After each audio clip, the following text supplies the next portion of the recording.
The best 18th birthday gift is, of course, a system cheat. While others vie for supremacy, Su Ming unlocks the seals of his past life and becomes invincible. In this world of Blue Star, where martial arts thrive globally, various races rise, and beasts run rampant, martial arts and magic become the foundation for humanity's survival. The heavenly Tao is sealed, the four great academies, ancient ruins, and an era of prodigies. Su Ming, a culinary master among the myriad races, wields a single knife and slays all beasts in the world. Su Ming. Su Ming. Is this the 18-year-old, orphaned apprentice demon slayer Su Ming? Chapter 1. Senior. This isn't right, is it? Su Ming nervously swallowed, his face burning, and his heart racing. It was his first time being so close to a girl. Hee, Junior, you're so cute. You're not still a virgin, are you? The girl pressed Su Ming against the wall of the rooftop, her body close to him, her warm temperature and unique fragrance repeatedly tempting his senses. Her delicate figure brushed subtly against his chest, making him blush in the shortest time. The girl wore a JK uniform, her skirt short, and her black stockings appeared hazy and alluring under the night sky. Her exquisitely made-up face slowly leaned closer to Su Ming, her breath fragrant and tickling his ears. Let Senior help you with your first time. Her voice was sultry and tempting, as if no man could resist such seduction.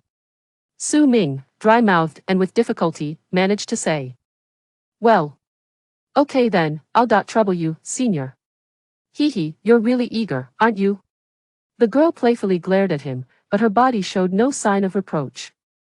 Her curvy figure fully leaned into Su Ming's embrace, and a soft, delicate hand began to tease his chest, making the boy's breaths grow heavier. Chapter 2. Su Ming turned off the audio on his phone, silently wishing to pass the entrance exam for Starry Sky University, and solemnly blew out the candles on the cake. He quietly picked up a spoon in the dark and took a bite of cake, like a mouse searching for food in a gutter. It was sweet, but not as delicious as it was in his childhood. After casually shoveling a few bites, he wolfed down the cake and tossed it into the trash. He retrieved a can of chilled wheat juice from the fridge and strolled to the balcony, gazing at the myriad lights outside the window. With a slurp, white, dense foam surged up, wetting Su Ming's fingers, but he paid no mind, tilting his head back to take a sip while staring blankly at the night sky of Jiangcheng. The night sky of the city was shrouded in thick, dusky clouds, allowing little moonlight to seep through. A few lonely stars weakly dotted the sky, and the silence was profound, creating a sense of desolate loneliness. Chapter 3. The voice of the Black Tower sounded, "Host, please note, after receiving the newbie gift package, I will fall into slumber. You can only awaken me by hunting beasts to recharge me. During my slumber, I will be unable to provide services, but the attribute panel function can be used normally without consuming exchange points." Su Ming's heart stirred. "Oh, so you have other functions? Besides key fragments, can exchange points be used for anything else?" "Of course. Exchange points can also unlock the mall function, training space function, lucky will function, one-on-one real combat function, and more." "What is this one-on-one real combat?" "Show me the mall." This function can simulate real martial artists for you to practice with, helping you improve combat skills and comprehend martial techniques. As for the mall, sorry, your permissions are insufficient, and these functions cannot be activated for you yet. Su Ming was speechless. "Fine, stop wasting time, just give me the newbie gift package and then go to sleep." "Okay, now I will activate the newbie gift package. Once again, happy birthday, I take my leave." A stream of light illuminated within the Black Tower, and an intricate rune shone brightly within Su Ming's body, making him almost glow like a light person. Chapter 4. Su Ming, why aren't you wearing clothes? You pervert. Two beautiful women, one tall and one short, stood at the door. Their faces flushed as they looked at Su Ming, who was only wrapped in a bath towel. Upon closer inspection, it could be seen that the two had some resemblance. The shorter beauty in front seemed to be around Su Ming's age, with a delicate and small face, cherry lips, a delicate nose, and a pair of watery almond-shaped eyes, featuring two adorable little tiger teeth. Her skin was as white as ivory, and upon seeing Su Ming, she quickly lowered her head, a look of embarrassment and anger appearing on her face.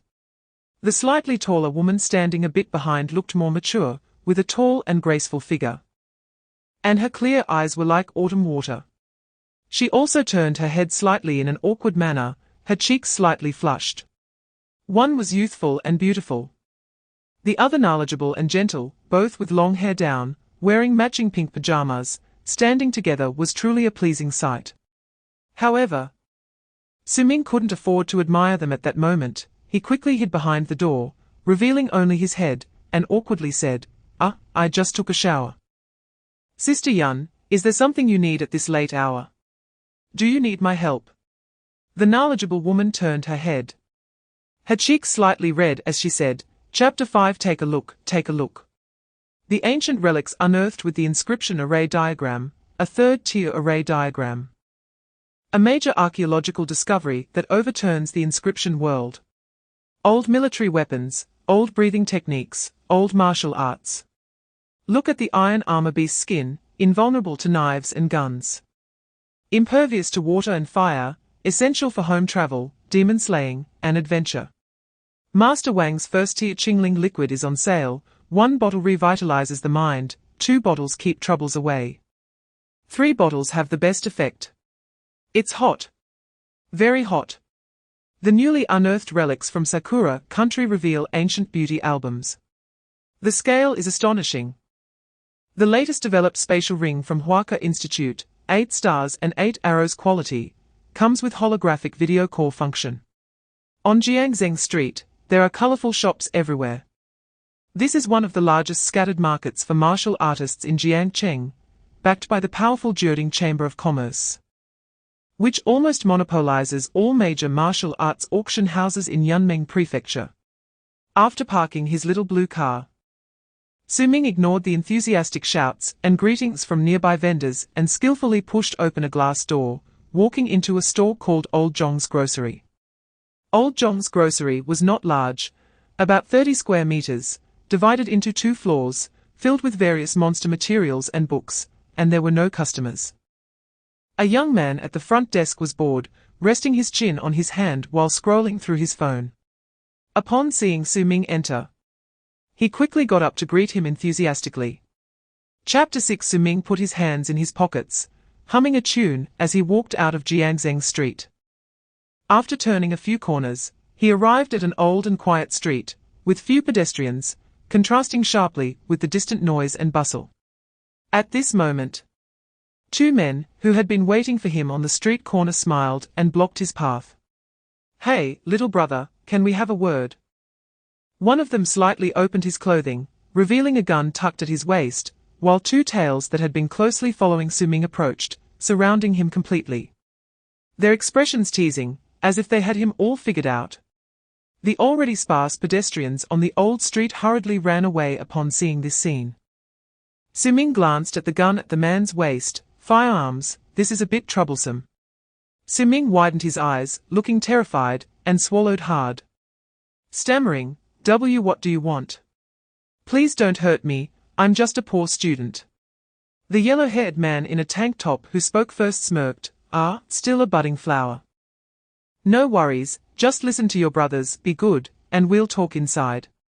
Chapter 7 Just as Su Ming was sitting in the bathtub feeling disheveled, there was a rapid knocking at the door, and Jiang Xiaotang's voice came through, Su Ming.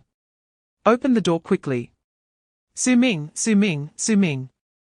Su Ming was startled.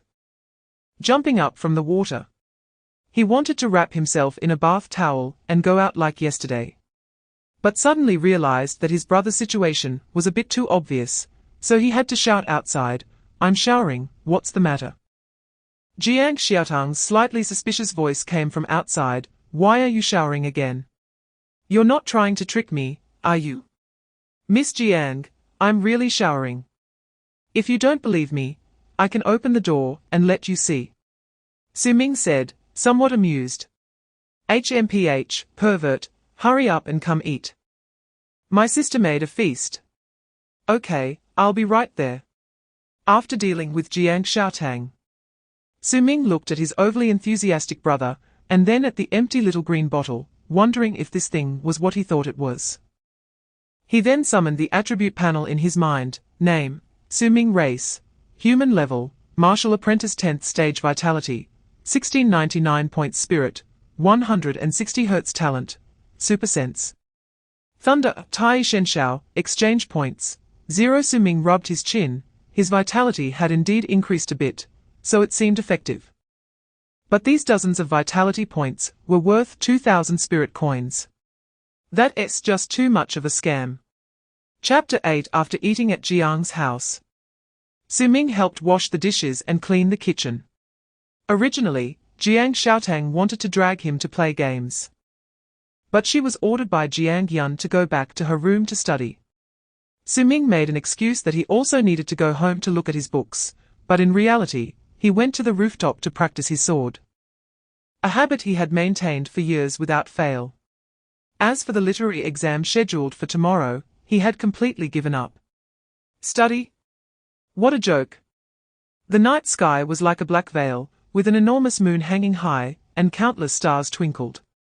On the rooftop, Su Ming swung his sword repeatedly, each slash creating overlapping trajectories in the night sky, engaging in a repetitive and monotonous practice. His hands kept moving, but his mind was elsewhere. He thought he needed to at least secure a top 3 position in Jiangcheng No. 2 middle school, if he remembered correctly. Wu Haonan, who was reputed to be the best in the martial arts department, seemed to be at the martial apprentice 9th stage, so getting first place shouldn't be too difficult. As for talent, he might have worried about it before, but now. Su Ming felt a surge of energy. A blue electric light enveloped the black knife. As he slashed into the air, a blue lightning burst forth, leaving a brilliant trail in the night, before returning to silence. And the rooftop became dark once more. Chapter 9. When the bell for the National Studies exam rang, Su Ming, who had already finished his essay and checked his test paper, had been lying on the desk asleep for more than half an hour. After the proctor collected everyone's answer sheets and test papers, they did not let everyone leave, but immediately distributed a new set of papers and answer sheets. This was for the upcoming English listening exam, which often took place alongside the National Studies exam for 30 minutes. Su Ming took a deep breath, perked up. And although he didn't understand anything about English, he still placed great importance on these 30 points.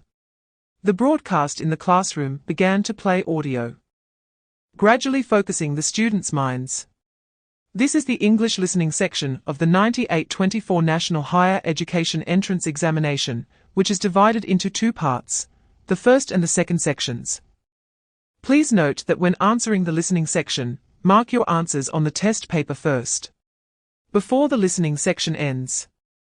You will have 2 minutes to transfer your answers to the answer sheet. A familiar baritone voice is clear and articulate. It is said that the tone of the listening exam has been passed down for thousands of years. Now, we begin the Chinese practice audio section. A small car is traveling along the winding mountain road in the Rocky Mountains, and Christopher Lee is quietly gazing out the window. Chapter 10. After the afternoon exam began, Su Ming entered illiterate mode. He was at an elementary school level in mathematics and comprehensive science. Apart from the initial multiple-choice questions, for which he could rely on his listening skills, he found the rest of the questions as incomprehensible as reading a foreign language. After struggling to write a bunch of solutions, Su Ming randomly answered a few questions, and then simply closed his eyes in silence in the exam room, practicing his breathing techniques. It wasn't until the evening, when he took the comprehensive arts exam, that he felt slightly better. He had studied history and geography reasonably well. If he weren't aiming for the martial arts test, his grades would likely have him factory-bound sooner. However, for Su Ming, the written exam was just about getting enough points. After a full day of exams, the expressions on the students' faces in the exam room showed both worry and joy, but more of them appeared relieved. For the vast majority of candidates, from this moment on, their high school lives had come to an end. Only a small number of students, who met the standards, still needed to prepare for the martial arts test tomorrow. Many of them were unaware that the moment they walked out of the school gate, the wind blowing towards them was a farewell to youth. So, tonight's Jiangcheng was especially lively. Although it was already 9 p.m., after finishing the evening exam, the students' enthusiasm did not wane. The night markets and taverns were filled with candidates indulging after the written exam. Chapter 11. Starry Sky University. Both Su Ming and Jiangcheng were startled and turned their gaze to the woman in a suit on the left side of the podium. The woman seemed to sense their gaze, tilting her head and smiling brightly. Yes, that was Tang Shihua, an academic teacher from Starry Sky University. It is said she is only 24 years old and has stayed on to teach after graduating from Starry Sky University. Such a resume is likely considered genius even at the Open University. Wu Haonan crossed his arms and then looked at Su Ming, saying, "The Open University and the military are here to observe our number 2 high school's martial arts test. Clearly, they are here to scout for special recruits." Su Ming nodded in understanding. It seemed he needed to showcase his talents during the martial arts test. As the crowd gathered on the playground, all the candidates for the martial arts test arrived on time. The homeroom teachers began organizing their students into lines. Su Ming, Jiangcheng, and Wu Haonan bid farewell and joined their classes lineup. At the front of the line, Su Ming saw Fang Xinyu and a few others. They shot him fierce glances. Su Ming smiled and chose to ignore them, standing at the back of the line and secretly playing with the hair that Jiangcheng had let fall to her waist. Waiting for the martial arts test to begin. Chapter 12. Noticing Fang Xinyu's gaze, Su Ming couldn't help but shake his head. He guessed that Fang Xinyu must have taken some kind of health-boosting elixir. However, for martial artists whose physical qualities are still developing, such things are akin to forcing growth, undermining their foundation. If he was just doing this for the college entrance exam scores, that would be very foolish. Fang Xinyu confidently approached the 9th vitality pillar, confidently taking the spirit power detector from the bespectacled female teacher. He then poured all his spirit power into it, and the previously pitch-black long rod began to tremble instantly, with transparent crystal stones starting to glow. Blue light flashed in succession, 1, 2, 3, 7. When the 7th crystal stone lit up, the staff responsible for recording and the teacher supervising the exam couldn't help but show surprise. Then, the 8th crystal stone also slightly lit up, flickering before settling into a dim glow. Martial artist level 8. The female teacher's voice was slightly excited. The 8th level of martial artists is not far from becoming a martial master, and it is extremely rare in each college entrance examination, even in Jiangcheng No. 2 high school. As long as his written exam meets the standard, he could almost be chosen by any of the 4 major martial arts universities. Chapter 13. Under countless gazes, Wu Haonan slowly grasped the spirit power detector with both hands. The next moment, the crystal stones lit up at an unprecedented speed, and instantly 9 crystal stones emitted a strong blue light, appearing exceptionally vibrant, indicating that Wu Haonan's spirit power was incredibly pure. Peak level 9. As expected of Wu Haonan, it seems he is aiming for a special recruitment at the Open University. So impressive, even Xie Yi has been overshadowed by him.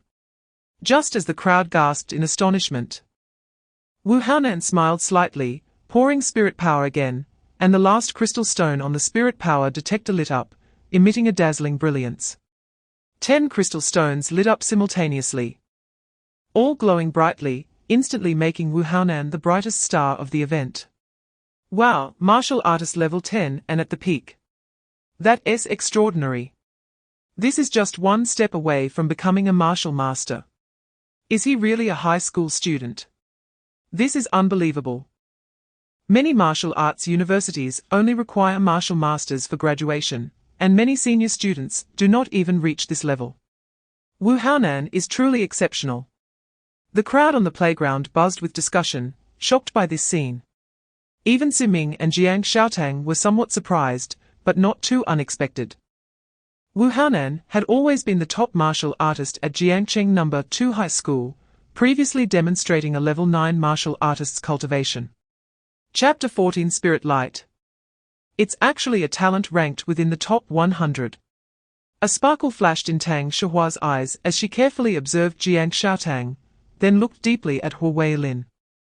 Old Hua, your Jiangcheng No. 2 High School really hides deep secrets. Such a genius must have been reported to the Qianji Pavilion secretly when their talent awakened. Huilin nodded. Indeed, this child's information has long been on the special list of the 4 major martial arts universities. After research by the Ministry of Education and the Tianji Pavilion, she has already been assigned to Starry Sky University. This child doesn't even know that she has already been specially recruited in advance. Regardless of her written and martial arts test scores, with this talent ranked 059, she will definitely be admitted to Starry Sky University. Perhaps she and her family do not fully understand what it means to have a talent of rank 059. Tang Shihua understood. No wonder when I came before, Professor Qin said that old was number 2 high school hid surprises. It truly is a big surprise. Zhong Zhongjuan couldn't help but exclaim, a talent of rank 059 is truly unimaginable. I remember that even the marshals rank ISNT as high as this little girl's. Chapter 15. A sturdy man added, what just happened was an unexpected situation. The spirit power detector you are using now is this year's latest model, with higher quality and stability of the crystals, but it hasn't been mass-produced yet. Please pay attention this time. After nodding at the other party, Su Ming again held the bottom end with both hands. Su Ming tried to infuse a little spiritual power. He slightly activated a thread of spiritual energy, and a crystal stone flickered a few times before lighting up. Keep going, the strong man encouraged. Su Ming injected another thread, and another crystal stone lit up. He sighed in relief and gradually increased the intensity of his spiritual power infusion. The spiritual power detector, under the gaze of the crowd, continued to light up one crystal stone after another. By the time the 9th crystal stone shone brightly, there was a commotion on the playground, and Fang Xinyu almost bit his teeth in frustration. Can we keep going? Su Ming nodded. After confirming the stability of the detector in his hand, he infused the last part of the separated spiritual power into it. The 10th crystal stone was completely lit up. Good, good, good. Stop. Quickly stop. Okay, teacher. Su Ming obediently stopped, keeping the detector in a state where 10 crystal stones were glowing. However, compared to the previous 9, the brightness of the 10th crystal stone was slightly inferior. Chapter 16. Ha ha ha ha ha ha. Ha ha ha ha ha ha. Ha ha ha ha ha. Principal, please stop laughing. You've been laughing for half a day, and I'm a little scared. In the principal's office of Jiangcheng No. 2 Middle School, Huo Weilin patted Su Ming's shoulder and laughed again. Looking more and more satisfied with the young man, he kindly said, Su Ming, I never expected this. Your parents graduated from No. 2 Middle School as well. What does this indicate? It shows that our connection with you is very deep. Although you only studied here for 1 year, No. 2 Middle School will always be your home. Ah, okay, Principal. I will come back to visit often. Huo Weilin blinked and said affectionately, Come, come, let me see again. Is your awakened talent really thunder? Su Ming had no choice but to open his palm. A blue lightning snake crackled in his palm. Huo Weilin bent down, widened his eyes, and carefully observed the flickering lightning. Then he laughed again, ha ha ha ha ha ha. I can't wait to see how Shizhong and Jiangcheng compare with us this year. Ha ha ha ha ha. Good. Good, good. Su Ming, you are great, very great.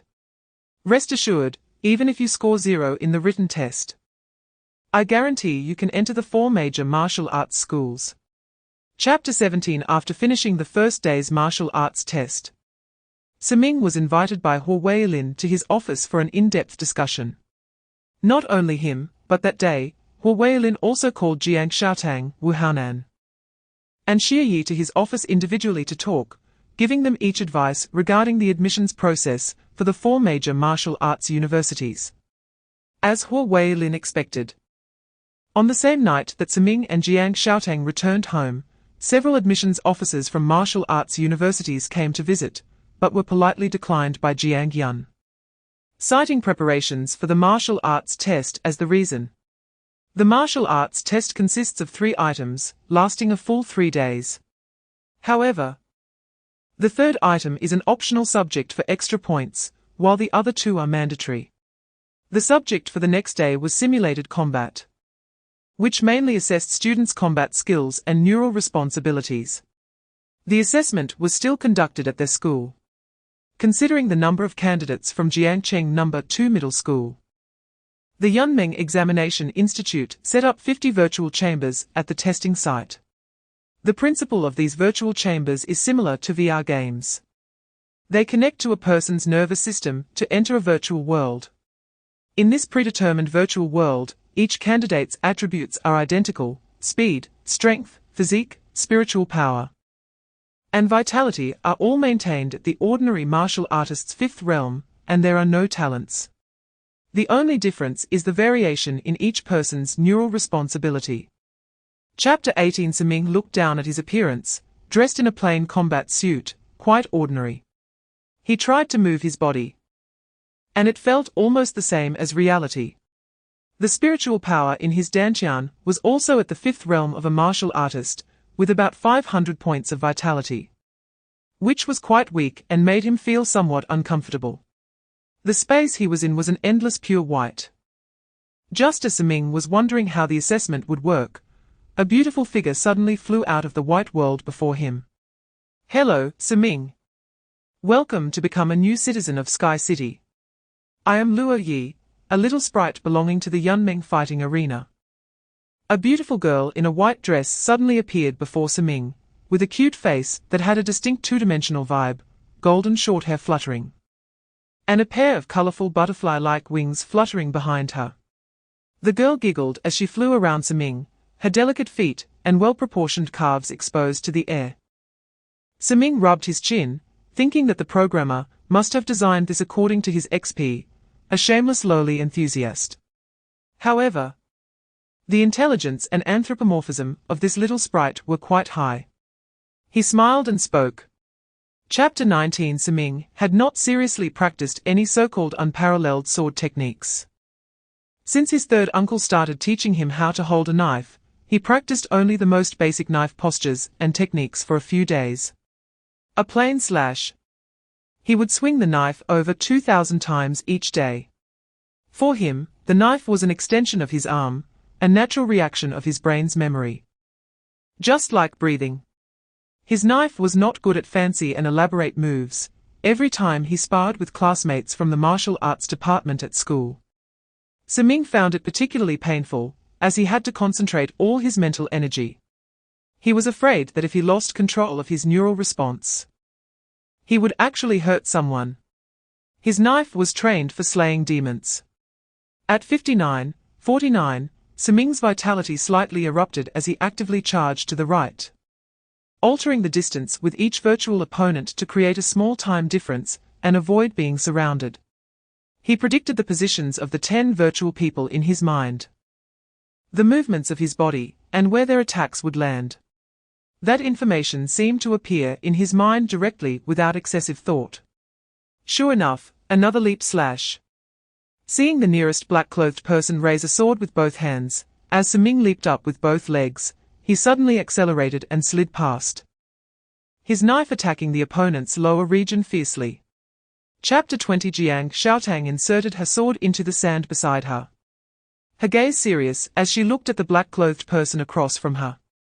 She lightly stepped forward, making a few air punches with her small fists, then brushed her right thumb against her delicate nose and provocatively beckoned, "Come, baby."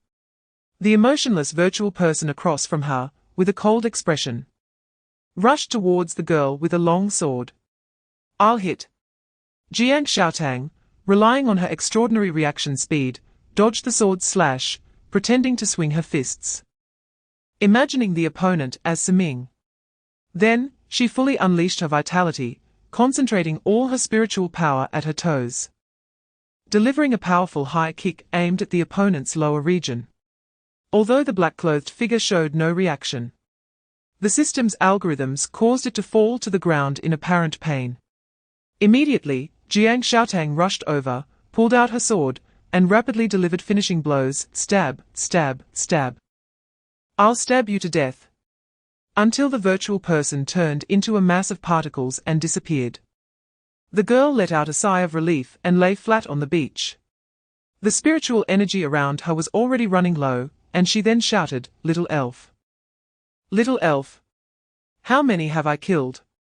A black-haired girl with wings flew down from the sky, responding in a mechanical voice. Chapter 21, Su Ming. Simulated combat assessment results: defeated 157 people, ranked second in the Wutu level test in the Yunmeng arena, 13th in the overall ranking of Sky City. This result is rated as excellent. Considering the realm test results, the current trainee rating has risen to S level. Wuhanan. Simulated combat assessment results: defeated 89 people. Ranked 9th in the Wutu level test in the Yunmeng arena, 90th in the overall ranking of Sky City. This result is rated as good. Considering the realm test results and talent ability, the current trainee rating is A. Xie Yi. Simulated combat assessment results: defeated 71 people. Ranked 17th in the Wutu level test in the Yunmeng arena, not listed in the overall ranking of Sky City. This result is rated as good. Considering the realm test level and talent ability, the current trainee rating is A level. Jiangcheng. Simulated combat assessment results: defeated 21 people, ended the assessment early. Not listed in the Wutu level test results in the Yunmeng arena, not listed in the overall ranking of Sky City. This result is rated as good. Considering the realm test level and talent ability, the current trainee rating is S level. In the central room, 3 chief examiners were checking the results list, needing to sign and confirm the records of this examination. Chapter 22. Above the sky filled with dark clouds, an iron monster sliced through the sky, its propellers cutting through the fierce winds like a long sword. The streamlined steel body was enough to make men's blood rush, and could also turn beasts into a bloody mess. This military heavy-duty helicopter, named Windlian DX-80, was equipped with 12 sub-star-level warheads, 2 large-caliber heavy machine gun turrets, capable of carrying over 10 tons, and could also carry hundreds of military drones for operation, making it a true steel monster, a death god in the sky, capable of delivering deadly strikes even against third-tier demon generals. The helicopter hovered about 5,000 meters above the ground, inside the cabin. Su Ming and more than 20 new recruits sat neatly in camouflage combat uniforms issued by the Yunmeng army, listening attentively. A group of youthful faces was filled with seriousness. Su Ming glanced at Jiangcheng, who was sitting upright and serious next to him, her combat helmet framing her solemn little face. The usually lively Jiangcheng rarely looked this serious, making Su Ming want to laugh, but he held it in due to the seriousness of the occasion. In reality, Su Ming's heart was not calm either. From the moment they arrived at the military base and took the helicopter to the examination site, they had seen many soldiers stationed on the front lines at the edge of the city. Chapter 23.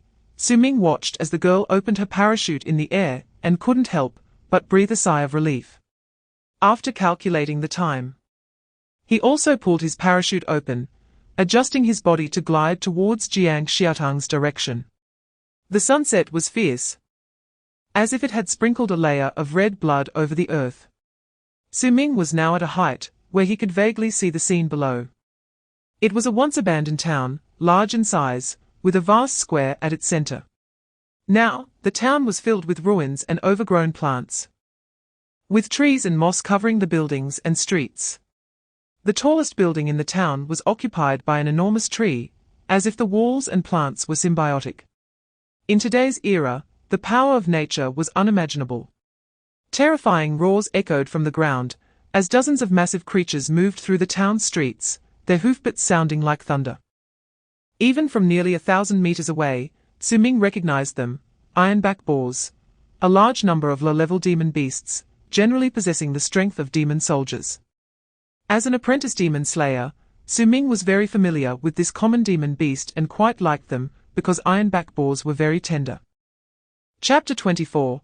The blood-red setting sun had shed its last light, and night had completely descended. Only the enormous moon hung in the sky, illuminating the town in a frost-white hue. The assessment had entered its most dangerous time period, with demon beasts being more active at night, and the candidates' visibility and scouting abilities being affected to some extent. Every year, At this time, many candidates would exit the assessment after achieving results in killing demon beasts. Meanwhile, Su Ming's speed in searching for Jiangcheng had also been forced to slow down. An hour had passed, and he still had not found her trace. Although he had saved 2 candidates attacked by demon beasts along the way. However, Jiangcheng, with her talent ability, was among the top in all the candidates. So Su Ming wasn't too worried. 21st. In a once-abandoned school playground, there were ruins everywhere, various strange grasses and trees growing wildly. And the ground was littered with the corpses of demon beasts, each one bleeding profusely from the lower body and having its head severed. Su Ming used his knife to cut off the head of the last Gale wolf and stored it in his empty ring, shaking off the blood from the black knife. Chapter 25. Hearing the voice from the Black Tower in his mind, Su Ming couldn't help but feel delighted. After receiving the beginner's gift pack, the system had fallen into slumber, saying that it could only be awakened by hunting demon beasts to recharge. In the following days of written and martial tests, Su Ming hadn't encountered many demon beasts, and he wanted to take advantage of this third item in the martial test, the demon beast hunting assessment, to accumulate exchange points and find a way to wake up the system. Qingyun, I killed 21 demon beasts for you to wake up, your recharging is too slow. As Su Ming communicated with the system in his mind, he continued to move in the direction Jiangcheng had previously landed, through the dilapidated buildings.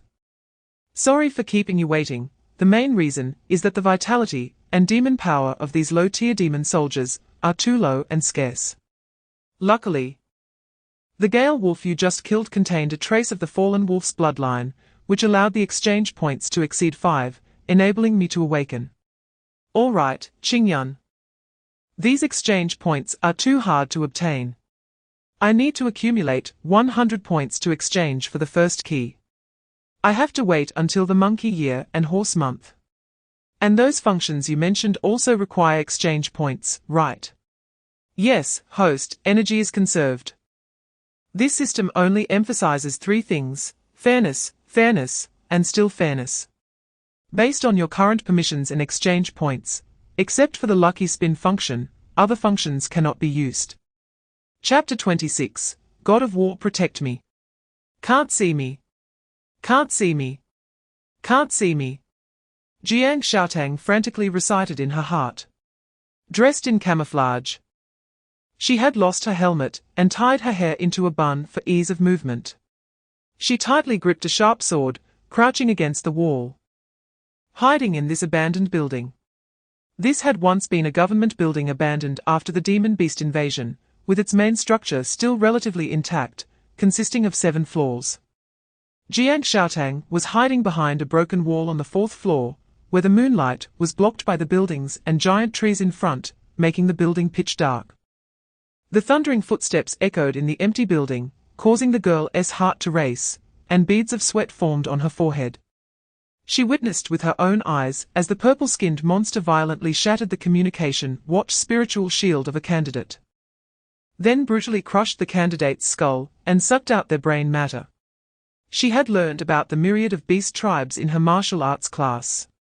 And that monster was a true demon, an intelligent being like a human, and it belonged to the renowned Purple Gold clan among the top 100 races.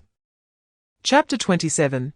Su Ming held a black knife, using his body to completely shield Jiangcheng behind him, staring intently at the towering purple monster in front of him. There was no fear or dread in his eyes, but rather a hint of frenzied excitement. A first-tier demon general, a true member of the demon race. Ranked 89th on the list of the top 100 races, the Purple Gold clan primarily resides in the Wushan world adjacent to Yunmeng Prefecture. They are naturally warlike, with 4 eyes and 4 arms, possessing strong recovery abilities. Their 4 arms can transform into weapons, making their combat power formidable. The blood of the commoners in their clan is purple, while the nobles have a mix of purple and gold, with golden patterns on their bodies. The more golden patterns, the stronger the bloodline, and they have the innate ability to control metal elements. If memory serves, 8 years ago, during the Lord-level beast tide that swept through Jiang City, the Purple Gold clan was one of the main forces. This guy's vitality is much higher than mine, probably close to 3,000 points. Equivalent to the peak of a first-tier martial artist. Amazing, truly amazing.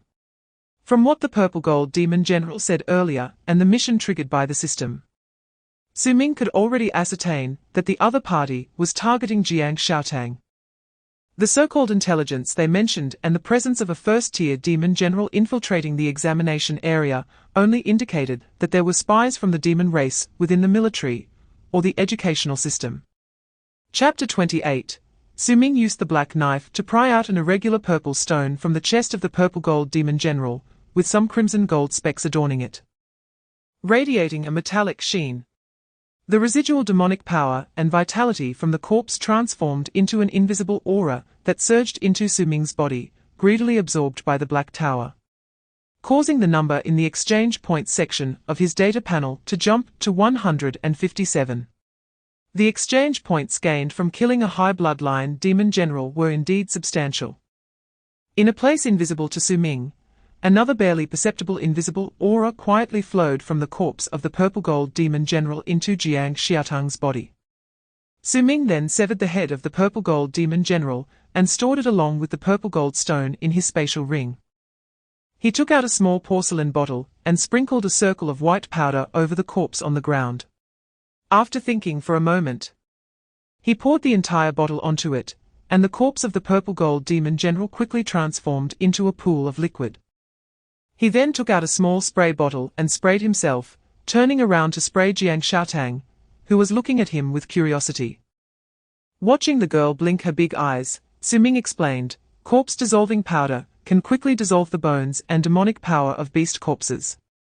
It's a secret recipe from my third uncle. This guy is too big, the demonic power and bloody scent will quickly attract other beasts. The stuff I just sprayed on us is to eliminate the odor, which can not only mask the bloody smell, but also somewhat conceal the fluctuations of vitality. Chapter 29. Su Ming was still pondering the matter of the black card, when suddenly a wave of spiritual power and gunfire erupted on the street ahead. He turned back to give Jiangcheng a signal, then crouched down and quietly moved toward the direction of the spiritual power fluctuations, while carrying Jiangcheng in the shadows of an alley. Both of them deliberately suppressed their heartbeats and the circulation of spiritual power, only daring to move forward in the darkness. They wound through several alleys in an abandoned building and finally got closer to the source of the spiritual power fluctuations. Peeking out from the alley, they saw a group of over 10 black giant wolves prowling among the rubble behind a low wall, growling fiercely with their blood-red eyes. There were also 3 giant wolf corpses on the ground.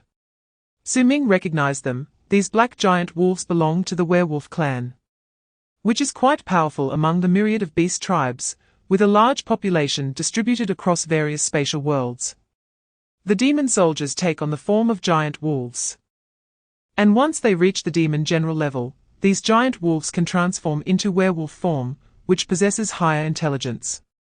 Surrounded by giant wolves, there was a long-haired youth in camouflage clothing, just like the two of them, with his vitality surging.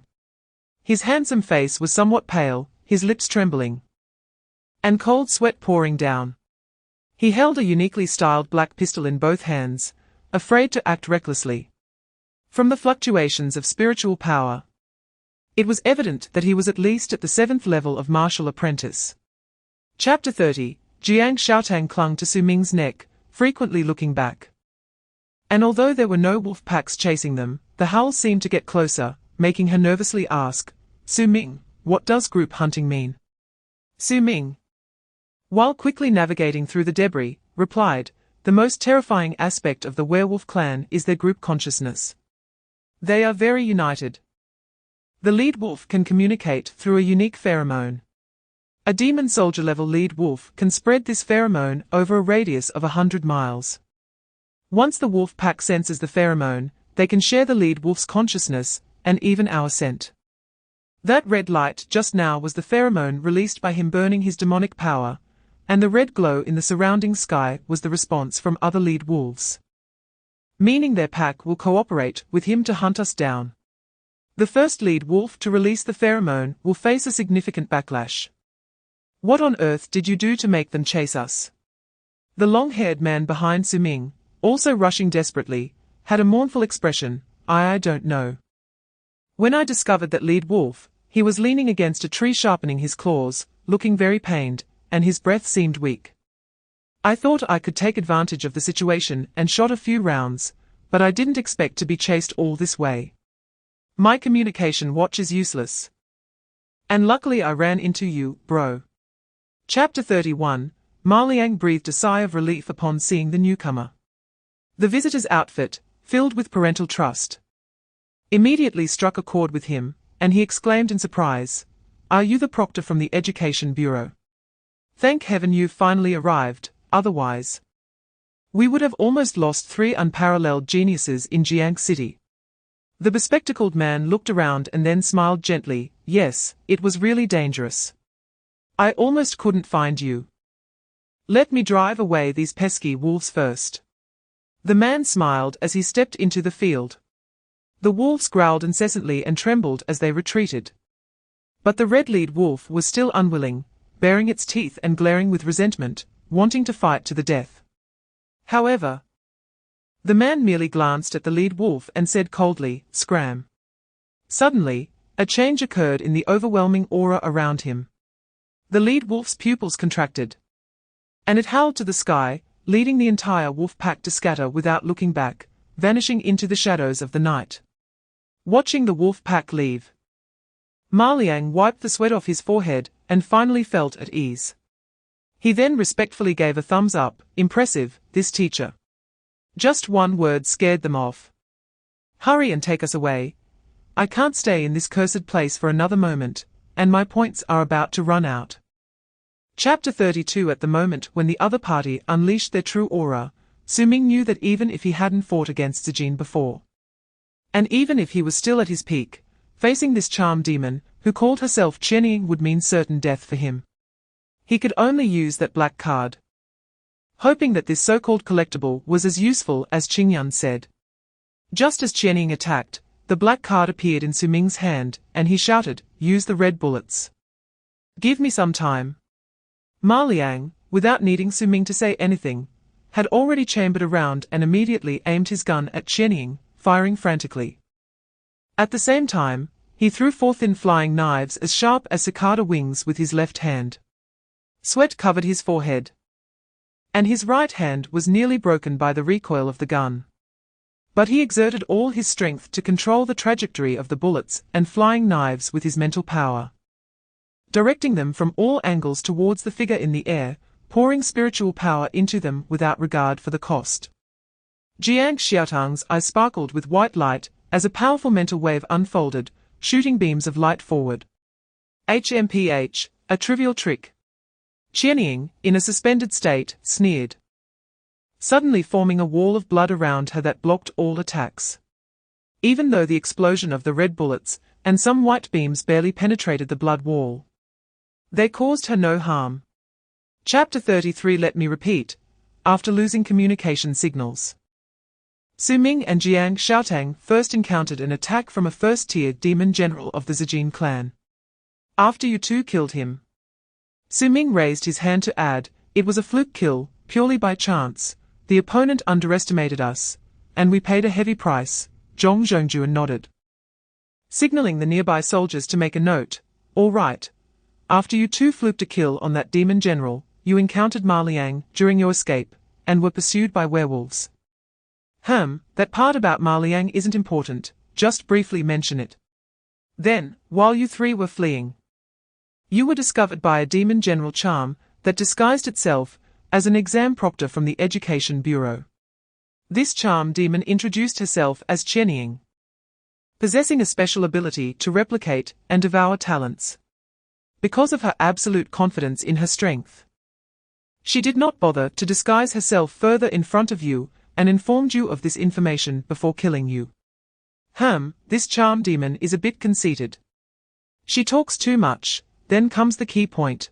Just as Qianying was about to attack you, Jiangcheng took out a crystal ball. A flash of light passed, and you found yourselves in another location, eventually running into other patrolling warriors in Area C5. That's how it went, right? Chapter 34. After all, the ability of the black card named collectible exceeded comprehension, and Su Ming did not want to expose it to official scrutiny. So the three of them prearranged their testimonies on the way to escape, but they could not cover up the fact of that charm demon, otherwise it would greatly affect the investigation team's pursuit of clues regarding the internal traitor. Therefore, they had to find an excuse for how to escape under Qianying's pursuit. Ultimately, after discussion, they decided to place the excuse on Jiang Xiaotang's mysterious crystal ball, although she herself was unaware of the ball's functions, only knowing it might be used to save lives. If the officials pursued them, there would still be flaws. However, when Ma Liang heard the name of the strange old man who gave Jiang Xiaotang the crystal ball, he confidently said that the officials would definitely not inquire further. And indeed that was the case. Su Ming recalled how Zhong Zhongjuan's expression had been like an earthquake when he heard that name. The other flaw in this excuse was that charm demon. And they had already learned from Zhong Zhongjuan that the official warriors had not found any trace of that charm demon, likely having escaped. Su Ming looked at the chat box, where Ma Liang was still typing, probably editing a lengthy passage, his fingers flying over the keys. Chapter 35. The end of the demon hunting assessment also meant that the college entrance examination had finally concluded. After returning to Jiangcheng, Su Ming enjoyed a few days of relatively relaxed life, no longer going out to kill demons for tuition, just practicing his sword and cultivating, as well as secretly refreshing his proficiency in the 8 thunder methods from Shao's basic thunder method simplified and applied from entry to advanced. Additionally, he accompanied Jiang Xiaotang on 2 shopping trips, watched a rather boring 9D movie, and even attended a farewell party for Class 9 of the 3rd year. Originally, Su Ming didn't want to attend. He had only transferred a year ago, and aside from attending martial arts classes, he spent all his spare time practicing his sword and killing demons, not participating in any social activities. Besides Jiang Xiaotang, he wasn't familiar with any classmates and couldn't even remember all their names, feeling closer to Wu Haonan and the others he met in martial arts class. In reality, he had no feelings about the farewell. In the end, he was dragged there by Jiang Xiaotang, who had specially worn a pretty little dress and applied light makeup. After arriving at the hotel, Su Ming discovered that the female classmates he barely recognized had shed their school uniforms and changed into casual clothes and makeup, making it impossible for him to recognize any of them. Chapter 36. Su Ming enjoyed the massage seat in Hua Weilin's luxury car for more than 10 minutes, before being kindly delivered by Secretary Wang to the administrative building of Jiangcheng No. 2 High School. Strangely enough, although it had not been long since the college entrance examination ended, returning to No. 2 High School gave Su Ming a feeling of revisiting an old place after many years. As Su Ming pressed the elevator button to go up, the doors opened to reveal 2 familiar faces, Wu Haonan and Xie Yi. The two seemed to have had some argument in the elevator, as they both turned their heads away with expressions of disdain when they saw him. Su Ming, you're here too. No wonder there's such a big fuss upstairs. It seems to be for you. Where's Jiang Xiaotang? Wu Haonan said with some surprise when he saw Su Ming stepping out of the elevator and casually patting Su Ming on the shoulder, instinctively reaching for a cigarette. Beside him, Xie Yi crossed her arms and coldly huffed, HMPH. Just a rogue. What did you say, you old gorilla? Wu Haonan immediately shot back without holding back. Su Ming laughed and pulled him back. Forget it. Don't smoke yet. I still have to go up to see the principal later. Jiang Xiaotang has been set up with Kong University for a while now. And you two were also called over to discuss your choices, right? How's it going? Which one did you choose? Are you generous with your spending? Chapter 37. From the moment Su Ming entered, the eyes of the 4 recruitment office teachers never left him. To say why only these 4? It was because other martial universities were simply not qualified. An S-rated prospective student with outstanding practical combat ability would be a prodigy in any martial university. with an unbounded future. Especially for Jinghua, Beiwang, and Sangnan, the Yunmengfu region was a natural home ground for Xingkong University, making competition inherently disadvantageous. Previously, Wu Haonan and Xie Yi, both A-rated prodigies, had already been scooped up by Kong University, along with Jiangcheng, who had been pre-selected. Kong University had already profited immensely. Both Wu Haonan and Xie Yi's families had intricate connections with Yunmengfu and Kong University, and Jiangcheng was personally involved by that old man. So the affiliations of these three posed no significant gap for the other three martial universities, having long been prepared. However, the remaining S-rated student from Jiangcheng No. 2 High School was the true target that all four major academies sought to compete for. To know. Being rated as S-class means that as long as one does not perish prematurely, it signifies the potential to at least attain the status of a lord or king, which would make them an unparalleled powerhouse in the future. No force would be able to resist the temptation. Chapter 38. Take a deep breath. Take a deep breath. Relax a bit, my friend. Dizziness is normal, it will pass soon. Su Ming tightened his grip around the deceased's neck with one hand, while the other wielded a black knife, piercing the opponent's 2 kidneys, all the while providing psychological counseling. He then withdrew the knife and stepped back, allowing the corpse to fall to the ground, picked up the deceased's black trench coat to wipe down his little black, crouched down, and removed the deceased's hat and realistic mask, revealing a hideous face covered in scales, with a high-level demon soldier's blue scales, rumored to be a branch of the Scale clan. Su Ming clicked his tongue a few times, pointing out the deceased's mistakes. Buddy, your disguise is too subpar. Even if you used wax to hide your demonic energy, who wraps up so tightly in the summer? He couldn't help but recall the charm demon he met in the beast town who called herself Qian Ying. Her talent for transformation was such that unless she actively released her demonic energy, even his supersense couldn't see through her disguise. The title of chameleon was indeed well deserved. Recently, Zhang Zhongjuan had informed Su Ming and the others about the follow-up developments of the martial arts examination incident. Under the investigation team's tough and ruthless special interrogation methods, the official authorities quickly uncovered 7 spies colluding with the Wushan demon clan within the Yunmeng prefecture education system, one of whom was even a high-ranking leader of the Wanfa realm in the city bureau. All 7 were affiliated with the Wan Yao Association, a cult organization secretly betraying humanity. Chapter 39. Hey, Jiangcheng. How much longer do you need? Almost done, just 5 more minutes. You said that half an hour ago. It's coming soon, just 5 minutes. Su Ming stood in the corridor, lit a cigarette, and sighed longingly, checking the time on his phone. They had agreed to leave at 8:30, and now it was nearly 10:30. However, he had long adapted to this rhythm, purposely sleeping until 9, greeting his brother, offering incense, practicing his sword on the rooftop, then taking a shower before heading downstairs for breakfast, during which he brought a portion for Jiangcheng. He had been trying to stretch out the time, but ultimately ended up scrolling through half a point of poppy short videos at Jiangcheng's doorstep. Finally, after watching the 7th story of Xiao Shui and Xiao Mai, the door of the Jiang family finally opened, and he seemed to see a light. Ding ding ding.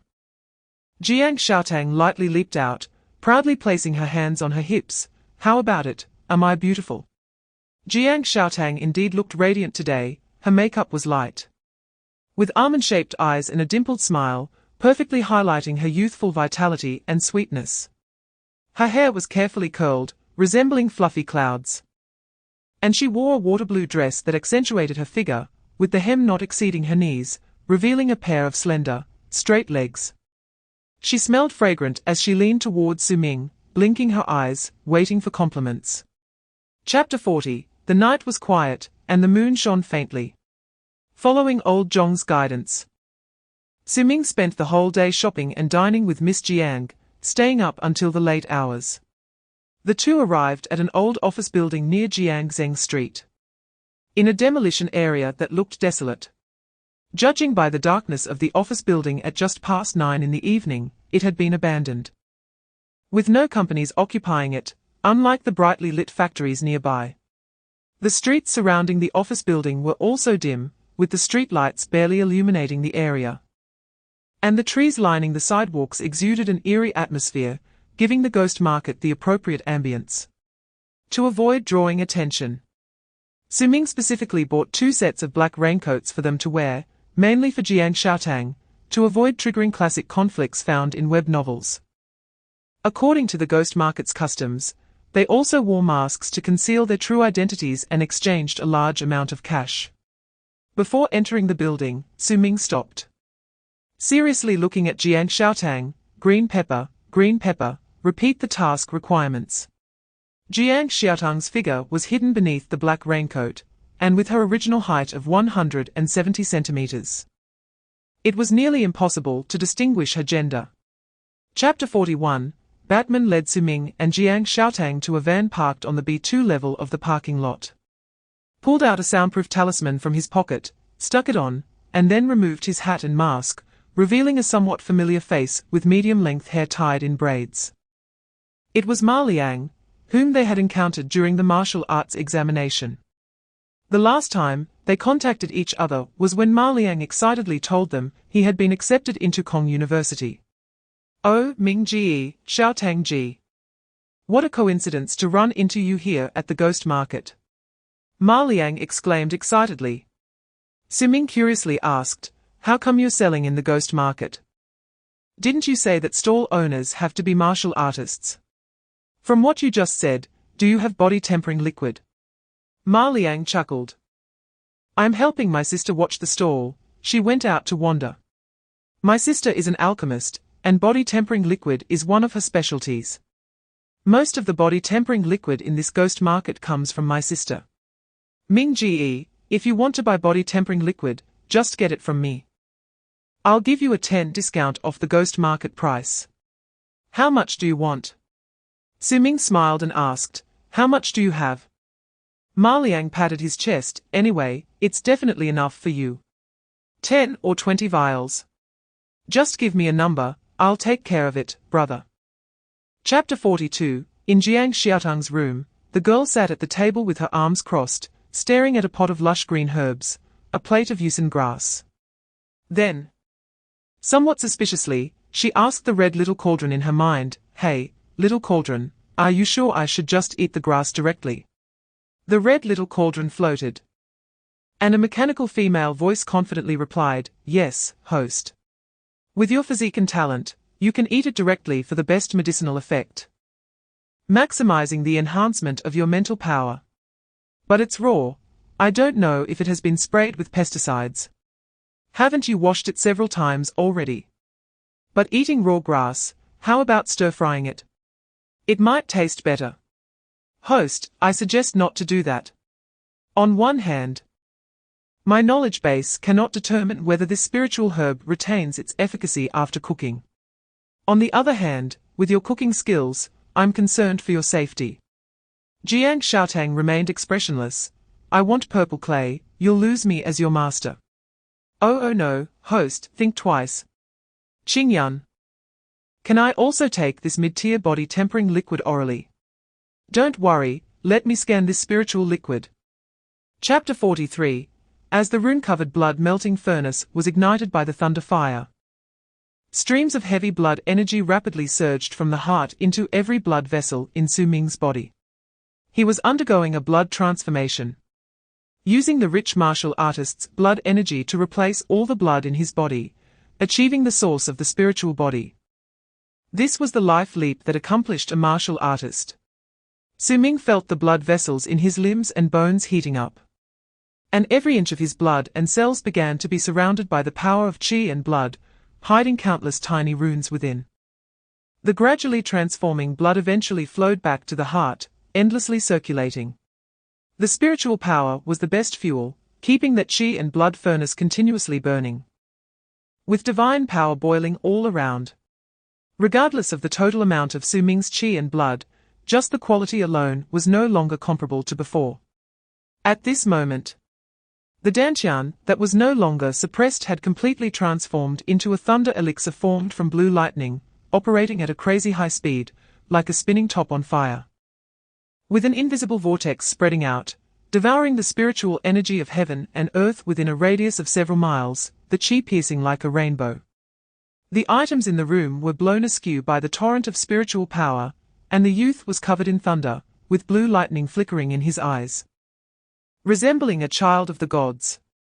Chapter 44. Did I eat too much grass and hallucinate? I clearly felt a lewd gaze staring at me just now. Little Ding. Did you sense anything?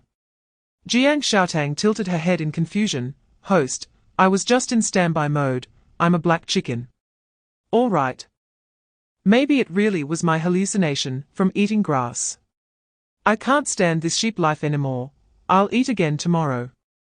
Jiangcheng threw the pot of Yushan grass onto the table and then flopped onto the bed, falling asleep in an instant. That was close. Su Ming instantly retracted all his mental tendrils, and the golden pearl in his mind fell silent again, giving him a sudden feeling of mental fatigue. He then felt a bit puzzled. Why does it seem like Jiangcheng can sense him? This is unscientific. Clearly Jiang Yun couldn't detect him. The next moment. Gurgle, gurgle, gurgle. Just as Su Ming relaxed, the reaction of his physical body immediately transmitted to his brain, and his internal organs suddenly protested wildly. With every nerve telling him, Master, hungry, meat. Oh no, it's happening again. And this time the hunger was too intense. This was Su Ming's old problem. Every time he broke through a realm, he would be unbearably hungry, and only by devouring the flesh and blood of monster beasts could he satiate his hunger. So he had always had the habit of stockpiling food. Chapter 45. The Demon Slayer Association in Jiangcheng City is located on the outskirts.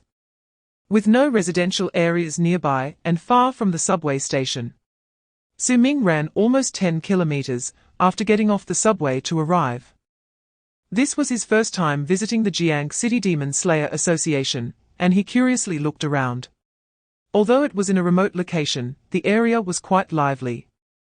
With a variety of restaurants and bars along the street, and demon slayers in different outfits coming and going, including many martial artists with powerful chi and blood. As well as several people setting up stalls selling monster materials, making it as bustling as Jiangcheng Street. The office building of the Demon Slayer Association, and its ancillary facilities, were much more impressive than those in Jiangcheng City. Although they were all modern buildings. The roofs had corners that rose like ancient palaces, grand and majestic, resembling a row of city walls standing tall from the front.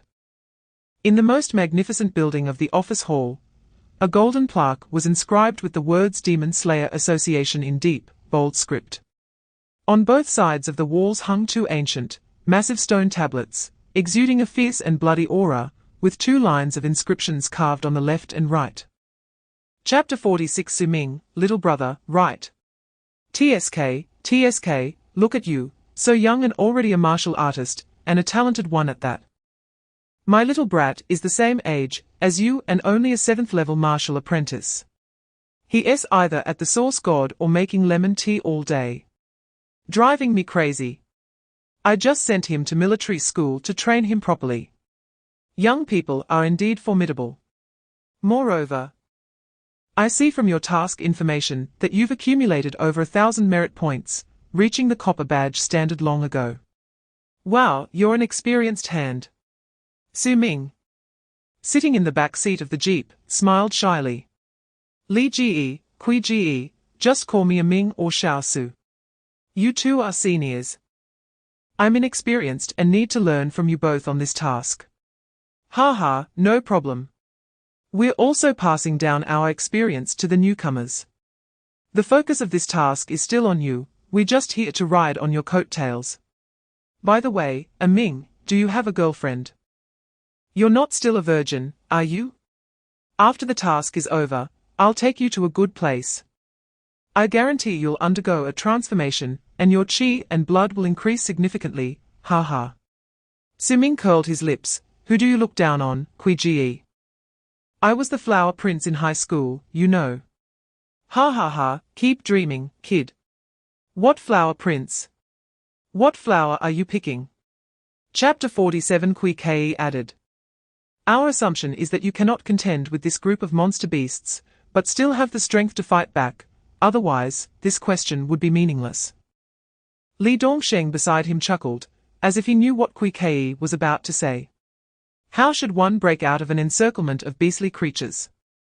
Su Ming indeed hadn't encountered such a situation often. The only time was during the martial arts test when he was hunted by werewolves. But he was ultimately saved by Qian Ying. After pondering for a moment, Su Ming replied, "Find a way to kill their leader." Kui Kei laughed, "Smart. The idea is correct. But how will you kill it? You must know that while beastly monsters are not as intelligent as us, they are still sentient beings. Especially the leader of the group, who is their brain and the strongest. Their intelligence is quite close to that of humans. Even if you have the strength to kill the leader, you won't be able to approach it. The leader usually doesn't act personally. They usually command from the back, relying on the numerical advantage of the group to crush you. Before you can get close to the leader, you will have already been besieged by the group, exhausting your qi and spiritual power, ultimately leading to your demise. Chapter 48 In the desert, the red scorpion. Resembling a tank, rose like a cannon, and the red light from its tail instantly shot towards Su Ming's location. When the red light illuminated, Su Ming felt as if his skin was being pricked by needles, and he quickly moved sideways, colliding with a ground-thorn scorpion that had just emerged from the sand. Narrowly avoiding that red light, the red light blasted a large hole in the desert, surrounded by thick red mist, exuding a dangerous aura. It's poison. Su Ming's pupils contracted. Ming, be careful. That thing is at least a second-tier demon general. Don't get close to the red mist. That is a toxin targeting qi and blood. Kui Kei shouted loudly while unleashing scorching sword energy from his four-armed sword blades, sweeping away the scorpion swarm around the hill like a woven sword net. Then leaping down the hill to support Su Ming. As an experienced hand, he knew that in such a situation, the priority was to eliminate that red scorpion leader. Moreover, speed was essential. Within the monster beast area, the warning value for a martial artist's qi and spiritual power was 30, which was equivalent to a life and death line. Damn it. This scorpion isn't worth much. This is a huge loss for me. Li Dongxing's face showed madness, as the blood energy within him erupted like a furnace. He single-handedly supported the machine gun turret, with gunfire spraying in all directions like raindrops. With his other hand, he took the opportunity to light a cigarette. Soon after, another heavy machine gun appeared in his hand, the blood energy swirling around his arms as he endured the tremendous recoil. He knew that ordinary firearms could not harm the demon general, so he focused all his attention on the surrounding scorpion swarm, using concentrated firepower to support the two men. Chapter 49 Li Dongsheng almost thought he heard wrong and then spoke seriously. Su Ming, this is not a joke. Although you are quite strong, that red scorpion is at least a second-tier demon general, with blood energy conservatively estimated to exceed 4,000 points. It may also have innate abilities. You are a whole realm below it. Gululu, I think Ming might be able to do it, said Kui Kei, lying on the ground and mumbling as he swallowed medicine. Shut up, your mind is fried from the poison, Li Dongsheng retorted. Su Ming, while cutting down a ground-spike scorpion that had ambushed him, said, Don't worry, Brother Li, I am confident. You are skilled with long-range firearms. So staying next to Brother Kui can better protect him and maximize your power. I am good at speed. Even if I can't defeat that red scorpion, I can run away. Don't worry about me. Without waiting for response, Su Ming gripped his black knife and dashed off like a blue lightning bolt, weaving between the two brown giant scorpions and charging straight towards the red scorpion, the leader of the swarm. This kid really has guts, Li Dongsheng cursed helplessly. He danced with his military dagger, creating a bloody trajectory, infused with red and white spiritual energy. The blood energy erupted from the furnace, And his figure instantly lunged at the side of a brown giant scorpion, one hand blocking its tail while the other swiftly unleashed blood energy, slashing across the scorpion's body. Black-red blood gushing forth. Meanwhile, he kept a portion of his attention on Su Ming, ready to provide long-range support at any moment. Chapter 50. Su Ming confirmed that the chip in the badge had successfully recorded the video of his battle against the red scorpion. He then cut off the red scorpion's head to take back as proof, and he collected a large number of valuable scorpion tails from the ground spike scorpions, which were excellent materials for forging weapons. He roughly estimated that the materials from the demon beasts he had slain today alone were worth over 150,000 spirit coins. No wonder the more powerful warriors earned more. However, the resources consumed by stronger warriors were also massive. Because the red scorpion's body was too large, Su Ming used up all the empty rings. He had to store only a third of the blood and flesh. However, the flesh of a second-tier demon beast was indeed rare, and wasting it would be shameful. Su Ming gave a third of the blood and flesh to Kui Kei and Li Dongsheng, while the rest was directly consumed by several men along the way. The scorpion meat had been cooked to perfection by Su Ming's electric grilling, and with a bit of chili powder, it had a unique flavor. Rich in vital energy and spiritual energy, making it the best food for warriors. Su Ming alone finished over 50 kilograms. Finally replenishing the source power he had lost after his breakthrough yesterday, leaving the other two in shock. Chapter 51. The 9-story black tower faintly lit up, emitting a gentle stream of clear air. Su Ming heard Qingyan's voice in his consciousness. "Host, I am pleased to witness the moment of exchanging fragments. I must supplement some rules regarding the exchange of key fragments. Exchanging the first key fragment will deduct 100 exchange points from you. Once the exchange is successful, you can use this key fragment to unlock 20 of the power sealed in the first layer. After use, the fragment will disappear and cannot be stacked for additional power. Only by collecting 5 fragments can you completely unseal that layer." Su Ming was taken aback. This was different from what he understood. Wait. The unlocking of the key fragments cannot be stacked. Does that mean as long as I haven't collected 5 keys, no matter how many I have, I can only exchange for 20 sealed powers? And the key fragment disappears after the exchange? Yes, host. You can understand that the unsealing has only 2 states, 20 and 100. This is the cost of power, as stipulated by fate. Damn, why didn't you say so earlier? I was wronged, you didn't ask. Then, host, do you confirm the exchange of fragments? Chapter 52. Su Ming held the red fruit in his hand and curiously asked, "Qingyan, what is this? It can't be another collectible, right?" Host, congratulations on drawing a heavenly material, the red spirit snake fruit. This fruit belongs to fire and contains pure blood energy. It can not only increase blood energy, but also helps you refine your blood energy, similar to bone refining pills, but with better effects. The effect of one red spirit snake fruit lasts for 6 hours, and during bone refining, it can compress the loss of blood energy to within 10.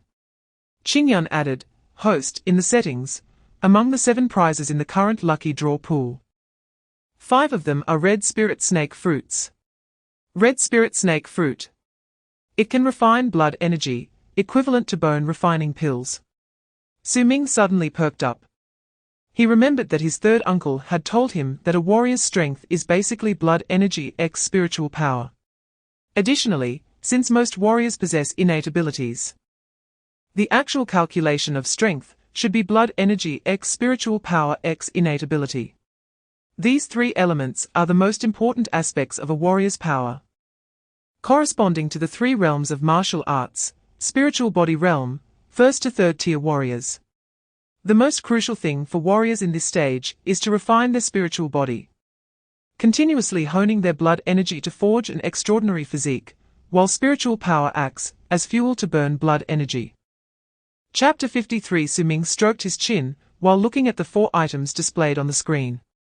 Although the advertisements were quite exaggerated, he was genuinely interested, especially in blade draw. However, it was too expensive, he couldn't afford a single one right now. Qingyun, the things in this marketplace are too expensive. Not to mention that red spirit snake fruit costs 66 exchange points alone. Host, it's all at cost price, we are a small business, not making a profit. Su Ming sighed. It seemed he had to find a way to earn more exchange points this month before heading to the empty city, as there wouldn't be such good opportunities later. Looking at the lonely spirit coins next to the slot machine and his remaining exchange points, he gritted his teeth and kept only enough exchange points for Qingyun to activate, spending the rest on the lottery. To his surprise, his luck was good this time, as he ended up drawing 2 more red spirit snake fruits in a row. Indeed, given the current prices in the lucky draw, the cost of drawing was much lower than in the marketplace. Sitting cross-legged on his bed, Su Ming pondered for a moment and then took a big bite of the red fruit. The flesh melted in his mouth, turning into a stream of red energy that surged into his body. He quickly swallowed the entire fruit, activating his blood energy throughout his body. Chapter 54. Ming. Why are you being so polite? Bringing so many things. If you do this again, I want to invite you over. Jiangcheng, just taking off his apron, pretended to be angry while serving dishes. It's nothing, Uncle Jiang, just a small token of appreciation, Su Ming said with a grin, expertly changing his shoes after placing his things in the entrance. Looking up, an 18-year-old Jiangcheng was standing by the dining table, unable to resist stealing a chicken leg. From the kitchen walked out a Jiangcheng in her early 20s, smiling and greeting him. Finally, a Jiangcheng, who appeared to be in her 30s, rose from the sofa, wearing a simple dress, her gold-rimmed glasses perched on her nose accentuating her intellect and beauty. Compared to the 18-year-old and the one in her early 20s, this version was exceptionally stunning. Time does not defeat a beauty. This Mrs. Tang, who has given birth to 2 children, looked more like a sister to her kids. Usually, when this woman walked outside with old Jiang, others assumed he must be very wealthy, or a hidden martial arts master. How nice it would be if the 3 Jiangcheng's could be eliminated or combined into one 2-star Jiangcheng. The mature and intellectual version of Jiangcheng had a calm expression, exuding an aura that discouraged strangers from approaching, her arms crossed, her beautiful eyes fixed on Su Ming, her voice cold. Chapter 55. At night, in the bedroom of the old couple, only a bedside lamp was on. Jiangcheng took out a black box from the empty ring, opened it, and placed their phones and communication devices aside, preparing for all monitoring precautions. Only then did he turn his head to look at Tang Yanqing, who was replenishing her hydration on the bed, and quietly asked, "Wife, when you said that during dinner today, are you suspecting Ming?" Tang Yanqing set down her things and nodded. "It's indeed very possible. Do you remember how Wana and brother Suyi died?" Jiangcheng sighed. "I remember. 8 years ago, the demon clan from Wushan launched a lord-level beast tide against Yunmeng and Jiangling, resulting in over 10 million casualties in our 2 provinces. The Silver Moon-level shield in Jiangcheng was breached, and Old Su and his wife, who were not martial artists, perished in the aftermath of the Demon King's attack, leaving even their bodies unrecognizable." Tang Yanqing's eyes carried a hint of hatred. The demons from Wushan deserved to die. She then looked at her husband. "But didn't you find it strange? Mingming and Wana were attacked together, even though they were protected by their parents. A 10-year-old child was almost unscathed, only unconscious. Isn't that too coincidental? I went to the hospital back then, and let alone injuries, Mingming didn't even have a scratch." Chapter 56. Magic was a concept Su Ming was relatively unfamiliar with, but he had heard of it. In the years following the revival of spiritual energy, for the continuation and survival of their race, martial arts was not the only path chosen and developed by the ancestors of humanity. It was simply the best, the easiest to produce strong individuals, and the most capable of saving their race. Ultimately, martial arts stood out, becoming the foundation for humanity to establish themselves among the myriad of races. Among those paths that were not chosen, magic was an exceptionally brilliant one. Because some had reached the same pinnacle as martial arts, establishing a new peak beyond the summit of martial arts. In Daxia, the path of magical mysteries started relatively late, and was not as mature as that of Akali or Europa. But it was said that the magical civilization in the two capitals was already quite prosperous. On the battlefield, a grand sorcerer's forbidden spell could cause catastrophic damage. And even an ordinary magician, compared to a martial artist of the same rank, could inflict even more astonishing harm, making their value to humanity immense. The reason magic could never flourish like martial arts was that the conditions to become a magician were too harsh. If the chance for an ordinary person to become a martial artist was 1 in 100, then the chance to become a magician was 1 in 10,000. A rare occurrence. Chapter 57. Wu Haonan thought of many sad things that barely kept him from laughing, so he gave Su Ming a thumbs up. No wonder your sister Tang. Su Ming's mouth twitched. This girl really dared to say anything. After enough laughter, Wu Haonan leaned over and quietly asked, by the way. Old Su, you don't snore when you sleep, do you? You shouldn't. Why do you ask? Su Ming looked at him curiously. Wu Haonan chuckled, of course. Because you'll be my roommate from now on. How do you know? We haven't even reported yet. Wu Haonan looked around and then leaned in to whisper. I had my family pull some strings to get us in the same dorm. Ah, this is possible. You can still pull strings at Kongda. Su Ming was astonished. Wu Haonan shrugged, what is the big deal? It's just a dorm assignment. I had my family slip some money and said we were close. And they wouldn't refuse free money. To want to be in the same dorm with him and still have to pay for connections. Su Ming suddenly recalled his godmother's advice. Indeed, a handsome boy like him had to be cautious outside. He couldn't help but silently distance himself from Wu Haonan. Wearing an expression that said, I treat you like a brother, but you think I'm too attractive. Chapter 58. As the 10 people from the forest emerged. The gazes of all the students on the shore inadvertently turned towards them, and the originally noisy atmosphere gradually quieted down. The 10 individuals, both male and female, mostly wore black uniforms, with blue stars embroidered on their left chests, each exuding extraordinary presence. They did not conceal their aura. And the blood energy within them was like a sleeping volcano. Inside, Su Ming recognized a familiar figure, Tang Shihua. More people focused their attention on the elderly man standing with his hands behind his back in the center. The old man wore a white robe, his back straight. His steps vigorous, with white hair and a youthful face, exuding vitality and wearing a faint smile. His stance revealed his terrifying strength, indicating he was definitely a leader. It was hard not to notice that while the blood energy of the other 9 resembled sleeping volcanoes, the elderly man at the center was like a burning sun.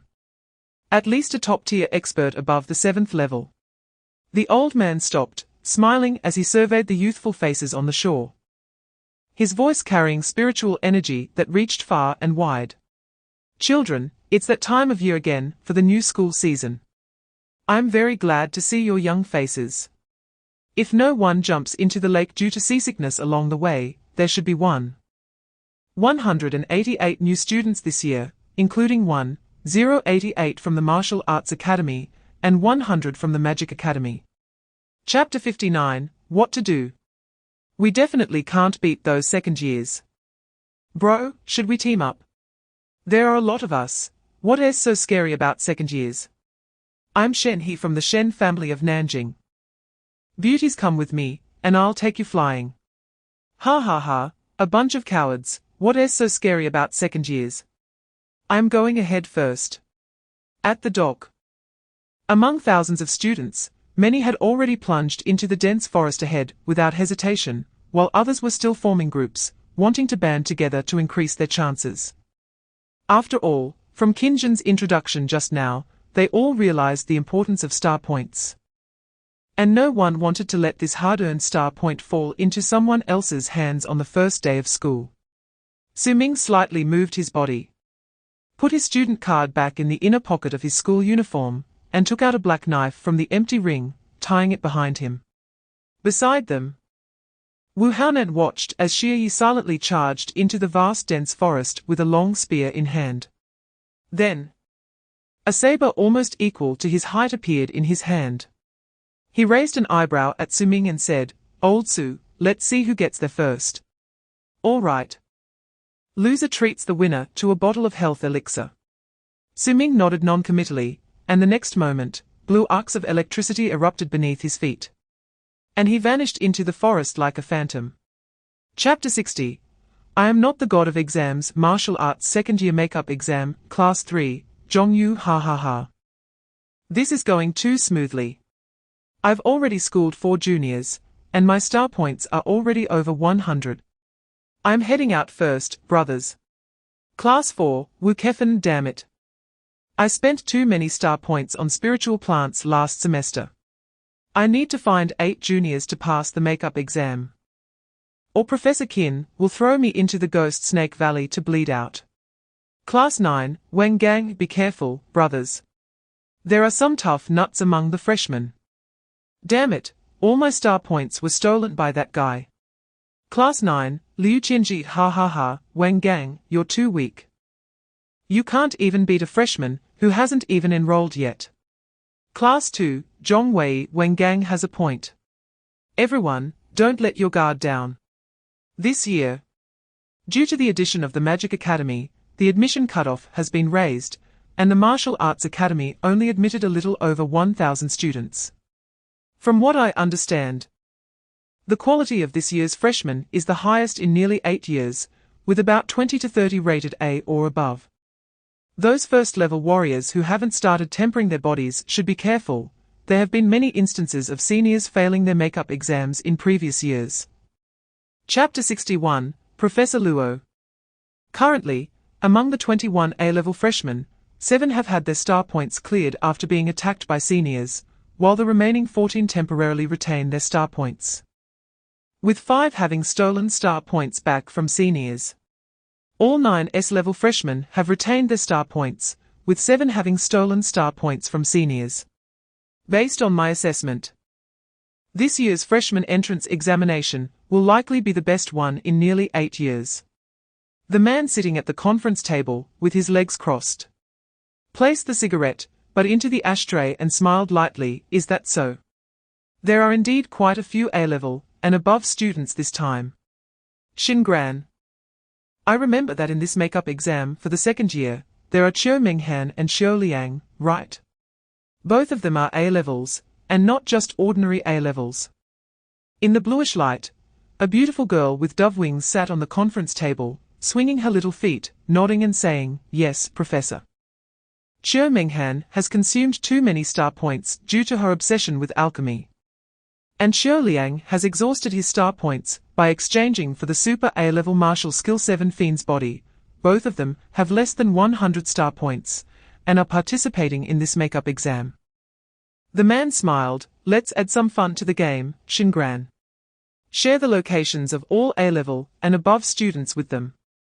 Tell them that they can only obtain their star points from these 30 freshmen, and for every successful theft of star points from any of these 30, the reward will be doubled.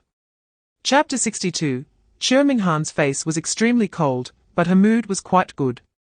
Not only did she pass the makeup exam, but due to Professor Luo's temporary rule change, she also gained a considerable amount of star points, enough for her to refine again and pursue her alchemy plans.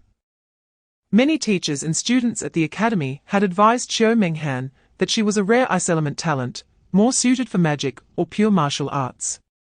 And shouldn't he waste too much energy on being an alchemist? Moreover, every time she refined pills, there were always a few mistakes, leading to her star points being deducted. But she wouldn't listen. Her heart was solely filled with pure enthusiasm for alchemy. She didn't stay in the forest to hunt any longer, and returned directly to school. Qiu Minghan had already gained over 200 star points by targeting just 2 S-level freshmen, compared to taking on missions and using merit points for exchange. The rules of this makeup exam were practically giving away money for her and Xiu Liang. If this continued, she might even surpass 1,000 star points. However, She currently had no interest in continuing to bully juniors. As long as she passed the exam smoothly, it was fine. It would be better to go back and refine a few more pills, and she had just discovered something even more interesting. Su Ming had planned to return to school to check the information. She remembered a professor mentioning something in her talent class. Chapter 63. After Liang struck out with his blade, he suddenly felt a twinge of regret. Just now, he had been pressured by that kid's speed. And in a moment of impulse, he had unleashed his full power. This strike could easily cleave even a second-tier iron-armored rhino in two. What if this kid hadn't dodged and was killed by him?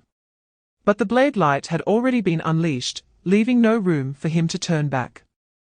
Su Ming's heightened senses had already detected the figure of Liang and the terrifying blade light approaching from behind. He quickly sidestepped, avoiding it. As the dark red blade light sliced through the towering trees nearby, severing several large trunks. Su Ming turned to look at Liang, his eyes cold. The other party was indeed stronger than he had expected, and it was very bothersome. If that last strike had been aimed at another freshman, they would probably have lost their life, which sparked a hint of killing intent in his eyes. Liang, seeing Su Ming dodge, let out a sigh of relief. Damn it, good thing you're okay. You scared me to death. I told you not to run, just hand over the star points already.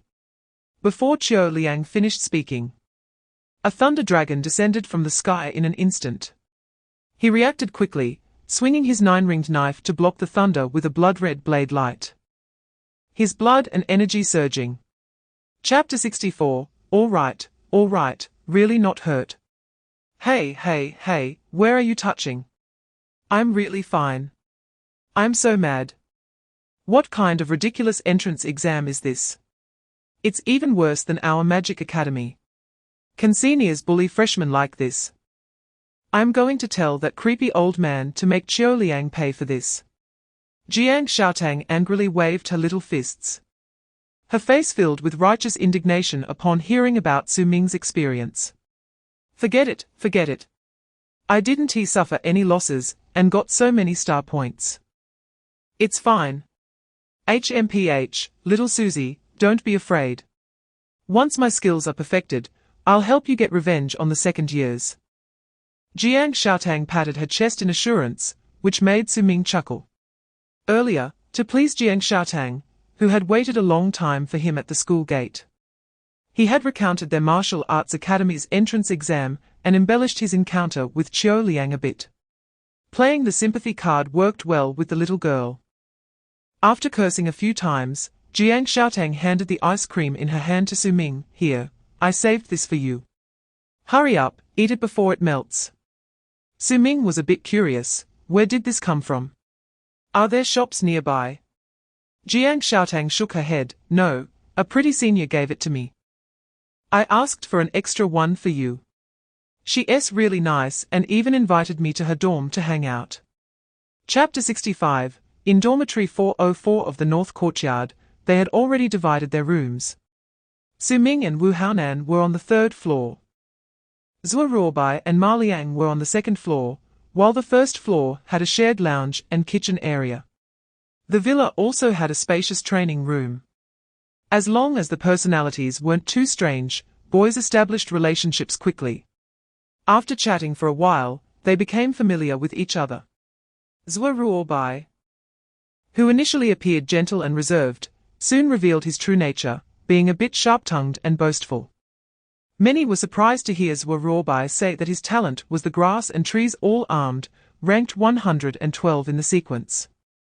The top 200 sequence talents can be considered top-tier, quite rare, with most talents even having uniqueness, with very few possessors.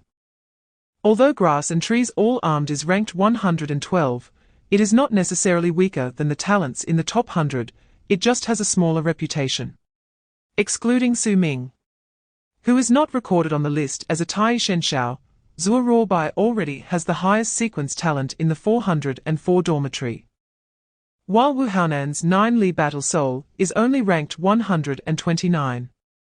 This was also the first time Su Ming learned about Wu Haonan's talent. Although he wanted to see it in action, Wu Haonan helplessly said that his talent could only be demonstrated in battle. Chapter 66, as that wild laughter rang out. In Su Ming's supersense, the surrounding space seemed to ripple as if distorted. Soon after, a tall, ragged old man suddenly appeared before the two, reaching out to grab Jiangcheng. Su Ming, almost instinctively sensing something was wrong, quickly pulled Jiangcheng in front of him, stepping back a few paces to create distance. Cautiously watching the disheveled figure before him. The man wore a greasy grey robe, was tall and imposing, with messy black hair tied in knots, unkempt, and a thick beard nearly covering his entire mouth. On his dirty face, there were sharp eyes like those of a lion or tiger. The man's hand, which was supposed to grab Jiangcheng, missed, and after a brief moment of surprise, he coldly looked at Su Ming and said, "Are you looking for death?" As soon as he spoke, his aura suddenly became wild and rampant, and the surrounding air turned cold. Su Ming felt as if an immense black demonic mountain was pressing down on him, suffocating him with an overwhelming presence, making it nearly impossible to move. And he almost coughed up blood. Only the blue lightning in his veins emitted a low roar, and he struggled to speak. Chapter 67, in Dormitory 404. Su Ming and the others sat together reading by candlelight, showcasing the good demeanor of the new generation. In reality, they were studying the Starry Sky University Freshman Handbook, Fool's Edition Level 9824, which detailed various precautions within the university to help new students quickly familiarize themselves with the school's situation. Though the writing was concise without excessive elaboration, the myriad of content was overwhelming, with the entire book spanning dozens of pages. Aside from martial arts and combat skills, Wu Haonan found everything else tedious. Flipping through 2 pages before tossing it onto the coffee table, irritably lighting a cigarette. What is all this? Just words, not a single picture. Boss, I advise you to study it. There's a lot of useful information here, Ma Liang reminded him, as both he and Zhuo Ruobai were engrossed in reading. Though Su Ming also felt distressed by reading, he endured and continued to flip through, realizing there were indeed many matters to understand. Wu Haonan sighed. Just looking at the words feels like tadpoles are crawling on me, it's innate. Fourth, can you help me translate and pick out the key points? Ma Liang thought for a moment and said, first are the basic school rules. Students are not allowed to fight privately, bully others, violate human laws, or collude with demon races, etc. These are pretty much the same as in high school, so I won't elaborate. Mainly there are 8 prohibitions. Chapter 68. The founding history of Starry Sky University is quite legendary. It is said that over 2,000 years ago, the human martial god Pei Zhao, who was hailed as the strongest under the stars, slayed the Ba Shi and Heiji demon gods in Yunmeng days, leading the human army to reclaim the territories of Yunmeng, Jiangling, and Zhongzhou, exterminating the 5 royal families of the Witch Mountain, and achieving unparalleled fame. Thereafter, he established Starry Sky University at the site where he killed the Ba Shi, deterring the demon races, and passing on the legacy of martial arts for humanity. It is said that beneath the Star Turtle Island of the university lies the burial place of the Ba Shi demon god. Over thousands of years, the university has never lacked legends, with generations of heroes and prodigies emerging from here. The accumulation of thousands of years of heritage has made this school increasingly mysterious. Under the night sky of the Starry Sky University campus, the moonlight generously fell on this millennia-old school on the island, mixed with the twinkling lights, creating a tranquil and profound atmosphere. Su Ming had been thinking this way all along in the car until now. The nights at the Starry Sky University are never quiet. Boom! A series of terrifying explosions sounded, as if a thunder dragon was roaring underground. Nearby buildings burst into flames, thick smoke rising into the sky, and strange smells permeated the air, with people's screams and shouts echoing everywhere, resembling a hell on earth. Chapter 69. Old Gao, you guys are too slow. I've been waiting for you. Professor Qin has fallen asleep waiting. Hey, it's not like the flower bed just blew up again. We had to wait for the school workers to arrive before we dared to go in. True, we heard it too. It was the pharmacy department and the equipment refining department causing trouble again. Those buildings of theirs explode every day. The golden cell over there isn't any better. Those mags are all crazy. I heard Professor Z's hybrid demon beast has run away again. Gao Zhao and another male teacher chatted with a smile. But their eyes subtly glanced at Tang Shihua, which Su Ming's supersense caught. The short-haired girl only glanced at Su Ming before turning away, remaining silent. While a burly boy continuously regarded Su Ming with curiosity. Tang Shihua smiled and greeted Su Ming. Then walked over to pat the middle-aged man in a white lab coat on the sofa. Professor Qin, wake up, everyone is here, hurry up and wake up, okay? Professor Qinjin is here, he said he wants to take you to Ghost Snake Valley. Ah? Big brother, no. The middle-aged man on the sofa suddenly sat up with a terrified expression. After seeing the scene in the room, he breathed a sigh of relief and cast a resentful glance at Tang Shihua. Chapter 70, just as Su Ming was about to respond. A voice suddenly echoed in his mind, "Host, congratulations on triggering the status task Furious Dragon Ascending the Sky, due to the special nature of this dragon blood. Your Tai Shenshao has gained an opportunity for transformation. For every completion of the transformation during the consumption of the dragon blood, the Qingyun Tower will reward you with 5 exchange points. I wish you success." Su Ming was taken aback. "Qingyun, what do you mean? Tai Shenshao can absorb the power of dragon blood." "Yes, host. This is the strongest trait of this thunder, it is alive and has growth potential. And this dragon's essence blood is exactly the food it needs." Seeing Su Ming did not respond, Qin Sansi expressed regret. "It's all right, swallowing it raw is indeed too dangerous. You don't need to take that risk." "So no, Professor Qin, you're right. I want to try it." Su Ming looked at him calmly. Qin Sansi's expression became excited again. "Good. I will watch from the side. This is wonderful. The first time a first-level warrior directly swallows dragon blood. This subject has great prospects. I need to observe closely." He then handed the vial of dragon blood to Su Ming, instructing, "Make sure to stabilize your mind. Don't be controlled by the will within the dragon blood. Also, swallowing dragon blood is very painful, you must endure it. You can stop at any time. I will find a way to extract the dragon blood from your body. If anything happens to you, the principal will probably skin me alive." Chapter 71, What is this? Talent mutation. My goodness. Dragon blood can trigger talent mutation. My research topic, as a senior professor, has found a breakthrough. Qin Sansi's eyes widened in joy, rubbing his hands excitedly in the laboratory. Tang Shihua and the others were also shocked, watching Su Ming shrouded in the formation. They had heard of talent mutations before, but it was the first time they witnessed such a process in reality. They saw the blue thunder that had been raging all over Su Ming's body bloom like a fiery lotus, and with the recent explosion of dragon blood that blue thunder began to be rendered blood red, its aura becoming even more terrifying. A violent force of destruction erupted. Even the formation set up by Qin Sansi could not completely block it, and was torn apart by the raging blood-red thunder, forcing him to reinforce the defensive formation again. Meanwhile, the robust boy nearby opened his eyes and struggled to call off the absorption of dragon blood. His entire body was a deep red.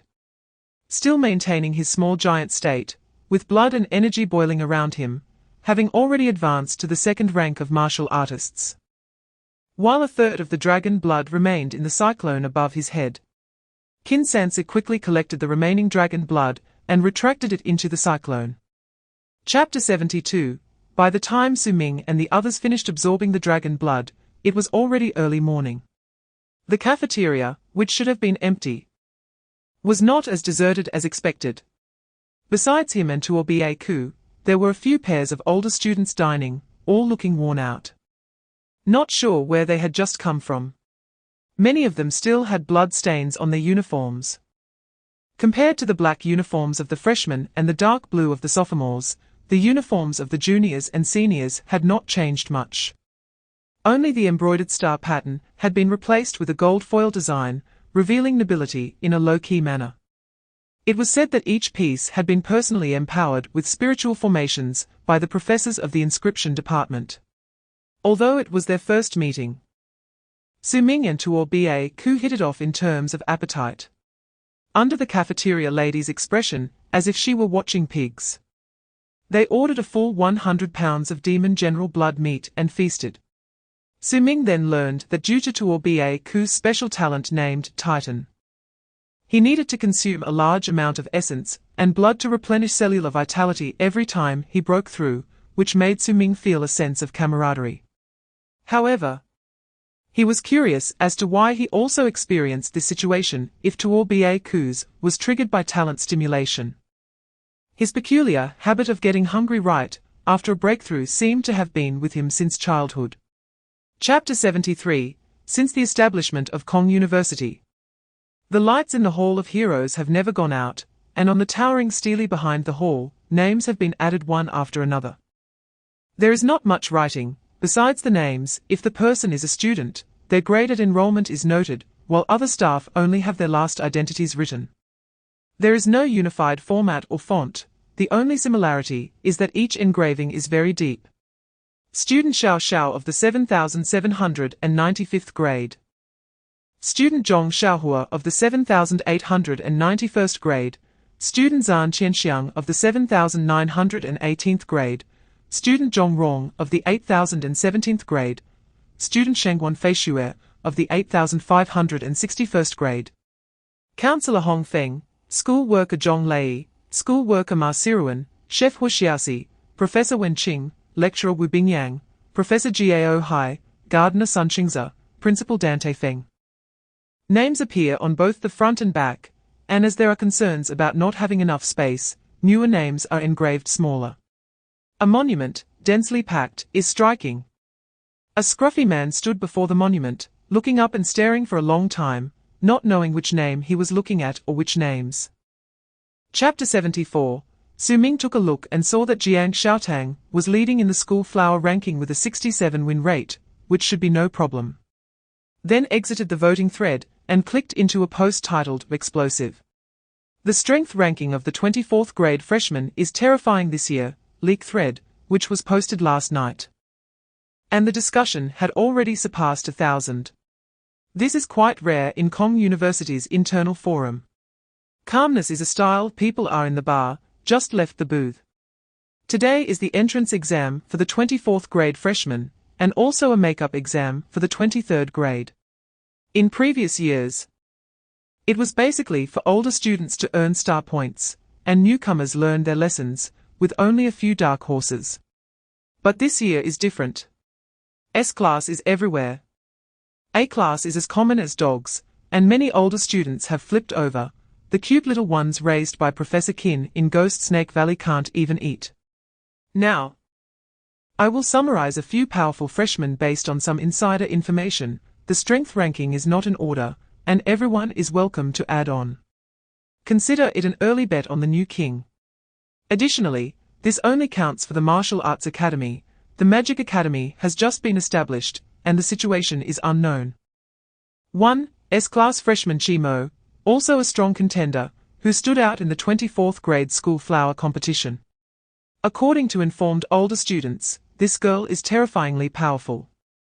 Likely at the peak of the first rank, having instantly defeated 2 older students without revealing her talent, and inflicted brutal punishment, quite ferocious.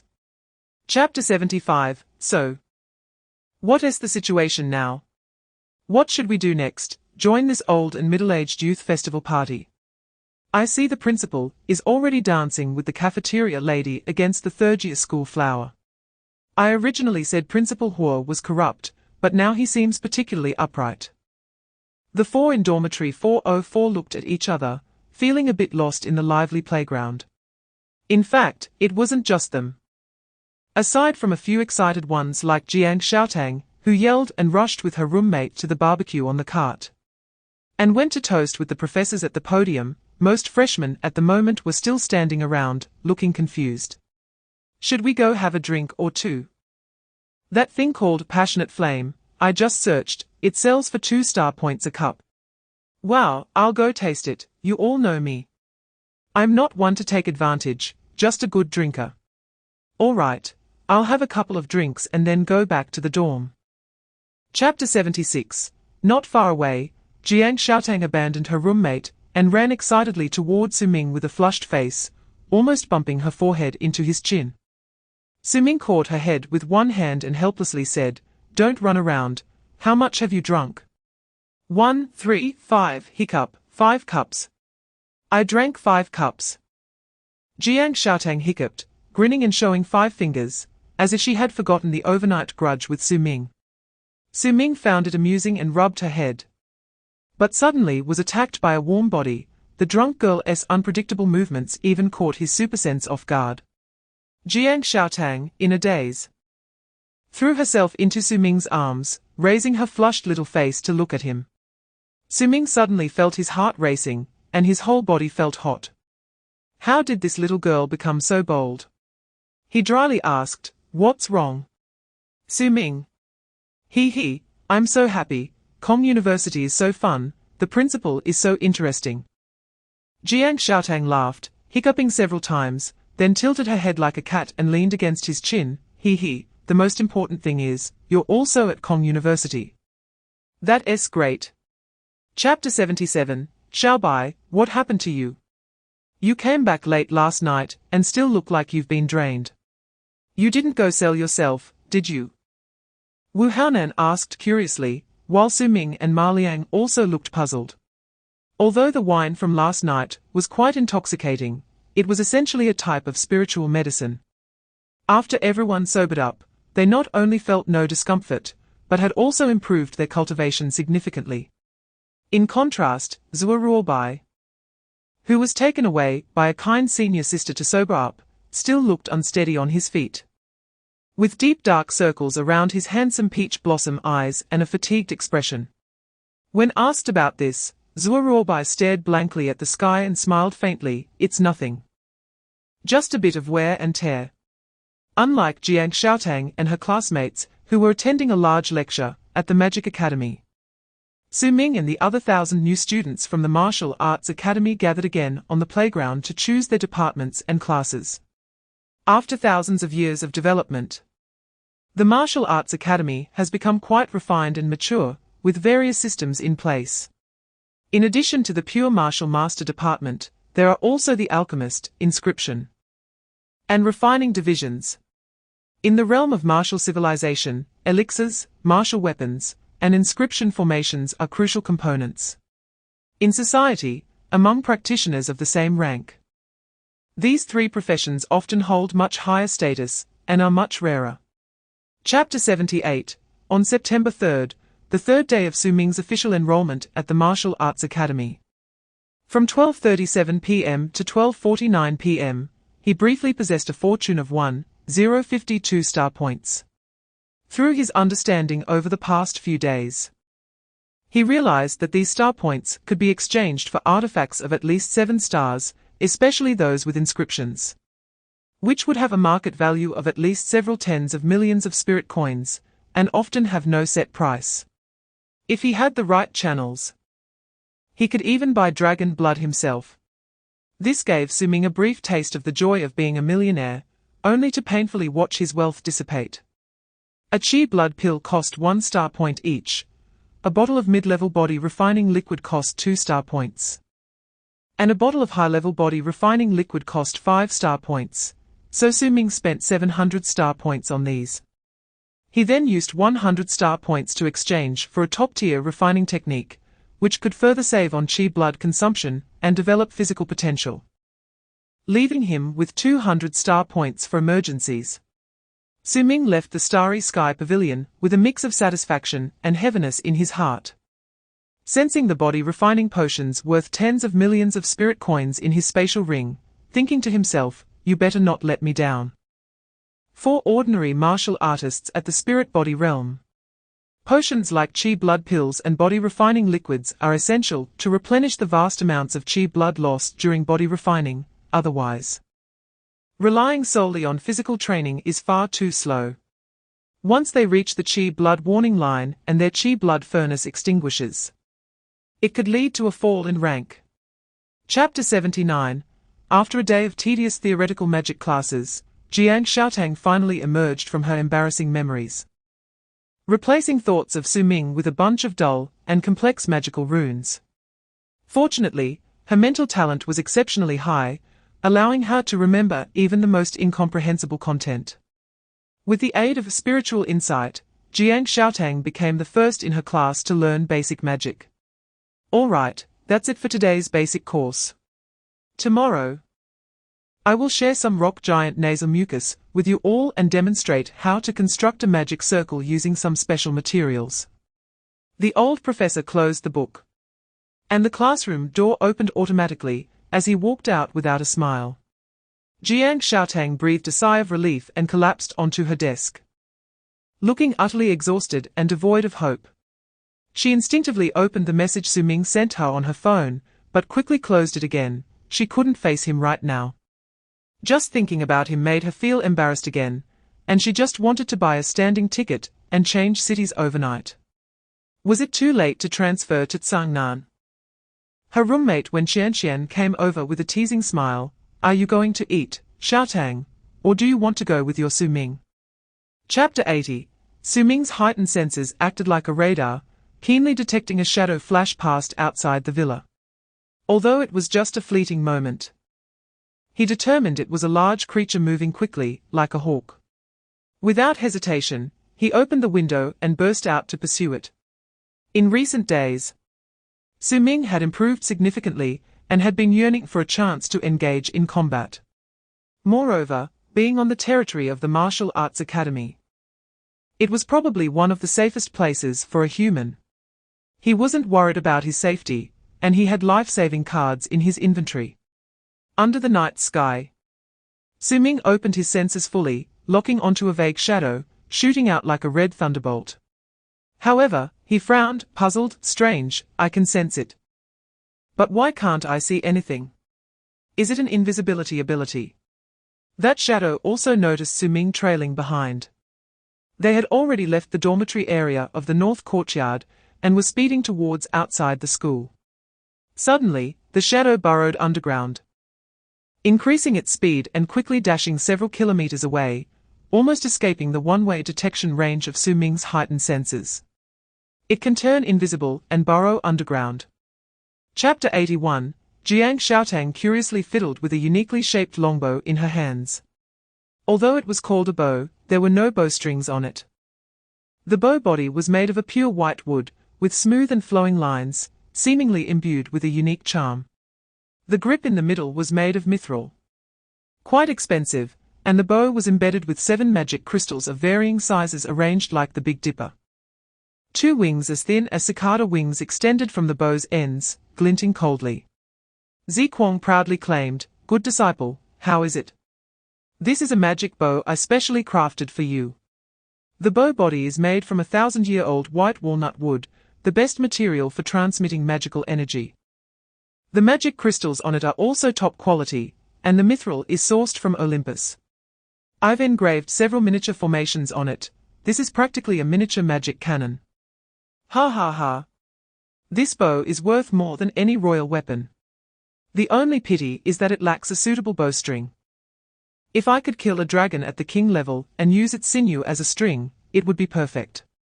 Since my precious little white mouse ran away, making this has been a delightful experience for me.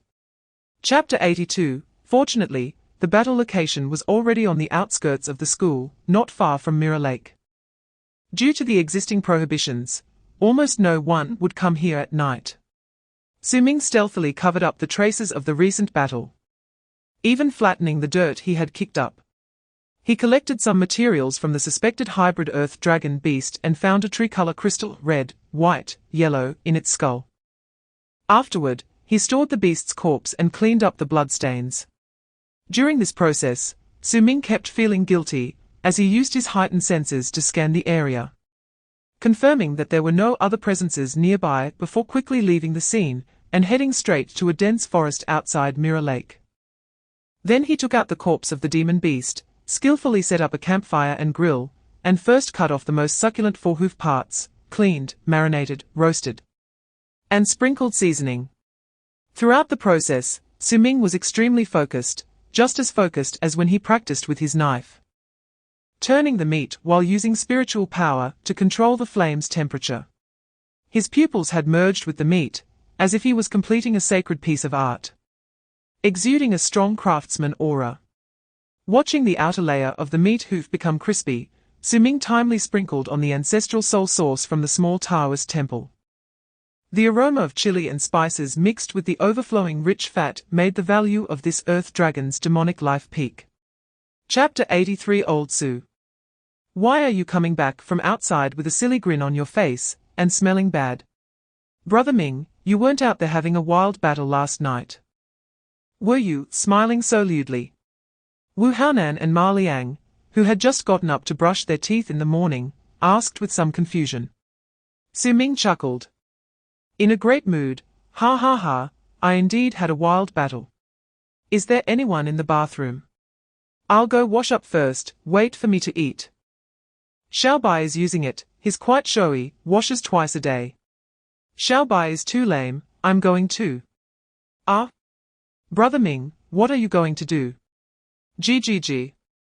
Of course, I'm going to wash with you, what are you blocking for, let me take a look. Brother Ming, no. After the 404 dormitory had dinner together at the North Courtyard cafeteria, they each went to their respective classes according to the addresses in the Xingran emails. Zhou Ruobai and the others from the pharmacist department had class in a flower bed, while Ma Liang's inscription department had class in Hichu. Su Ming and Wu Haonan from the martial master department didn't have such grand names, just straightforwardly named Shaoqian Tower and Weitu, which suited someone's style. In front of Shaoqian Tower stood over 10 statues of presidents, who had made outstanding contributions since the establishment of Kong University. With a certain handsome guy sharing the C position with the first president Pei Zhao, the statue resembling his younger self, looking as handsome as a charming demon. Chapter 84. In the classroom, Jiao Zhao checked the students' names one by one, placing a metal helmet on each desk.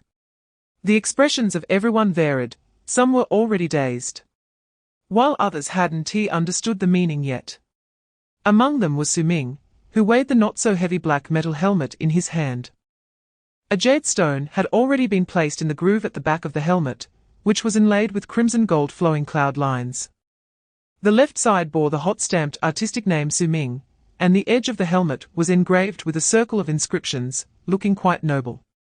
Wu Haonan curiously asked, Old Su, why is your helmet cooler than mine? Indeed, Wu Haonan's helmet was inlaid with silver lines, but his hot-stamped signature on the left side looked much better than his own messy handwriting. Su Ming honestly shook his head, I don't know. Maybe I'm just better looking than you. Damn you.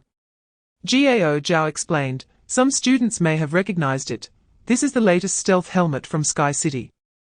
Similar to the virtual pod function during simulated combat, the simulated stealth function is superior and more realistic, not available on the market. Basically only provided for official use by the three great nations. Chapter 85. Su Ming opened his eyes to a clear blue sky. And what came into view was an incredibly magnificent giant square. The ancient grey-yellow stone bricks were filled with a retro atmosphere. And throughout the square were many uneven stone pillars carved with intricate patterns, with a tall city building viewing platform in the distance. He tried to communicate with Qingyun using his mind, but received no feedback, and could no longer see the data panel. Su Ming felt slightly relieved. It seemed that the existence of the Black Tower could not be simulated. Even though Qingyun had said that helmet data would absolutely not leak, he remained vigilant. Other things were fine, but he didn't want to expose the matter of the Black Tower. Around him, beams of light descended from the sky, teleporting the students of Martial Master Class one by one to this square. Most people still looked dazed, their outfits and weapons resembling those of when Su Ming first appeared in the novice village, pure whiteboard warriors. Wow, old Su, did you spend money to buy a skin? So cool. Wu Haonan curiously touched the black knife on Su Ming's back. In fact, Wu Haonan had also made it into the top 100 in the overall rankings during simulated combat. And his current image was not in whiteboard gear, but wearing heavy armor and wielding a long-handled long-bladed saber, exuding great power. Chapter 86. Since they were going to seize the flag, the one who reached the high platform first would have the greatest advantage. Although that person would definitely become the target of everyone. However, Su Ming didn't care, he just let the red thunder flicker slightly beneath his feet. And with a speed like lightning, he surged ahead of the others, directly heading toward the high platform, with only a few people barely able to keep up with him. In less than 10 breaths, Su Ming's figure was already within 100 meters of the high platform. He leaped up to be the first to ascend the platform. But his super sense suddenly tingled, catching a hint of danger, and he instantly dodged, leaving behind an afterimage. In the next moment, the space where Su Ming had just been was torn open, and a sharp dagger thrust out, only hitting his afterimage. The dagger's owner was a petite girl with brown hair, who was momentarily stunned after realizing her sneak attack had missed. Su Ming frowned, a space-type talent. Was it short-distance teleportation? If not for his super sense, this attack, while it shouldn't cause him fatal damage, would still be quite troublesome. Su Ming ignored her, taking advantage of her moment of distraction to leap onto the high platform first, lightly stepping, as if he were an arrow released from a bow, rushing toward the thorny flag. Seeing this, the crowd below immediately surged with energy, accelerating their speed as ice spikes and fire rains flew in from all directions. But Su Ming's flickering figure dodged them all. Chapter 87. Qinzhen, clad in a dragon robe, watched everything unfold on the field, chuckling in amazement. What a display of dominance! Jiao Zhao immediately followed up with, seeking death, opening fire as soon as entering the city. Qinzhen glanced at him sideways. Xiao Zhao, stop being so abstract, you'd be better off taking on more tasks to settle your tab. Oh, okay. Jiao Zhao lowered his head in shame. And you're almost 30, nearing 40, and the entire school's administrative office knows you have a crush on Shihua, yet you still don't dare to confess. How long do you want to drag this out? Has your brain been ruined by drinking in the bar? Woo, Professor, don't scold me. I've been harmed by wine and lust, and I'm so haggard. From today on, I'll quit drinking. On the high platform, the thorny flag behind Su Ming was like a blood-drenched banner. He stood with his sword drawn, red thunder spreading like flames beneath him, resembling a blooming thunder lotus. Just after unleashing a merciless thunder prison, the high platform had already been cleared of most opponents. Now, with Su Ming's 20,000 vitality, he was not to be trifled with, and combined with the destructive power of the furious dragon, anyone who took a hit would find it nearly impossible to defend. Even if the opponent was an S-class genius, the suppression of realms was just too significant. Chapter 88. Ha ha ha ha ha ha. Look at this kid's boastful talk, ha ha ha. These youngsters only know how to show off, not at all like my calmness back in the day. Yo, this knife is pretty good. Last night I broke through to the unity of heaven and man, and today I'm starting to comprehend the knife's momentum. That little fox from the Zhao family is really cunning and quite patient. This is the meeting room on the top floor of the Star Tower. The workplace where the top executives of Kong University are constantly busy.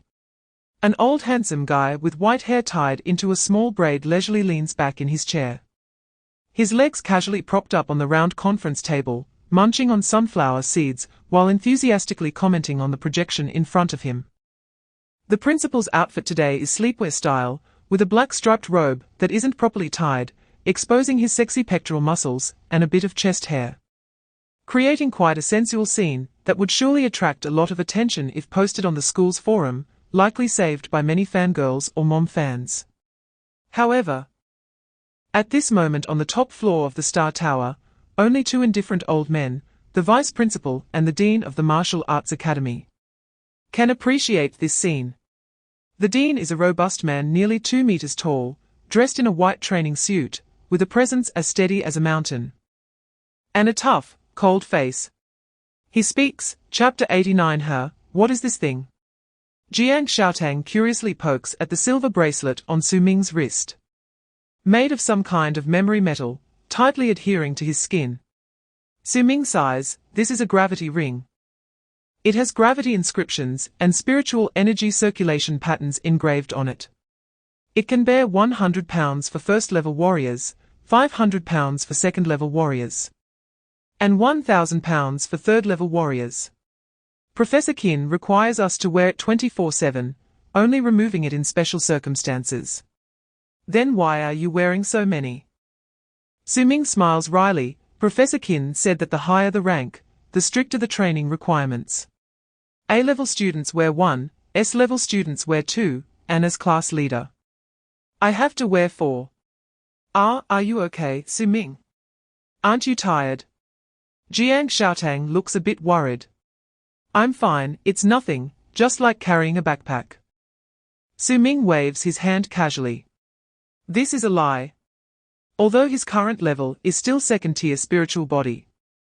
Professor Qin set his gravity rings according to the standards for third-level warriors due to his special vitality, and now Su Ming is bearing a total weight of 4,000 pounds. A full 2 tons. Equivalent to carrying a car at all times. Chapter 90 Su Ming and Wu Haonan are covered in dirt and sweat, with some minor injuries. Class 1 had martial arts classes all day today, and they are utterly exhausted. Even with Su Ming's vitality value steadily approaching 30,000, he is starting to feel overwhelmed. Having trained all day to the point where his bones feel like they might fall apart. After all, he has been practicing with the weight of a small car. Su Ming even envies Jiangcheng for being able to play around. Moreover, the person he has been sparring with is Yang Wang, his cheap older brother, and the main teacher for the martial arts class of all 4 grades at the Martial Arts Academy of Kong University, who is said to have already been promoted to a junior professor. Initially, Su Ming thought it was surprising that someone so unorthodox could be a professor. Later, he realized that there aren't many normal people in the teaching staff at Kong University. In the martial arts class, students like Wu Haonan often pair up to spar, while Su Ming, as the class leader, enjoys the brutal beatings from Yang Wang all by himself. No one envies his special treatment, because the class leader indeed gets beaten quite badly, which has discouraged many who wish to compete for the position. The class leader is not a lifetime role, it is determined by a flag-seizing battle held once a month. Chapter 91 I can only take you to the station. You 3 are participating in a mission for the first time, and it's a sea-level mission. Make sure to listen to your senior sister Chio's arrangements. She is experienced and absolutely trustworthy in terms of strength. Be sure to pay attention to safety and don't get lost. Oh right. Remember to use the public service card for all travel and accommodation expenses, and keep the invoices for reimbursement. The budget is limited, so don't spend extravagantly. Gao Zhao admonishes earnestly, like a nagging old father. The carefree Huang Mao, Wu Haonan, is chewing on a cigarette, seemingly not listening to a word, just pouting. Zhao Ji. Why do we only get to squeeze fish heads with chopped peppers, while they get to ride in supercars? He points to Jiangcheng and Xiao Menghan, who have just gotten out of Tang Shihua's red sports car nearby. Gao Zhao gives him a scolding slap on the head. Just sitting is already good enough. I'm saving money to buy a house. Do you know how high the housing prices are in Jiangcheng?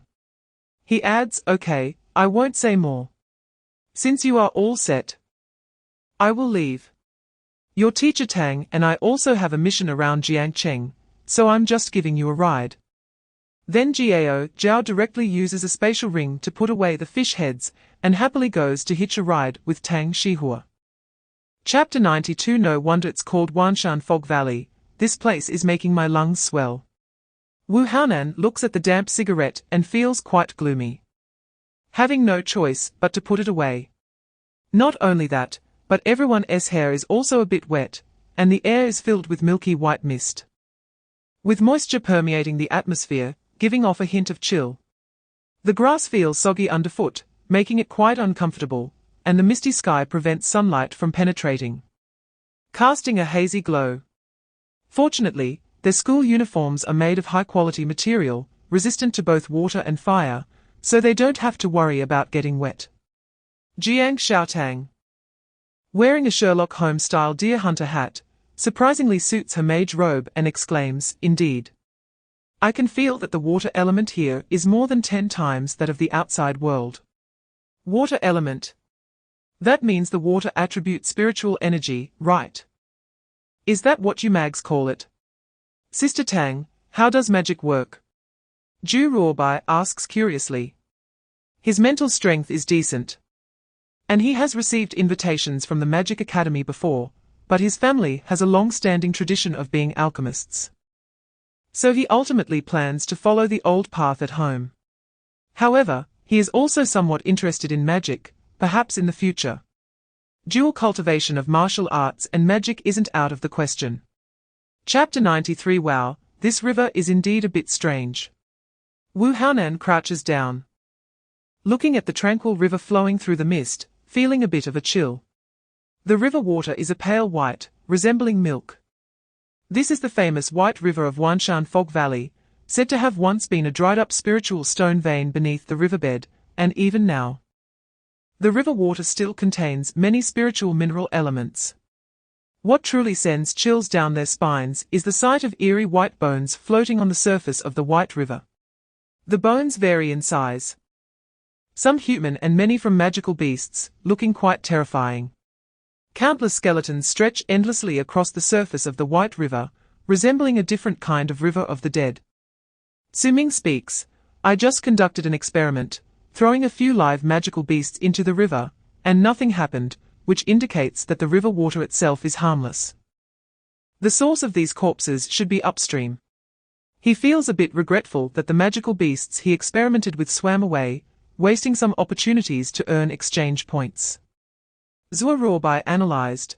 According to the information provided by the school and the statements of those adventurers, there was no mention of the corpses in these rivers. It is feared that this river has only recently undergone a mutation. I just asked the aquatic plants around here, and they said it started 3 days ago, with corpses drifting down from upstream every day. Chapter 94. Su Ming frowned. Oh. Tell me more. The voice of Qingyun was filled with the heartfelt advice of loyal ministers and good generals. Considering your special physical body and the unsealing situation of your first key, the old servant speculates that the power to break the first layer of the seal can at most help you break through to the mid-stage of the third level of the spiritual body, with the potential for your vitality to surpass 70,000 points, but the skull should not be completely refined. Just now, under the supreme guidance of destiny, you have triggered the quest mystery of the Fog Valley. The task is very simple. Please unravel the secret of the White River's corpses and stop that illusory slaughter. Upon successful completion of the task, you will receive 200 exchange points and the right to unlock one-on-one real combat functionality. Additionally, according to the feedback I received from Destiny, at the end of the White River's corpses, there is a place very suitable for you to unlock the seal, which will maximize your benefits. Su Ming thought for a moment. He naturally would not be so eager to unlock the seal right now. He was just eager to unlock the seal and then draw a few more times at the lucky wheel, but at this moment he knew what was more important. Meanwhile, Jiangcheng was somewhat absent-mindedly carrying the falling star bow, calling out the little red cauldron from within her body. Chapter 95. About 3 kilometers from the riverbank ahead. The attackers are at least above the second level, and my treant was almost taken down in an instant. Hearing Zhu Ruobai's words, Su Minghen thought for a moment and said, let's go and see what's going on. Everyone pay attention to conceal their vitality. The demon race's sense of smell is often very sensitive. The group nodded, each preparing for battle, cautiously continuing along the riverbank. Soon, amidst the hazy mist ahead, intense sounds of fighting broke out, along with surging flames, and they could faintly hear several roars that were clearly not in the human language. The few of them exchanged glances, and Su Ming whispered to them, "You wait here and don't move. I'll go ahead quickly and buy a few oranges." Wu Haonan was taken aback. "What time is it, and you're still thinking about buying oranges?"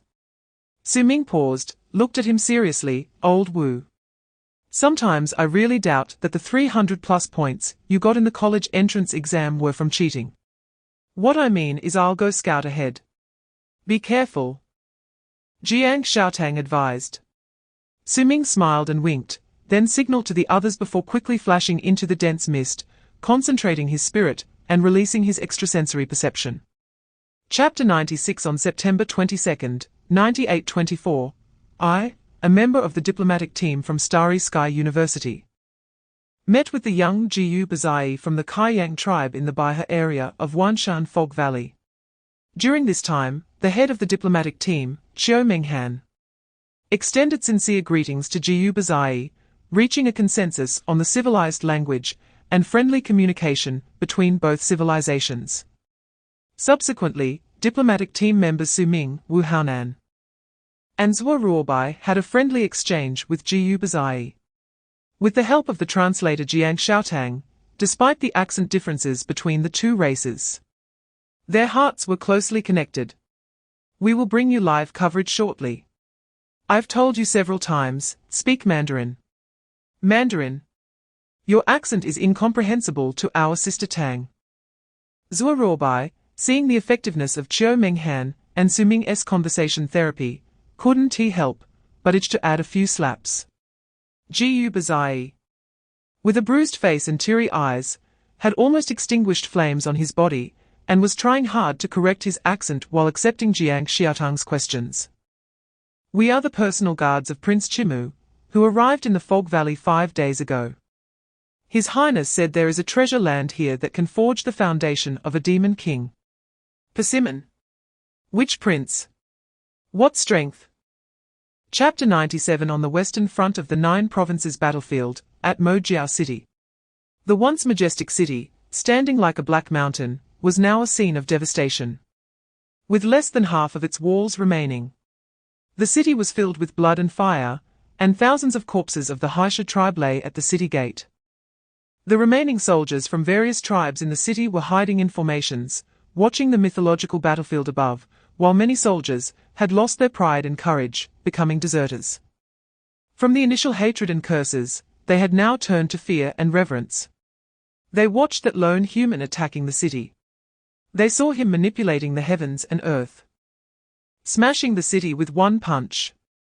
They watched their proud demon lord leader, a renowned young supreme, being torn apart by that terrifying human. They saw that man drenched in blood, as if a god or demon had descended. "Enough! Human, stop! I am telling you to stop." The tall Mo Jiao king stood in the air, black demon energy filling the sky, powerful like a deity. Roaring with rage, as he watched 2 of his tribe's royal figures being torn apart by that young human, his heart feeling like it was bleeding. "Enough! Ha ha ha! Enough for your mother." Chapter 98. Light Rope Technique. Jiang Xiaotang deftly snapped her fingers, and a rope of white light immediately appeared in her hand. One end of the rope was tied into a loop, and then Jiang Xiaotang skillfully handed the rope to Su Ming. Su Ming gave an okay gesture, then swung the rope forward, using his extrasensory perception to accurately locate a Kaiyang that was fighting in the mist ahead. He threw it, and the light rope accurately looped around the opponent's neck. The originally frenzied Kaiyang was slightly taken aback, and before it could react, the light rope instantly tightened, binding it. Immediately afterward, Su Ming's arm surged with vitality, and with the power of over 10,000 pounds, he yanked hard, causing the Kaiyang to be pulled away in an instant, quickly disappearing into the white mist, leaving the Kaiyang that had just fought with him in a daze at the spot. Su Ming directly pulled the Kaiyang in front of the others. Wu Haonan and Zhuo Ruobai, grinning maliciously, had been waiting for a long time, and immediately rushed forward to beat it up. "I chop, I chop, I chop. I stomp, I stomp, I stomp. Senior sister, do you still want the Dan fire? Old Su, come, come, come, you get the last hit." With the team working together, a peak 3rd level Kaiyang was easily defeated. Almost without any effort. Chapter 99 Divine Herb Garden. The group exchanged glances, and even Su Ming couldn't help but look over in surprise. The title Divine Herb Garden indeed sounded a bit too high-end, but looking at the gugu tree that was scratching itself and occasionally picking its non-existent nose, they expressed skepticism about this claim. Would a divine being plant such abstract things in a garden? Su Ming thought to himself, unless this person is the principal. Zhuo Ruobai asked, "What divine being? Why do you say this is a divine herb garden?" Gugu Tree shot him a glance, and at a glance, it was clear that you were not locals. What gods are there in this world? Of course, it's the fog god. However, I really haven't seen many creatures like you. Looking all ugly and awkward. The Great Snow Mountain is the residence of the fog god. And we are all noble spirit plants cultivated in the medicine garden by the fog god.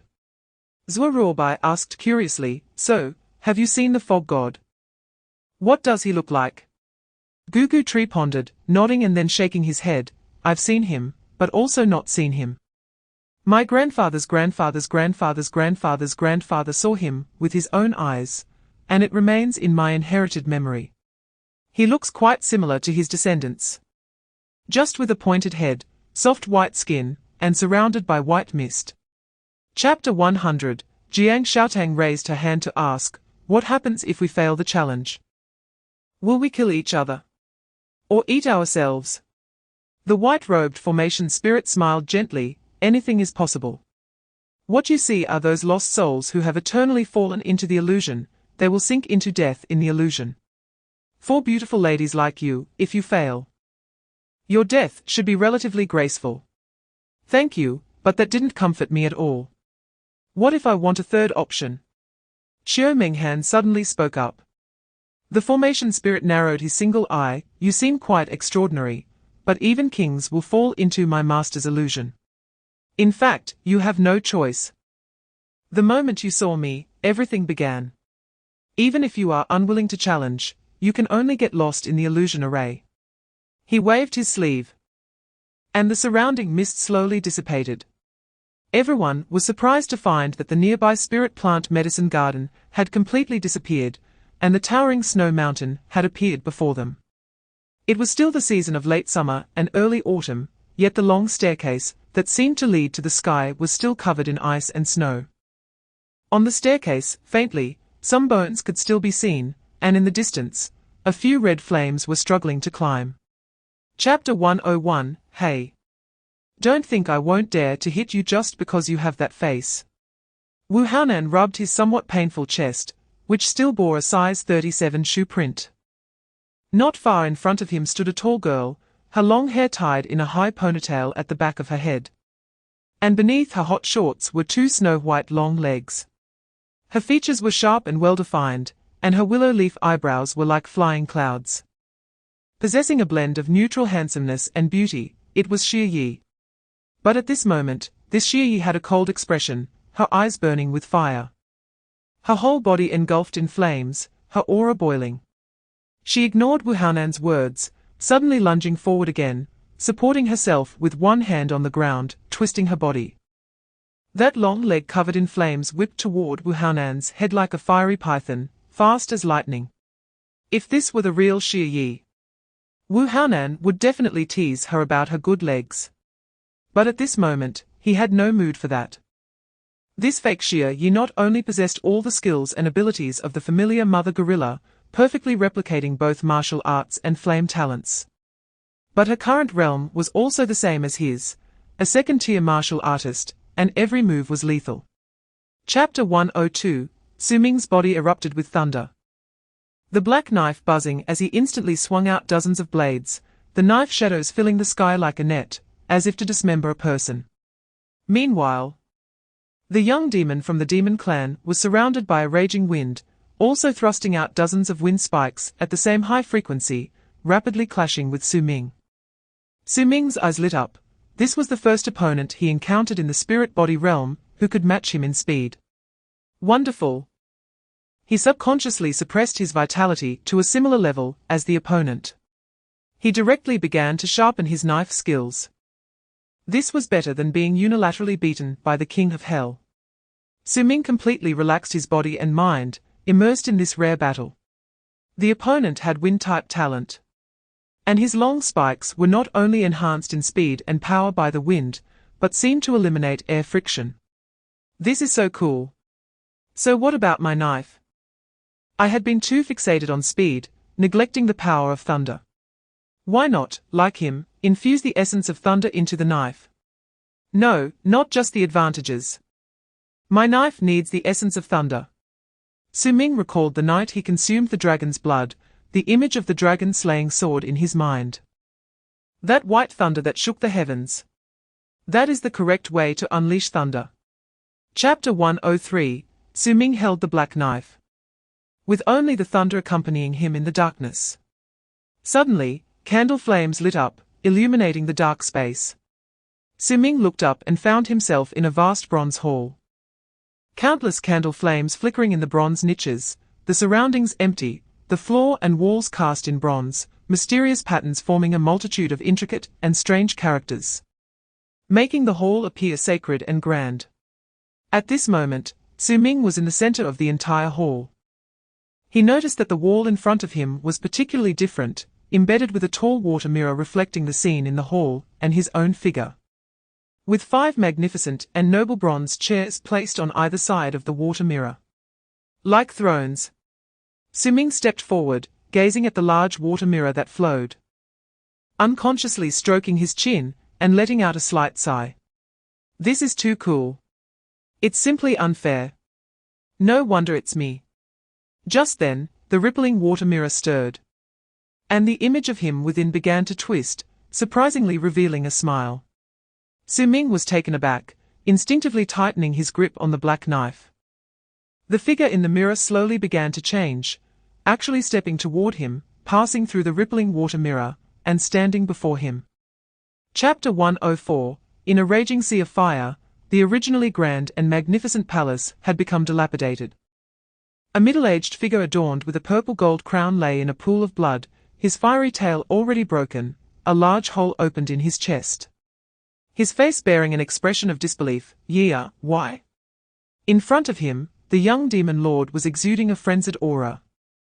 Flames blazing all over his body, as if burning with his own desires. That already hideous face was now even more twisted and contorted, blood tears streaming down. It was the furious Prince Chimu Yi. He looked at the familiar corpses strewn across the sea of fire in the palace, his mother, his master, his siblings, his wet nurse, his most trusted confidants, his friends, and his beloved, all lying in pools of blood, consumed by the flames. He laughed maniacally, looking at the person he once feared and respected the most. Father, don't be afraid, this is all an illusion, ha ha ha ha, it's all fake. You all die. You all die so I can become king. As long as I can become king, what does it matter if I cut down everything in my heart? Don't say this is an illusion, even if you are truly in front of me, I will still kill. Kill. All who block my path to kingship must die. Ha ha ha ha. Chapter 105, The muscle memory from his super senses reacted faster than his brain. Su Ming almost instinctively raised the black knife, his figure flickering to evade the unstoppable gun shadows, his hands holding the knife diagonally as he sliced through, the knife and gun clashing, producing a grating sound and sparks. The young general couldn't help but smile, and as he raised his gun, he charged forward again like a raging wind, unleashing countless shots in an instant.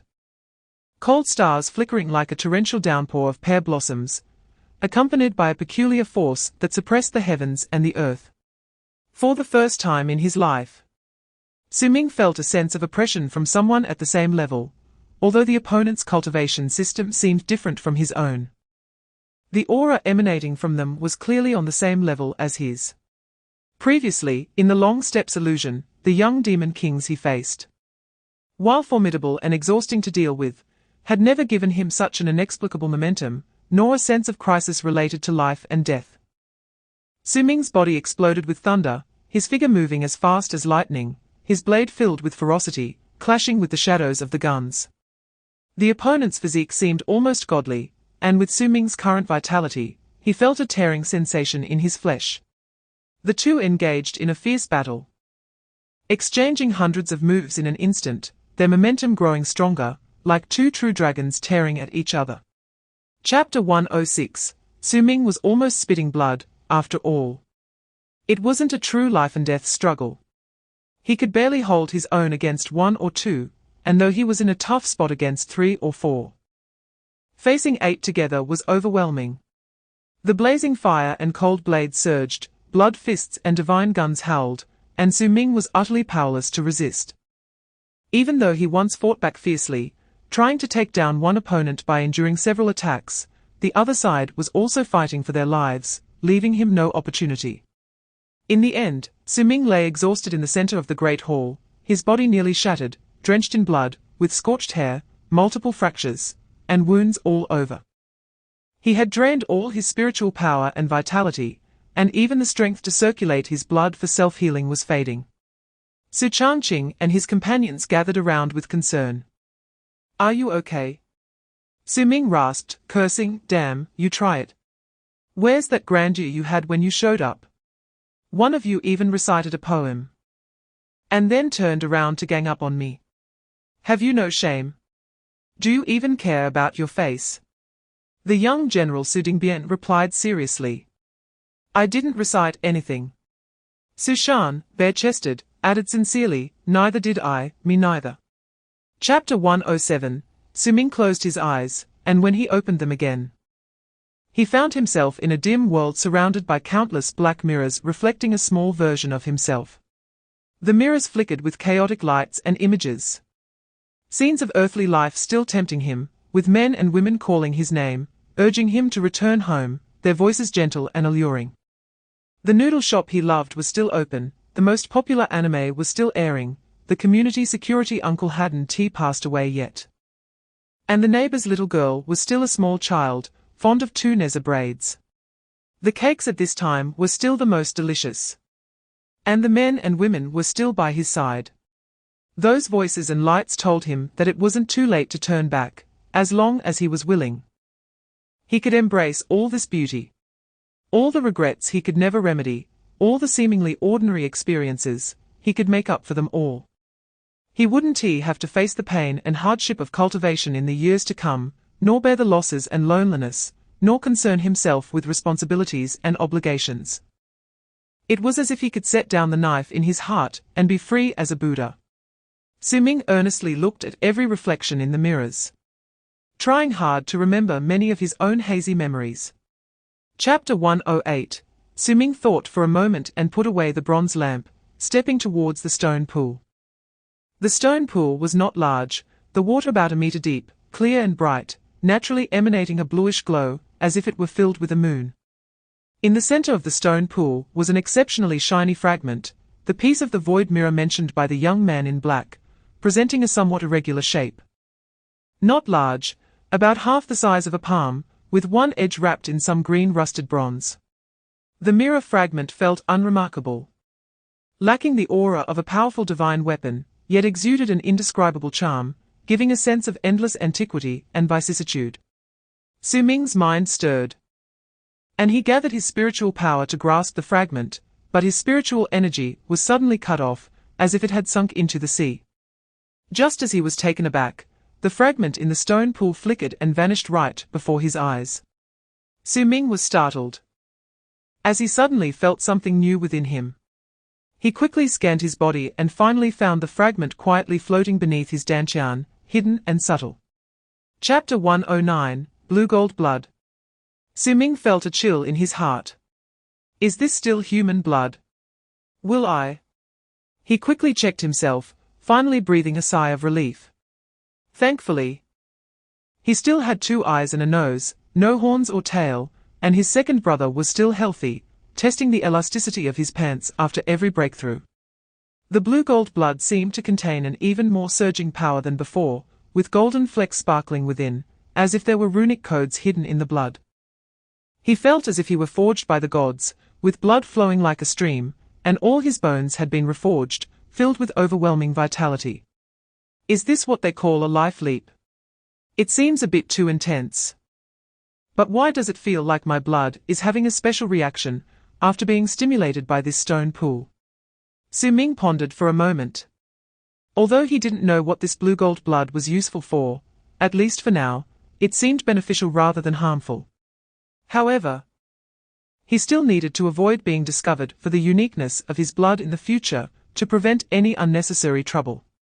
At that moment, a strong sense of crisis suddenly surged through Su Ming's heightened senses. In an instant, a tremendous firelight like a meteor came crashing down. And the fire attribute spiritual energy in the world boiled and burned, the terrifying impact sending him flying, crashing violently against the stone wall of a distant cave, causing rocks to shatter and dust to fill the air. Chapter 110. The headless corpse of the crimson flame slipped from Su Ming's hands, scalding blood splattering all over him. Su Ming exhaled a breath of foul air, feeling somewhat exhausted. The consumption of 9 manifestations of life was too great, even with his current terrifying vitality. He struggled to fully unleash its power. Just now, the strength of the 2 manifestations had drained nearly 2 of his divine chain's vitality. And he didn't know how to replenish it well. However, the effect was indeed powerful enough. In the face of sufficient strength, he could bridge the vast chasm between the spiritual body and myriad laws. Having annihilated the F, Su Ming glanced at his attribute panel. Name: Su Ming, race, human. Level: late stage of 3rd rank martial artist, bone tempering 187 pieces, limb bones 126 pieces, trunk bones 51 pieces, skull bones 10 pieces, chi and blood, 321691531603. Spirit, 500 Hz, talent, super sensation, Tai Shenshao in evolution, exchange points, 3028, inventory, soul microphone experience card, passionate burning pills, red spirit snake fruit. Current task, Mad Dragon Fury Sky, Transcendent 65. What surprised Su Ming even more was that Kai Mu had brought him over 2,000 exchange points, finally allowing him to exchange for blade draw. Chapter 111. Xiao Minghan opened her autumn-like eyes, her pupils filled with extreme coldness. She sighed, glanced at the crumbling illusory world, and turned to look at the gradually vanishing little girl. It seemed that this eye was not suitable for us. The little girl tilted her head, waving her hand with the arm of the teddy bear in her embrace, as if to say goodbye. Well then, your time is running out. I hope you can find other medicines. Take care of yourself. Goodbye. Goodbye. The little girl's figure dissipated along with the illusory world, as if she had never existed. The next moment, Xiao Minghan looked around and found herself in a huge cave palace. Not far ahead, 2 tall Kai Yang were in a daze, seemingly still recovering from the shattered illusion, and their auras had reached the realm of 10,000 laws, their tails blazing like torches. Xiao Minghan's eyes lit up. Her previously gloomy mood brightened significantly, a smile appearing at the corner of her mouth as 2 large black pills of elixir appeared in her hand. At that moment, the 2 Kai Yang demons also noticed the human spirit realm being approaching them. Chapter 112. A philosopher once said, being humble is like walking in fine clothes at night. After Su Ming and his group set up the illusion array with Jiangcheng, they rushed down the snow mountain, bloodily washing through the myriad races on the long stairs, and quickly reached the medicine garden, without needing Zhuo Ruobai's command. Along the way, everything that grew in the soil was uprooted as if locusts had passed through. Even some spirit soil was dug up, nearly filling everyone's empty rings. Initially, they had intended to adhere to sustainable development, but in the end, even the remains of their deceased uncle Jiu, who had been dead for many years, were not spared. Subsequently, the group had Jiangcheng reinforce several layers of illusion array along the way before quickly returning to leave the number 7 folded space, hurrying back to Yuzhou City, finally feeling relieved. After returning to the city, Xiao Minghan immediately reported to the school in the name of the captain about the discovery of the stone pool. And then they began to divide the spoils. In addition to the spiritual plants mentioned in the mission, a portion of the remaining spiritual plants and herbs were selectively retained. while the rest were sold under the name of Zhuoruobai, the noble scion of the prestigious Wu family, to various auction houses and officials in Yuzhou City. Chapter 113. Wait a minute. Zhuoruobai seriously interrupted him, confirming with a question, "You just said you have a friend." Wu Haonan scratched his nose, his gaze drifting, and coughed twice. "Yes, it's a buddy of mine. He wants to ask you for some advice." Zhuoruobai's expression turned grave. He inhaled sharply, gathering his tongue, and shouted loudly, "Old four. The boss says he has a friend." "What?" Ma Liang, who had just spent the day drawing strange symbols and was still covered in spiritual ink, suddenly excitedly wrapped in a bath towel and rushed out of the bathroom. "Boss, you have a friend with a story." At this moment, Su Ming, who had just finished eating with Jiangcheng, yawned as he pushed open the door to room 404, arms wide open. "Brothers, I'm going to hug my son." Before Su Ming could embrace anyone, Ma Liang emphasized with a glowing face, "Brother Ming, the boss says he has a friend." "What?" Su Ming stepped forward, his figure instantly shifting to stand in front of Wu Haonan, using Thunderlaw instant step, his expression serious as he said, "Detail it." Wu Haonan, Ma Liang locked the dormitory door, turned off the lights, and tightly drew the curtains, then lit a symbol lamp on the coffee table, the flame burning brightly. Chapter 114. On September 30th, 9824, as per tradition, after the first month of school, it was the day of the annual Newcomer King competition. 4 new students. After this day, the novice protection period at Kong University would completely end, and the days of having to spend star points even for flushing the toilet were about to begin. As for the rewards of the Newcomer King, although the dragon blood and dragon soul were highly valuable, Kong University, being financially robust, had given out such prizes in previous years as well. If we talk about something of greater significance, it would be a title. The top 5 of each Newcomer King competition would be awarded the title of seat by the school, and students listed under seat would have the right to participate in some important decisions and meetings of the school. This is true power. Moreover, as long as they are in school, seat holders must accept challenges initiated by any student of the same level after approval from the School Affairs Office. So seat is not fixed by the time of their graduation in the 4th year.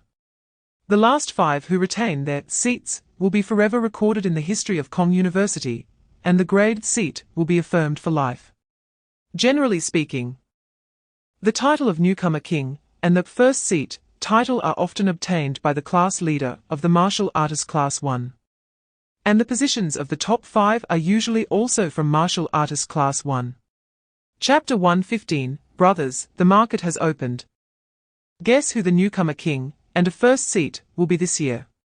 The Magic Academy isn't very obvious, but in martial arts, it should be Su Ming, right? Haven't you heard about his flag-seizing battle? It's extremely impressive, though first seat is likely not out of reach for him. Not necessarily. I heard that the Zhao family's prodigy has seriously hidden strength. Last time in the flag-seizing battle, he was a dark horse. There might be some variables this time. And there are also Qimo, Tuobaku, Lijian, Wu Haonan, and others whose recent improvements have been particularly fast. It's said that some have even been accepted as apprentices by professors. Don't underestimate the other side families, many first seats have come from previous years. More than that, I'm more interested in seeing the upcoming senior brothers and sisters guidance. TSK, I bet it will be quite violent. What senior brothers and sisters guidance? I feel it should be changed to senior brothers and sisters showing their might. In the conflict mediation room of Starry Sky University, it was crowded with people. Gongs and drums were resounding, red flags were waving, and firecrackers were ringing, truly an unprecedented spectacle. After opening the spatial portal to the mediation room, what appeared before everyone was a massive structure resembling an ancient Roman Colosseum, with an endless viewing area that could accommodate hundreds of thousands of people.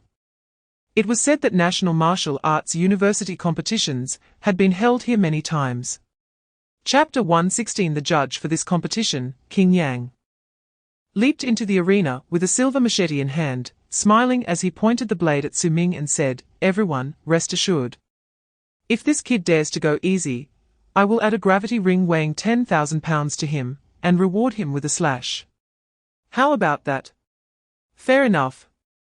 Right?" Su Ming rolled his eyes at him, feeling somewhat speechless. "Brother, don't attract more hatred for me." The crowd fell silent. And the aspiring champions preparing to compete were even more silent. Many faces showed reluctance, but they were helpless. 100,000 units of vital energy, is this even poetry? Qingjin smiled slightly. Since no one is speaking, then let the competition begin. In the front row of the contestant area, everyone looked at each other. And no one dared to step up and challenge. Qin Yang's somewhat annoying voice spread throughout the arena, mocking, "Oh, what's this? Not even anyone brave enough to lose.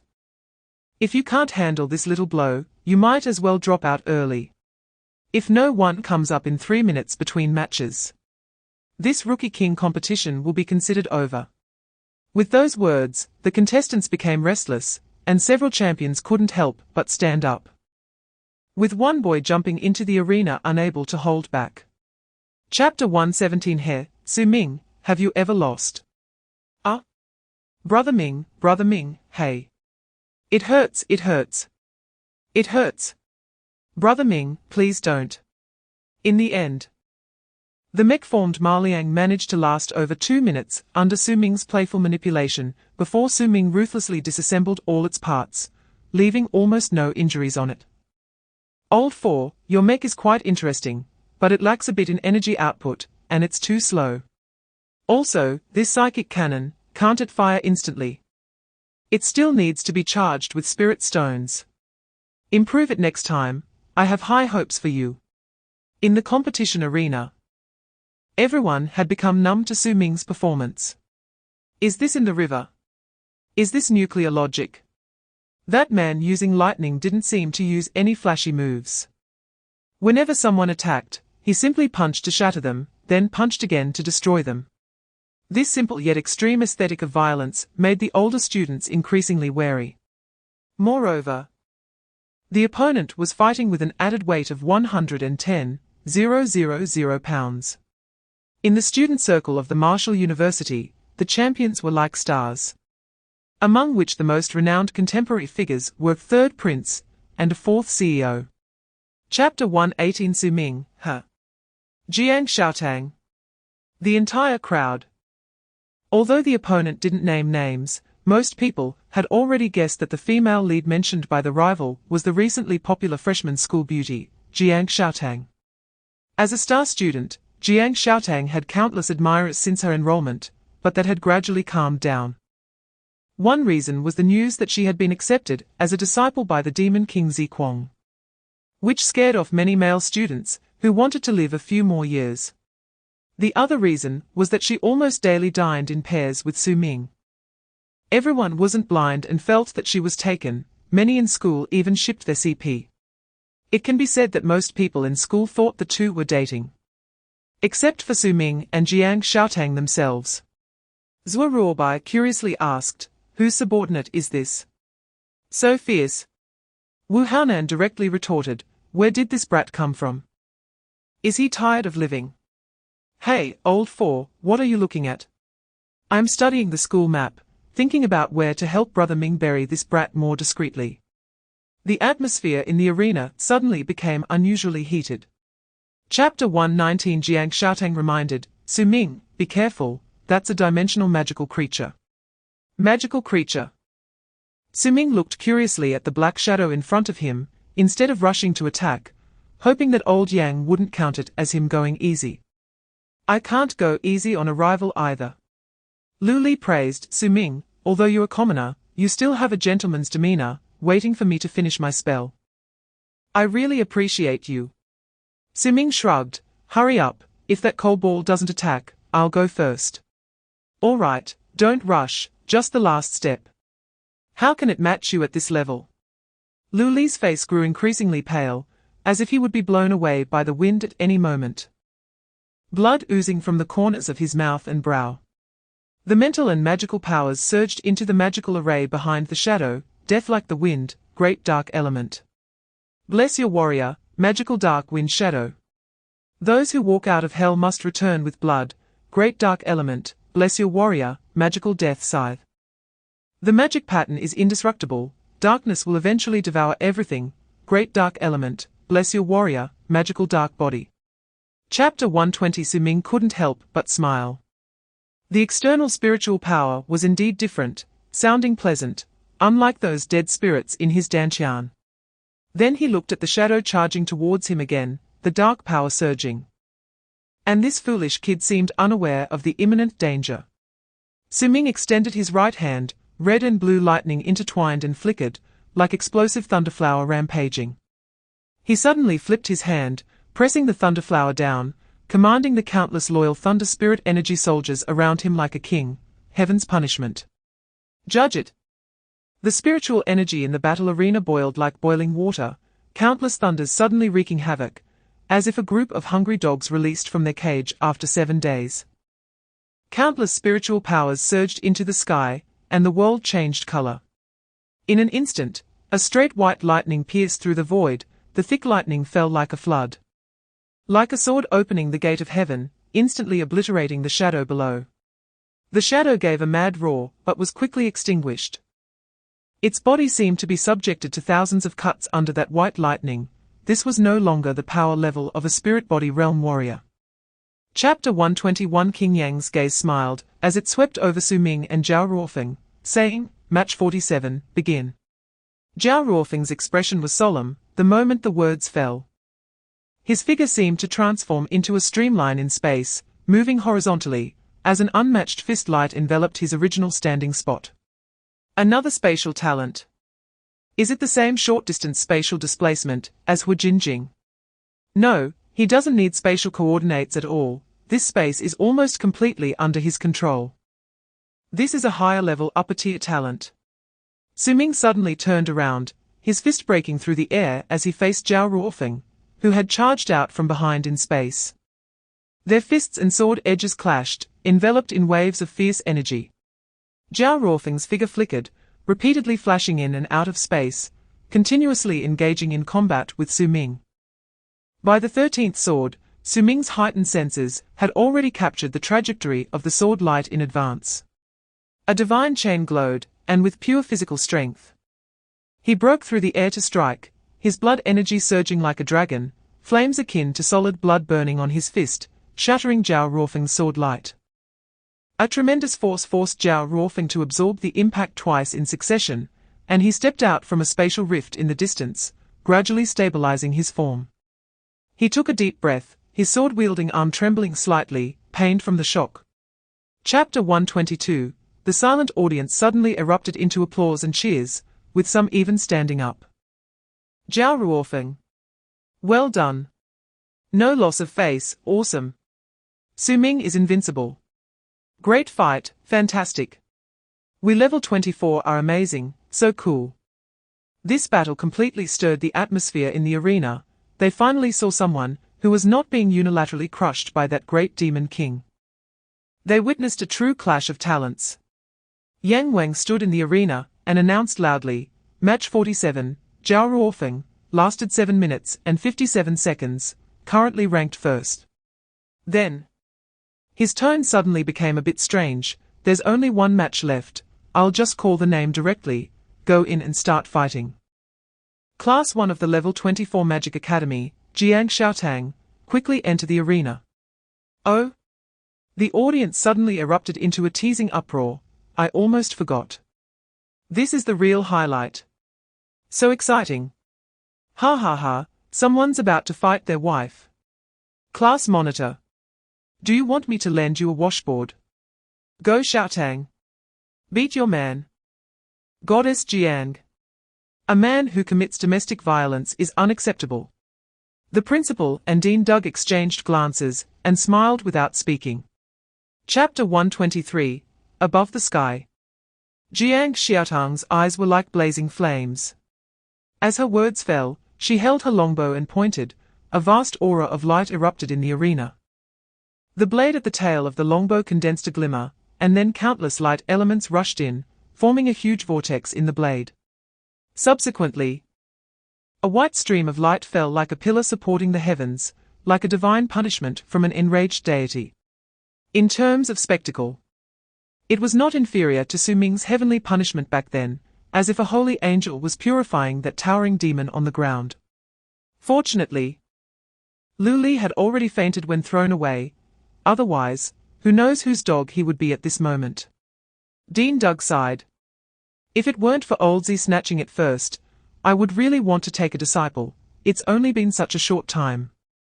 And they are already close to becoming a great magician. Using a mid-level magic like this is incredible, if they can use forbidden spells in the future. Then it would be something else. The principal chuckled. Don't mention it in front of Oldsey, who would dare to covet his disciple now. He'd go crazy.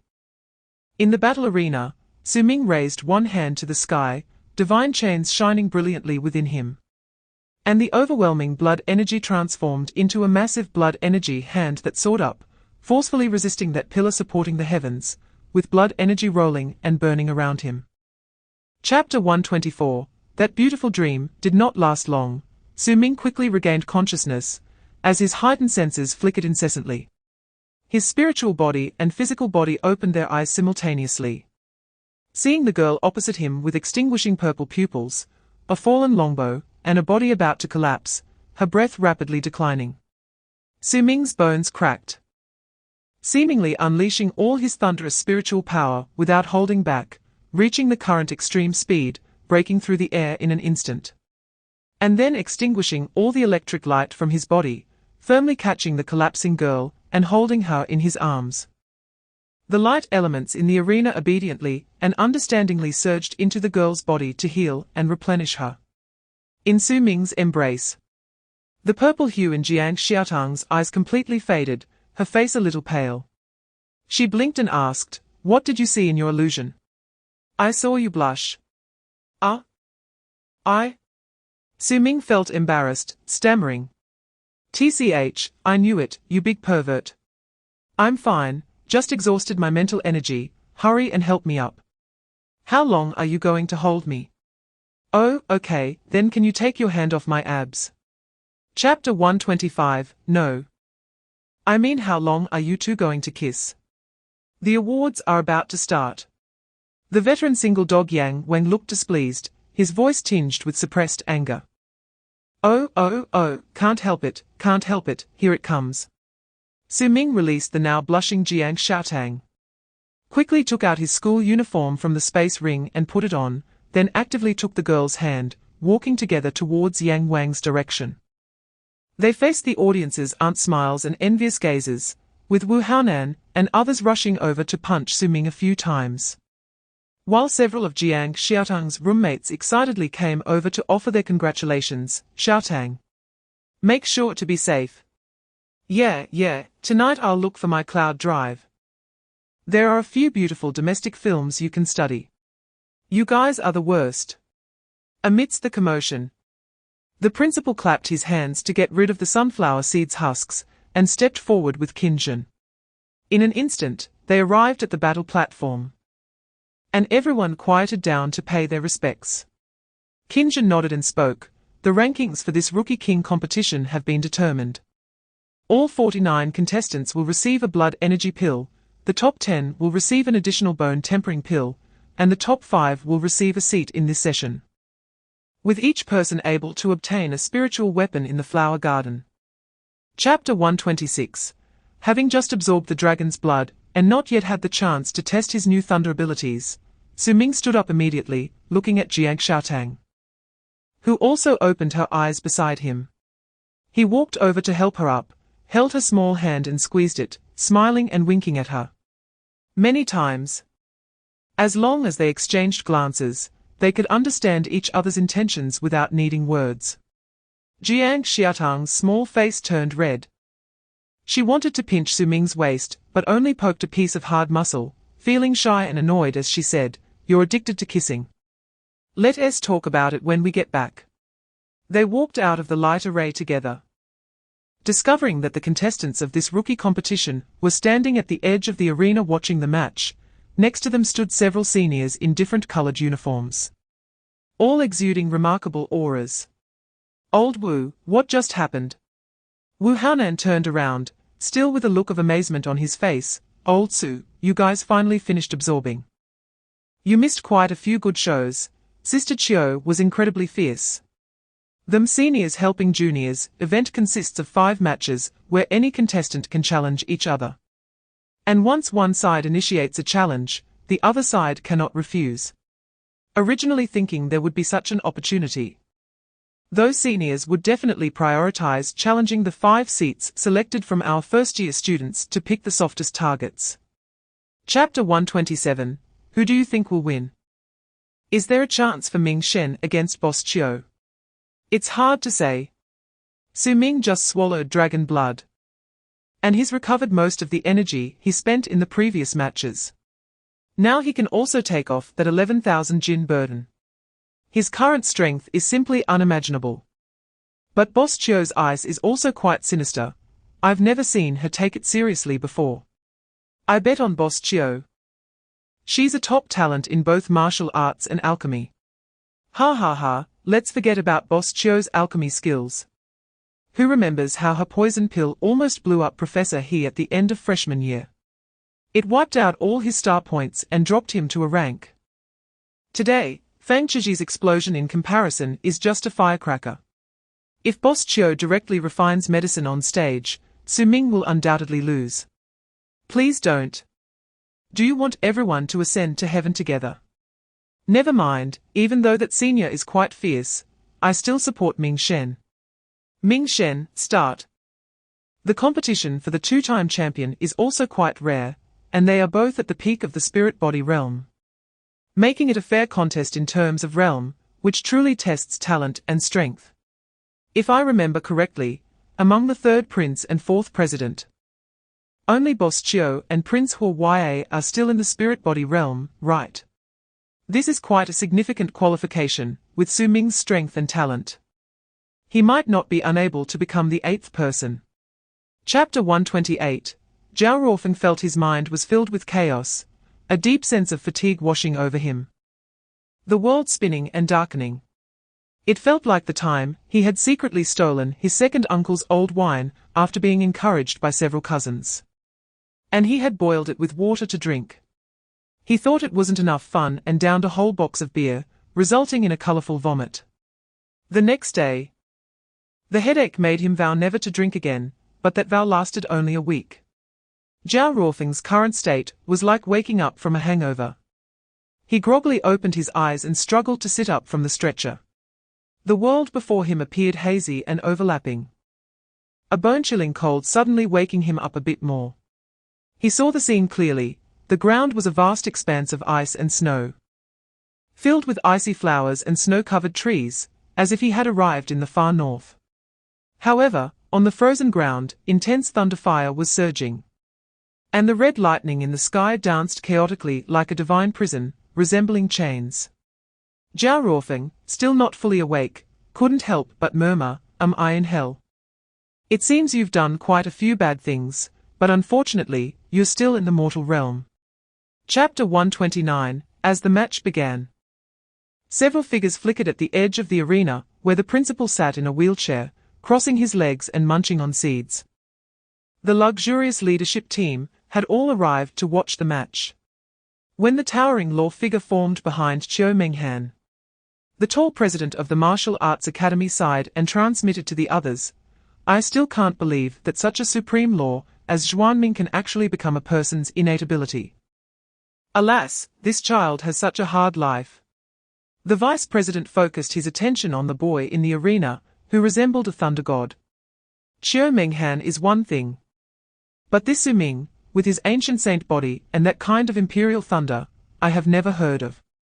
The president of the Magic Academy stroked his golden beard, nodded towards the side, and chuckled, "Forget about these two. This little girl next to them confuses me every time I see her." The others shifted their gazes and saw a girl in a wizard's robe sitting cross-legged at the edge of the battle arena. Every inch of her glowing with a translucent light, even her hair shimmering with that glow. Her large, bright apricot eyes sparkled, and within the dreamy purple hue, golden symbols danced in her pupils. Chapter 130. Purple copper is a special mineral unique to the Wushan world, with extremely high hardness, but excellent ductility. And it inherently possesses a certain ability to absorb spiritual power, making it a top material for crafting precious armor. At the same time, it is also the holy stone of the Purple Gold clan. Only royalty can possess items made of purple copper. The magnificent palace located on the precipice of 10,000 ren is entirely forged from purple copper, making it extremely luxurious. A young purple gold figure dressed in a luxurious robe strolled alone through this palace, his purple crown also forged from purple copper. His 4 arms casually crossed behind him, and the dense golden lines on his skin showcased his noble lineage. He surveyed his palace with satisfaction, stepping up the stairs engraved with ancient patterns, ascending to the throne crafted from purple jade and purple copper, and then sat down contentedly, feeling the cold aura emanating from the throne. It was the cold of power and authority, the loneliness of supremacy. He let out a few wild laughs in the palace, echoing throughout the entire purple palace. At that moment, a blood-red mountain sparrow flew into the purple palace, transforming into a small, thin old man cloaked in red robes, who knelt on one knee and respectfully said, Chapter 131, Su Ming, do you want to turn the blood back to red? As the principal's words fell, Jiangcheng and Xiao Menghan both looked at Su Ming in surprise. Jiangxiaotang's eyes held a hint of worry, and Su Ming squeezed her little hand, signaling that everything was fine. He then looked at the principal, sighing inwardly. The principal truly knows a lot. Since Su Ming enrolled, he always felt a strange tacit understanding with the higher-ups at the school. For example, at the start of the semester, Qin Sansi unexpectedly suggested that he swallow dragon blood. Then, he encountered the King of Hell wielding a knife, and after returning from the Misty Valley, the school's attitude towards him in the newcomer king competition. Sometimes, Su Ming even suspected that the task in the Misty Valley was arranged intentionally by the school. Su Ming guessed that his blood and spirit chain might be able to deceive ordinary people, but someone like the principal, a legendary human-level powerhouse, probably already saw through his depths. However, the school never questioned or delved into his terrifying blood and physical body, respecting his secrets, even protecting him. Aside from Qingyun, he indeed had nothing to hide. Su Ming sincerely nodded and respectfully replied, I want to. Principal, what should I do? The principal chuckled lightly, his expression mysterious. With his silver slicked-back hair meticulously arranged, lion-like eyes, and a handsome, rugged face that exuded an air of superiority. Chapter 132, in other words, you need to have 1,000,000 vitality before reaching the realm of all laws. Logically speaking, that is impossible. It would be equivalent to the vitality of 100 peak spirit-body realm warriors. However, for you, it might not be the case if you dare to try. The principal spoke slowly, his voice carrying a kind of temptation. Su Ming sighed, he had already guessed it. Principal, the method you mentioned is to use me as a test subject for Sister Chio's kind of vitality pill, right? The principal smiled and nodded, while Xiao Minghan's eyes sparkled with intensity. Principal, you indeed recognize my talent in alchemy, right? Don't get too excited, that's not what I meant. The principal solemnly struck down Xiao Minghan's confidence, and then turned to Su Ming and said, I can't say much about Minghan's talent in alchemy, but her unique rising qi blood pill does have some merit. The previous experiments failed mainly because those individuals' bodies couldn't accommodate such tyrannical medicinal properties, but for you, it is indeed an excellent supplement. As of now, this is the best way the school has found to quickly enhance your vitality before reaching the realm of all laws. Of course, you must have already experienced the associated risks. Are you willing to give it a try? Chapter 133 Ding. Visitor identity confirmed, level 9824 first seat. Martial Arts Academy, Martial Masterclass 1, S-level authority holder Su Ming, level 9824 second seat. Magic Academy, Mage Class 1, S-level authority holder Jiangcheng, level 9823 of first seat. Martial Arts Academy, Martial Master Class 1, B-level authority holder Su Ming. And the esteemed principal of the Sacred and Mighty Starry Sky University, SSS level authority holder. His Excellency He Xiaoqian, grants passage. Good evening, gentlemen and ladies, I am Xing Ran, and welcome to a flower garden, number 1 red building. As the red gold gate inscribed with intricate patterns slowly rose, Su Ming looked up at the principal, who had his hands behind his back. Principal, when can my level be raised?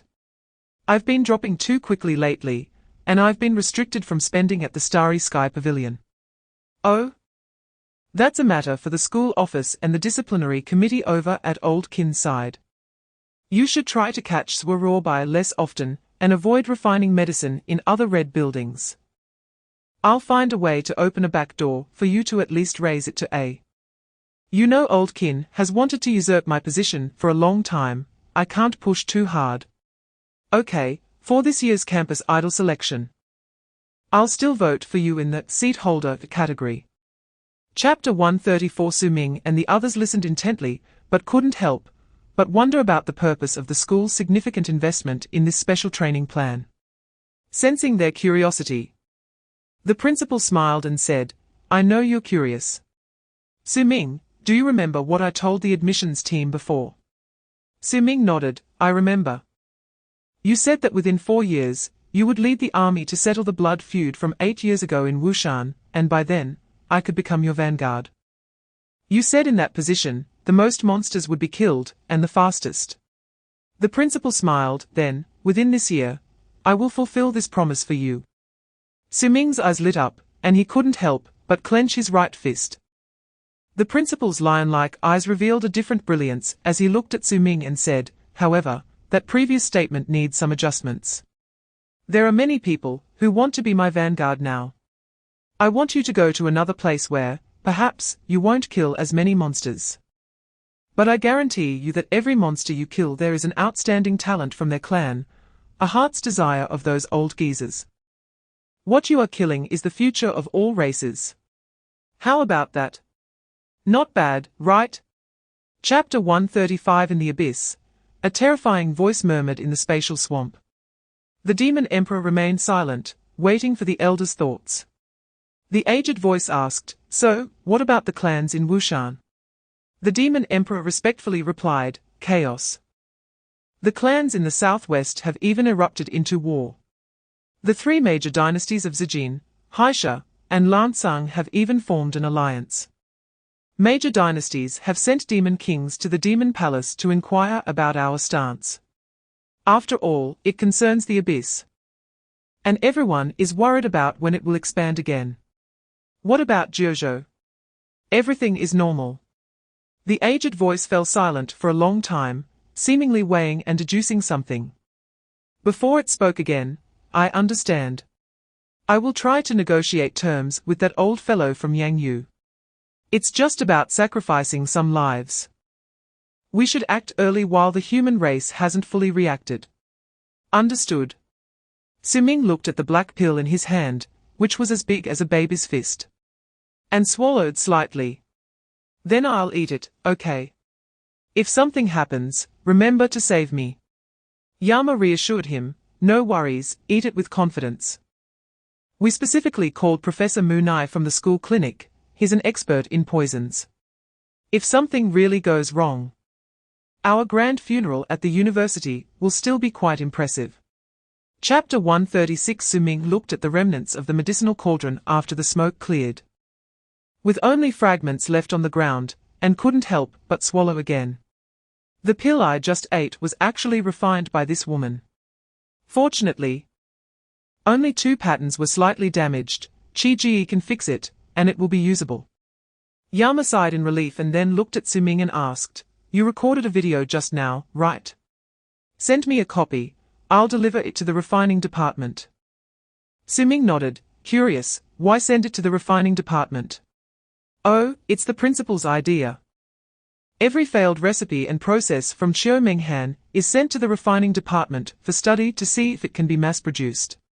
If it works well, It could be a devastating weapon on the battlefield. Indeed, the principle is impressive. That's right, mainly because your sister Chio's skills are quite solid. At that moment, Jiangcheng, who had been silent, suddenly exclaimed with a fist to her palm, "So this is alchemy. It's really interesting, I get it." "Huh? My little ancestor, what did you understand?" Jiangcheng's eyes brightened. "Sister Menghan, are you adding the heart of a mammoth to select a monarch for this pill to unify its medicinal properties?" Su Minghan slightly opened her mouth, her voice excited. This kind of emotion was quite rare for her. Chapter 137. After finishing the morning's 20 laps of weighted running at Xizhan, Su Ming began a day full of energy yet ordinary in his special training career. Exhausted, the outstanding individuals would gather on the second floor of the Shiyuan cafeteria for food. The school specifically opened a special window here for the students participating in the Law Ruins plan to supply meals. Not to mention, the meals provided during their special training period used extremely precious monster ingredients. The master chef who handled the ingredients had been a cook in the Jiuzhou military for many years and had a deep understanding of various monster ingredients. Each meal was quite valuable, leading to these young people accumulating significant debt at the university. For the ordinary students at the school, they were unaware of the existence of the Law Ruins plan. Externally, they only knew that Su Ming and the others were preparing for next year's National Martial Arts College competition. But they didn't envy the special treatment given to these outstanding individuals, as these resources still required spending star points. Moreover, they had inquired slightly and kept their distance from the hellish training methods employed.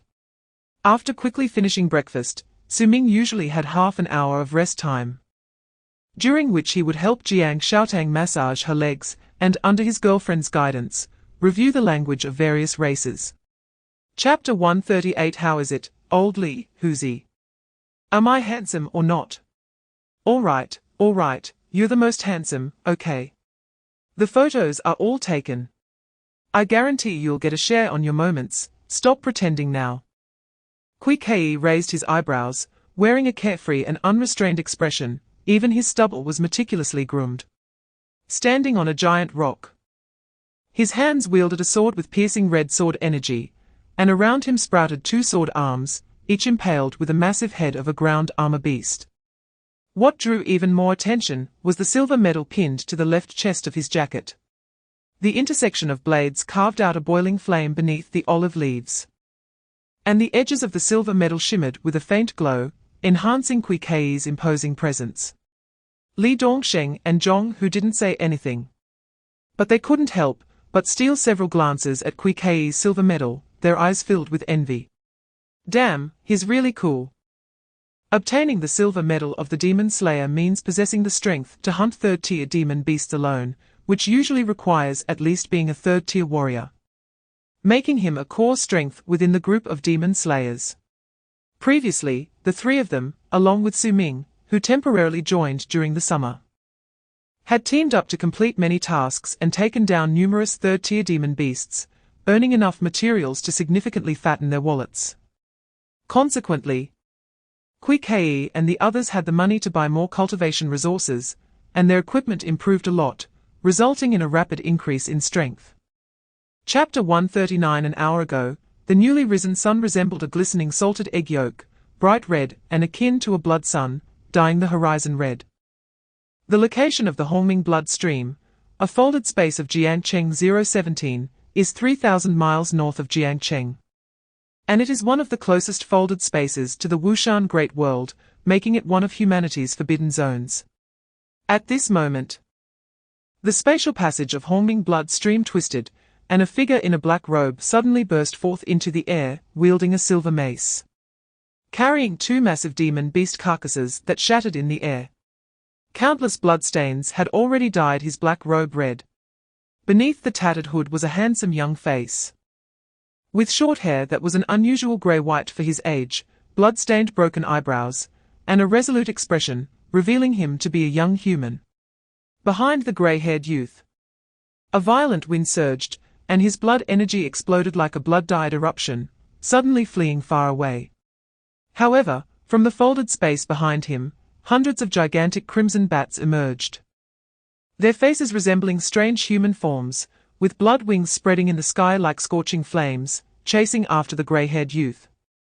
Chapter 140 on the horizon. That endless wave of terrifying fury gradually approached, the continuous demonic aura suppressing half of the sky. The sound of countless hooves thundered like a storm. And the wild and bloody beast roars echoed, so powerful that an ordinary person's eardrums would shatter if they were caught in it. Amidst the black tide of beasts, blood flowers occasionally erupted, revealing the countless beast clans trampled to death in the black tide, the brutality of war already beginning to show. Among the myriad clans, the noble-blooded demon clans held absolute dominance over the beast clans, controlling and enslaving them through their bloodlines.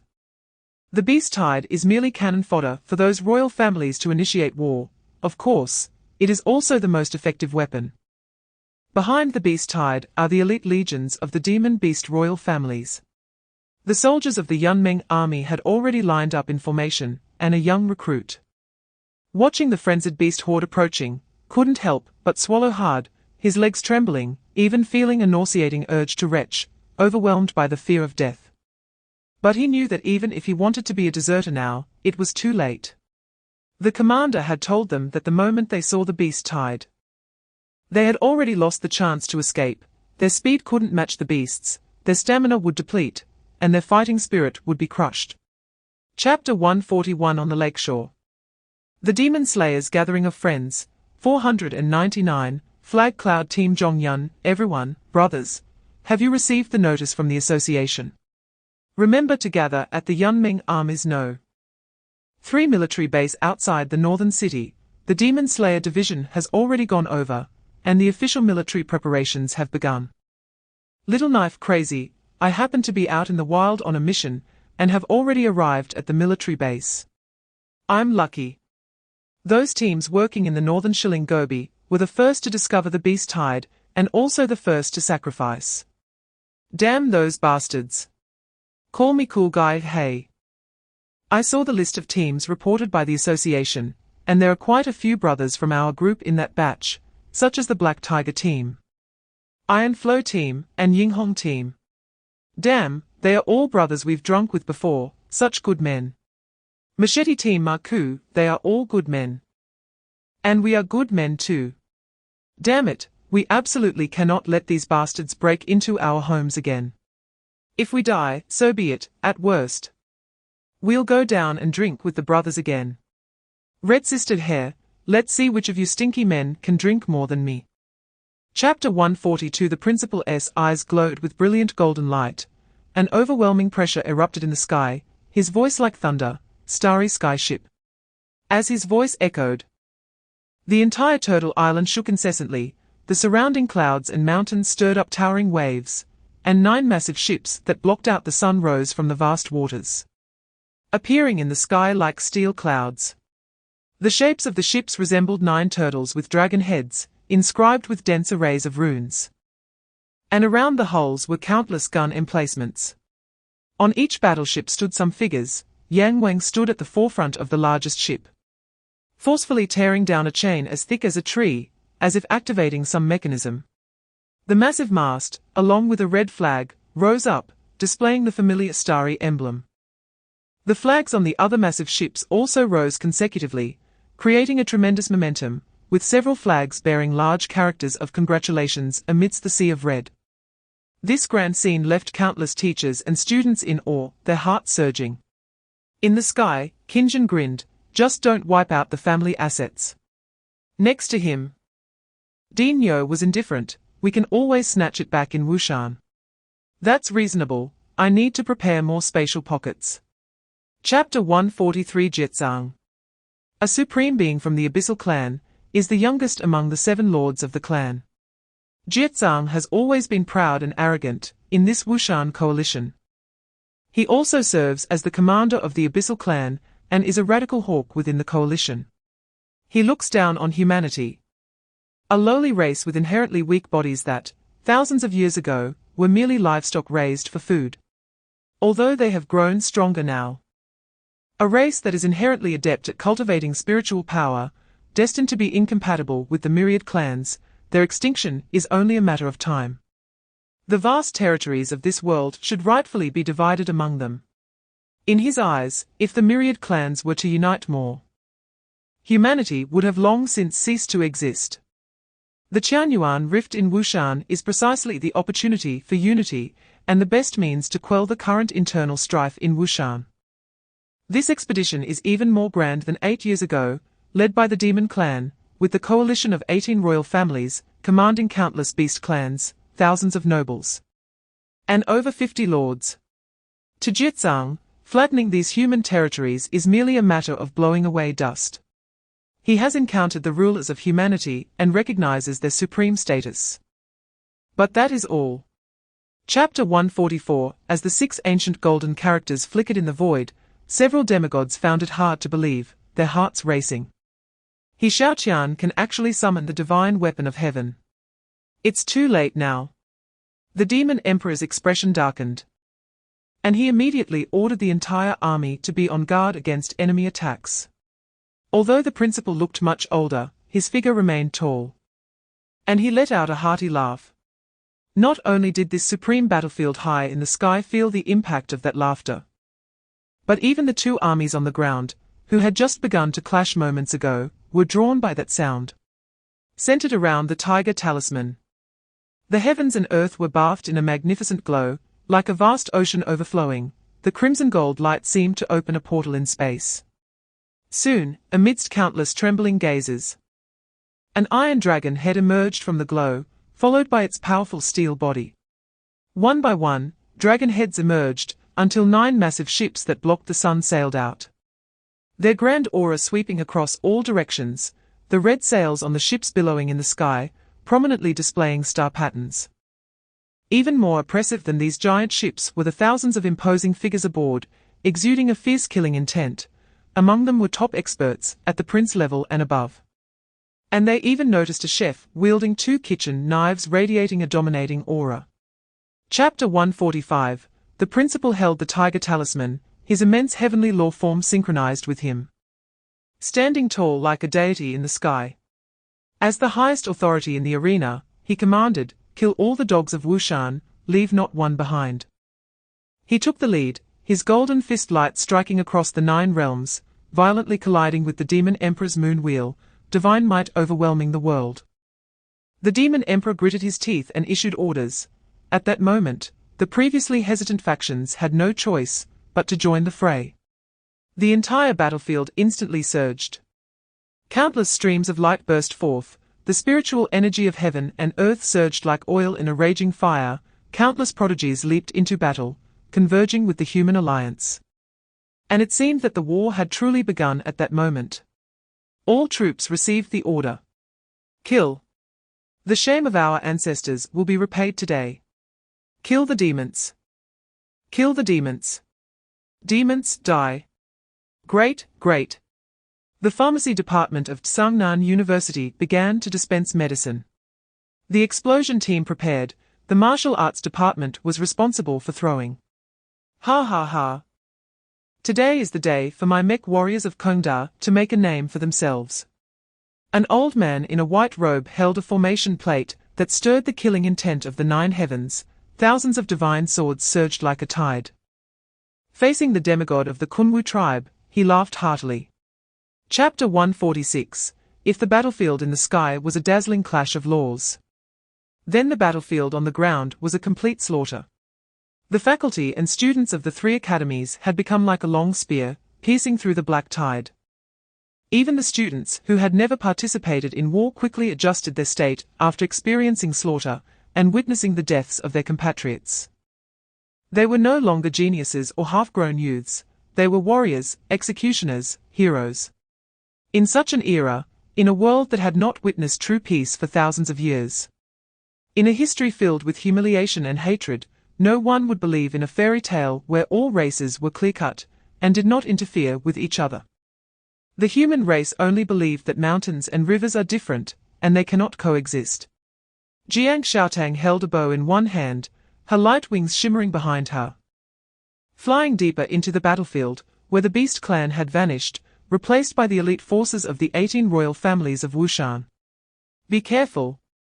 Su Ming's voice was steady. Jiangcheng released her grip on his left hand, drawing her bow on the battlefield, her body enveloped in brilliance. Her purple eyes cold and filled with killing intent. Chapter 147. A massive demon lord resembling a black bear swung a heavy hammer down towards the figure in front of him. The hammer shadow cleaving through the air with explosive force. The figure before him skillfully dodged, flipping over and using the momentum of the falling iron hammer to leap again. Wielding a crescent blade, surrounding magic power bursting forth, all of her strength channeled into this strike, her beautiful and commanding face filled with determination. She aimed to defeat the enemy with one blow. However, the giant bear demon lord could not raise his hammer in time to block, his eyes wide with fury. Bloodshot and erupting with innate runes, letting out a furious roar, the sound waves transforming into a violent wind that sent her flying. Simultaneously unleashing a strong mental shock that caused her blade to veer off course, only grazing his shoulder blade and taking away a large chunk of flesh. The woman fell heavily to the ground, shaking her head to regain consciousness, only to see the enraged giant bear charging at her. In a hurry, she could only raise her hands to hold the blade in front of her, barely defending against it. Under that terrifying might, she nearly spat out blood on the spot, her arms nearly breaking. At that moment, the giant bear swung the hammer down again, burning with overwhelming demonic power, as if intending to smash the human before him into meat paste. Chapter 148. Dodge. Quickly dodge. Run. Mora, run. The armies of various races at the edge of the battlefield instantly fell into chaos, and the human warriors in this area quickly retreated. High in the sky, a massive corpse crashed down, like a mountain breaking through layers of clouds, smashing heavily onto the vast earth, kicking up towering dust. Countless races cast terrified glances. Seeing a huge blood lion covered in wounds, its unwilling and fearful eyes like two suns, the remnants of divine aura and rules spreading around. Many races that were too close were brutally slaughtered on the spot. Countless flashes of lightning rumbled in the sky, fierce storms ravaged the heavens and the earth. The vast clouds dissipated, making the battlefield of the powerful in the air clearer, a torrential blood rain fell. The rain carrying the aura of rules and demonic power returning to the world.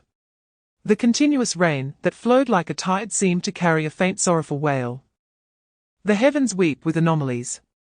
The body that fell from the sky shattered the last pride and confidence of the Wushan royal families once again. It was the corpse of a demigod. The princes and rulers on the battlefield looked up, only to see in that most terrifying demigod battlefield, the domineering old man. His black robe stained with the blood of the supreme, it was impossible to tell how many kinds there were. Even his clothes had been refined into a weapon by that blood, the blood light scattering. Chapter 149. As his words fell, black, viscous tentacles, like some disgusting gel, began to descend from the sky onto the earth. In that heavenly well, a gigantic black hand broke through the elemental turbulence, pressing down. The divine aura blazing fiercely.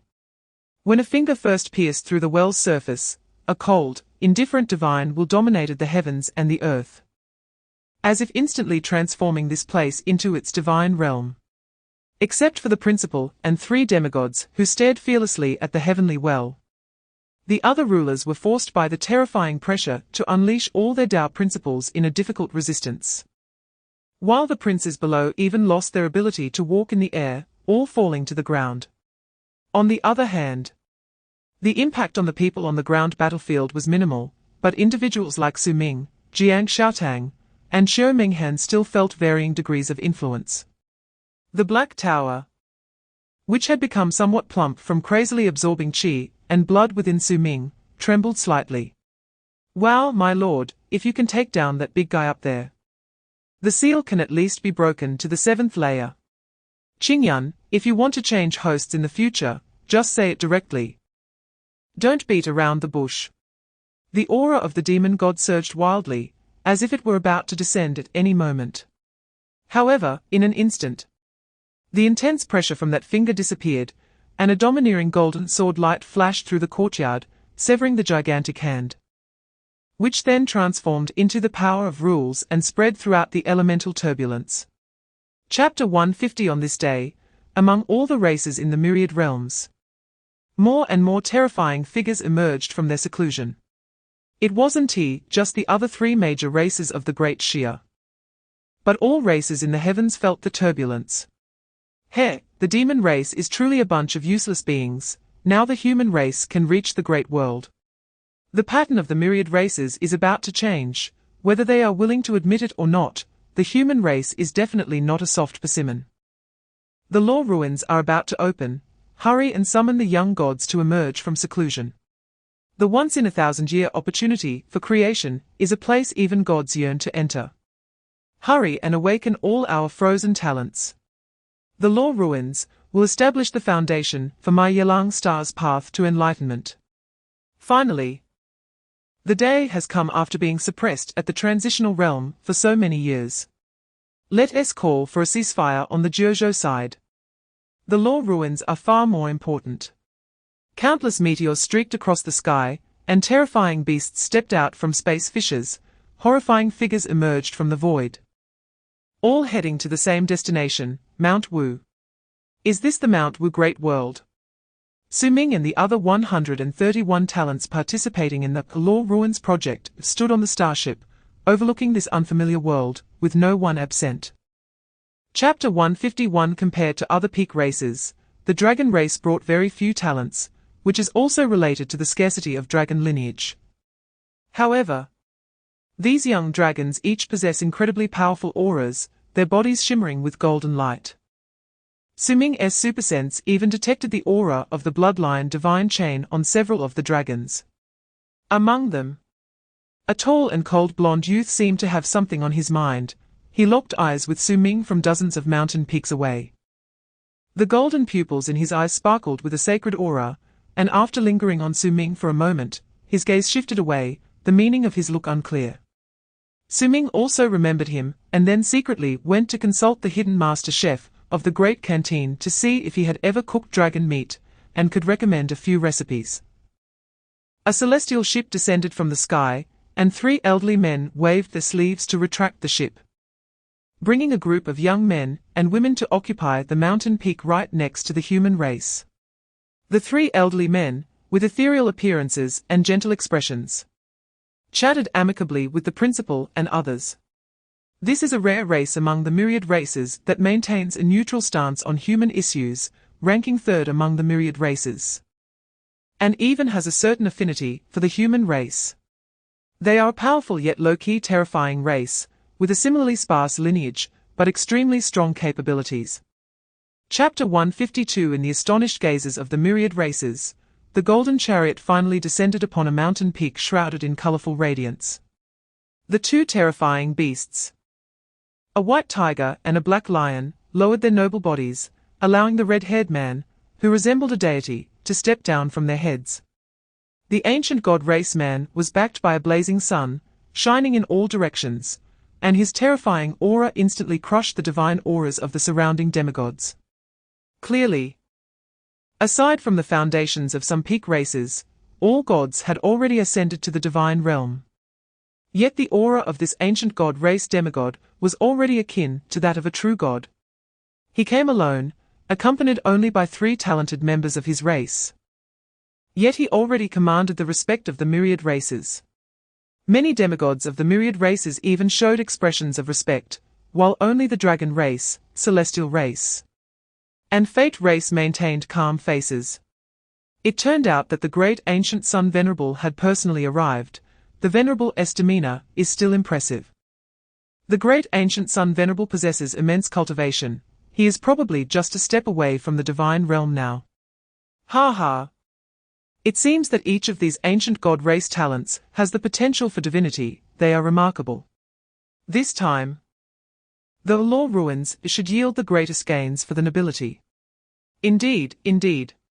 Although these young ones of our race may not amount to much, if they encounter any young gods in need of help during the law ruins, they will certainly do what they can. Chapter 153. The law ruins a once-in-a-thousand-year opportunity, unfortunately. This is not our chance. Yes, it is said that there are creations in the law ruins that even gods covet. Boys, remember to be careful. The law ruins are a place of absolute danger, where anything can happen, and great horrors await. HMPH, the path of the Great Tao is a contest. How can there be no fighting? How can there be no bloodshed?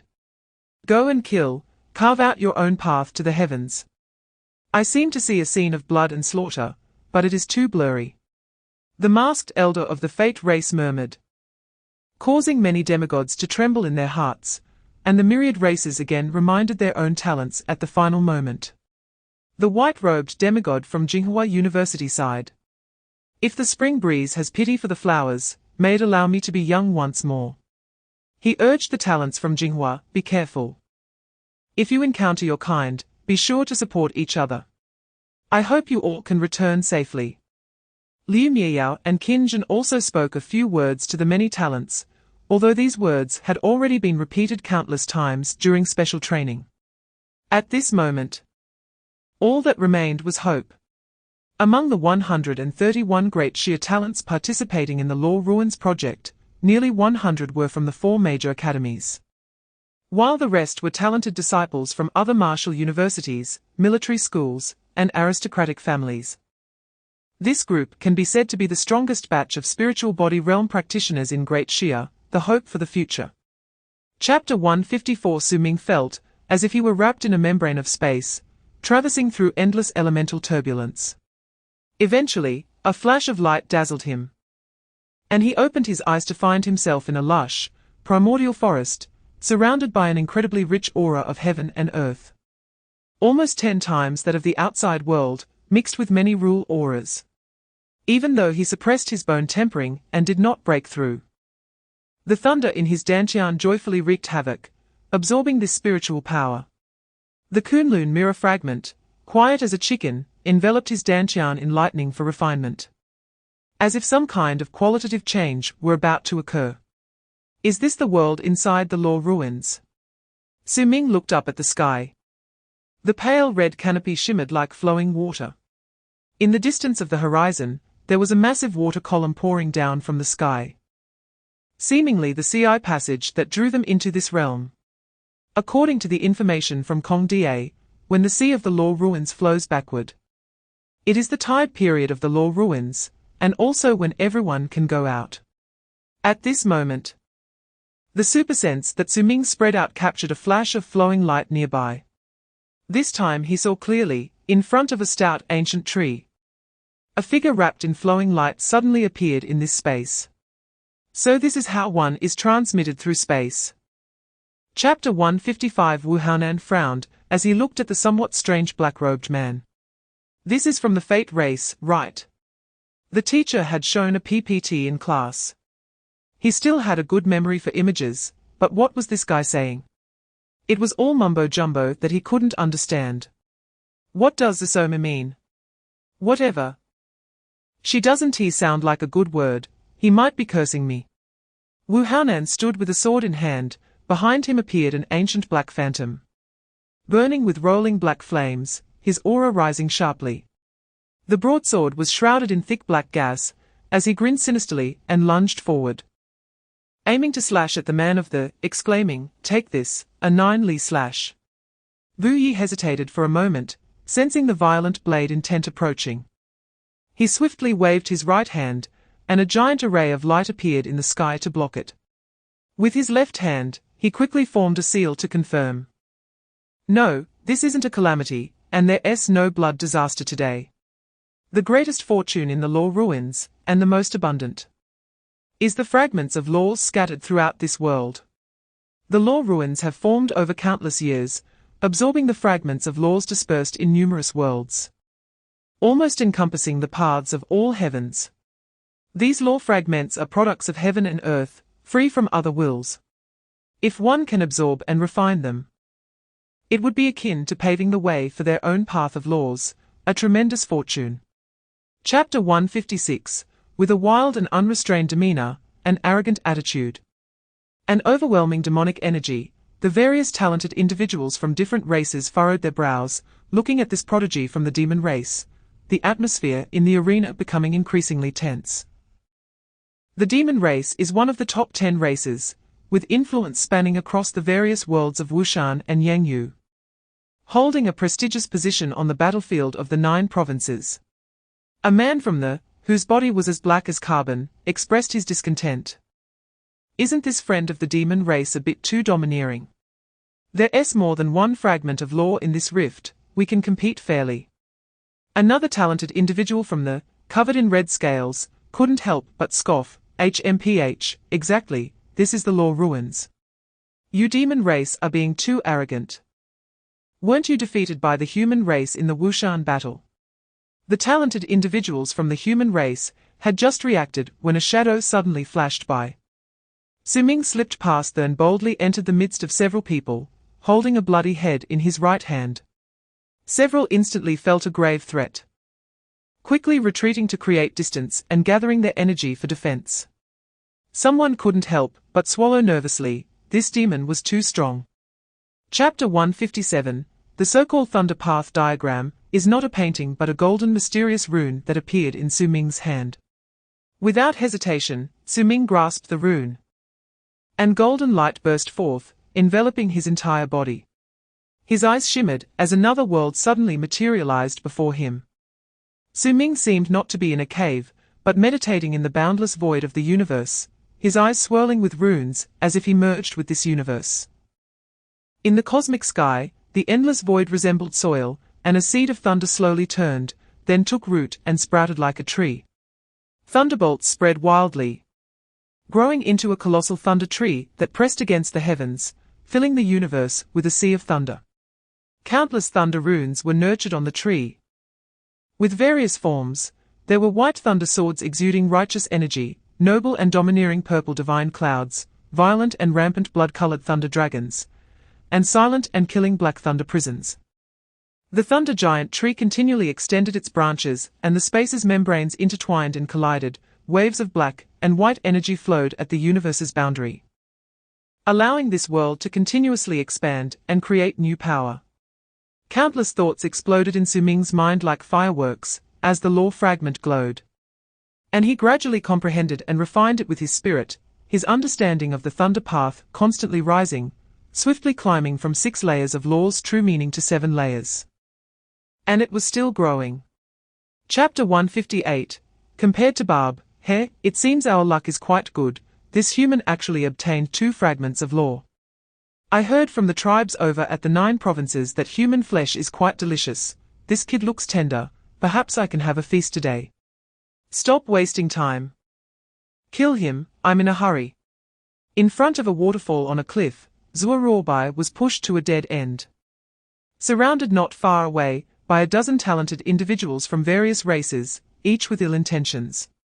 Worse still, these races were from the and tribes, half of them being the most resentful from the Wushan world.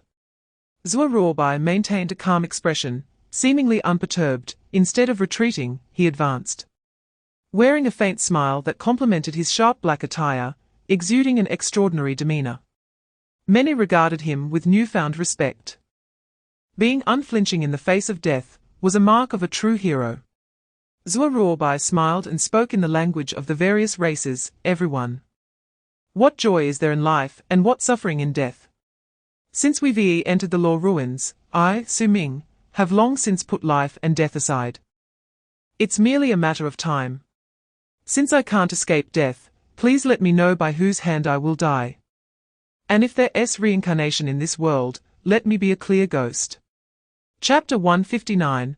Upon hearing those 2 familiar voices, Zuo was nearly moved to tears. Like a bullied child who had finally received support from an adult at home, almost running up to shout, he hit me. Qiu Menghan, still blocking Zuo's path, had a layer of ink color beginning to spread in her ice-blue pupils. Behind her, a tall phantom appeared, standing 10 zhong tall. Clad in mysterious armor with a human face and bird body, with a green snake hanging from each ear, towering between heaven and earth. A chilling aura swept in. The talented individual from the had an extraordinary sense and felt a powerful wave of law as soon as the icy blue aura approached, causing his heart to tremble. Without any hesitation, he slapped his forehead, unleashing a wave of corpse energy that blocked the coldness, yet his body still developed a layer of white frost. If a normal being were in his place, their blood vessels would have frozen, but there was unaffected, allowing him to relax. Ha ha ha, you can't kill me. I am the buried body, not rotting, not decaying, not extinguished, my clan is immortal. Qiu Minghan's tone was indifferent. Just because you've died once doesn't mean you're immortal. What if you die 100 times? Chapter 160. Su Ming opened his eyes in the unfinished room he had carved out, his gaze devoid of any thunder flashes, all his aura reined in. His pupils containing divine brilliance. He looked down at a blood-red energy in his hand. Gugugu, it wasn't the blood-red energy coming to life, it was Su Ming's stomach growling. Which he momentarily ignored. He then flicked his finger, and a red light shot out, instantly piercing through the surrounding stone walls, leaving a deep tunnel. Wherever the red light passed, the air and stones seemed to be annihilated. Su Ming murmured, "So, my sword intent is actually connected to the law of destruction." Su Ming stood up, stretched, walked to the edge of the cave, took out his watch from the spatial ring, and glanced at it. In the law ruins. No communication tools were effective, he could only check the time. Nearly 2 days had passed, and his demon race experience card had long expired. The sky above him was still clearly daytime, the light red sky remained unchanged, and the distant high heavens seemed to hold a red sun that would never extinguish. Over this day and night, he had successfully refined the 3 fragments of the Thunder Path and 1 fragment of the Law of Destruction, the process exceptionally smooth. And his understanding of the Thunder's true meaning was already perfected. Now, his Tai Shen Shao had been baptized by the power of the laws. As if undergoing some kind of qualitative change. Chapter 161. Su Ming did not completely lose his rationality. This group of small red-scaled beasts, no bigger than puppies, could instantly kill a peak spiritual body realm genius like the white rhinoceros, demonstrating their danger. Before Su Ming could react, the red-scaled beasts revealed fierce expressions. Their eyes glistening with greed, and immediately surged forward like a red whirlwind, accompanied by eerie shrieks akin to ghostly infants, moving at an incredible speed. Su Ming snorted coldly, channeling power into the black knife in his hand to slash diagonally, unleashing a thunderous strike that resembled a heavenly blade. The power of this strike far surpassed that of his previous attack, cleaving through the red whirlwind and instantly annihilating several of the small beasts without spilling blood. However, Su Ming frowned. Although he hadn't conducted a precise test, the power of this strike might be enough to slaughter ordinary beings like dogs. Yet it did not achieve the desired effect. These bizarre creatures had formidable bodies. The split red whirlwind let out angry shrieks, seemingly enraged for their fallen companions. The blood-red crystals atop the red-scaled beasts glowed, and several beams of blood light shot out. Su Ming's expression changed as he sensed the aura of the law of destruction, mixed with some special energy. Chapter 162. The blood-colored wasteland was vast and sprawling, with the ground a reddish-brown hue. The deeper one explored into this red land, the more lifeless it became. Almost no green could be seen across the entire desert, and violent law storms occasionally stirred up, with gusts of wind slicing like knives, leaving traces of weathering everywhere in the Gobi. The fire and earth elemental energies were exceptionally active here. And the remaining fragments of laws in this region were largely composed of these 2 types, with the occasional glimpse of a fragment of the law of destruction. A genius from the armored clan, entirely made of dark iron, conjured a huge metallic shield in front of him, struggling to block the destructive light erupting from a blood-slaughter beast's head. His dark iron body seemed to have turned red from the heat as he shouted loudly, "Atashi! Hurry! This beast is too ferocious, I can't hold it any longer." The other geniuses in the area had already employed various tactics, launching a flurry of deadly moves against the terrifying blood-slaughter beast, which had already been injured, making it even more frenzied. It attempted to escape using its speed, but was held back by a higher-tier magic weapon from one of the geniuses, forcing it to attack indiscriminately with the destructive light. Despite this, 2 people in the area were still injured. Chapter 163. From a high vantage point, one could see that within the depths of the ghost slaughter wasteland, several winding blood rivers coiled across the land like dragons and snakes. However, upon closer inspection, one would find that the river was not water, but a bizarre phenomenon formed by the violent gathering of the power of laws. This was the most violent place within the Ghost Slaughter Wasteland, Ghost Slaughter Prefecture, and also the region with the densest distribution of blood slaughter beasts. Occasionally, blood slaughter beasts could be seen near the blood rivers, feeding on the power of the laws. In fact, among the blood rivers, several enormous beast kings were fully immersed in the blood rivers, their blood slaughter stones on their foreheads having turned to a reddish-gold color, surrounded by a storm of destruction. With a mere movement of their hooves, they could shake the earth. Inside a red mountain in Ghost Slaughter Prefecture lay a massive underground palace, which should have been pitch black, but was instead dotted with flickering red lights like stars. The ceiling of the palace occasionally formed some red crystals that looked quite similar to the blood slaughter stones on the foreheads of the blood slaughter beasts. Except the blood color was not as intense, yet they still emitted a strong aura of slaughter. In the deepest part of this palace, the stones were almost entirely made of these blood crystals, especially the ground, which had solidified into a mirror-like smooth surface of blood crystals, with a surging aura of slaughter that pervaded the air, radiating the power of destruction. Chapter 164. The blood and energy in Dwuyu's body ignited in an instant. The power of laws roaring within his wings, his scarlet eyes revealing an overwhelming killing intent. He recognized the person from Su Ming's hand as one of his loyal subordinates. Even though this person was from the demon clan, ranked 8th among the Myriad clans, which was much higher than the fallen heavenly clan at 27, one must not insult the little god. Offending this presence means certain death. With a flap of Dwuyu's wings, a fierce wind surged, runes flickering on his wings. He swung his arm in the air, summoning countless blades, fierce winds to cleanse sins.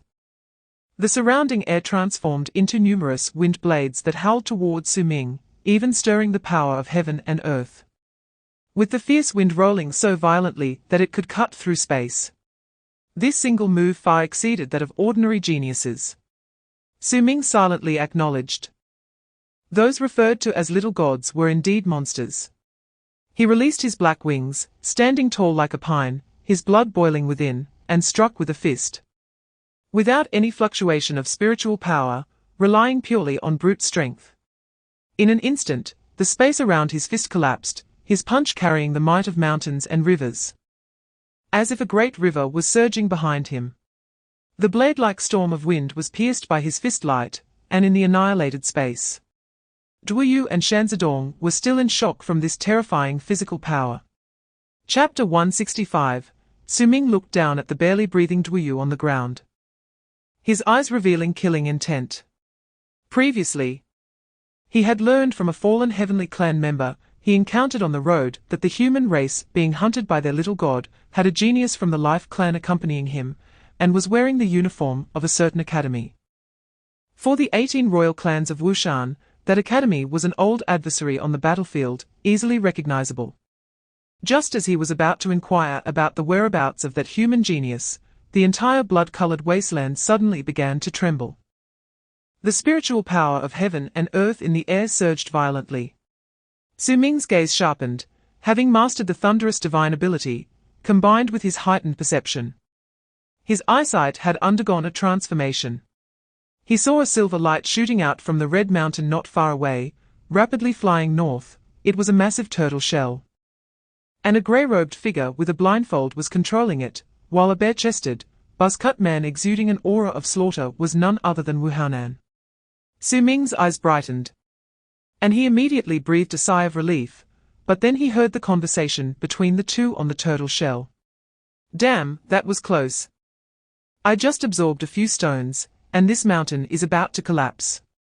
What a shoddy project. Xiaoyi, why are you running so fast? I was planning to go out and deal with that birdman. Chapter 166. At the very center of the Law Ruins world, a sea water column connected heaven and earth. And surrounding this water column was a massive, ruined ancient city. The ancient city was so vast it was hard to believe, covering a radius of 1,000 miles. Resembling a city where deities resided. The buildings of the entire ancient city were forged from a peculiar white stone, although it was now in ruins. It still exuded a majestic authority and profound ancient charm. As two figures stepped into the city, the red-haired man leading the way suddenly stopped, his expression changing. The woman beside him, enveloped in mist, spoke, "What's wrong, Lord Jiangcheng? You seldom lose your composure like this." The red-haired man's gaze turned icy. "The life fire I gave to Shanzadong has just extinguished, he is dead." The woman was startled, the mist swirling as her voice turned cold. "Who dares to attack our Yuanling clan? Who did it?" The red-haired man sneered, the surrounding space even distorting. "I saw the scene just before his death. It was a demon clan member." "Ha, what audacity!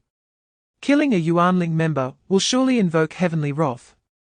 Shanzadong will not have died in vain. HMPH, Demon Clan. I will be waiting for them here on Tongqian Island." Chapter 167, The Graveyard of the Divine Kingdom. Su Ming and Wu Haonan were both surprised. And then looked at Bu Yi to ask, "What do you mean by that?" Bu Yi sat on the bronze leaf, counting on his fingers as he continued to explain. "It is said that when the blood river flows, the ghostly evil aura will sweep across the entire wasteland, turning this place into a dead zone. This ghostly evil aura is more terrifying than ordinary evil energy, and even the blood evil king beast cannot resist it. Whenever this anomaly occurs, it is accompanied by various strange and terrifying phenomena. Someone once saw countless tombstones rising from the blood river, with inscriptions that are no longer discernible. Others have heard the wailing of 10,000 spirits, as if it were the lamentations of a fallen divine kingdom. Some have speculated that when that divine king fell, before the destruction of the divine world, he turned this place into a graveyard for 10,000 spirits, burying the beings of an entire world. Burying the beings of an entire world made Su Ming and the others shiver involuntarily, as they looked around at the wasteland already tainted by the ghostly evil aura. With a piercing cold wind blowing and dark clouds shrouding the surroundings, creating a dead silence. Wu Haonan swallowed hard, saying, "Let's think about how to get out of this ghostly place. But we can't even use our spiritual power right now. Are we just going to float here forever?" Chapter 168. Su Ming stood up from the leaf, his posture tall. Beside him, Bu Yi was already absorbing the seventh blood evil stone. But it seemed to be his limit. Not long after, he also got up from his meditation, thanking Su Ming again. A faint evil aura emanated from his body, clearly indicating that he had strengthened quite a bit. Wu Haonan was the most unique among the three in absorbing the evil energy. Even without using his talent above the blood river, a faint black shadow remained around him, and the blood energy within him roared like thunder. He continued to absorb 12 blood evil stones before stopping, and the scars on his body healed as he stood up with bright eyes and a spirited demeanor. The three drifted in this seemingly endless blood river, helplessly waiting for the retreat of the blood river that Bu Yi mentioned. Along the way, Su Ming and Wu Haonan asked Bu Yi many secrets about the world of 10,000 clans, making the journey not so boring. For example, the various great worlds of the 10,000 clans were once a whole in the endless ages, but collapsed after a certain epoch, evolving into different great worlds. 7,000 years ago, they connected with the Blue Star world where the human clan resides. According to Bu Yi, their once complete world of 10,000 clans was vast and magnificent, yet there had never been a human clan born in such a vast world. Chapter 169, Su Ming, Wu Haonan, Bu Yi. Regardless of what that girl meant by her words. What shocked Su Ming and the others even more was that she spoke in the human language, even in the Great Shi language. Is this woman a fellow villager? Su Ming and Wu Haonan both had this thought in their minds, but quickly dismissed it. She said she hadn't seen a human in hundreds of thousands of years. Back then, everyone was still Homo sapiens, wearing grass skirts and animal skins, making noises. Where would the language come from? Wu Yi retreated to the edge of the leaf, shielding Su Ming and Wu Haonan in front of him, saying, "I'm not a human. I'm just a fortune teller. It has nothing to do with me." Seeing that they had not responded for a long time, the dry corpses around them seemed to have unfriendly gazes. And the strange power in the blood river grew even stronger. Su Ming and Wu Haonan exchanged glances, engaging in a silent brotherly stare-down. Before Su Ming finally mustered the courage to speak, "Miss, if you were talking to me, I can only regretfully inform you that you have mistaken me for someone else. I am already married. If it is my companion beside me, perhaps you can try to communicate your feelings first. But my friend is quite conservative, and may not accept a flash marriage." Chapter 170. The three of them drifted in the evil river for a whole day before finally waiting for the seemingly endless evil aura to recede. When the black clouds covering the area dissipated, and the daylight illuminated the red wasteland again, a faint red sky appeared before them, and they finally felt at ease. When Su Ming's feet touched the real red earth, he even felt a sense of unreality, as if the experiences on the evil river were just a fleeting dream. But the coffin lid and silver hairpin in his hands were verifying the reality. The blood river flows, ghostly evil surges. What exactly is buried in the so-called graveyard of the divine kingdom? 10,000 coffins set sail, the bride in red, who is she waiting for? And where are they heading? Why was there human civilization in the divine kingdom world hundreds of thousands of years ago? The secrets in the ghostly evil wasteland are too numerous and exude an eerie atmosphere. And even the well-informed Xingyan had no idea about Su Ming's experiences on the evil river. Even though the blood river returned to normal, the three of them did not dare to linger too long in this strange wasteland and hurried toward the direction of the sea water column. On the way, Su Ming carefully examined the silver hairpin and coffin board, but found nothing unusual. However, the coffin board was made of a special material, incredibly heavy and extremely sturdy, making it a very suitable weapon for Su Ming. Chapter 171. This once lush valley was now a scene of devastation. With remnants of grass and trees scattered across the ground, various colors of blood staining the forest. Half of the valley's entrance was covered in dark ice, while the other half was engulfed in white flames spreading everywhere. A dozen incomplete corpses were scattered around, confirming the fierce battle that had taken place here. Outside the valley, dozens of powerful 10,000 clan geniuses were gathered, all exuding unmatched strength. The leading man in red was tall, with a ring of fire shining behind him, exuding immense power. And a crescent moon was emblazoned on his forehead, symbolizing his identity as a member of the Yang Yu clan, ranked 9th among the 10,000 clans. They were the rulers of the Yang Yu world within the 4 great worlds of the Great Xia, and were also close allies of the Demon clan. Now, this young god from the Yang Yu clan looked displeased as he gazed at the purple mist permeating the valley, where the sounds of weapon clashes could occasionally be heard. Illusionary killing spirit array. Damn it, how can the human clan use such an illusion array? Isn't that exclusive to the illusion spirit clan? Behind him, 2 voices echoed with cold sarcasm, HMPH, to Yang, our time is precious. If it weren't for the life-glowing stone, we wouldn't waste time here with you. Chapter 172. Zhuo Ruobai emerged from the cave with a resolute expression, the morning light of the valley shining on his face, adding a few streaks of masculinity to his androgynous handsome features. After solidifying a certain belief, he became somewhat indifferent to life and death. I know I am inherently stunning to the point of outrage, and that last sentence must have been incredibly charming, making it inevitable for the big ice block to fall for me. But it's all right. I appreciate her taste. Zhuo Ruobai tightened his grip on the leaf blade, and flowers and leaves around him transformed into weapons, arraying around him. The 3-minute real man blood enhancement pill he had just consumed was already taking effect. He could feel his body becoming as hard as steel, with surging blood and spiritual power continuously rising within him. Although he would be as soft as a dead dog 5 minutes later, it was enough. In these 3 minutes, I, Zhuo will reach a new height in life. I will be included in the history of Kong University, and the principal will personally engrave my name. I will have a dedicated page in the Zhuo clan genealogy. And I will make countless fangirls weep endlessly, leaving many proud young men sighing in regret.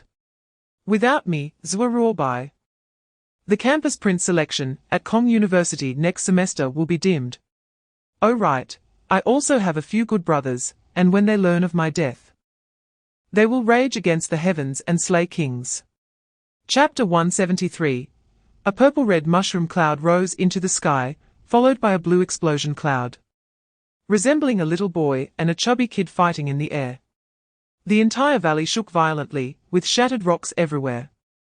And the air was filled with the scent of medicine and blood. Broken flesh flew about, and just moments ago, a group of raging bulls had surged through the valley. The main source of that flesh was the silver dragon, and most of the talented individuals from various races had the fortune of not leaving behind their corpses. The magical barrier outside the cave had almost become a thin layer, and the towering mountain where the cave was located absorbed most of the impact. Even so, Jiangcheng and the others were severely shaken, with debris falling in the cave and dust rising. Cough, we blew up a dragon. That's enough, ha ha ha. What about that green mist and those bulls? I remember there was only one at the beginning. I added all the materials, specifically aimed at the explosive furnace. Jiangcheng and the others exchanged smiles, and even Su Ming appeared less cold. After enjoying this explosion, seeing the heartfelt smiles of the two around her, she had only one thought: I am not alone on this path. Chapter 174. Aowan, in extreme anger, suddenly laughed, and a golden dragon spear appeared in his hand, with golden blood energy swirling. Arrogant. The Dragon Clan is the most proud and warlike. After hearing Su Ming's words, he could no longer contain himself, and his figure flashed forward like a bamboo being split, the golden dragon spear piercing through the void, splashing countless lights like a rain of stars. Su Ming's eyes sparkled with electricity. He stepped forward, rising like a swan, and with a seemingly ordinary slash, he simply broke the law with extreme force, instantly cutting through the starry rain, his blade slicing through thousands of troops. Aowan felt that overwhelming force, and his expression changed. He raised his spear with both hands, unleashing the golden dragon power to block the blade light, but he couldn't help but retreat several steps. Cousin, I'm here to help you. HMPH, let us attack together. No matter how extraordinary he is, today we will crush the miracle. He, such a strong body, such a perfect corpse puppet. Surround and kill him. The other 4 young gods in the arena had already realized that Su Ming was not someone they could defeat alone, and they decisively attacked together. Waves of overwhelming offensive spells surged forth, stirring the spiritual power of heaven and earth, with countless rules of power exploding and spreading, like mountains of blood energy rushing like a flood.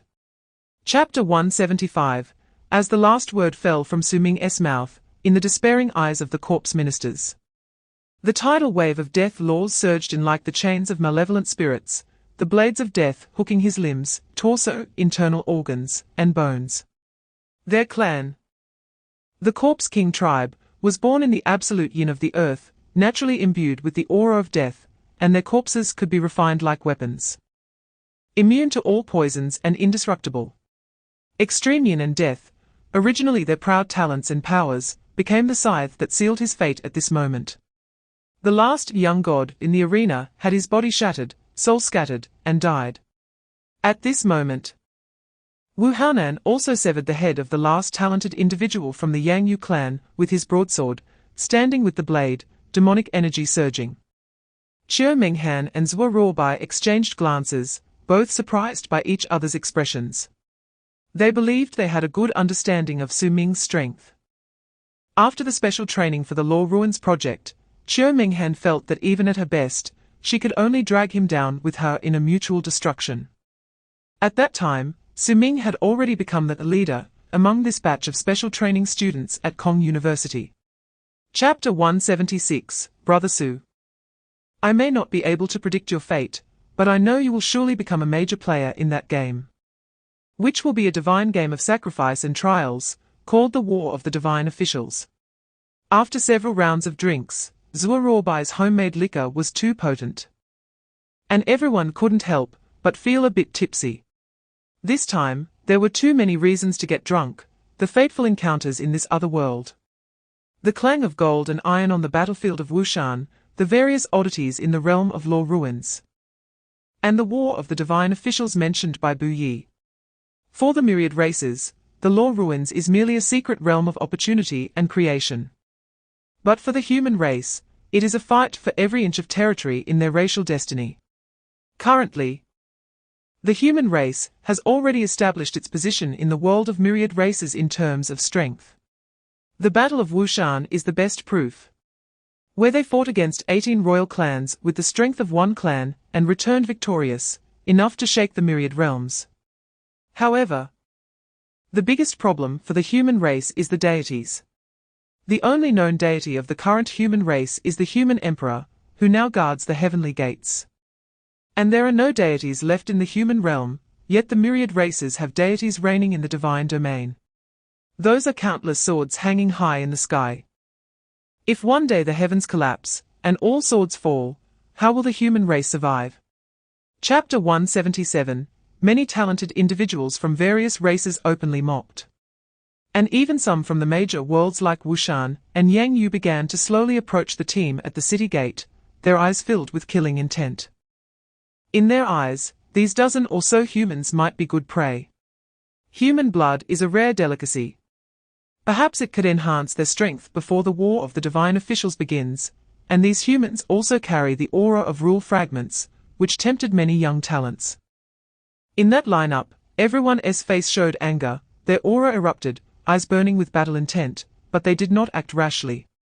Zhao Ruofeng, dressed in a mage robe, yawned widely and stepped out of the crowd, giving his teammates a reassuring look. Beside him, a black-clad youth with a toothpick also stepped out, standing alongside him. The black-clad youth had short spikes for hair, wore a large gold chain, and had many hip-hop elements.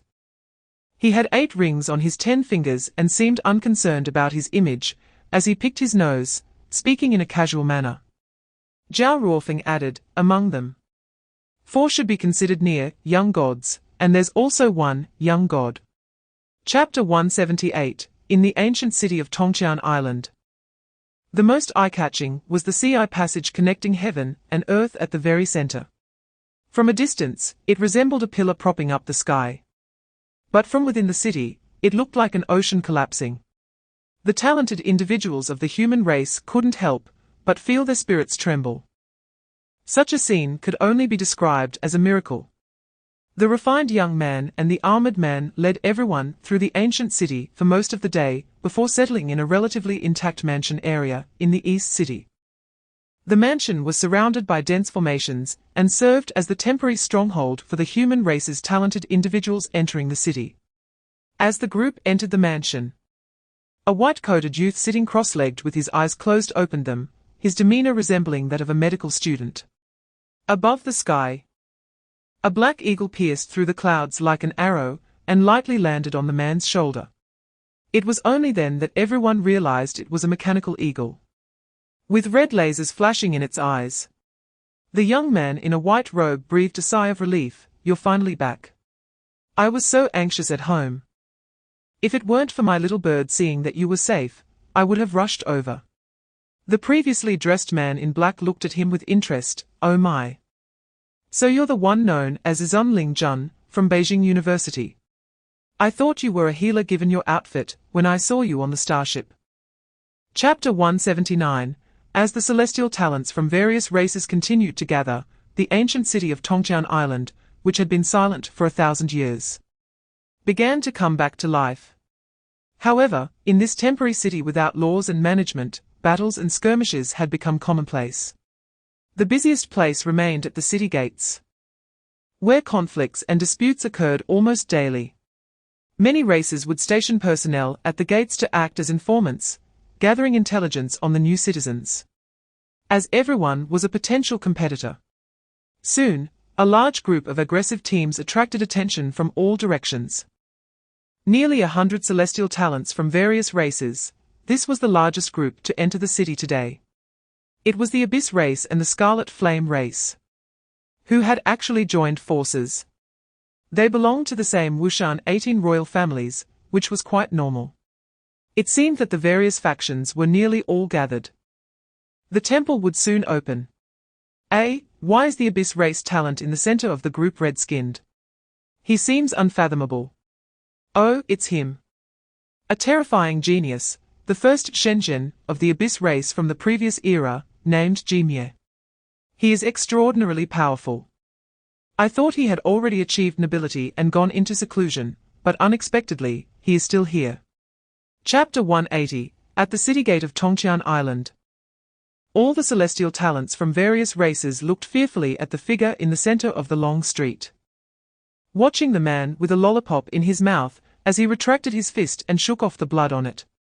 With a seemingly unremarkable punch. He killed a well-known Shenzhen from 100 years ago, a top talent of the Abyss race. Jimie, who had a hollow chest, lost his support and fell heavily to the ground. Su Ming reached out, collecting Jimie's spatial devices and magical armor. In a sight unseen by others, a trace of Jimie's transparent remnant soul floated out and shot into Su Ming's brow, bringing him nearly 10,000 exchange points. Su Ming sensed the third deity form slowly condensing in his chaotic and frenzied dantian, feeling quite satisfied. Although the celestial talents in the Law Ruins world were all at the spirit body realm, their quality was high. Many Shenzhen level talents brought exchange points comparable to those at the peak of the Law realm, allowing Su Ming to quickly gather enough points for the third Dao map. His Thunder Palace had solidified considerably, if counted as a divine chain of laws. His divine chain above the Thunder Law was nearing completion. Chapter 181, through Zhao Ruofeng and others' explanations, everyone gradually understood the situation.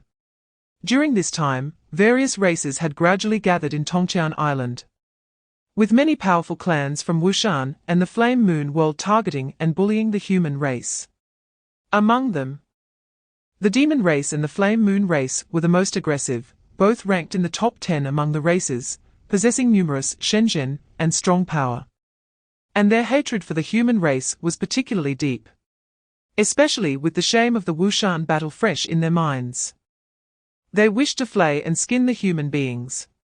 If it weren't for the human race having 5 Shenzhen level figures stationed under the leadership of Prince Hoya, as well as the protective formations set up by many inscription talents, the human talents would have long been in danger of collapse. In the ancient city of Tongqian Island, there were inner and outer cities. The various races coming to the Law Ruins were settling in the relatively safe outer city, as were Zhao Ruofeng and the others. While the inner city was filled with various ancient relics, fraught with danger. However, the relics in the inner city were also crucial for the upcoming Divine Officer battle, making it a place that must be contested for, with the most critical area being the Mingyao.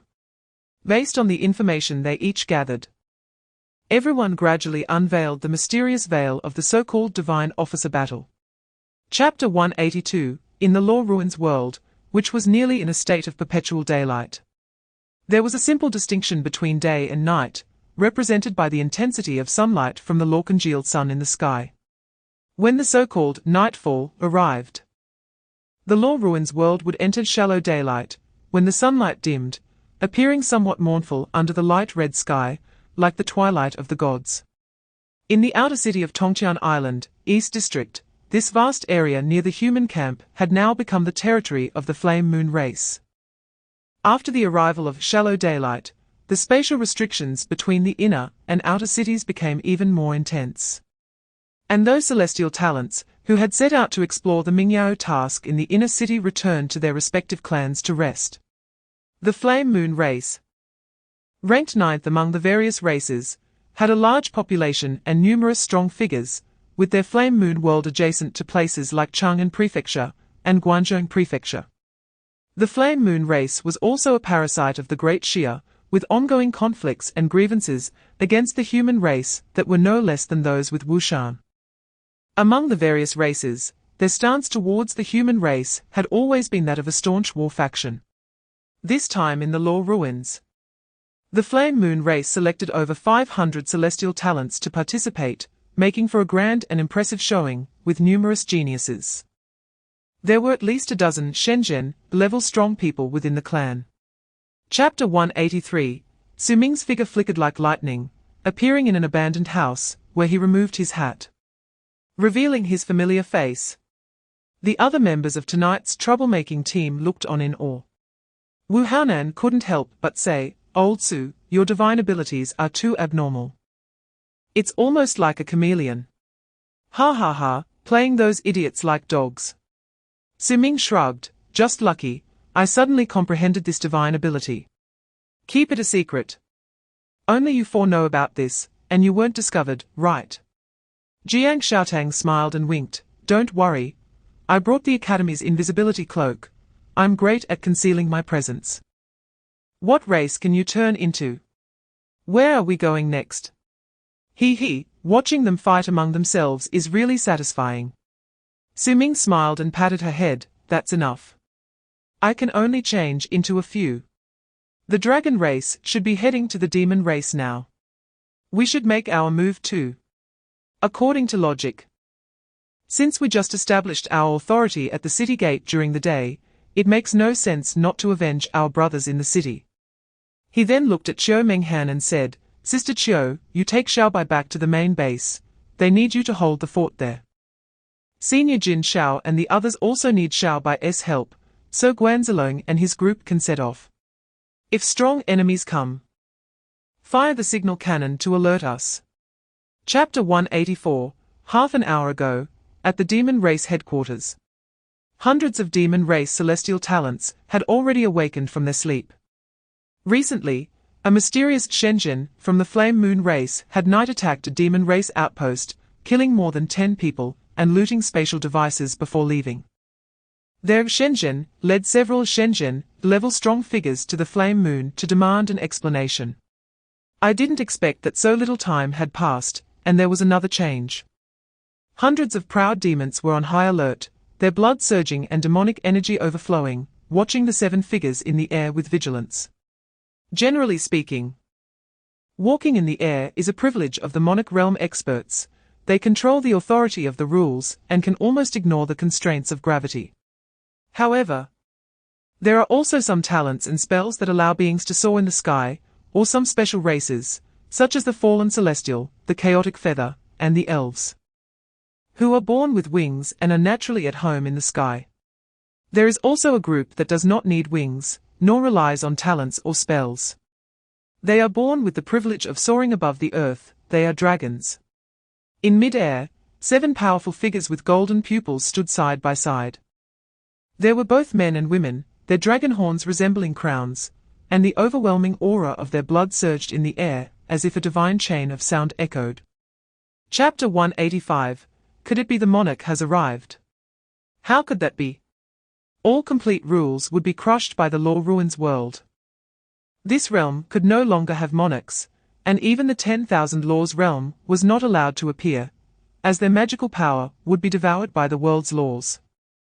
The proud demons immediately dismissed this idea. Everyone couldn't help but look up at the raging sea of lightning in the sky. And then several strands of crimson gold thunderbolts tore through the air, like lightning dragons crossing the sky.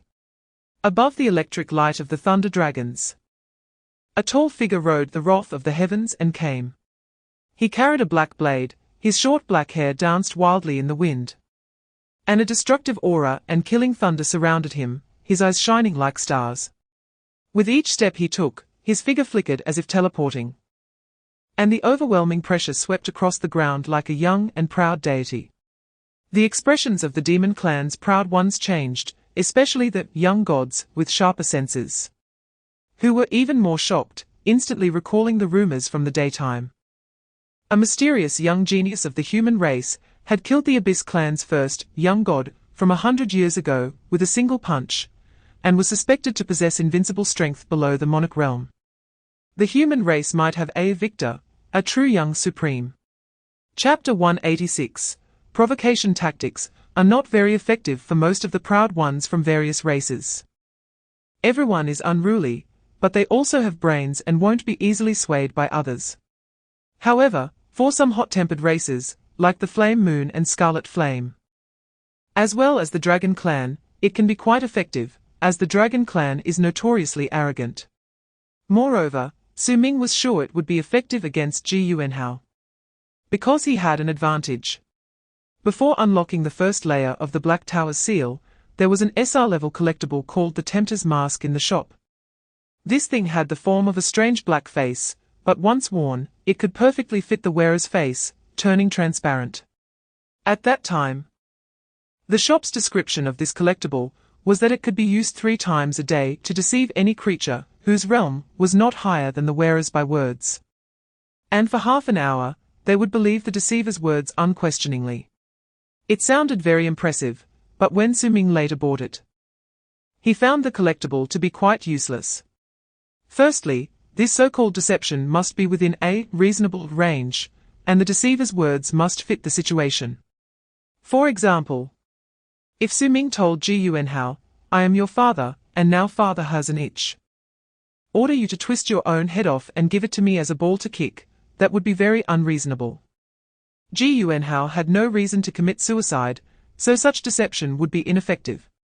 Chapter 187, Mo Yunya rushed over at full speed, burning his blood, only to see hundreds of Demon Clan proud ones slaughtered by more than half, many of whom had already begun to flee, and his heart was bleeding. Many of these people were his trusted subordinates, and were his capital to compete with the young supremes of those strong clans in the Divine Officer War. Moreover, those life essence stones and points were even more crucial. Mo Yunya's horns glowed, and a beam of black light charged towards Wei Wuji, who was controlling the mecha, carrying a rich aura of rules. Su Ming soared into the sky, his palm raised as the punishment of thunder, resembling a soaring dragon, blocked this strike. The collision of the power of rules caused the void to flicker, standing hundreds of meters apart from Mo Yunya. Mo Yunya was startled. This was his innate technique, and the opponent seemed to be handling it too easily.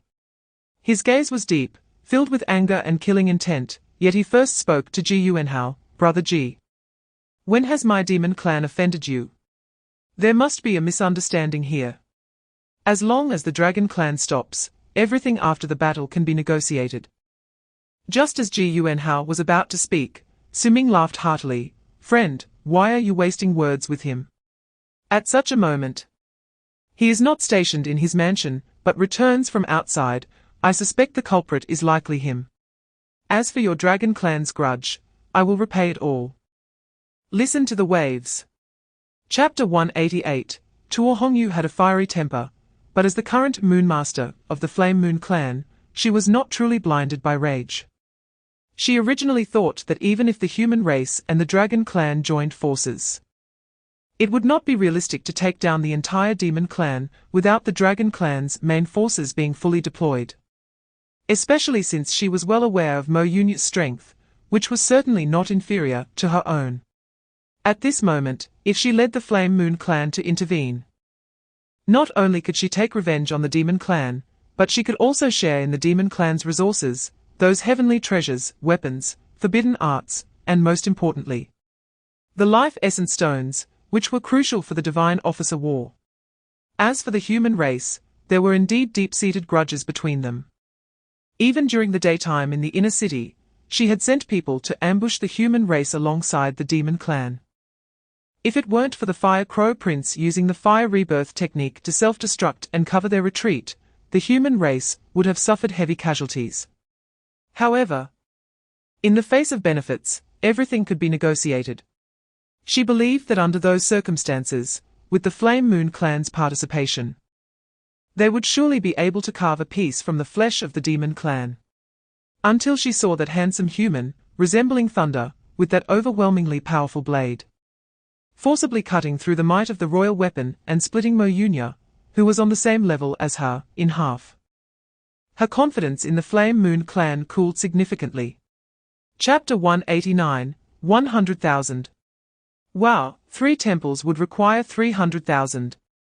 which means they would need to collect 3,000 life essence stones. Jin Xiao was taken aback, instantly feeling that their 34 life essence stones were indeed a bit trivial. Bu Yi shook his head, stating that in reality, so many were not needed. The life essence points in the White Tower are cumulative. They would only be cleared after the temple is lit. As far as I know, during the previous 2 openings of the Law Ruins, they did not meet the conditions to light the temple due to insufficient life essence points. However, they should not be far from 30,000 points.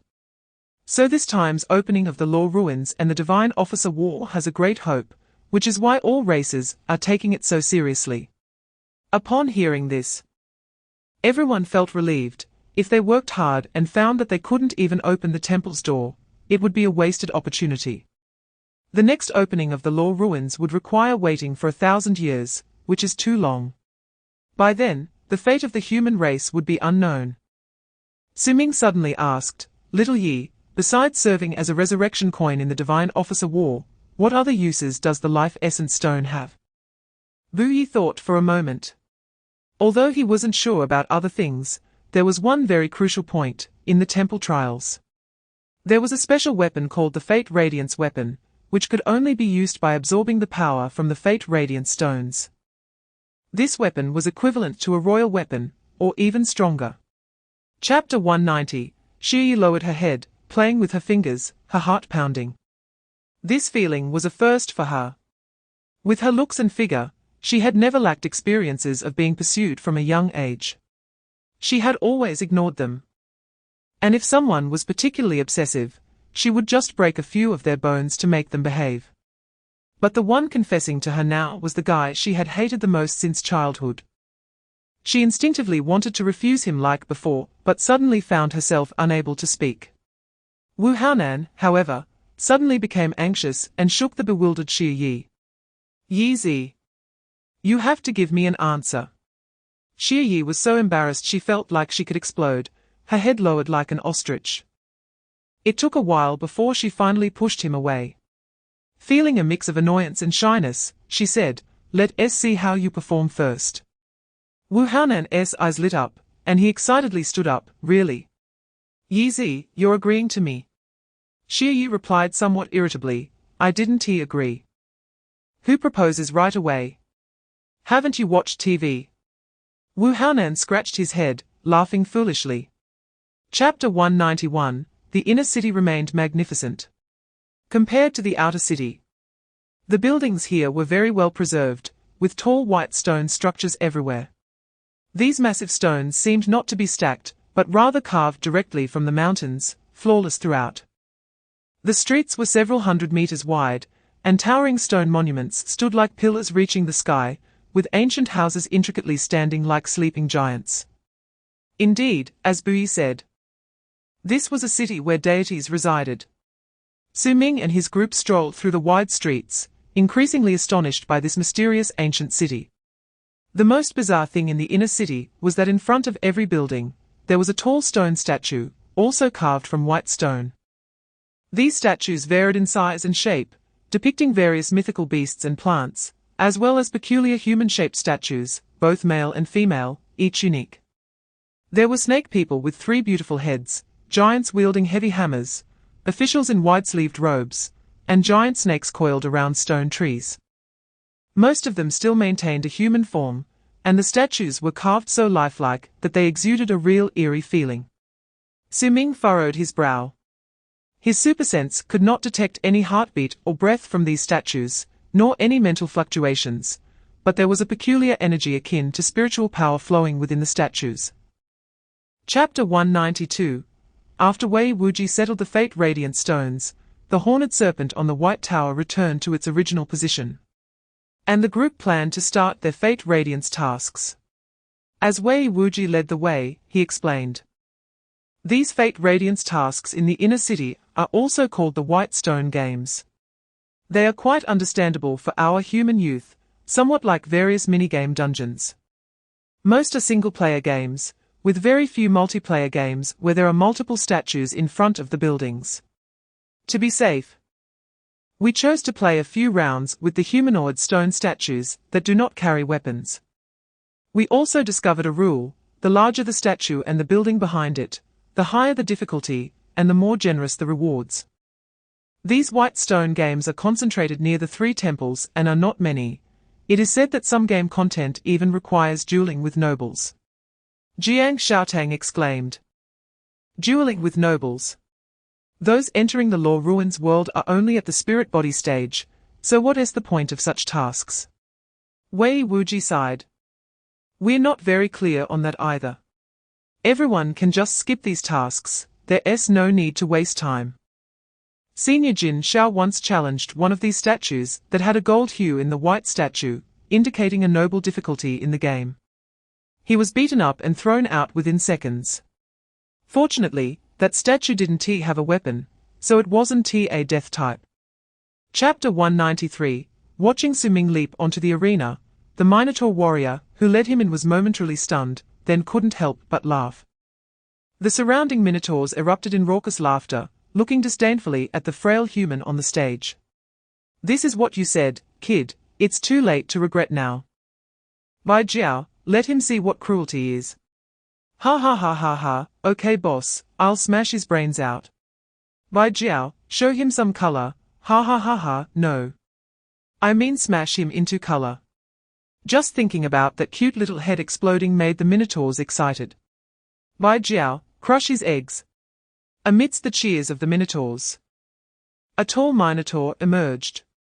He was nearly 3 meters tall, his muscles bulging as if they would explode, with many black horn-like patterns on his exposed upper body. His face fierce, and his aura surging like a tidal wave, almost breaking through the hall, far beyond the ordinary level.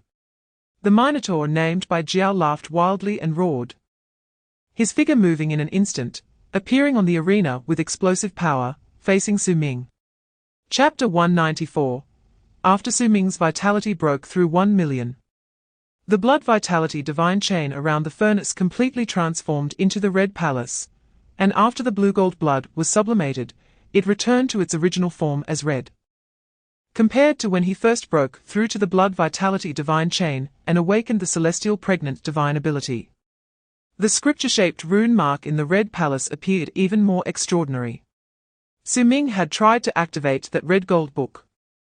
And when he summoned all the power of the red palace, he could only turn one page of the scripture, which bore the 4 ancient characters, immortal and indestructible. As these 4 ancient characters appeared in the red palace, Su Ming's blood seemed to flow with a special divinity, a legendary principle of the immortal path. He calmly watched as the King Bull glared and shouted, the overwhelming physical power filled with primal aura resembling a god or demon. Then, the King Bull unleashed a handprint that came like a siege hammer, the blood vitality filled with royal power pressing down like mountains, seemingly able to crush everything. In the face of such power, even a 9-star magic weapon would be reduced to dust. The handprint struck Su Ming's face hard. Su Ming tilted his head this time, a faint red mark appearing on his face, but he quickly recovered, then spat out a mouthful of blood-stained saliva. Chapter 195. Su Ming felt that the lineage of the Guardian Bull was quite honest. Under the enthusiastic recommendation of the King Bull, he participated in several more white stone games, where the stone statues were all quite honest, and the rewards were generous, and they spoke nicely. For example, there was a game where stone monkeys competed in throwing stones, with the rule being to throw stones at each other from a distance of 10 kilometers. Whoever got hit the most would lose. The monkey had been cursing and mocking the entire time. In the end, Su Ming used his super sense to lock on. And when he hit the monkey with a stone, it created a hole, and suddenly made the monkey behave and understand manners. This game also allowed Su Ming to obtain a life radiant stone, and in the other competitions, he gained at least over 50 points in life radiance points. Su Ming also discovered that the so-called life radiance points were the golden-yellow aura of rules infused into the white stone by the statues. Until the white stone transformed into a life radiance stone. Before Shallow Day, Su Ming had already obtained 5 life radiance stones on his own. And Jiangcheng and the others also reaped substantial rewards, returning with their hands full. Additionally, Jiangcheng won a special medal by defeating a noble-level serpent statue in a mimicry game. Shortly after everyone left the inner city, shallow day descended, dyeing the horizon of Tongqian Island a blood-like dusk. The statues in the inner city suddenly opened their eyes and looked toward the outside of the city, their meaning enigmatic.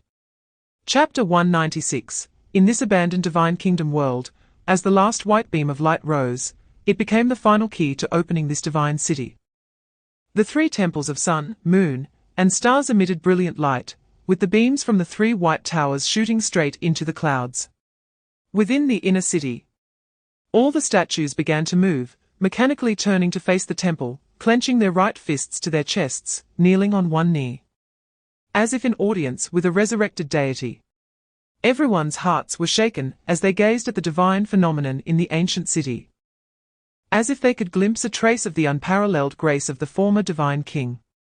However, what surged more in their hearts was excitement, exhilaration, and ecstasy.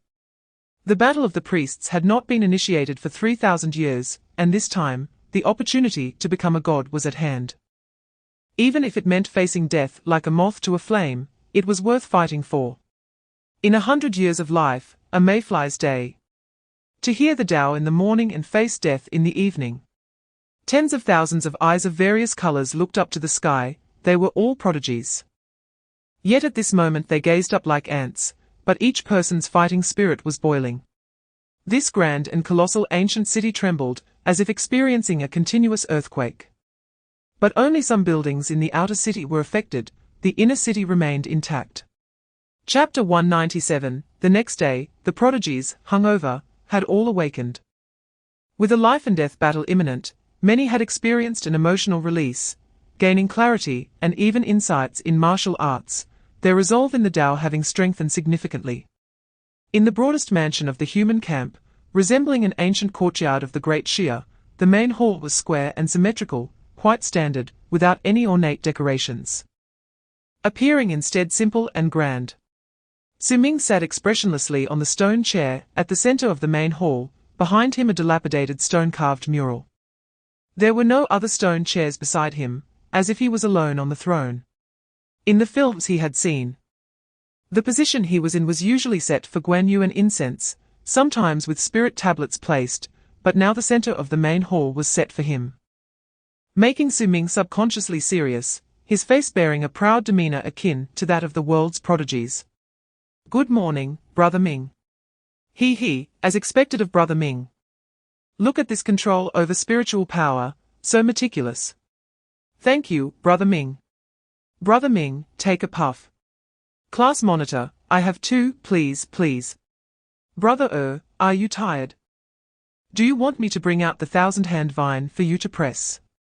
Chapter 198. Which temple's trial will you choose?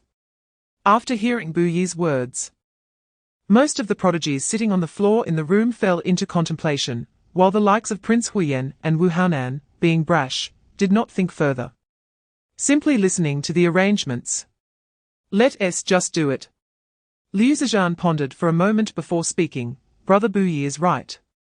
Fortunately, a few days ago when Brother Ming went for a walk, he captured a lone Qianyao tribe, minor deity. The Qianyao tribe is ranked 5th among the top powers. Wu Ji and I interrogated that guy for a day and a night and obtained a lot of useful information. Each temple is equivalent to a secret realm, and they are unpredictable. The priest trials over the years are not repeated, but the difficulty is about the same. Among the sun, moon, and star temples, the sun temple is the most esteemed, followed by the moon temple, with the star temple being the last. The difficulty of the trials in the three temples is arranged accordingly. Historically, those who successfully obtained divine status in the priest battles have all been in the star and moon temples. No one has ever succeeded in the sun temple. I believe we should focus on these two temples. Wu Yi nodded in agreement and added, indeed, in past priest battles, the death rate in the sun temple has always been the highest, while the star temple is relatively safer. Historically, 4 of the 5 divine statuses brought out of Tongqian Island came from the star temple, and 1 from the moon temple. Chapter 199. Hearing Bu Yi's question. Su Ming shook his head, and Liu Zhejian and the others were equally curious. The human race only has one emperor, at the 9th level of martial arts. Over the past 7,000 years, 5 emperors have emerged, but there has never been a dual divine existence. The reasons behind this are probably known only to the high-level figures like the principal. The secrets of the divine path above the sovereign have always been regarded as absolute confidentiality by the human race. Even those present, all exceptional prodigies, have no right to know. If they hadn't come to the law ruins world, they wouldn't even know such a thing as divine status existed. Allowing one to ignore the barriers of those rules and refine it to become a god. Just as they were waiting for Bu Yi's answer, a cold voice echoed in the hall. Divine status is the fruit of the Tao left behind by a god before their death. If one can completely refine the divine status, they can inherit that path. Gods die, but the divine path does not perish. Bu Yi looked at Xiao Menghan in surprise, not expecting that she knew this too. He had only been informed by a demigod elder from his clan before departing for the law ruins, and then nodded, saying, "Indeed.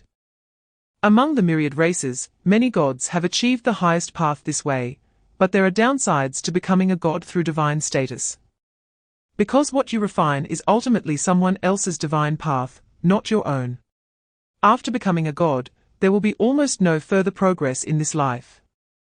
And their power is not as strong as that of a true god who achieved the Tao independently.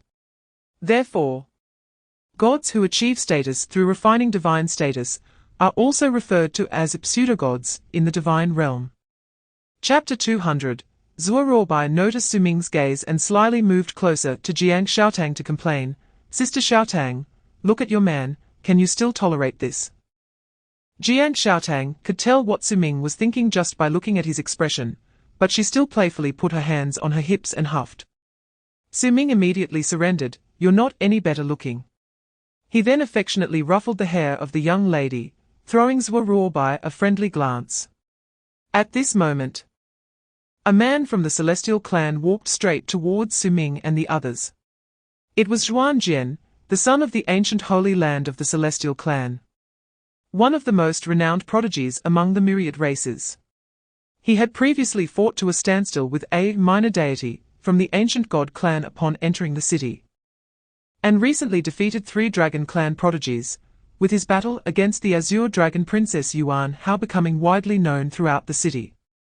He was a very powerful, invincible one, deeply feared by the various clans. Zhuan Jian's aura was restrained and very elegant, as he smiled lightly at Su Ming, his demeanor gentle. "Greetings to all the friends from the human race. Brother Fang, you are doing well." Su Ming replied warmly, "All is well, all is well. Thank you for your concern. Brother Zhuan Jian. After being apart for several days, you have become even more unfathomable. Since that night when Su Ming defeated the demon races, young Emperor Mo Yunya, he has garnered a lot of attention from all races, and the name Fang Xinyu has quickly gained fame. Regarded as one of the invincible ones, alongside Ji Yuanhao and others." Chapter 201. As the presence of that figure in the temple rose, the prohibitive force at the inner city gate disappeared completely, akin to a virtual light curtain retreating from a spring outside a game, allowing the heroes to go out and take down towers and fight. The emotions of tens of thousands of young talents surged, and countless powerful figures surged towards the 3 golden staircases. Streams of light converged like rivers, and the resonance of countless laws shook the heavens and the earth, stirring up wind and clouds, presenting various phenomena. Each person exuded an astonishing aura, and each was filled with high fighting spirit, in the face of divine opportunities. Even kings and sovereigns would go mad, let alone these young talents. Su Ming and the others did not act immediately. He used his super sense to sense a little. But the inner city was too large for him to cover fully, so he could only make rough deductions through proportions. There were about 10,000 young talents pouring into the inner city, which was more than they had anticipated. More outstanding individuals had not qualified for the Destiny Stone and could only witness this scene. Su Ming's gaze swept over the human race, locking eyes with others. and saw pairs of determined and youthful eyes. Everyone, may the martial fortunes prosper. Martial fortunes prosper. Wu Haonan hugged Xie Yi tightly, his eyes filled with reluctance. Chapter 202 The trial of the Sun God Temple was indeed perverse. Just this pathway to the divine level could almost block young talents below the young god of rank. Above the divine level, one was suppressed by divine might, almost invulnerable. Even the top prodigies moved very cautiously, focusing their energies on the climb. But at that moment, a madman was fighting on the divine level. We struggled to climb up, and you are fighting here. Although this golden divine level was wide, over 100 meters, making it convenient for fighting, was this really the place for a brawl? If you want to fight, go out and fight, or go to the martial arts room. Su Ming disregarded everything, bearing the heavy pressure, his blood surging as he charged towards the ancient demon. Do I need to care about the occasion when I fight you? Shan Yang was also momentarily stunned, not expecting the other party to dare to strike at him on the divine level. But the next moment he flew into a rage. His demonic aura boiling, stepping heavily, causing the surrounding void to seem to sink into a mire, with ancient demonic patterns trembling beneath his feet. His demonic energy transformed into dense blood rain, which swarmed like countless fine snakes, stirring up a red tide, even eroding space, as it surged towards Su Ming. Su Ming's palm flickered with lightning, and thunder transformed into a mysterious peak that smashed down directly, and the two instantly engaged in a fierce battle on the long staircase. With heavenly thunder falling, red tides extinguished, the Red Sea surging, and the snake swarm dancing wildly, as two forces of law clashed. Chapter 203 Under the overwhelming divine pressure, and the killing intent of several young supremes, Su Ming calmly ascended to the peak of the golden divine level. In front of him, the grand door of the crimson gold palace swung wide open, and crimson gold light burst forth from within, like the burning of the sun. With a scorching aura surging, obscuring the view of the temple's interior, but that sense of holiness and majesty struck him head-on, as if a deity was watching from the opposite side of the door. Su Ming had previously learned about the rules. The rays of sunlight were the temple's prohibitions, and his supersense was blocked outside. Those rays seemed capable of melting everything. A flash of light appeared in his hand, and a destiny stone was gripped tightly. Without hesitation, Su Ming strode directly through the crimson gold light. As he passed through, a cold voice sounded in his ear, briefly introducing the basic rules of this all-law temple's divine official recruitment examination. Passing the 7th level could grant the position of a divine general. Passing the 9th level could grant the title of high priest. And shattering the destiny stone would summon the power of the stone to teleport you back to the starting point of the previous level, with each level allowing only one use of the destiny teleportation. The destiny stone was not a revival coin, it was a teleportation scroll, and the prerequisite was to shatter it in time. Chapter 204 Su Ming curiously examined the humanoid creature he had stepped on. He was as thin as black charcoal, with a row of bony spikes on his back and a small bony wing on his side, hairless and ugly. The creature emitted no aura of spiritual power, and even its blood essence was weak, like an old man with a flickering candle in the wind. So much so that he could hardly sense the creature lurking beneath the ashes at first, but fortunately, Su Ming's supersense provided a warning. However, this humanoid creature moved quickly, almost comparable to an ordinary martial artist at the first level, supported by a strange energy sustaining its body. Su Ming asked again in the Great Xia language, "What exactly are you? Is the destiny stone very important to you? If you don't understand again, I'll have to send you to die." When Su Ming had little hope, the humanoid creature struggled to speak, its voice hoarse and dry, using the Great Xia language as well, but with a very strange accent and vague wording. "Don't kill me. I beg you, my lord, don't kill me. I don't want to experience reincarnation again. I am just a grey servant from the Yaksha tribe, please." Chapter 205 The rays of the sun have already engraved us. We have no way to escape. We are immortal and indestructible, only able to sink endlessly in hell. Besides here, I have been to 3 other prisons in my reincarnation. Compared to the scorching of the Golden Crow, this place is the gentlest prison. At least for weak grey servants like us, we can still hide under the ashes of the world calamity, relying on the weak power of the earth's veins to continue our lives, but at any moment, the golden crow might take away that last glimmer of life. The more painful thing is that each reincarnation causes permanent damage to our essence, and we will die faster and faster, entering a new reincarnation again. Su Ming took a deep breath, deeply shocked by the prison model of the Sun God Temple. What a ruthless place, so advanced, this is true cruelty. A perpetual motion machine of torment. More terrifying than life, worse than death, is to live forever while feeling worse than death. I suggest promoting this to Great Shia for study, and throwing in some of those guys who were bred from placentas. Su Ming pressed on. Are the trials of the Sun God Temple conducted in such a prison world? How do you pass this level? Chapter 206. Su Ming looked at the red servant who approached him, and from the aura captured by his supersense, the other's blood essence was almost as weak as a first-level martial artist, but he carried the aura of law. With a smile, Su Ming asked, "Oh, what can you tell me?" "Worth 10 destiny stones." The man with wings on his back confidently replied, "Sir, let me introduce myself first. My name is Amaza, from the Taoyu tribe. I have seen at least 7 challenges in the Ash prison, and I can say that this information is worth at least 1 destiny stone to you." Many challengers recklessly entered the Ash City and wasted their destiny stones on teleportation without even seeing the Golden Crow Palace, ultimately because they did not understand the rules of this city. Su Ming shrugged. "How do I know you're not just trying to fool me? You seem quite dishonest." Almaza seemed to have anticipated Su Ming's response, a glimmer of shrewdness and greed flashing in his eyes. "Sir, to show my sincerity, I can offer you a free rule of Ashen City. As soon as you step into Ashen City, you will be under the supervision of the warden from Jinwu City. In this city, we red servants are not allowed to engage in private fights, let alone challenge esteemed challengers like yourself.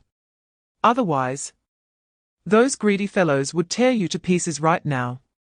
Chapter 207.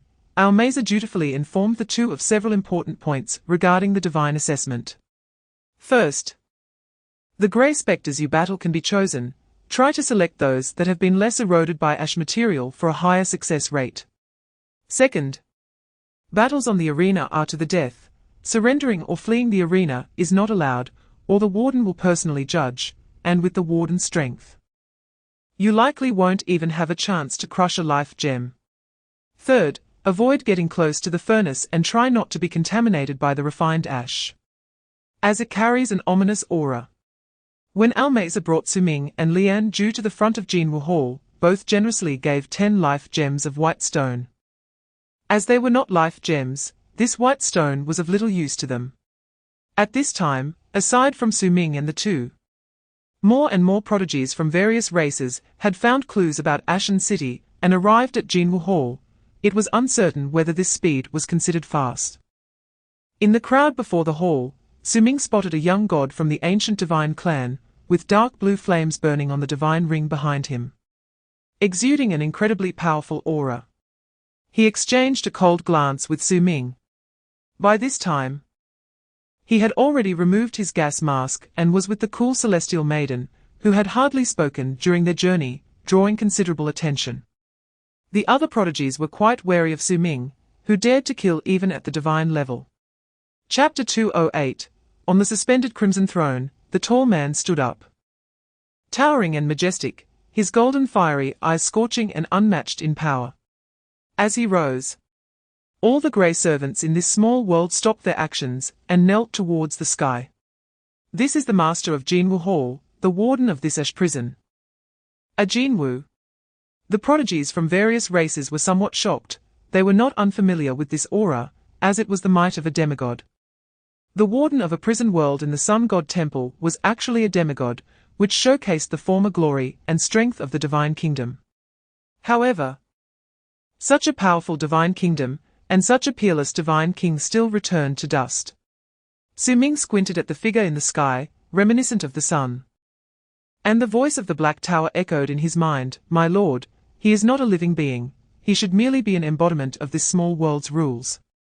The Jinwu warden looked down, as if a deity gazing upon mortals, and he merely waved his hand slightly, as if swatting away flies. Instantly, golden flames ignited on the monsters crawling out of the furnace, and the powerful aura of the laws flowed, turning them into nothingness. Chapter 209. Su Ming's sudden slap was as fast as lightning, as quick as thunder, his palm crashing down like a peak striking the waves. Jiuyu's spiritual sense was incredibly sharp, almost predicting Su Ming's sudden strike in advance. However, the speed of the attack clearly exceeded his expectations. Just as Su Ming's palm was about to arrive, Jiuyu frantically conjured a powerful defensive barrier to shield himself, yet he was still hit by the lightning-fast slap. Jiuyu was knocked back several steps, his defensive barrier trembling incessantly, about to shatter. His expression darkened to the extreme, rage surging. "Human, you seek death." But Su Ming ignored him and directly looked up at the Jinwu warden in the sky, saying, "Hey, Invigilator. I heard that private fights among red servants are not allowed in the Ashen World, but battles among challengers shouldn't be interfered with, right?" The Jinwu warden was momentarily taken aback, seemingly grasping the meaning of the title Invigilator. Then his voice remained cold, as rigid as a programmed machine, and he replied, "This is not within my rules, but you cannot attack prisoners, they are valuable war resources. And those who have not completed the assessment are also not allowed to forcefully breach the world passage." Chapter 210. Su Ming carefully inspected the 3 life gems, ensuring Jiuyu hadn't secretly tampered with them. Then he warmly greeted Jiuyu. Boss Jiuyu is so generous. Truly deserving of being a young talent, extraordinary in demeanor. Congratulations, brother Jiuyu, for being the first to pass the Jinwu Hall assessment. Safe travels, brother Jiuyu, let's keep in touch. Seeing the smile on Su Ming's face, Jiuyu couldn't help but clench his fists. So arrogant at first and then humble, it's laughable. As Jiuyu passed by Su Ming, he wanted to scoff at that smiling face, but held back. After all, he vividly remembered the disaster caused by a mere scoff before the Golden Divine stage. Jiuyu cursed inwardly, "You can be arrogant for now. When I restore my full strength, I will repay today's humiliation 100-fold. Jiuyu walked away. Having become the fastest prodigy in the battle to conquer the divine officer, the first to advance to the next level of assessment. He should have been met with honor and glory, yet now the other prodigies looked at him with a hint of pity. How unfortunate to encounter such an unscrupulous Fang Xinyu. After fighting hard for 10 rounds, he still had to pay a protection fee. However, soon the prodigies could no longer feel pity. Chapter 211. Too perverse. That Fang Xinyu could clearly kill the grey spectres directly each time. Yet he uses their attacks to gain insight. He seemed to want to comprehend the power of life gems, but it was futile. Many prodigies had tried before, and at most could only use that power to stimulate potential, but the burden on the origin was too great, making it not worth the cost. Indeed, Su Ming, wielding the black knife, led the heavenly thunder to form a prison, seriously observing the changes in the grey spectre igniting the power of life gems. This spectre was a beast clan grey spectre, among the prisoners in the Ashen World, possessing one of the strongest blood powers. Even in its withered state, the blood and spirit chain still existed, indicating its former strength. This was a grey spectre, at the Marquis level. Fortunately, its own rules had long since decayed, or its strength would have been enough to overpower all prodigies in the Law Ruins world. Su Ming's heightened senses were fully engaged, and fine beads of sweat appeared on his forehead as he almosted the spectre's body. He could see that the grey spectre was drawing on the long-accumulated power of life gems within, transforming it into countless golden threads connecting the spectre's blood and demon power. These golden threads acted like nutrients, allowing every trace of blood and every hint of demon power to explode to their utmost limit. Chapter 212. Jinwu Refinement Method 2. Su Ming was slightly taken aback and then thought of several distressing matters, calmly controlling his expression. Nearby, the celestial maiden from the Zhuan clan noticed that Su Ming had been staring at the furnace flames for quite a while without any action. Her gaze seemed to withdraw with a hint of profound meaning, and she couldn't help but ask, "Brother Fang seems to have some insights." Su Ming just sighed, feeling that although it was right in front of him, it seemed far away. He then coughed lightly and secretly glanced at the golden crow jailer in the sky. He extended his hand towards the place captured by his super sense, and a streak of crimson lightning condensed, quickly absorbing a wisp of golden flame into his hand, and then sealing it within his own blood energy transformed into a red palace. Hidden within that wisp of golden flame was a golden feather invisible to ordinary people. Everything happened in the blink of an eye, and the golden crow jailer did not notice anything unusual. Su Ming calmly walked towards the spatial passage, as if nothing had happened. However, the heavenly maiden of the Zhuan clan frowned, and the lotus mark on her forehead slightly heated up, prompting her to follow him immediately. Chapter 213. Su Ming's figure emerged from the spatial passage like a streak of lightning, appearing in a chaotic world filled with spiritual energy. As he looked around, the entire world was a continuous range of mountains, and amidst countless peaks, a grand golden array shot up into the sky, standing in the center of the world. It seemed much more vast than the ashen world. A cold voice sounded in his ears again, "This level is called moving mountains. Those who move the mountains into the array will advance." The emotionless voice flashed by, causing Su Ming to pause for a moment. Moving mountains? Are you kidding me? How can we move mountains? We are not nobles, these mountains can't be moved just by brute force. He surveyed the vast mountains around him, each peak seeming unique, some lush and green, some desolate and ancient, some appearing forged from dark iron, and others seeming to erupt with magma. Each possessing its own mysteries and all exceedingly grand. Su Ming speculated that the so-called moving mountains must have another trick to it. Before he could think further, the spatial passage behind him rippled, and a clear voice rang out, "Brother Fang, you seem to be in quite a hurry. Can't shake her off." Su Ming muttered to himself, his feet flashing with thunderous steps as he quickly darted away, not wanting to entangle with her too much. He was busy not only to break through the level, but also to find a place to study the secret of that golden feather. Chapter 214. Su Ming swung his blade, shattering the mirror, and severing the countless falling lotus flowers. Amidst the petals swirling in the air, the blood-red blade light surged towards the heavenly maiden, annihilating the surrounding space. The heavenly maiden's expression grew solemn, and the silver bell bracelet in her hand jingled. She quickly formed a seal, and blossoms of lotus flowers closed around her, protecting her within. However, the thunderous blade light was unstoppable, shattering one glowing lotus after another, cutting through everything, ultimately breaking through 9 layers of lotus flower barriers, causing the heavenly maiden to spit out blood and fly backwards. She pressed one hand to her chest while the other formed a seal at her brow. The innate lotus rune blossomed with colorful light, and her aura became misty like rain, an inexplicable presence emerging in the void. Zhuanxian technique, the 3 lives lotus, awaken my past self. The heavenly maiden's face paled slightly, her originally translucent skin now nearly revealing the blood vessels beneath, but her eyes shone brightly. Beside her, a silver Zhuan lotus with 32 petals suddenly bloomed dreamily. And within the lotus, a woman dressed in a blue gown opened her eyes. Her figure seemed illusory, yet her aura was incredibly real, as if another heavenly maiden had been summoned. She held an ice lotus and charged towards Su Ming, her delicate wrist glimmering with frost. The ice flowers coming at him like blade light, fierce and unmatched. Chapter 215. Su Ming watched the heavenly maiden's retreating figure, his gaze lingering on her swan-like neck for a long time. His heart stirred with killing intent 300 times, but in the end, he refrained from striking, allowing her to transform into a stream of light and swiftly escape. One reason was that this heavenly maiden was indeed difficult to kill. She was extraordinarily gifted, having cultivated a king-level soul with a spiritual body, and possessed many hidden cards. Unless absolutely necessary, it was not worth exhausting himself here, especially as he might fall into danger in the divine hall world. The second reason was that he couldn't kill her.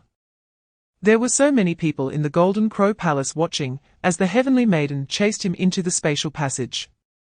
If she were to die immediately afterward, it would be equivalent to an open murder, too dirty a deed. Those who were already hostile towards the human race were a different story. Su Ming had come to kill them anyway, but at this stage, it was best not to easily confront neutral races like the Immortal Clan and the Zhuan Clan. If he were to kill, he should leave no traces. Moreover, Su Ming had no compelling reason to kill her, he was quite satisfied with the transaction. This Heavenly Maiden's master was the current Zhuan Emperor of the Zhuan Clan, a peak demigod, and had once been a monstrous talent who entered the Sun God Hall. Although she failed to pass the 7 trials of the Divine Hall to obtain divinity, she still gained immense benefits. Chapter 2:16, In the Boundless Dark Forest. Some low hills were interspersed, and the night sky was devoid of stars, only 3 gigantic moons hung high like deities, a blood moon, a blue moon, and a bright moon. Jiangcheng looked up at the 3 enormous moons above her. Li Bai had said, "When I was young, I didn't recognize the moon," calling it a white jade plate. She thought that if Li Bai came to the Moon God Hall world, he would probably exclaim, "Wow, what a super big jade plate." If there were rabbits on such a big moon, they would surely be very large too. 1 rabbit leg could last quite a while. And she'd want Su Ming to make it for her. She felt so hungry and tired. Jiangcheng tucked her wings away, and leaned against a big tree to catch her breath. Her spiritual energy had been depleted too much, and after swallowing another pill, her complexion improved significantly. The deep, bone-visible wound on her shoulder was somewhat gruesome, but she had no time to use light magic for healing. She had gained a lot and couldn't let it go to waste. After resting for a while, Jiangcheng dashed deeper into the dense forest. Thanks to the physical training from the Magic Academy, she had reached a blood energy level similar to a second-tier warrior, enough to support her run back to the camp. Finally, after crossing another stream in the woods, Jiangcheng saw the familiar formation set up by Liu Zhejian, who had obsessive-compulsive disorder. And she let out a sigh of relief, immediately stepping into the outer layer of the formation. Chapter 2:17, When Su Ming returned to the camp with the Phoenix clan prodigy under the full moon, in the simple cave, under the flickering firelight. The cut stone bed had become an operating table. A group of busy medical personnel had just completed a thrilling childbirth, and everyone felt relieved. Zuo looked even paler. Lying exhausted on the stone bed, his abdomen flat. The white full moon above had turned into a thin crescent, not even qualifying as a crescent moon. Tears glistened in the corners of his eyes, his hair stuck with sweat and disheveled, resembling a weary beauty, evoking pity. Wen Jiangcheng took another gulp of red liquid and forcefully sprayed it onto Zuo abdomen, causing the wound there to heal rapidly. Due to this new mother's physiological defect, they could only perform a caesarean section to deliver him. Jiangcheng came out holding the baby and happily bumped into Su Ming, saying, "Sister Ming, you came back just in time, I gave birth. It's quite heavy, you should hold it." Autumn Dream had put down the proud phoenix of the bird clan, as if she had set down a pure native chicken. Her cold expression couldn't help but show a hint of emotion as she took the small hammer, white as jade, handed to her by Jiangcheng, and weighed it in her hand. Chapter 2:18 It was unclear how much time had passed in the cave when Su Ming opened his golden, radiant eyes, like those of a deity. Slowly, he calmed down, and his pupils turned back to black. He stood tall, full of energy, with every strand of hair flowing with a unique Dao rhythm, filled with a brand new power. He felt an unprecedented strength. Su Ming looked inward at his body. In the increasingly solid Thunder Palace, 3 Thunder Emperor deities sat in the hall, reciting scriptures, exuding majesty and sanctity. The thunder pillar in the palace was raging and brilliant. The originally crimson golden thunder power had now transformed into a dazzling golden color. And the piece of Kunlun mirror still lay quietly under the pillar, as quiet as a chicken. Outside his heart, the blood furnace stood like a volcano, the fully solidified Crimson Palace floating in the turbulent blood energy. In the Crimson Palace, besides the blood furnace, the crimson golden scriptures shone. with the words immortal and indestructible glowing like palace lanterns, while the blood energy radiated golden light. The most significant change was in his sea of consciousness. Su Ming glanced at his current data panel. The blood energy had not changed much, but after comprehending the Golden Crow spirit refining technique, his mental strength instantly soared to 1000 Hz. Chapter 219. In the Moonlight Forest, half an hour before daybreak. A series of interconnected formations set up by the human race with great effort were all detonated, annihilating nearly 100 hunters from various races. Of course, most of the elite from the various races chose to exchange their lives for a chance to return to the city, but were still deprived of the power of the Red Moon. This efficiency was indeed much faster than simply hunting and gathering. In just 1 hour, Dr. Bu from the Fate clan had assisted Zuo in giving birth twice. With 15 minutes left until daybreak, the human race quickly cleaned up the battlefield and completed a change of attire. Zuo, who had not had time to rest, was still in a state of weakness after childbirth, but fortunately, his vitality was strong, and after one night, he could recover after eating some grass. Jiangcheng was busy applying makeup to everyone. The elite of the human race donned the prepared flowing robes, each looking ethereal. Even Buyi was not spared. Jiangcheng used illusion techniques to forge a congenital rune mark on everyone's forehead, and made slight adjustments to their appearances. Many wore veils, and even their breaths were confused with spiritual plants or concealment spells. Chapter 220. Su Ming stood before the iron peak that the armored man had just comprehended. Initially just wanting to take a casual look, but he truly felt a unique Tao rhythm flowing. He couldn't help but use his enhanced perception. And a dazzling golden light surged in his eyes, as if he could see through all things and discern their essence. He observed the mountains as if reading a book, seemingly seeing a powerful supernatural technique unfolding before him, as if a humanoid being had walked out from the mountains to personally demonstrate this technique. Just as Su Ming was absorbed in watching, suddenly, the metallic power on the iron peak erupted violently. Sharp and fierce energy surged into the sky, turning into countless sharp forces attacking Su Ming. This was the force of rules that did not align with his own talents rebounding against the source. The armored man beneath Su Ming almost laughed out loud. Ha ha, overestimating oneself, to casually glance and begin to comprehend, just explode and die in the backlash of the rules. Explode, bloom, blow off those feathers. Su Ming frowned at the incoming sharp energy.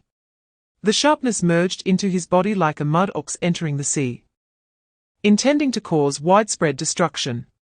Then these violent rule energies saw 3 grand and sacred palaces, 3 thunder emperor deities looked on coldly. A phantom golden crow cried out.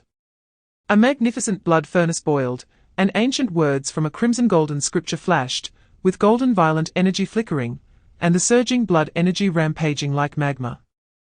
Blood flowing with golden light.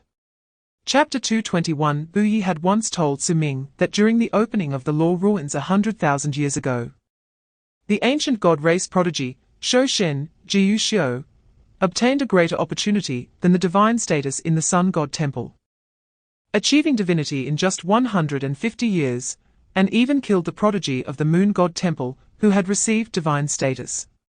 Now, in this divine priest war, so many hidden ancient prodigies and invincibles had emerged, and they seemed to be very focused on breaking through quickly. Probably not just targeting the divine status of the sun god temple.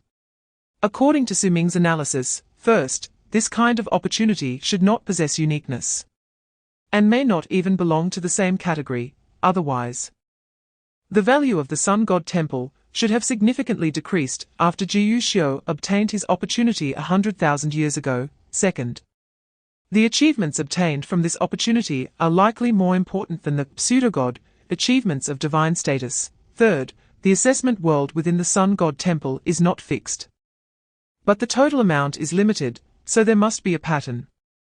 Those strong clans sending out so many hidden prodigies probably calculated that this assessment is similar to that of the law ruins 100,000 years ago. Fourth, according to the rules of the sun god temple, passing the 7th level grants divine status, so this so-called opportunity probably exists in the world before the 7th level.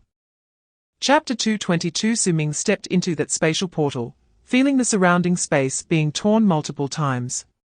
When the flowing light before his eyes faded, a rich bloody stench rushed towards him, and the violent spiritual energy of heaven and earth rampaged. A cold voice echoed in his sea of consciousness. The rules of the blood soldier prison world have collapsed, the jailers have fallen, reincarnation has been broken, all sinners in this realm must be exterminated. Those who kill to the point of bloodshed can enter the blood soldier hall to advance to the next level. Su Ming had not yet had time to digest this information when suddenly, his enhanced perception caught something unusual behind him. His wings flashed and moved instantly, dodging a treacherous scorpion spear shot at him. He saw a half-human, half-scorpion monster charging towards him, exuding a thick aura of blood and sin, with remnants of shackles still on its arms. The surroundings resembled a desolate battlefield, with bursts of combat waves and the sound of fighting echoing everywhere. "It's a red servant." Su Ming immediately identified the opponent's general aura. The decayed and corrupted rule power permeated around the monster, indicating it was at least above the peak of myriad laws. However, compared to the red servant seen in the Ashen world, this scorpion monster's aura was clearly stronger, and its blood energy and demonic power were not as severely depleted. Chapter 223. Above the wasteland, the red sun monarch walked through the air on flames, dressed in a red robe, with red hair fluttering in the wind. Around his neck hung a necklace of flame crystals, with 12 beads, and his skin was as hot as magma, distorting the air around him. There was a spirit energy permeating the world, and with every move he made, he summoned heavenly fire, unmatched in power. The red sun monarch waved his hand to retract the black spear, looking at Su Ming with a mocking and proud gaze. Seeing that he had successfully interrupted the opponent's state of enlightenment brought him a sense of satisfaction. To disrupt someone's enlightenment is akin to killing their parents, for practitioners. It is almost a matter of life and death. But Jiangcheng didn't care about the other party's retaliation at all. In his eyes, the fallen celestial clan was just a small clan. As far as he knew, the strongest prodigy of that clan was merely at the ordinary, minor god level. A character like that was no different from an ant in his eyes. An ant wants to comprehend domain. Wishful thinking. Perhaps they don't even have the courage to attack me, but I might as well kill them later to eliminate future troubles. Su Ming took a deep breath to calm his emotions, deeply looking at Jiangcheng not far away, while trampling a red servant that had rushed over underfoot until it was a bloody mess. Chapter 224. The Invincible. That fallen feather actually possessed the strength of an invincible being. This aura was terrifying. It is said that innate primordial spirits will have accompanying spirits whose strength is almost on par with the main body, truly impressive. A battle between invincible beings, this is a genius battle with hopes of achieving the divine realm. The prodigies on the battlefield couldn't help but marvel, shocked by Su Ming's strength. With Jiangcheng's roar, the enormous fire giant, as large as a small mountain, let out a scream like a malevolent ghost, its steps flashing as it charged directly towards Su Ming in the sky. The red giant did not resemble a law form, but rather seemed like a real living being, its body engulfed in searing flames. One of its arms erupted like a volcano, colliding fiercely with Su Ming, who was then smashed to the ground, but quickly recovered, the flames around it boiling even more fiercely as it charged again. Su Ming shook his hand, feeling some pain, and couldn't help but be surprised. This red giant, completely forged from primordial spirit power, didn't seem like a living being but more like a weapon of the human realm, possessing a physical strength akin to that of a prince, almost comparable to the king bull he encountered in the White Stone game. Su Ming's heart stirred. Instead of rushing to annihilate it, he decided to withstand the red giant's attacks, causing the Crimson Palace in his blood to open several more chambers, the ancient characters for immortality and indestructibility illuminating his entire being. Chapter 225. The crimson rune held in Su Ming's hand was drenched in blood, as countless laws of fire from heaven and earth gathered here. Although his head had been blown apart, this crimson rune was the true source of the opponent. The rune trembled violently, emitting Jiangcheng's frantic voice, "You can't kill me. Killing a primordial spirit will incur heavenly curses." For the first time in his life, Jiangcheng felt the taste of fear and experienced the humiliation of failure in the same realm. He was utterly defeated, with his accompanying red giant, primordial fire, and forbidden techniques nearly all exhausted, even using a divine law to turn this place into his home field. Yet he was pierced through by this terrifying man with sheer physical strength. Su Ming coldly swept his gaze forward, where Jiangcheng and the Celestial Maiden, two invincible beings, had arrived together, accompanied by several powerful, minor god-level experts. The two advised together, "Fallen feather, think twice. Innate primordial spirits receive blessings from the great Tao. The consequences of killing primordial spirits are hard to erase. Brother Fallen Feather, spare Jiangcheng's life. My celestial clan is willing to mediate and resolve the enmity." "No. Don't." "Ah." A piercing scream interrupted Jiangcheng's words, followed by Su Ming's emotionless voice. Chapter 226, On the Blood-Red Peak, sensing the presence of Su Ming and the others. Several cold and powerful gazes shot over. These four came from different races, each with distinct rules and auras. The one on the far left appeared to be an ordinary boy with a dull expression, standing with his hands behind his back. Yet he had a pair of different-colored eyes, with blue flames flickering in his left eye, and his right eye's golden pupil resembled a divine sword. A closed vertical pupil in the center of his brow emitted a powerful fluctuation. The person next to him was even more striking. Dressed in an extraordinarily luxurious light golden robe, every movement elegant to the extreme, his golden hair shining brightly, and his handsome face was almost comparable to Xiaobai. His dreamlike wings and pointed long ears revealed his identity as an elf. On the far right was a cool woman dressed in ice blue battle armor, exuding a heroic demeanor, with the surrounding void being frozen inch by inch. The Celestial Maiden introduced them to Su Ming. "This is Zhong Luo from the Qianyang clan, who possesses 3 of the 10 divine pupils of the Qianyang clan, a prodigy of unparalleled talent. This brother Fallen Feather may be unfamiliar to you. He is Prince Lauron from the Rose dynasty of the Elf clan in the Olympian world. His strength is absolutely on par with mine. And this is the Phoenix clan Saintess, Yao Huang, a bloodline of unparalleled nobility with the body of an ice phoenix." Chapter 227, As Su Ming ascended the Blood Mountain's peak with Ji Yuanhao and the others, he looked in the direction they pointed to, and saw that behind the continuous blood-red mountains was another vast battlefield of desolation. However, unlike the previous area filled with countless red servants, this desolate land was lifeless, as if they did not dare to enter this forbidden zone. The fluctuations of spiritual energy from heaven and earth were even more chaotic, and the aura of blood and filth howled across the wasteland with the wind. If one were to gaze deeper into the wasteland, they would see a blood-red palace standing tall on the ground, which should be the so-called Blood Soldier Palace. Even more shocking were the thick black stone pillars rising into the sky, towering like mountains. Dozens of miles away from where they stood, beside a black stone pillar, there was an enormous blood tiger, like a small mountain, sitting and cultivating. Behind the blood tiger were 8 thick blood-red chains connecting to its spine, preventing it from straying too far from the stone pillar. But when the blood tiger inhaled, it swallowed the spiritual energy from miles around. With a domineering aura of rule spreading through that area, its demonic power surging like dense clouds, and the power of blood filth behind it truly reached a terrifying level. Almost impossible to see the end. Chapter 228. Not long after Su Ming's words fell, a massive black handprint descended from the sky, attacking like a mountain. Its demonic power overwhelming, causing the heavens and earth to change color. The icy blue intent in Su Ming's eyes was chilling. Her figure rose, and with a single sword strike, she unleashed wind and snow, shattering that enormous handprint with a loud crash.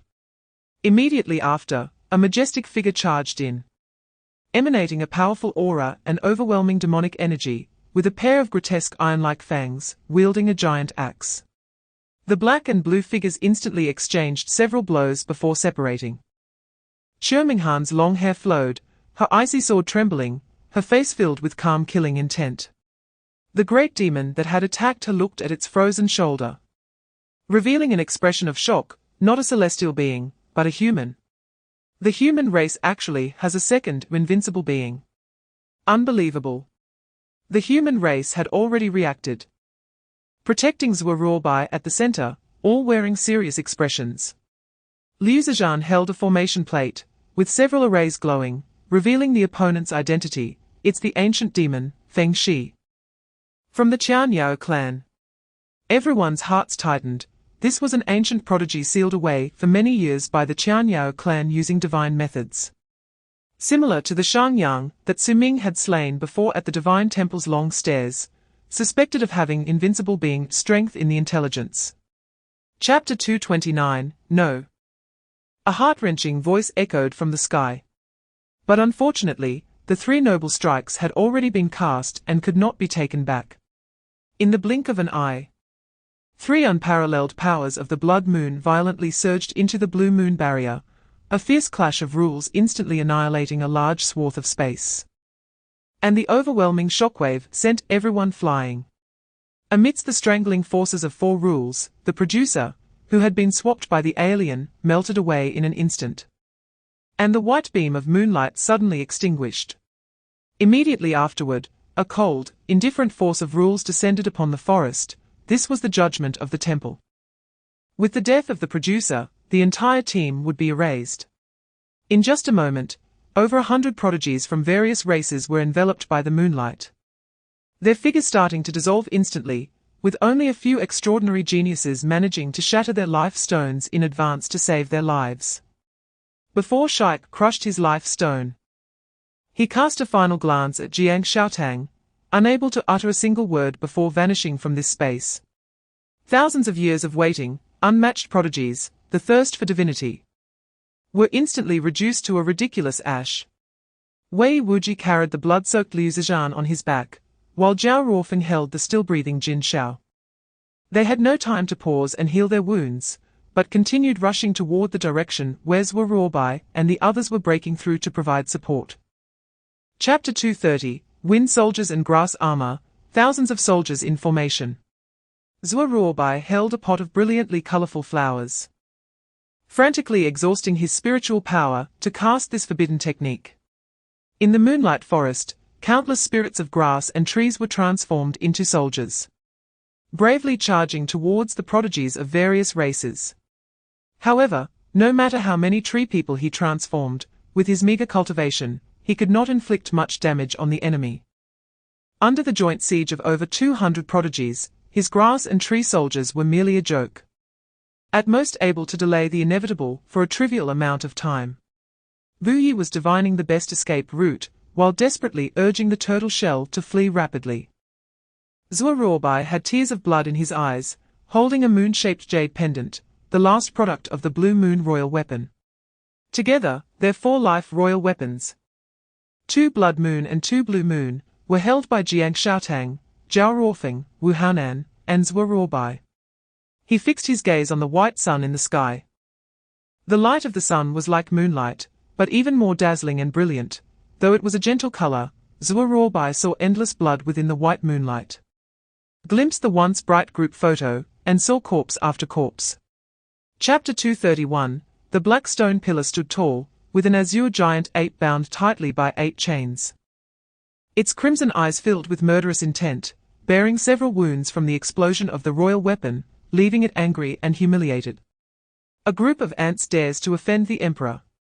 After a smooth series of quick attacks, Ji Yuanhao immediately retreated to a safe area, unceremoniously mocking, "If it weren't for the fall of the jailer of this realm and the destruction of the cycle, you would have long lost even your royal status. Now you are merely a furnace for refining weapons, still posturing as a lord.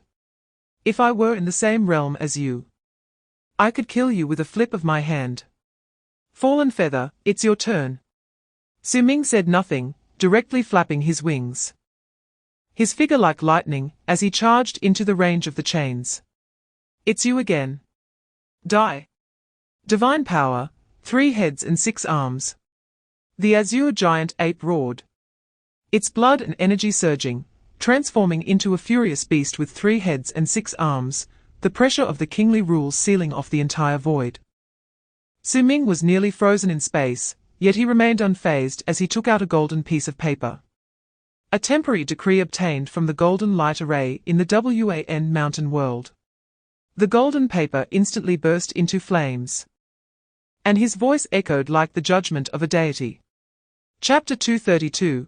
After incurring a significant cost, Su Ming and Ji Yuanhao, along with a group of invincible prodigies, consecutively killed 7 powerful black servants and obtained 7 life royal weapons. With their current realm, being able to control 1 royal weapon was already their limit. Further killings would be futile. The blood evil energy above the 7 people's heads merged into a vast blood cloud, fiercely charging towards the blood-colored palace in the center of the wasteland world. As they approached the blood soldier palace, the life royal weapons on everyone's bodies began to screech uncontrollably, with endless weapon energy forming a regulated array around the hall, imposing and inviolable. The celestial maiden spoke. The order and rules are the same as during the assessment 10,000 years ago. The restrictions before the blood soldier palace are extremely perilous. Almost all powers will be suppressed by the great array, and only this blood evil energy can resist, which is also the reason for passing the test. The other prodigies nodded. This information was incredibly precious, pieced together by various powerful clans, and only they, though invincible, had the right to know. The number of small worlds contained within the Sun God Temple was incalculable, throughout the tens of thousands of years of operation in the Law Ruins. Each assessment world and order had been almost entirely different. Chapter 233. Su Ming and the Celestial Maiden were the first to react among the 7 prodigies, almost simultaneously activating their life royal weapons for defense. Not good. There's an ambush. In an instant, over 10 royal auras shook the space, causing the heavens and earth to change color, the ground to crack, and mountains to collapse. In the sudden onslaught, the already heavily exhausted Yao Huang and Zhong Luo were also injured by the aftermath of the rule power. A green dragon roared behind Ji Yuanhao, the violent blood energy stirring up a shockwave, and the fire of anger ignited in his golden eyes. Ghost car, you're playing with fire. The void around everyone had already been restricted, with 9 powerful figures standing in mid-air, each emanating the aura of life royal weapons, strong and unmatched. The leading attacker was the purple-eyed youth of the Celestial Demon clan. Beside him were the proud expressions of the ancient gods Jiuyu and Jiuyu, with powerful divine patterns shimmering behind them, along with 6 prodigies from the Celestial Demon clan, Corpse Demon clan, Armor clan, and Nether clan watching closely, some of whom had aura fluctuations reaching the invincible level. The purple-eyed youth chuckled lightly. You have indeed formed an alliance. Brother Yuanhao, Brother Zhuanjian. We have been waiting for a long time to reach the 6th level. I truly did not misjudge you. But what you do not know is that our Celestial Demon clan also possesses a passed-down life royal weapon, and its speed is faster than yours. Chapter 234. Seeing Su Ming take the first shot, Ji Yuanhao, already filled with anger, could not help but shout in delight. Instantly stepping on the green dragon's step towards Jiuyu, he charged like an emerald emperor, stepping out as if descending from a jade peak, bringing forth overwhelming blood energy and pressure, initiating with a forbidden technique killing move, catching Jiuyu off guard. Although Ji Yuanhao's source had not yet recovered, he was naturally a prodigy, and his fighting spirit was almost the strongest among the prodigies of various races, managing to suppress Jiuyu for a moment. The 2 sides immediately engaged in fierce combat. Zhuanjian in white floated, swirling the clouds to confront the ancient rain, whose strength was even above that of Jiuyu. Meanwhile, the Celestial Maiden was locked in battle with Aang Invincible from the Corpse Demon clan, fighting fiercely, using her delicate jade hands to combat the opponent's Corpse Mountain Dharma form, surprisingly not falling behind. During this time, both sides used their life royal weapons to bombard each other, turning the entire space into a battlefield, akin to a royal duel. But ultimately, The source consumption of everyone was too severe, and the opponents had been waiting for an opportunity, aside from Su Ming and Ji Yuanhao. The rest appeared somewhat dispirited. During this process, several people's souls echoed with that indifferent voice from the temple's assessment. Chapter 235, Wu Haonan took a deep breath. For this moment, he had tried to conserve his strength during the previous battles. In several life-threatening moments, he relied on Guanzilong and Wei Wuji to risk their lives and go all out, not because he was afraid of death, but because he had a more important role to play. The human race's talents entering the Moon Temple, along with Bu Yi, totaled 20 people, all possessing strength above the quasi-minor deity level. However, they were ultimately outnumbered, so they could only strategize as much as possible, maximizing everyone's contributions. To help the human race seize the divine status, each of them was willing to die. A flash of light in his hand revealed a black card that slowly transformed into a uniquely shaped Bluetooth headset, resembling an expressionless mask, which looked somewhat eerie. He recalled Su Ming's instructions. The night before the temple opened, Su Ming had handed him this item and earnestly advised him. Su Ming's tone was very serious. Old Wu, remember what I say. This thing might play a significant role. Don't ask where it came from. I trust you all completely, so I can entrust it to you. I thought about it, and your talent is special. You are the most suitable person for this item. It can bring unexpected effects, but there will also be unbearable costs. So you must be extremely cautious. Chapter 236. Above the sky, the white sunlight gradually dimmed, like a bright incandescent lamp entering sleep mode, suddenly transforming into a bright moon. The sky was instantly darkened, and not far away, the blood moon and blue moon revealed their presence, with 3 moons hanging high, plunging the forest back into silence, extinguishing all the beams belonging to the producers. However, the ongoing slaughter of the day continued. Before darkness fell, 11 beams of moonlight still flickered throughout the forest. As long as one team was eliminated, this game would come to an end. Under the illumination of the 3 moons, the area devoid of intact trees became bright, with a strong smell of blood almost making one nauseous. Dozens of corpses slowly dissipated into moonlight. Even more bizarrely, a torrential blood rain began to fall from the sky. In the areas where the power of the rules had yet to dissipate, the dissipating corpses of Feng Shi and Miao Enyu wore strange expressions. It was evident that the last innate spirit from the Yuanling clan, who had gone to the law ruins, Miao Enyu, had met the same fate as Kai Yang-jun. On the chaotic battlefield, only 2 beautiful girls stood, both looking somewhat weak. Chapter 237, Wu Haonan's consciousness slowly awakened. As if his true soul had finally taken control of this body, the human-faced headset that had seemed to bite him now felt like an ordinary object. He struggled to open his eyes, his tear glands producing an overwhelming amount of tears that blurred his vision. Damn it! It hurts like hell. The moment he woke up, a tsunami-like pain engulfed every nerve in him. Wu Haonan felt as if his entire body had been burned by a hot iron, every bone nearly broken. And every cell in his body felt like parched land that hadn't been nourished in hundreds of years, starving him to the point where he wanted to eat someone. Crazily absorbing the moonlight's nourishment to recover his body. His face was also burning with pain, his cheeks swollen like pumpkins. Fortunately, under the moonlight's restoration, his recovery was relatively quick. When Zhao Ruofeng helped him up, he was still somewhat disoriented and hurriedly took off the headset. It hurts, it hurts. Old Su's thing is too terrifying.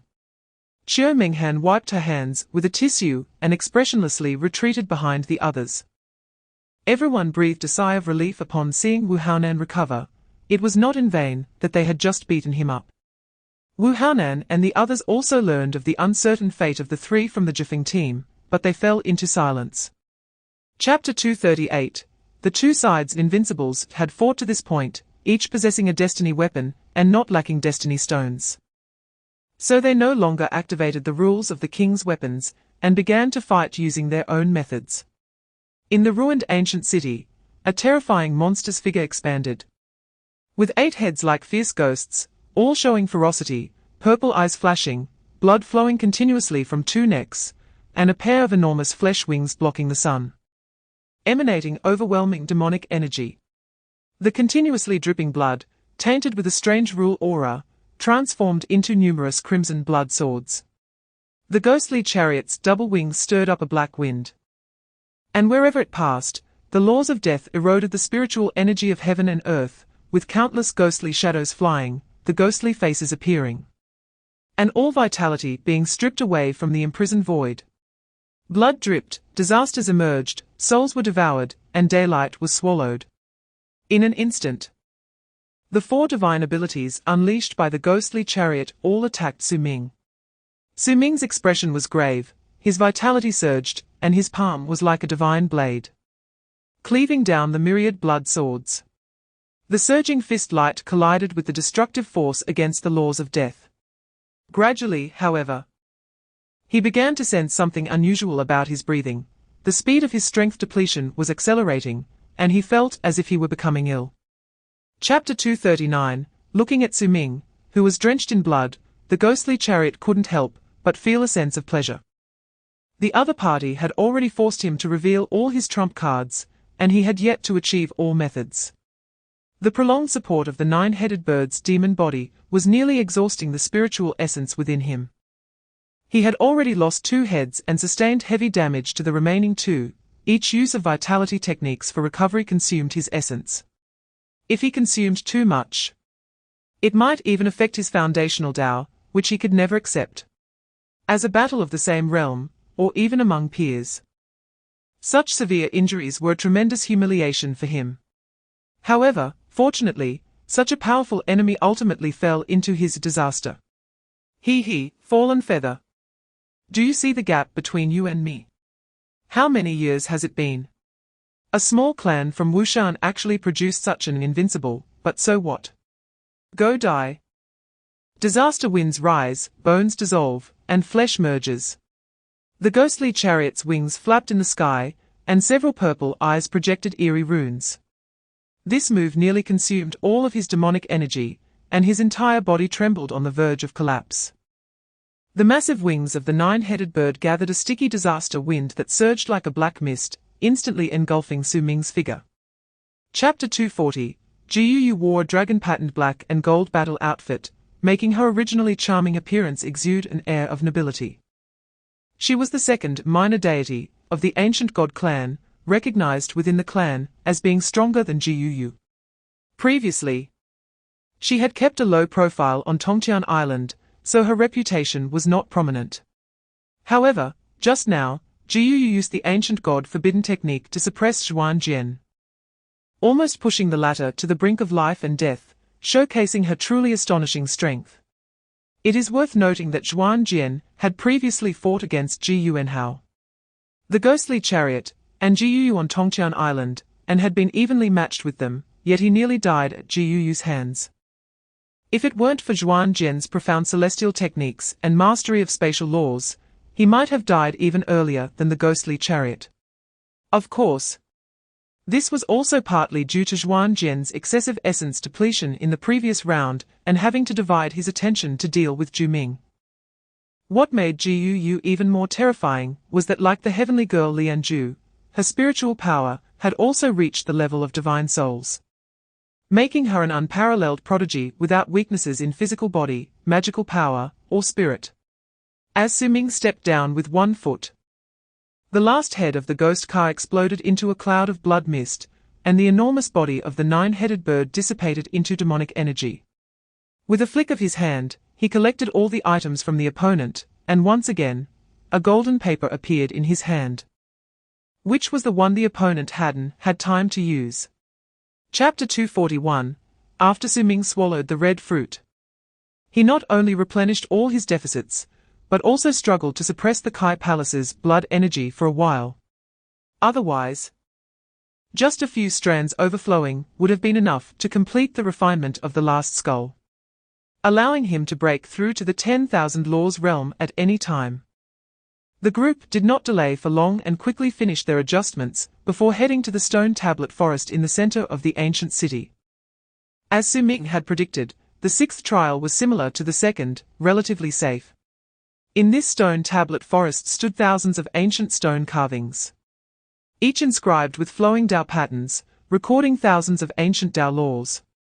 Some were profound, some shallow, although they were merely superficial. One could still glimpse the grandeur and strength of the great Li divine kingdom. Most Tao laws pointed directly to the inheritance of the ruler and were truly remarkable. According to the analysis of the talented individuals, these Tao laws originated from a secret technique called Golden Crow's Day Hand Seal. The ultimate skill of the goddess from the Sun God Temple, a true divine technique that could only be performed upon reaching the rule realm. These carvings also contained the spiritual wills of the many powerful beings from the great Li divine kingdom. If one misinterpreted them, it could lead to injury instead. Chapter 242. Over the past hundreds of thousands of years, only the ancient god clans Jiu Xiu had obtained a fragment of the cosmic mark during the seventh trial 10,000 years ago, refining several small worlds Tao. He ascended to the divine path in just 150 years and achieved the position of divine king within 2,000 years after ascending to the divine realm, solidifying the ancient god clan's position as the top among the myriad races. In these 10,000 years, since the blood soldier world's jailers of the third trial had not yet fallen, those black servants had not restored the prince-level rules. Apart from Jiu Xiu, 12 other top talents from the Dragon Clan, Fairy Clan, Mysterious Clan, Heavenly Demon Clan, Corpse King Clan, Armored Clan, and others successfully reached the seventh trial, leaving behind this precious information. If the previous patterns were correct, starting from the seventh trial, we would enter the true core of the Law Ruins world, the 33 heavens. Su Ming couldn't help but frown. 33 heavens. It sounds like the name of a world. Could it be that the last 3 trials all take place in one world, and the cosmic mark fragments are within? Ji Yuanhao shook his head and said, "No, it's not a world. The so-called 33 heavens is a divine weapon. Perhaps even above the heavenly Tao divine weapons. After all, it carries the mark of an entire universe. This divine weapon is the true core of the Law Ruins world. The gods of the divine realm have deduced that this is the personal divine weapon of that great Li divine king, which even contains the inheritance of the divine king." Chapter 243. Su Ming held Jiangcheng in one hand and wielded an ice sword to slay several wild beasts before finally returning to the True Earth Array Palace. This True Array Palace was also concealed by Jiangcheng using illusionary spirit techniques, disguising it as an unremarkable hill. This series of 2 illusionary grand arrays, named One Leaf Hides the Eye, was the pinnacle work that Jiangcheng could perform after reaching the prince level in spiritual power. As the two returned to the Earth Array Palace, the sentinels like Zhuobai, who were patrolling the perimeter of the array, breathed a sigh of relief. After all, the wild beasts outside were too dangerous. Encountering a king beast head-on would be virtually a dead end. "How did it go?" Zhuobai couldn't help but ask. Jiangcheng raised her chin and replied, "It's done. I put all those earth-type spirit plants you gave me inside. I hope they are as useful as you said." Zhuobai laughed and said, "I may not be good at other things, but when it comes to the path of plants and trees, I'm confident. As long as the wild beasts are living beings, they can't resist the temptation of those spirit plants. Those spirit plants are top-notch goods. And I added an overdose of medicinal powder, my family's secret recipe.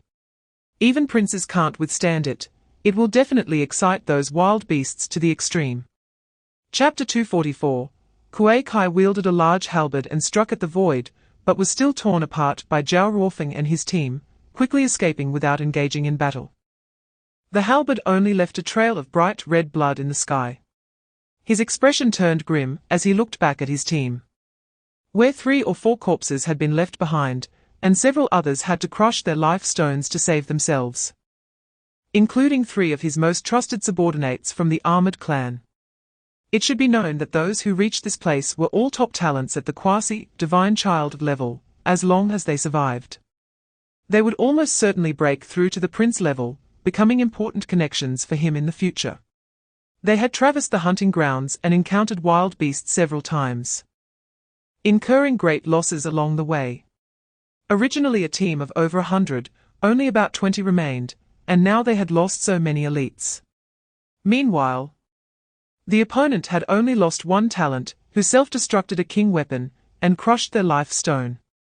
One person exchanged for 7 of them. Kuei Kai's heart bled. Those despicable monkeys of the human race, no wonder they hadn't been found in the other 4 array palaces. They had planned to ambush us near the Earth Array Palace from the very beginning. A young god from the Heavenly Demon clan, dressed in white, also had a cold expression. Chapter 245. As a golden light flickered, the sensation of the space-time passage faded, and Su Ming and the others regained all their senses, each holding their life-yielding king weapons at the ready. Outside the space portal, there were no ambushes or figures of Jiu and others, which made everyone breathe a sigh of relief, their tense nerves relaxing. However, the next scene caused them to tremble, almost forgetting to breathe. It was a soul-shaking sensation. The ground beneath their feet was made of red gold, intricate patterns and murals seemingly writing an epic scroll, stretching endlessly. In the sky, it felt as if a great sun was blazing, its brilliance dazzling, with ancient divine sounds echoing through the heavens and earth, like a weathered elder singing.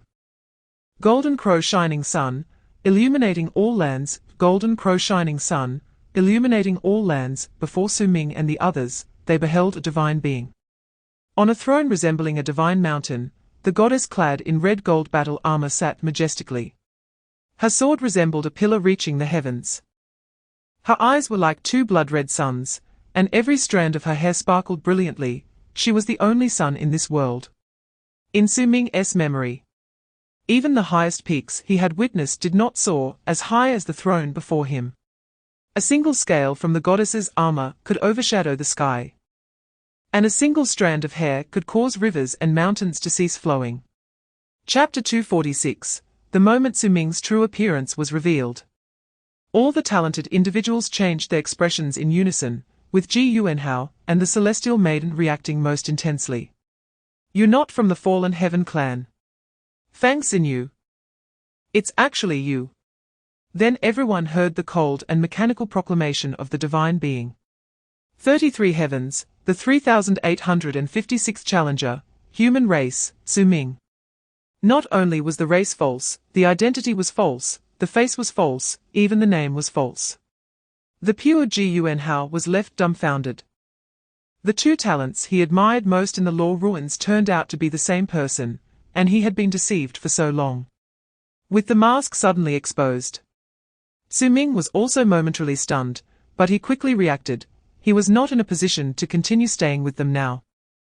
Su Ming smiled brightly and thanked everyone for their company, saying he would take the lead. Before his words could finish, his figure was enveloped by thunder, and with a step, he quickly disappeared into the raging flames. Ji Yuanhao and the others were stunned and did not pursue him. Zhuan Jian frowned, his expression inscrutable. This Su Ming really kept a low profile. Not only did he learn the secret of the Sun God Temple from us, but he also successfully obtained the Fate Glory royal weapon and reached the 7th level. Chapter 247. In the surging flames, a towering flame giant stood in the air, its every movement drawing the rules of fire from heaven and earth to slaughter. Around the giant, fire knights emerged continuously, seemingly endless, charging forward fearlessly. Su Ming tried to conserve his spiritual power as much as possible. The small black in his right hand had transformed into a flame blade, while the Fate Glory broad knife in his left hand radiated the pressure of rules. His figure darted through the sea of fire like lightning, and under the violent force of the thunderous knife light, everything was obliterated. However, Su Ming's expression grew increasingly serious. The fire knights before him seemed to appear endlessly. No matter how many he killed, they would emerge again from the surrounding flames. The flame giant in front of him possessed a regal power of rules, and without integrating essence, energy, and spirit, he could only rely on the royal weapon to defend. Judging by the distance, Su Ming concluded he had delved deeply into the core area of this fiery world, reaching his limits. The number of fire beings born in this area was also increasing, raising the danger level significantly. Although they couldn't harm him, no matter what methods he used, these fire beings seemed endless. And even royal-level beings had begun to emerge in the current sea of fire. Chapter 248, Hello. What is your name? The silver-white flame tree stood tall and elegant, exuding an indescribable aura. It floated in the void, causing all fires to submit. Moreover, it spoke in perfect Daxia language, with a slightly childish tone, asking politely. Su Ming stood alert with his left and right knives, quietly moving his steps toward the illusory spatial portal. A fire tree that speaks Mandarin. Su Ming felt cautious. There were many talking trees around Xiaobai, but none were as strange as the one before him. Hello, I'm Su Ming. What is your name? He initially considered using the name Luo Ruobai, but realized that disguises were ineffective in the 33 heavens, so he decided to use his real name instead. The flame tree swayed its branches and floated closer to Su Ming, quickening his heartbeat. Then, he heard the tree politely introduce itself. I am the spirit of the first heaven, also known as the flame mark. My master calls me Little Tree, you can call me that too. Hello, Su Ming. You meet the requirements of my master and the young lady, and you can take me with you. Su Ming was astonished. Mark.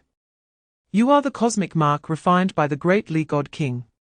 Chapter 249, when Su Ming's figure reappeared, he found himself before an endless sea of blood, resembling the second heaven world they had seen outside.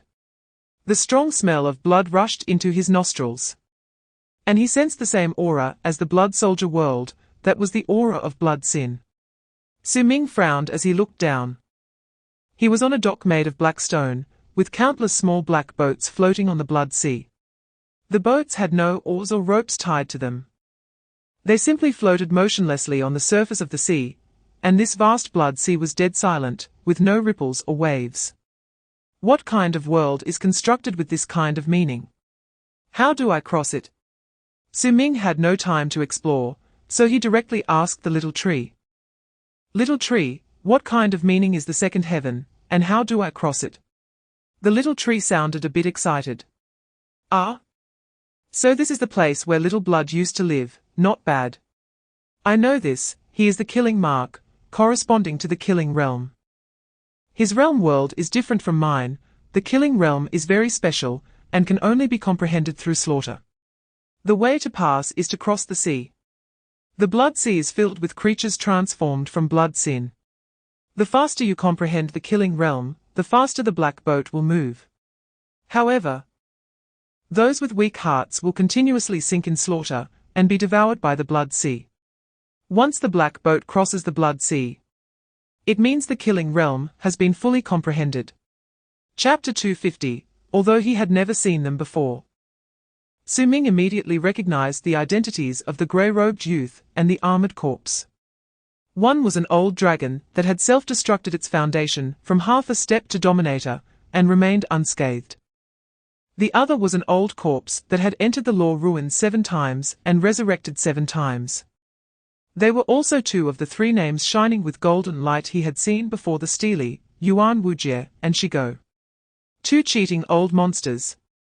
Su Ming reflected on himself. Was the Black Tower a cheat sent from his previous life? It shouldn't be, after all. I can rely on my looks to cultivate while working hard. If I'm not successful, who will be? How can that be considered cheating? Just a small advantage. And compared to these long-standing old monsters, the difference is clear. How could I have such thoughts? It almost disturbed my Dao heart. Facing Su Ming, who was rapidly approaching the blood sea's shore, the reactions of the other geniuses were even more astonished, but the next moment turned to hostility, especially from Jiuyu. Fang Xinyu. It's you. You can also come to the 33 heavens. And so quickly. Among the 4, Jiuyu, whose aura was the strongest, had a surge of killing intent around her. The power of blood sin was so thick it almost turned into a giant evil spirit hovering above her head. As if the substantial killing intent was swirling around her, clearly at a critical moment in comprehending the killing realm. Chapter 251, On the Black Boat. The armored corpse's aura was restrained, and mysterious meanings twisted the space around it. It was only a hair's breadth away from fully comprehending the killing realm. A careless release of black killing intent instantly killed several blood-sin creatures that tried to ambush it. Its crimson eyes stared at Su Ming in the distant blood-sea battlefield. This human must die. The grey-robed youth, whose age was indiscernible, glanced at him with his golden pupils, his voice somewhat ancient. What? Did you want to take action after killing your own disciples? The armored corpse's gaze shifted, and it grunted heavily. I am not of this era. A junior from my clan can die. I just didn't expect such a figure to emerge from the human race. But I don't have time to waste with him. Those despicable little brats from the ancient god clan have already delayed us too long. It's more important to seize the divine position and mark in the third heaven as soon as possible. If that human brat is still alive by then, I will personally kill him and refine a top-notch corpse puppet. The grey-robed youth's gaze lingered on Su Ming for a moment, then he said nothing. He waved his sleeve and turned away, his killing intent instantly condensing. Taking the lead, he stepped forward and crossed to the other shore without hesitation, directly stepping into the spatial portal and disappearing. Chapter 252. A handsome man clad in divine armor radiated golden light as he walked through the desolate land. He was strikingly good-looking, with long hair flowing, each strand shimmering with divine brilliance. However, there was a domineering and wildness in his eyes, and his black pupils contained a certain devilish charm, as if hiding a whole world within. Divine rings gathered behind him, resembling a deity strolling through the realm. He paused, feeling the overwhelming pressure in this area, looked around, and saw no living beings, a smile unconsciously curling at the corners of his mouth. Finally, he could shake off those two old immortals for a while. The man waved his hand, and 12 towering flags, each several jong high, rapidly descended within a 100-mile radius around him, forming a peculiar great formation under his feet as divine power intertwined and spread. At the same time, precious treasures began to appear in his hands, each capable of inciting a fierce battle among dominators. After completing all this, he sensed that the pressure above him, akin to the heavens collapsing, began to gradually weaken. Satisfied, he looked around and then sat down in the center of the formation. Taking a deep breath, he carefully took out a crimson golden box from the divine ring, a sacred and wild aura emanating from it. In the next moment, he cautiously retrieved an item from the box and held it in his palm. Chapter 253. Jiu was engulfed in flames, half of her body already becoming illusory. She had exhausted all her trump cards, and if it weren't for her exceptionally strong soul realm, she would have long since scattered her soul. Her face was twisted in rage and unwillingness, and her blood-red eyes, tainted by the power of blood curses, stared intently at Su Ming. How could there be someone like you in this world? Su Ming was also in a very bad state. His thunder form had forcibly withdrawn, or he would have fallen into a sea of blood by now. At this moment, he had to try his best to maintain clarity in his divine palace. His vital energy had dropped below the line of life and death, and his injuries were healing much more slowly. Even after stuffing a handful of pills into his mouth, he didn't feel much better. He held a dim ice mirror in his hand, the original Qingyang divine spirit having been completely extinguished by the coffin lid. Su Ming looked at Jiu and said, "To be honest, among the myriad of talented beings I have killed, you are the bravest one." Jiu pretended not to hear him, "But you will ultimately die at the hands of the young master." Su Ming shook his head, "Go in peace. Don't be a sycophant in your next life," he pointed out, and crimson golden thunder split the void, extinguishing Jiu's soul. Thus, he had slain 4 invincible ones above this sea of blood. Chapter 254. In the hunting ground world. The true Earth Element Formation Palace was disguised as a hill by Jiangcheng's illusion formation. Inside the formation palace now were only Wu Haonan, Zhou Ruobai, and Bu Yi. "Boss, stop walking in circles, you're making me dizzy." "Yes, Brother Haonan, we've done what we needed to do. We have already ambushed the remaining 6 powerful members of the Jiangcheng clan from those 2 teams. As long as there are no surprises, the illusion formation should not be exposed. Now we can only leave everything to fate. Wu Haonan, carrying a broadsword, had walked countless circles in front of the formation palace, stopping to sigh. I'm just worried about Senior Sister Chiu and Xiaotang. There are only 4 of them now, and there are so many king beasts along the way. It's too dangerous. They are risking their lives while we stay here safely guarding home, and it doesn't sit well with me. Zhou Ruobai's expression was somewhat bitter. But he still comforted him, we can only trust them. Before Sister Xiaotang and the others return to the formation palace, we must ensure that the teleportation array's inscriptions are not damaged. Wu Haonan nodded, his eyes resolute. Unless I die, those scoundrels will never get in. At that moment, a small figure appeared amidst the winds and sands of the desolate land. A blood-stained figure in white was staggering towards them, clutching its chest, which was seeping bright red blood.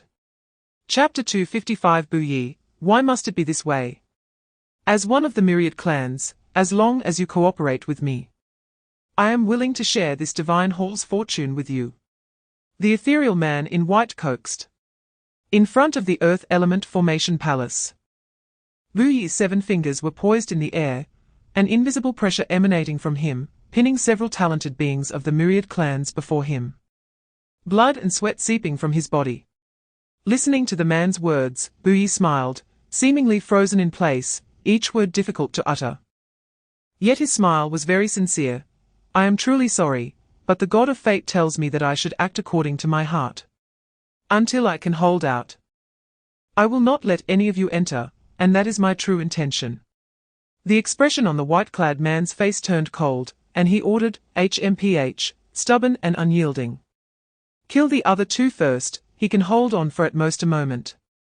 The white-clad man revealed some hostility, there were clearly only 3 of them. And they were only a few steps away from the last formation palace, yet these lowly ants dared to block his path. Zhuan Wuxing reached the peak of the spirit body at the age of 18, suppressing his realm for a full 30 years, wasting time, enduring, and even giving the glory of the first holy son of the celestial clan to the young junior Zhuan Jian, all for today. He did not believe anyone could pass through the sun god temple, as long as he could seize the divine position of the moon god palace. He would be the biggest winner in the law ruins, the true first talent of the celestial clan. Chapter 256 must be faster, even faster. In front of the crimson stone tablet, a girl sat amidst endless flames. The burning flames were eroding her body and scorching her soul. It was unclear whether it was the intense pain from the flames or something else, but sweat continuously dripped from her forehead, quickly evaporated by the flames.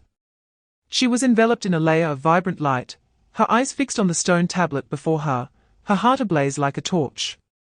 Outside her divine palace, a crimson small cauldron trembled wildly. Host, you cannot burn your soul any longer. While this can greatly enhance your comprehension, it will exhaust your lifespan. It doesn't matter. It's not the first time. Jiangcheng's forehead was beaded with sweat, her lively eyes sparkling with endless runes. Her blood-stained delicate body shimmered with white light as she desperately analyzed the tadpole characters inscribed on the flaming stone tablet. The 4th stone tablet. Hurry, must be faster. They don't have much time left. Every one of them, placed their hopes on her. She was the one with the highest comprehension among them, carrying the mission of the final baton. Jiangcheng burned her soul at any cost, bearing the heavy burden of the mission on her frail shoulders. Chapter 257 Look at this child, so handsome, ha ha ha ha, truly worthy of being from my Zhou family. Indeed, TSK, as white as snow. If it weren't for the little thing, I would have thought it was a girl. Oh, it's spiritual power, this child has innate spiritual power. My Zhou family is on the rise. Good child, ha ha ha ha, good child. Little Bai, it's time for your medicine. Okay, Mama. Do I get to take the big needle today too? I'm sorry, child, it's not your father and mother who are useless. Don't be afraid, little Bai. It will be fine, you will get better. Really? Can I play in crowded places like those little friends outside? Can I run on the grass at the hospital? Yes. You definitely can. Little Bai is no longer afraid. As long as there comes a day, no matter how many big needles I have to endure, I am not afraid. Little Bai is great, you are a good child. My poor child, oh heavens, how unfair. My family has been loyal and good for generations. Without shame to heaven and earth, to the great Shia. Haven't enough of my kin died. You still want to take away my only child. And he is still so small. Brothers were, make plans early. In the history of the human race, there have been several records of situations like Little Bai's. And no one has ever survived beyond 5 years. Chapter 258, The Power of Divine Curse, the King of All Poisons. The most terrifying aspect of this toxin is its ability to infect qi. The faster the qi circulates during cultivation, the quicker the toxin spreads. Once infected, the energy circulating within the body will slowly transform into poison, corroding bones and soul. This toxin, which only appears in legends, is almost incurable, and can only be resisted with vitality and blood essence. Among the myriad races, the one most easily restrained by the divine curse is the celestial race. This is also the reason why the Zhou family is trying to hide Zhou Ruobai's talent. Once the celestial race knows, they will go to any lengths to eliminate him, even though the possessor of such talent cannot survive. Yet, there is still a great hidden danger. Even the divine curse that has never been cultivated. A single drop of blood is enough to poison the spirit of the celestial race. Not to mention the current Zhou Ruobai. In front of the Earth Elemental Array Palace, this celestial team, except for a few who smashed the life radiance stone to escape, Wu Haonan had previously killed 13 lesser gods after going mad. And the rest all died from the divine curse poison, including Zhuan Wusheng. This group was fortunate to be the first in history to feel the power of the divine curse after cultivation, a group of corpses. Endless black lines stained the bodies of the myriad races, as if the poison transformed into black lines had a life of its own, continuously devouring every inch of the remaining vitality in their flesh. Chapter 259, Occasionally dying can be quite beneficial. Our principal, are you speaking human language? Chiu Minghan. Wake up. Wake up. I remember now, I was wrong, I remember everything. Chiu, don't sleep, please wake up. I beg you, wake up. Inside the magnificent Array Palace, the space portal leading to the inner shrine was glowing brightly, illuminating this dark world. For Jiangcheng, who had comprehended the 5-element stone tablet. As long as she could walk in, this divine temple assessment would end, and she would have the divine status, the moon goddess's inheritance, and treasures galore. Based on the performance of the human race in the shrine, everyone deserved that divine status. She would become the biggest winner in the moon goddess palace, or rather, the only winner. The portal of divine desire was right behind her, like a treasure chest already opened, yet she remained unmoved, only holding the cold hand of the girl in front of her. She and Zhou Ruobai were burning their essence to inject life into the girl. But it was all returned, as if the one lying in front of them was just a block of ice. Jiangcheng kept muttering to herself. There must be a way, there must be a way, let me think, let me think. Chapter 260, You do not have permission to open this item. You do not have permission to open this item. You do not have permission to open this item. Zhou Ruobai felt a bit tired. It's no use, Ming Ji's item is something none of us three have permission for. An item? Like that microphone and headphones. A type of weapon that seems completely alien to our world. Jiangcheng frowned, then suddenly her eyes lit up. We don't have permission. But Su Ming must have it. I can simulate his power to a certain extent. Then, the purple light in Jiangcheng's eyes spread, and she stretched out her hand to carve strange runes in the void. In front of her, A shining light mirror appeared, and the mirror's light flowed, revealing Jiang Xiaotang's own figure, but the Jiang Xiaotang in the mirror had empty eyes, lacking pupils. Divine mirror painting. Jiang Xiaotang and the figure in the mirror moved in sync, both raising their right hands and pointing, brushing across her purple eyes, as if they were a brush filled with ink, carefully dotting the eyes. As her fingers moved gently, the aura around Jiang Xiaotang suddenly became violent, and the light mirror shone. When her eyes lit up again, the originally dreamlike purple essence had vanished, replaced by a pair of eyes filled with the aura of destruction. Indistinguishable from Su Ming's eyes, though the aura was much weaker. At the same time, the shining light mirror began to appear somewhat illusory, with a crack appearing on its surface. Chapter 261. So, is the divine status a deception of possession? Liu Miao frowned and asked. She did not use divine sense to transmit sound, confident that there would be no risk of leakage within his domain. The principal shrugged, saying it can't be entirely framed that way.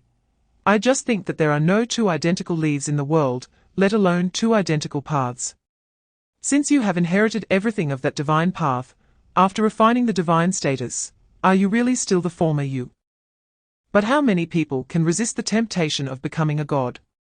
Just refining that small stone allows one to ignore talent, ignore time, ignore comprehension, and easily step onto the path of divinity, even though some are very clear that in this process, their divine soul mark may be gradually influenced or even changed. Yet they still don't care, after all, that is becoming a god. The principal stood with his hands behind his back, and in front of him. The chaotic sea composed of fragments of rules was swirling much faster than usual. Many powerful figures were appearing on the surrounding peaks, and many terrifying existences hidden in the void were peeking. Recently, the entire Wushan world has undergone dramatic changes. Nearly a year has passed since the opening of the law-ruined sea, and this struggle for the fate of the myriad races is about to reach its conclusion. Chapter 262. Inside the magnificent array palace, the inscriptions on the ground were fading, leaving a circle of charred marks from the consumed teleportation array. The surrounding air was silent and dead, and the light emitted from the space portal flickered weakly, as if gods were whispering to each other. The sound of tears hitting the ground was very light. Lu Yi looked at Zhuobai, who appeared like a walking corpse in front of him, and let out a sigh. He believed in fate, yet at this moment truly hoped that destiny could change. Jiang Xiaotang's face was pale, staring blankly at the girl in front of her, warm body, sweet sleeping face. She always found it hard to accept farewells. Just like when she was forced to accept that her childhood friend had left. They were just 18 or 19 years old, she was quirky, playful by nature. But her talent and responsibility pushed them to a higher position. They had been forced to grow up a lot. They were now upright adults, but also children saddened by the departure of friends. She looked at the girl in front of her. The senior, who had treated her to ice cream on the first day of school, the impressive senior she admired, the seemingly aloof yet gentle and delicate friend. The first obedient student she taught under her mediocre gaming skills. Chapter 263. When Jiang Xiaotang opened her eyes again, what appeared before her was a magnificent and luxurious silver palace, filled with frost-like moonlight. Countless light orbs floated within the great hall, diffusing an extraordinary aura, with treasures soaring to the heavens and a rich power of rules. Each light orb contained various rare and exotic treasures, including mysterious ores, life-rich spirit plants, swords and blades infused with killing intent, and ancient scriptures flowing with the essence of Tao. Additionally, 4 silver-white stones were embedded in the ceiling of the hall, which were the source of the moonlight, exuding a strong divine aura, representing divine rank. Jiang Xiaotang's eyes sparkled, momentarily dazzled. With your talents and performance, you may be granted the position of divine official and receive the inheritance of divine rank. You may choose any treasure from the hall. The voice carried no emotion, sounding cold and indifferent. Jiang Xiaotang raised her head to look, and under the flowing moonlight, the moon goddess stood gracefully in a simple dress, beautiful yet serene and indifferent. resembling the image they had seen many times before, but Jiangcheng felt that the deity before her appeared softer. Jiangcheng immediately bowed respectfully and then, without blushing or panting, spoke, "Dear beautiful moon goddess, can I take them all?" Chapter 264, Damn it. This kid. Broken mirror. The crimson golden thunder drew a deep scar across the wasteland, rapidly obliterating everything in the surrounding space. The furious dragon-like currents roared throughout the heavens and earth, and the sea of thunder surged violently. The mask on Shigo's face shattered, revealing a terrifying and hideous visage, and he painfully clutched his right arm, which had already lost a part of itself. The residual thunder continued to invade his body, which he desperately suppressed with corpse energy. But the corpse soul he had condensed over 6 reincarnations had only 3 remaining. Beside him, the half-human half-dragon Yuan Wuji wore a grave expression. With several deep knife wounds on his wind and thunder wings, dragon blood flowing freely, indicating he was severely injured. Opposite them, the human, clad in a tattered school uniform he had recently changed into, had wounds oozing blood that stuck to his clothes, his entire body drenched in blood. Yet his aura was terrifying. The thunderous Dharma form had been retracted, but a surging sea of thunder still glimmered behind him, with the violent aura of blood and thunder intertwining as his backdrop. His aura was turbulent, having sustained considerable injuries, mentally and physically drained, but fortunately, he was not in dire straits. Facing these 2 old fellows, their strength and hidden cards indeed did not disappoint Su Ming's expectations, making his 1-against-2 battle quite arduous. Chapter 265, Do you know where you lost? Your ambitions and aspirations are far too small. Divine rank. World imprint. Ha, no. What I want, what our ancient divine clan wants, is the entire 33 heavens. The laughter of ancient ink echoed wildly in the sky, with hair wrapped in divine light fluttering, and the golden divine rings behind him exuding an ancient aura, as he appeared like the sovereign of this wasteland. No, it's impossible. The deity within the 33 heavens is still there, how could you succeed? Shigo's voice became distorted. Su Ming and Yuan Wuji were equally shocked. The ancient divine clan's scheme was actually the 33 heavens, a treasure far surpassing the heavenly divine weapons. This was almost impossible to achieve, for hundreds of thousands of years. Countless races had contemplated the 3 divine halls and even the 33 heavens, but the divine rules in the law ruins world were too tyrannical. Not one divine spirit from the myriad races had risked descending to take action without suffering backlash from the divine rules, let alone plotting to seize the 33 heavens. Those divine beings couldn't even enter the law ruins world without being harmed by the sea of rule fragments. Ancient Ink arrogantly laughed. Chapter 266, Ancient Ink's figure suddenly fell from the sky, crashing hard to the ground, spitting out a mouthful of bright red blood, staring at Su Ming, who was holding the coffin lid in the sky, with disbelief. How is this possible? This is the divine power originating from the divine king, it can't be. Absolutely impossible. You cheated. Yuan Wuji and Shigo also looked in astonishment at the coffin lid in Su Ming's hand, wondering what kind of extraordinary divine weapon it was. Su Ming was also somewhat surprised as he looked down. Why was this coffin lid always so effective against the ancient divine clan? He already had some vague guesses in his heart. Then, he directly lifted the coffin lid and flew toward Ancient Ink again, saying, "Enough talk, take this." Su Ming moved like lightning, crashing down like swatting a fly. Ancient Ink once again drew on divine power to block. But the divine power acting on the black stone slab disintegrated, as if it had fallen into the sea, and he was once again violently sent flying. Yuan Wuji and Shigo, those 2 old fellows, were also gleefully kicking the fallen dog. After being knocked away for the 7th time.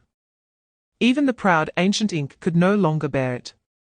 His 9 divine rings behind him revolved together, and a strange mark appeared before him, identical to the mark on the Red Mountain. Chapter 267, Looking at the female war god in crimson golden battle armor in the sky. A special divine king, who had lived for who knows how many thousands of years, the four people present felt a bit tense. Su Ming was fine. But Shigo and Yuan Wuji nearly knelt down, desperately recalling if they had ever spoken ill of the Sun Goddess, and the greatly divine kingdom in the Law Ruins. While Ancient Ink had already knelt, Su Ming had some guesses in his heart. Holding the coffin lid with both hands and respectfully bowing to the Sun God in the sky. Thank you, Senior Sun God, for your assistance twice. I suspect it was you who influenced this item with your divine rules. The Sun Goddess smiled slightly. You're not foolish, no need to thank me. The Father God set up the divine official battle, and left the challenge of the 33 heavens to preserve the Great Li inheritance. I govern the Great Li regulations. And the greatest regulation here is relative fairness. As a spirit of the artifact, I must maintain the order of the regulations within Tongqian Island. Assisting you twice is merely because someone used extraordinary means, exceeding the bounds of fairness, nothing more. Upon hearing the conversation between Jiu Xiu and the Sun Goddess, Ancient Ink's heart completely sank. It turned out that all along, he was merely a pawn used by the ancestral god to test the strength of the Law Ruins. And he would not care about his life or death at all. Chapter 268. Hurry, hurry, hurry, pull it out, let me in. Floating in the sky. Shigo looked at Ancient Ink's body with wild desire, nearly drooling. What a perfect corpse. Even if his original body was still intact. Such a perfect corpse was precious enough to be held even while sleeping in a coffin. Alive, Ancient Ink was a child to him; dead, Ancient Ink was irresistible. Su Ming glanced at him indifferently. What's the hurry? His belongings are all mine. HMPH, Junior, hurry up. Shigo, wary of Su Ming's strength, didn't say much. The other party's thunder could also attack his soul, while Yuan Wuji was holding the bleeding golden eye in his hand, studying it, having obtained this item. He was already satisfied. Upholding the family tradition, Su Ming first collected the spatial devices like rings, bracelets, and necklaces from Ancient Ink, only glancing at them briefly, nearly blinding him with their brilliance. Then he probed into the Ancient Ink's body with his spirit, and indeed collected a golden mace from the opponent's divine palace, which was the forbidden weapon sealed in the Ancient Ink's eyes. The entire mace radiated a sharp divine light, existing between reality and illusion. A rare and precious divine weapon for the soul, which Su Ming directly took away. Su Ming then conducted another round of probing within the opponent's body and, relying on his supersensitivity, found 5 or 6 special forbidden weapons. Chapter 269. Junior, you really only gave me a piece of clothing. It's good enough that you have something to wear. Su Ming glanced at the white bowl and dragon scales, then satisfied, put them away. Shigo and Yuan Wujie exchanged glances, both showing a look of helplessness. After paying such a high price, giving up everything from the past, and competing for a slim chance in this life, they still lost. Defeated by a person of this era. As for the heavenly Tao oaths and blood curses that Su Ming made them swear, they were not too resistant to it.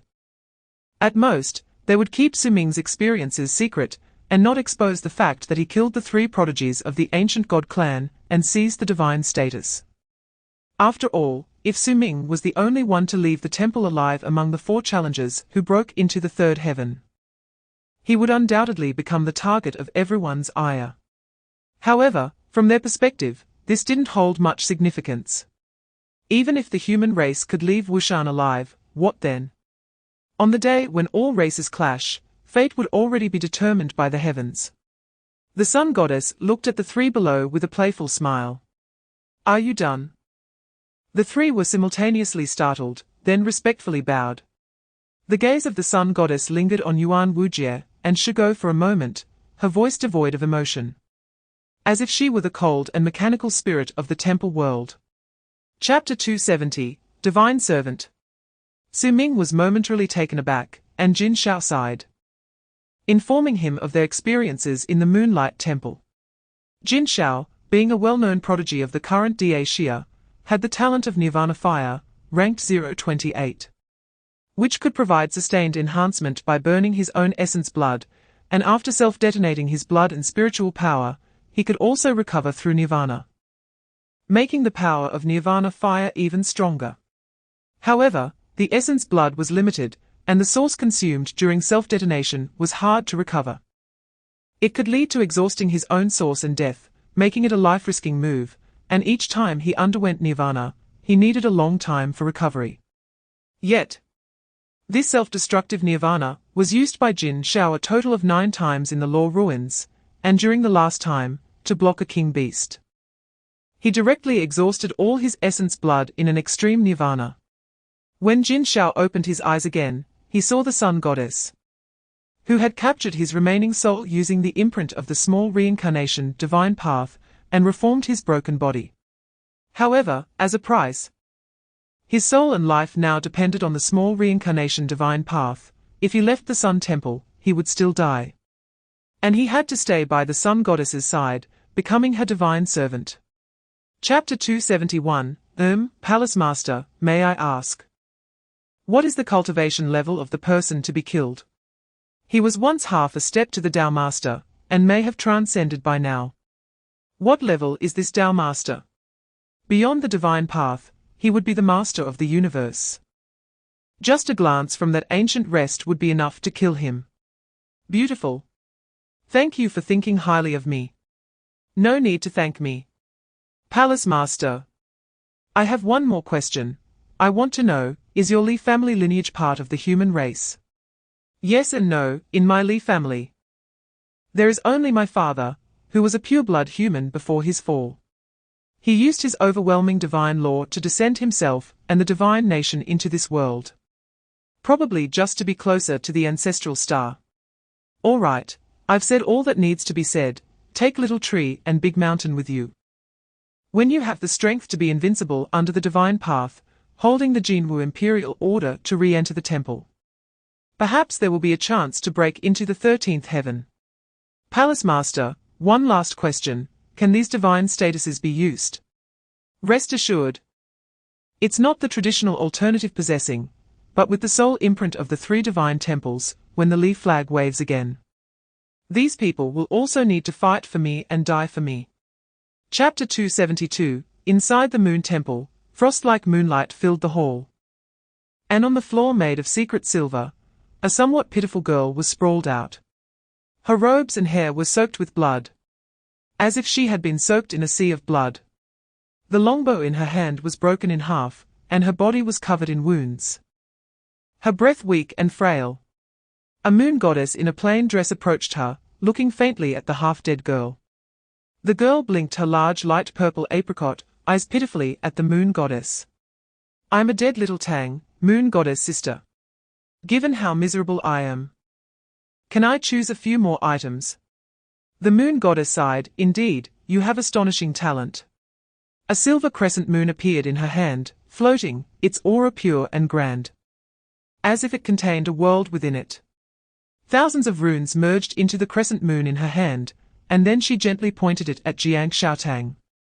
The silver crescent shooting into her forehead and disappearing. The crescent moon appeared within the divine palace.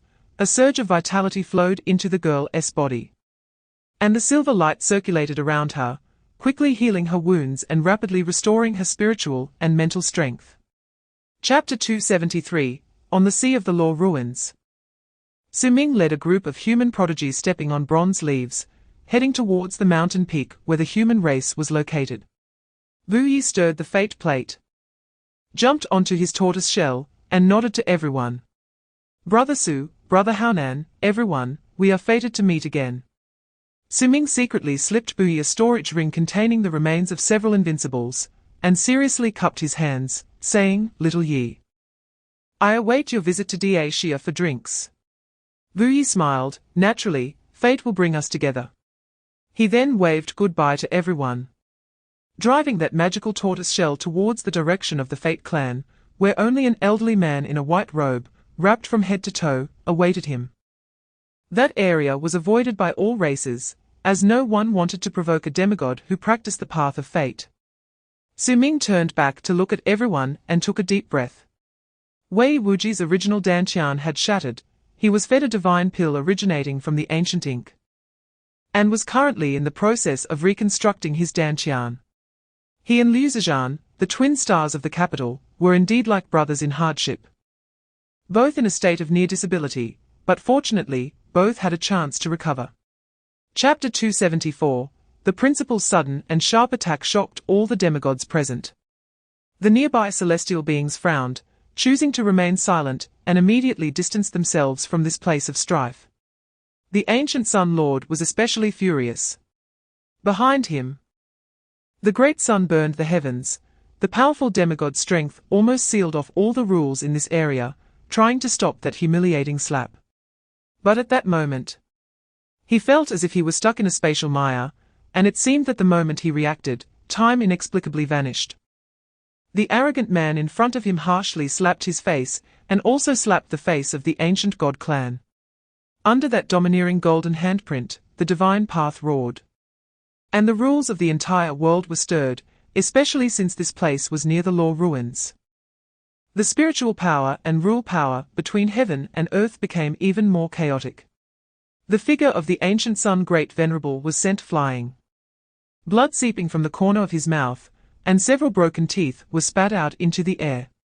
The demigods from Wushan almost laughed out loud.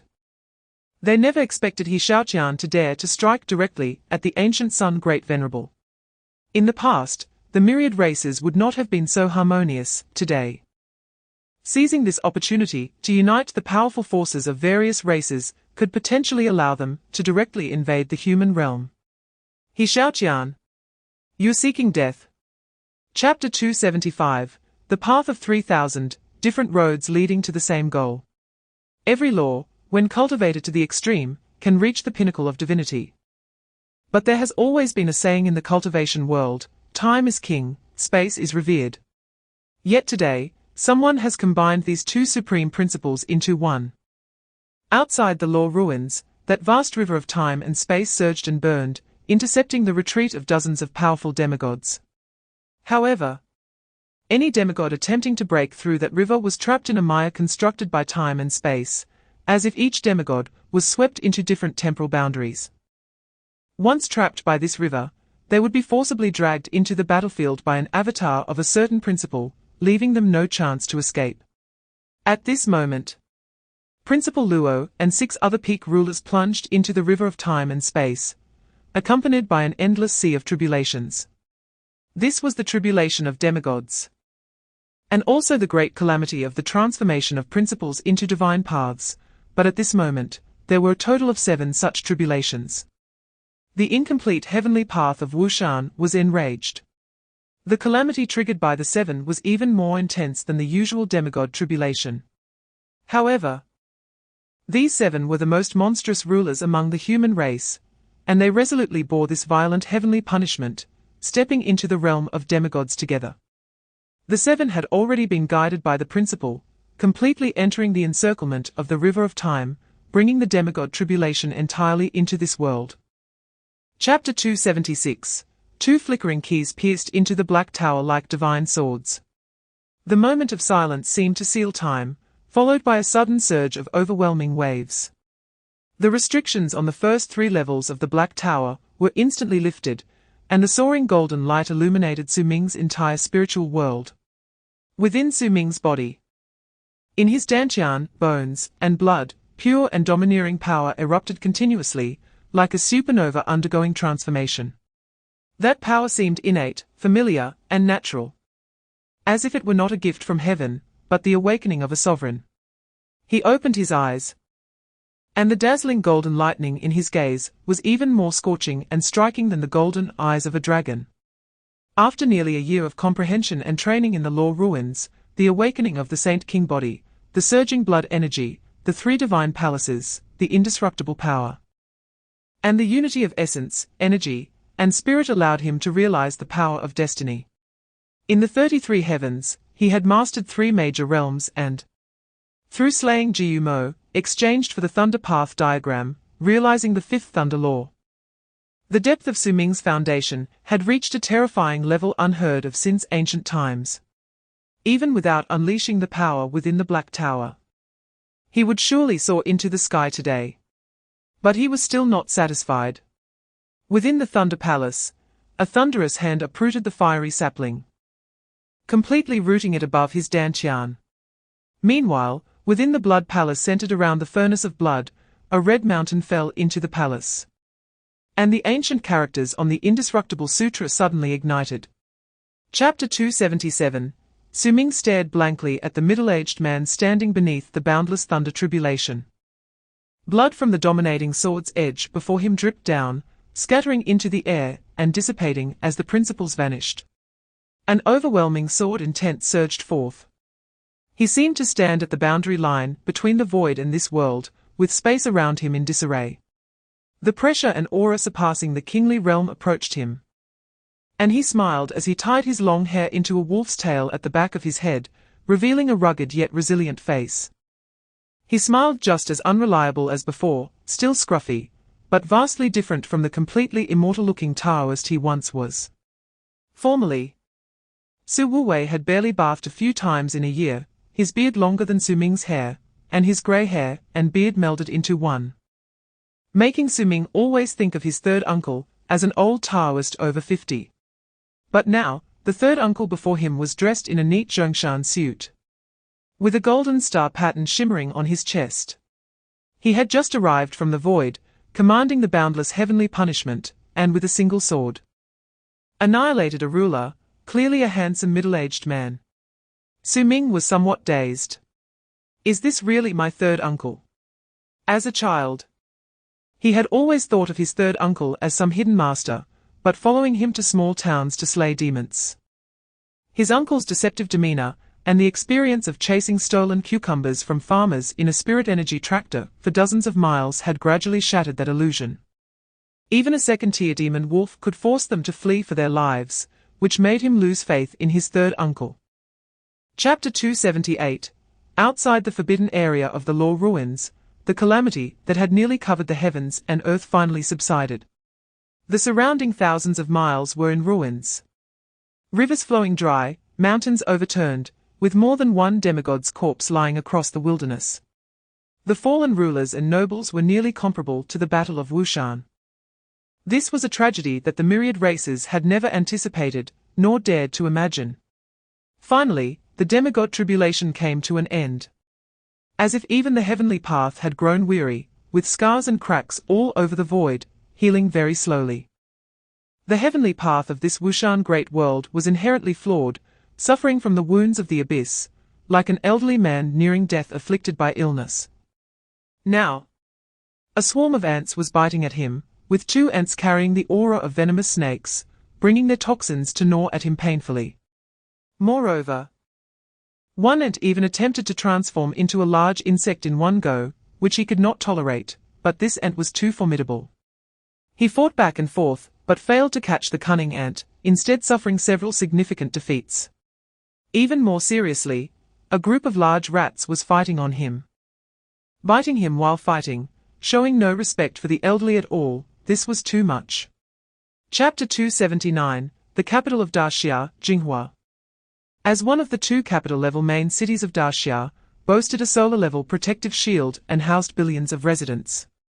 Towering structures rose, with countless strong individuals, a truly magnificent city.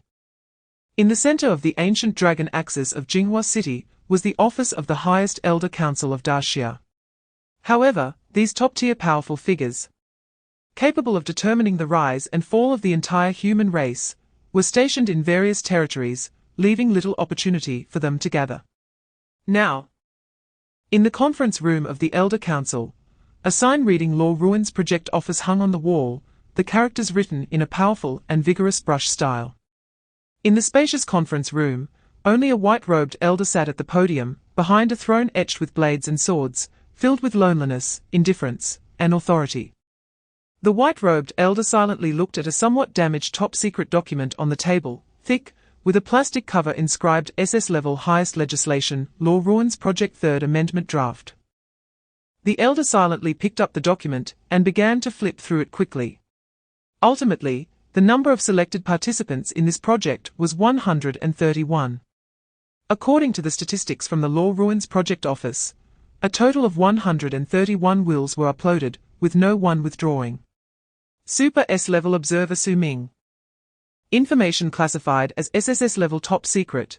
Suspected to be the only living S-level observer of the Immortal Blood Project, Jiangcheng, classified as SS level special top secret.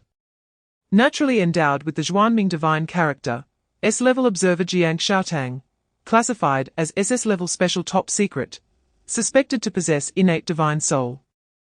With the light of spiritual insight suspected to be a main divine talent, S-level observers were ruled by, classified as S-level top secret, endowed with innate divine curse talent. Chapter 280, he succeeded. In this era, a new god has emerged.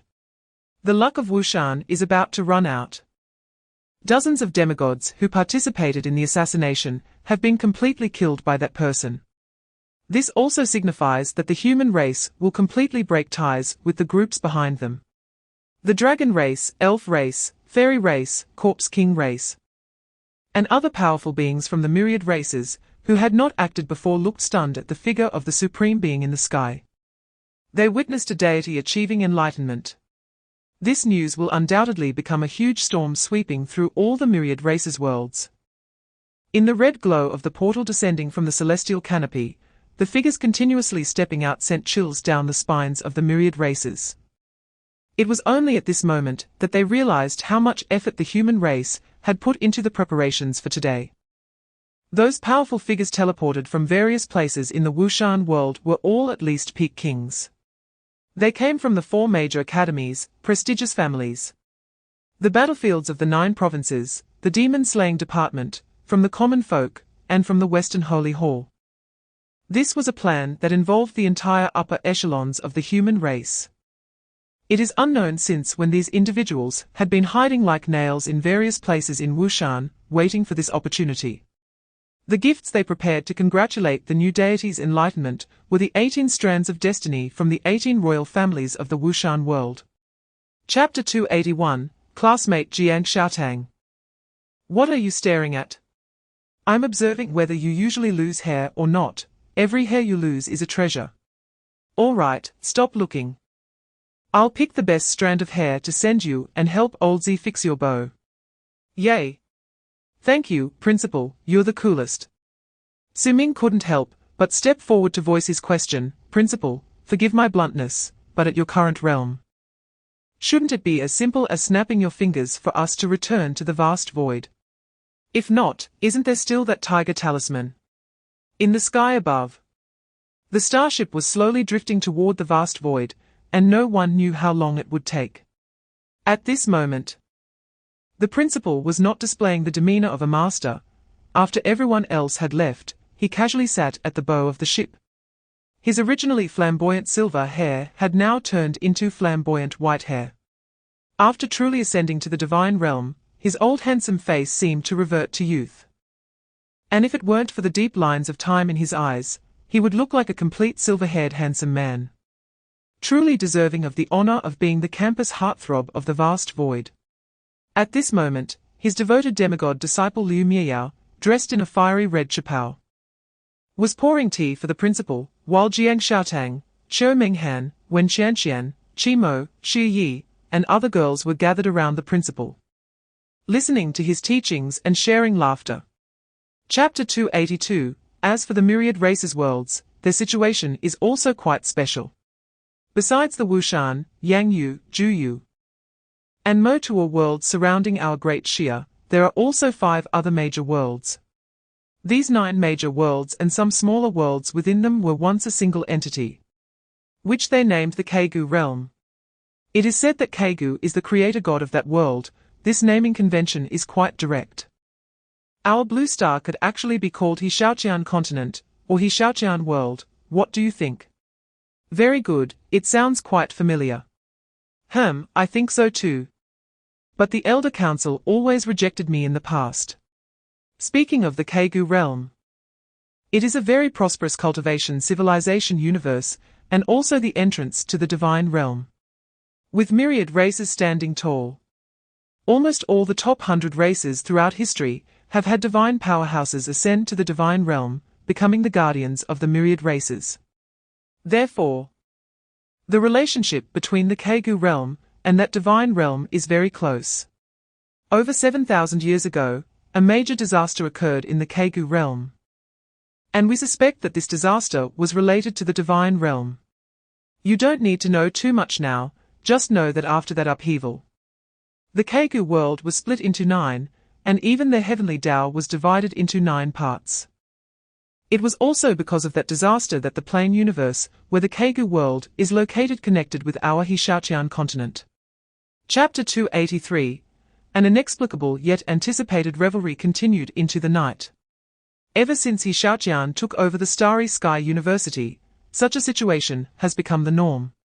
Every year, the Ministry of Education and the Elder Council would launch impeachment proceedings regarding a certain principal's extravagant use of educational funds, but each time it ended without a conclusion. After all, the contributions and military achievements of the vast void over the years are evident. Not only is there a subtle trend of surpassing Tsinghua University, but the revenue from alchemy, weapon forging, spirit medicine formulas, and arms supply has already made it the highest-earning martial arts university among the 4 major academies. Impeaching a principal for issues related to lifestyle has become just a joke. The slightly cool lake breeze blew through the dense forest, carrying the fragrance of pine and the unique coolness of the night. Su Ming shook his head to wake up and looked around. The playground was already littered with drunks. A scene of disarray, with the scent of wine mingling with the pine aroma. Wu Haonan lay next to him, snoring loudly, with the upper half of his clothes mysteriously missing, as if he had taken them off during a wrestling match with a certain school worker. Zhou Ruobai lay face down on the ground nearby in a dangerous position, seemingly not drunk, but knocked out, having accidentally transformed the plants across the entire lawn due to the noise. Chapter 284. The principal was very focused, engraving while introducing, the school worker is Shangguan Hongyang. Isn't that a graceful name? Actually, he is the cook at the window for braised pork in your North Courtyard cafeteria. Stout and has been working at our vast void for over 30 years, at the level of the 10,000 methods realm.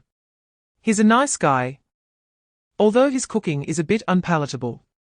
Associate Professor Liu Qianxiang, Sai, I promoted him to full professor.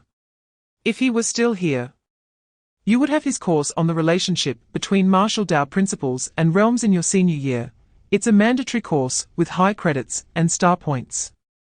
He has made significant achievements in this field in recent years. The class of 9,823 includes Zhifeng, who graduated with Qiu Menghan, is the second seat with a talent score of 0.75, and his parents' names are also engraved on this monument. I personally carved them. He grew up in the orphanage established at Vast Void. And this kid is still my diehard fan, coming like the wind, going like the wind. May he be carefree. The class of 9,823 includes Qiu Rang. You've heard about him already, right?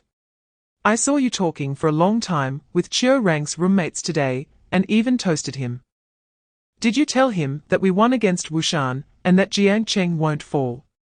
Chapter 285. My lord, I noticed your emotional fluctuations are quite large tonight. Are you? Shut up. Go to sleep. Su Ming forcibly muted the Black Tower.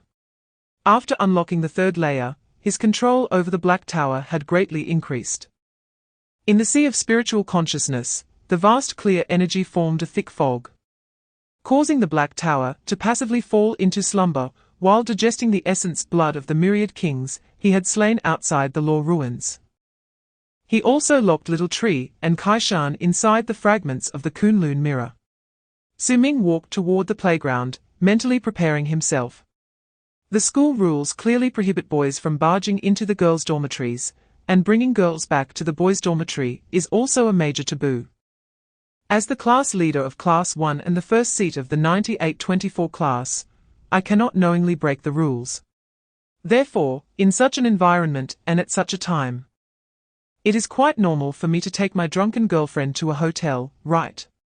Xiaotang has also suffered in the law ruins world during this time. It's hard to come back to school, so she should at least sleep in a bed. I have no bad intentions, absolutely none. How could I have bad intentions? I am a virtuous gentleman. The special setting of the Starry Sky Hotel in the empty university is precisely for situations like this, right? Chapter 286 in the elevator. The boy and girl were silent all the way with flushed faces. Their heartbeats and breaths in the air seemed particularly loud, even a bit noisy. They even intentionally delayed pressing the floor button for 2 minutes to avoid running into Gao Zhao and the others.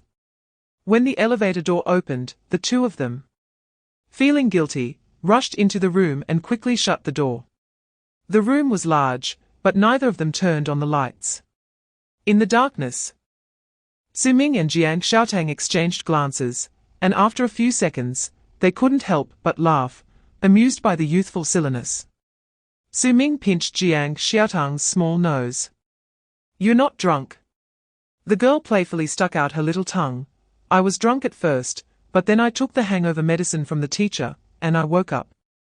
Su Ming chuckled and ruffled her little head. "It's good you're not drunk. Drink less in the future." The girl nodded obediently. After the atmosphere quieted down, Su Ming suddenly didn't know what to say, swallowed, and stammered, "It's getting late, so you sleep here tonight, and I'll go back to the dorm." Although he said that, Su Ming's body remained still. Jiangcheng, who had been looking down, suddenly raised her rosy little face and leaned closer to him. Her big almond eyes sparkling with a dreamlike purple, her gaze carrying a hint of mischief and a lot of shyness. Chapter 287 Bite you, bite you, bite you. Big bad guy. I'm going to bite. Okay, stop biting, you're really like a little puppy. I'm so tired, I want to sleep. Alright, I checked. My campus card has been unblocked, and I've renewed the room, so you can sleep as long as you want. What are you doing? Oh, nothing, you continue sleeping. By the way, when did you buy those stockings? You never wore stuff like that before. HMPH, I knew you liked to look. I bought them when we just started dating, several kinds. Abba, I want to see, wear more. HMPH, no way, you can't see. Are you going to wear them or not?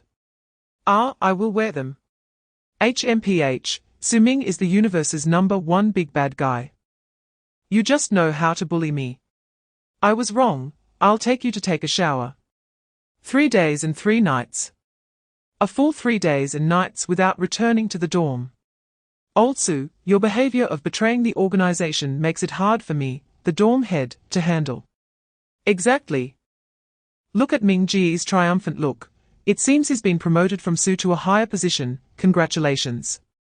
As soon as Su Ming returned to room 404, he was pinned down on the sofa by Wu Haonan and Zhuo Ruobai to face interrogation. Chapter 288 Thanks to the school's generous provision of a 7-day holiday for those participating in the Law Ruins program, which could be extended if needed, many chose to go home to report their safety, and Su Ming and the others were no exception. Wu Haonan, Zhuo Ruobai, Zhao Ruofeng, Xie Yi, and others applied to leave school to go home, while Qiuheng's father, whose identity was unknown, managed to enter the campus as a visitor of the principal to see his daughter, and was welcomed by Qinzhen. It's known that the empty university strictly prohibits outsiders from entering the school, regardless of their identity. The formations outside the school and the old turtle in the mirror lake would teach them what cruelty is. Even alumni need a high level of authority. Qiuheng's father, named Xiao Yi, was a serious-looking middle-aged man, and it was evident that he must have been handsome when he was young. Dressed in a black trench coat, he didn't seem too old, but like his daughter, he had a head of white hair, and his demeanor was very cold, like a piece of iron buried in an iceberg for many years. After returning from the Law Ruins, under the influence of the principal and others, Qiuheng's soul state had stabilized significantly, and she had regained many memories. However, now Qiuheng's personality was much more innocent than before. She was no longer so cold. Like a little child, showing great interest in all new things. For example, she had rekindled her interest in alchemy thanks to the games and anime introduced by Jiangcheng. Upon hearing this news, the pharmacy department was on edge, while the military was greatly encouraged. Chapter 289. After Su Ming and Jiang Xiaotang returned to Jiangcheng. The busy Jiangcheng Fu and Tang Yunqing also took time to come back to see their children, and they celebrated Su Ming and Jiang Xiaotang's belated 19th birthday together. Since breaking through the 10,000 laws realm, Jiang Yun had also started to work heavily. Not only transferred to the Jiangcheng Education Bureau, but also responsible for an entire area's high school martial arts classes, living a very busy life. But she also took leave to come back. After learning about Su Ming and Jiang Xiaotang's experiences in Wushan and the Law Ruins, the Jiang family couldn't help but feel emotional, watching the two children they had seen grow up become such outstanding figures, heroes, and pillars of the country and race. Su Ming, at the age of 19, had become the youngest noble realm powerhouse in human history, stepping into the ranks of true high-end combat power. They were all very happy and proud of the two, and relieved for Su Ming's parents. The only issue during this period was that Su Ming, feeling a bit anxious, finally revealed to old Jiang and his godmother about his relationship with Jiang Xiaotang, something only Jiang Yun had known before. This decision had been internally debated for a long time, as he used to feel at home in the Jiang family. But this time he was so nervous that his palms were sweating. Chapter 290. Su Ming was visiting the principal's office for the second time. And each time he couldn't help but marvel at the principal's corruption. Apart from the Star Tower, this was the highest place in the school. A whole floor was included in the office, more luxurious than a presidential suite in a five-star hotel, so spacious that Su Ming felt that behind those exquisite screens, 800 assassins could be ambushed. The office even had a spacious conference hall. At one side of the dark red patterned conference table sat Su Ming and Wu Haonan, who had just rushed over from Dean Yo's class. Jiang Xiaotang, who had been conducting alchemy experiments using dragon lizard dung in the golden cellar, Su Ruobai, who had just completed a microcontrol training in Professor Qin Sans's class, and Xiu Hong, who had been caught after sneaking off to Flower Garden to practice alchemy, were all gathered together again. The 5 S-grade students present, along with 3 seats, had all achieved outstanding performances in the Law Ruins, making this lineup quite luxurious. Opposite Su Ming and the others sat the respected principal in the center, a position symbolizing the core of power in this academy. At that moment, this powerful martial god of the great Xia was wearing silk pajamas while gnawing on duck necks. Chapter 291. The concept of the 4 thrones was something Su Ming and the others learned for the first time. Representing the power classification among high-level powerhouses above the noble realm. Su Ming wasn't too surprised. He had already realized the complexity of the noble realm during his tribulation breakthrough.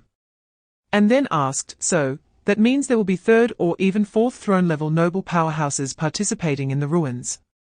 Until this moment, the principal had finally finished the last piece of duck neck. He took off his plastic gloves, took a satisfying sip of the milk tea in front of him, sighed contentedly, and said, in this world, the number of nobles who have reached the 4 thrones is very few, among which there are 1 or 2 in the Mo-Tuo Great World. Although they may not necessarily contend for this relic, one must still be cautious, as they possess true sovereign-level combat power. I can describe it to you, Su Ming. You should have had a confrontation with Yuan Wujie in the Sun God Temple, right? Su Ming nodded, indeed very impressive. Yuan Wujie was once a half-step sovereign, also a generation prodigy of the Dragon Clan, who had the great determination to abandon his cultivation and realm to rebuild, while simultaneously mastering 2 completely different laws of wind and thunder, and could even fuse them. During the 33 heavens, Su Ming could clearly feel that the opponent's strength was above that of the corpse. Chapter 292. Brother Ming, can you get a little bigger? I'm a bit scared. Is this not big enough? Should I set up a guardrail for you? High above the sky, a massive black blade was surrounded by flashing thunder, racing through the sky at high speed, with 5 S-level agents executing a mission seated on the blade. Su Ming expanded his domain to prevent everyone from being thrown off by inertia at such speed. Zhou Ruobai glanced at the scenery below in the high sky. His face pale, gripping Wu Haonan's clothing tightly. Su Ming checked his communication watch to confirm they were on the right course, at their speed.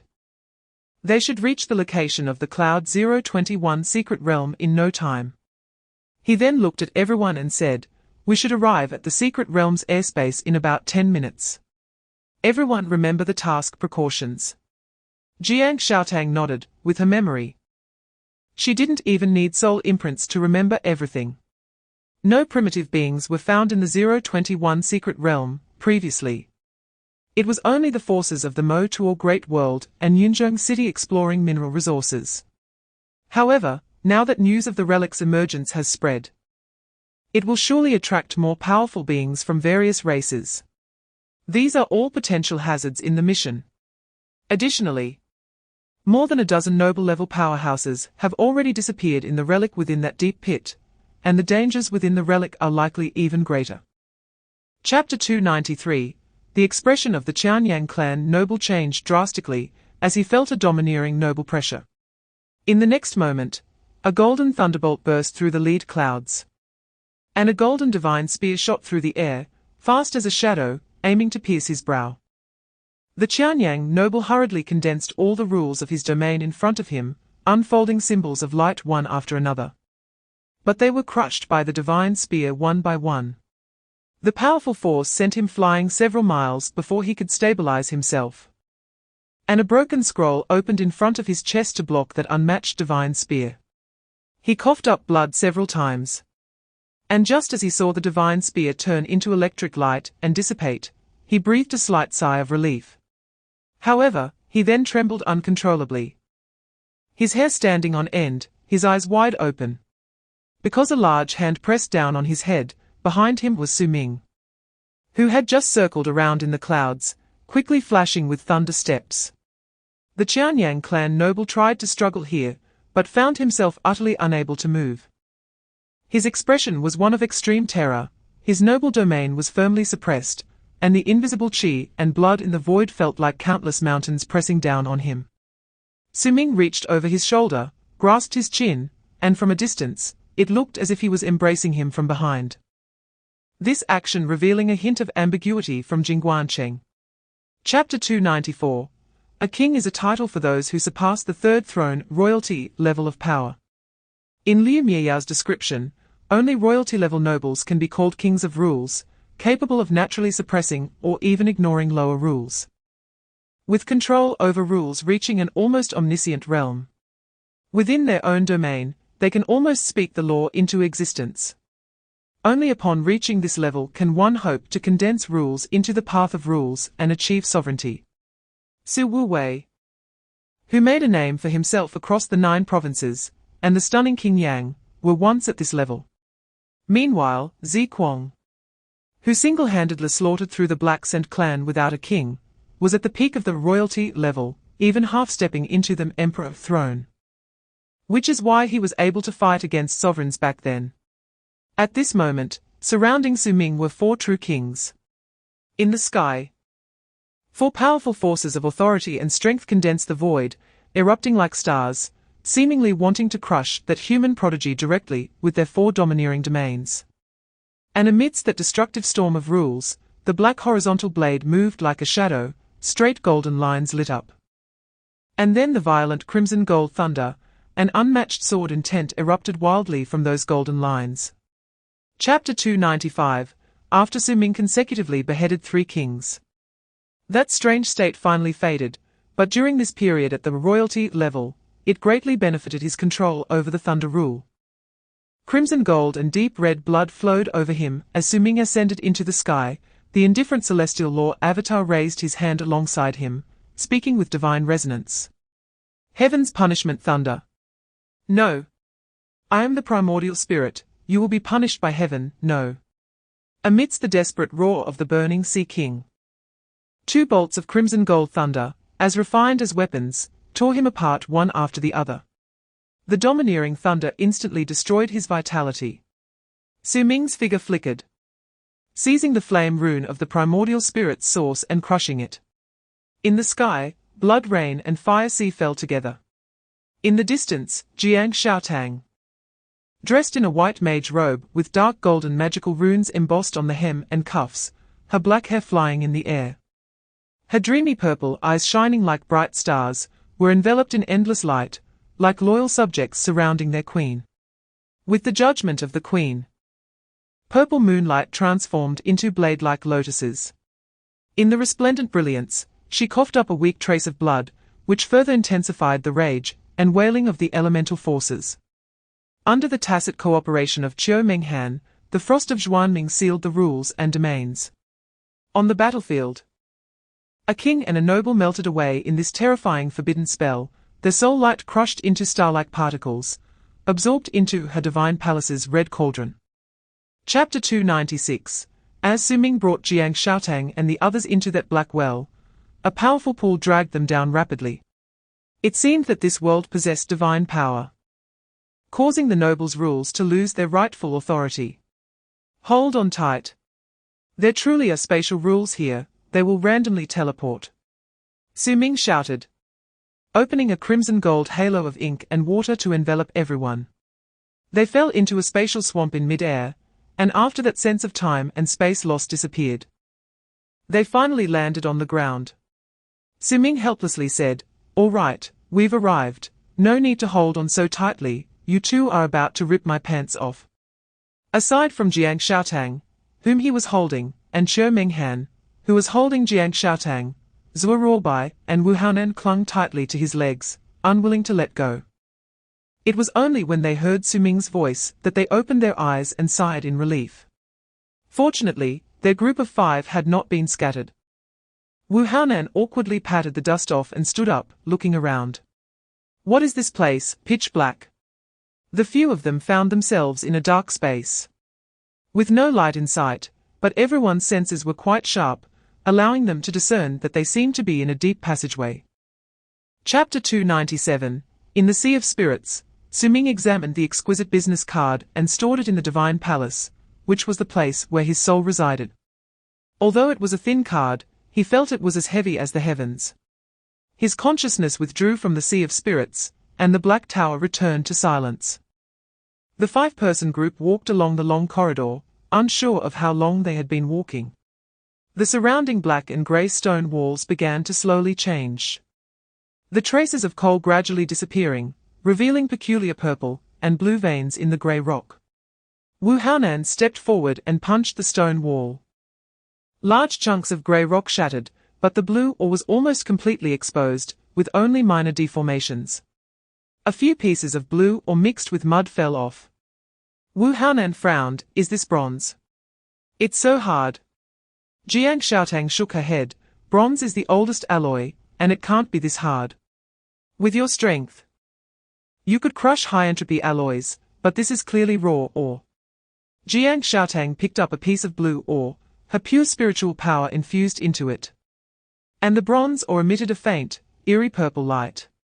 This type of metallic ore, without any refining, already had excellent conductivity for spiritual power. I don't have much research on inscriptions and metals, but I speculate that this is likely the metal, or known as shaquang, that Professor Rong's team has been searching for. Chapter 298. Thunder Pool. The Infernal Thunder Prison. Without hesitation, Su Ming unleashed his 2 most powerful area of effect attacks. The crimson golden thunder wreaked havoc throughout the bronze world, covering the group as they rushed forward. It was no longer realistic to escape through the bronze door. There were even more hidden bronze monsters behind them. Even though the bizarre divine rules of this place suppressed the authority of their domains, the transformed crimson golden Tai Shenshao still dealt tremendous damage. Wherever it passed, countless bronze monsters' bodies erupted, and thunder and fire linked together in the explosions, echoing amidst the monsters' roars. However, a few bronze monsters managed to break through the onslaught of thunder and fire, charging towards Su Ming with their melted metallic bodies, moving as fast as phantoms. In a moment of crisis, Su Ming turned to shield Jiangcheng and Zhuo Ruobai behind him, his black knife transforming into furious thunder as it struck down, unleashing several thunder slashes in an instant. The thunder transformed into the most ferocious blade light, cleaving several bronze monsters apart. Yet those metallic figures were merely sent flying. their bodies leaving deep gashes, but quickly regenerating at a visible speed, attacking again. Their physical toughness was indeed far superior to most nobles. Chapter 299, indeed. Within this 5-person team, Su Ming's presence was the greatest source of security for everyone. Known as the Thunder Emperor, a 19-year-old noble, MVP of the Law Ruins. Level 24 Chief, stepping into royalty, and reversing the fate of 4 royal powers in the secret realm. The stronger Su Ming became, the more secure everyone felt. Because Su Ming was strong enough, everyone dared to entrust their backs to him without reservation. But now, the greatest danger ahead might be Su Ming himself. Those bronze beings, like growing flesh and blood, crazily spread towards Su Ming's body, quickly turning his right arm into bronze, causing the operation of his dantian to stagnate. And the power of thunder was sealed. A powerful will constantly gnawed at his body. It was foreseeable that he would eventually turn into a bronze monster. A monster among monsters. A king standing on a throne. To prevent a rampage, the group engaged in intense discussions, and in the end, Su Ming's last words were, "To prevent a rampage, under the influence of bronze, I have autonomously reinforced the seal on my dantian. The power of thunder and extrasensory perception cannot be used. And I will also try to seal the 3 palaces and 5 senses to buy you as much time as possible." Chapter 300, the bronze square shone brightly. With strands of red dust light falling from the sky, enveloping the bronze figure, and a phantom array on the ground was illuminated. Chiryue had also stabbed her black sword into the ground, and an icy domain spread out, frost pouring down to freeze the monster's body. Then she knelt on one knee, closed her eyes, and held the black sword as if reciting some ancient incantation. Immediately, a storm of wind and rain followed. Facing this bronze figure, everyone dared not hold back. Because this monster was Su Ming. Even with his dantian and 5 senses sealed, they dared not take any chances. They understood Su Ming the best and were most aware of his strength. If it weren't for Su Ming's current state having sealed his thunderous dantian, they would have originally thought of using the thunder clone in his imprint to make him strike himself. "Old Su, please don't blame me. We are doing this to wake you up." "Yes, Ming Ge, hitting you hurts me too." Blade light and cannon fire merged into one, and the bronze figure emitted howls. Then, golden blood erupted around him. He swung his arms, tearing through several rays of red light, stepped forward, and shattered the frost on his feet. If this continued, he would soon break free. Chapter 301, Jiangcheng looked in surprise at Su Ming flying out from the divine palace. When Su Ming underwent tribulation, his soul had also manifested, but it was shrouded in the heavenly tribulation. This was her first time seeing him like this. In his soul state, Su Ming wore an imperial robe, exuding an air of authority. He stepped forward and flew to Jiangcheng's side. Seeing her staring at him, he curiously asked, "What's wrong?" "So this is what your soul state looks like." Jiangcheng blinked, slightly bent down, and suddenly pinched Su Ming's face with a hint of pride. "You look just like you did when you were a child, so cute. Hurry up and call me sister." Su Ming looked up at Jiangcheng, feeling speechless. His soul had just fully taken shape not long ago, and he still looked like he did at 6 or 7 years old. Although he exuded an air of authority and wore an imperial robe, his face was still quite youthful. In contrast, Jiangcheng's soul was dressed in a palace dress. Looking like a young girl stepping out of an ancient painting, taller than him, making them look a bit like siblings. "Stop messing around, let's get to business." Not far away, the bronze vines around the divine palace had gone mad, rushing towards the two like a swarm of snakes. Chapter 302, the level of this ancient soul was roughly equivalent to the peak of a noble, comparable to the King of Black Eyes, or even slightly inferior. Mainly because this bizarre bronze could internally parasitize Su Ming's divine palace, making it difficult for him to handle, but it wasn't too strong. Under the joint effort of Su Ming and Jiangcheng, along with the soul weapons Su Ming had obtained during the Law Ruins 10,000 race shopping festival, they quickly shattered the ancient soul. The remaining residual soul was devoured by Su Ming using the golden crow spirit refining method. While the source of the soul was extracted by Jiangcheng. Jiangcheng's eyes were filled with purple energy as countless purple threads surged into the light ball, piercing through like numerous needles. That segment of bronze vine trembled violently, sharp screams echoing in their minds. Ah! No! I can withdraw the parasitism and return the control of the physical body to you. Su Ming was standing by with a golden sword, watching over to prevent any accidents. And shrugged at the words. There's no need for that. Without your solar control, our little bite can easily wipe out these parasitic bronze creatures outside. No, no. The main body will not spare you. This is his divine kingdom. You all must die. Chapter 303. Ma Liang and his group had discovered a copper vein underground under the leadership of Professor Rongxing half a month ago. Initially, they did not notice any issues. Professor Rong was very excited. With the amount of copper they had discovered, it was enough to complete the research on noble-class mechs. Once this type of mech could be mass-produced, it would significantly enhance the human race's combat power on the battlefield. Moreover, the properties of this metal could also serve as excellent materials for refining weapons.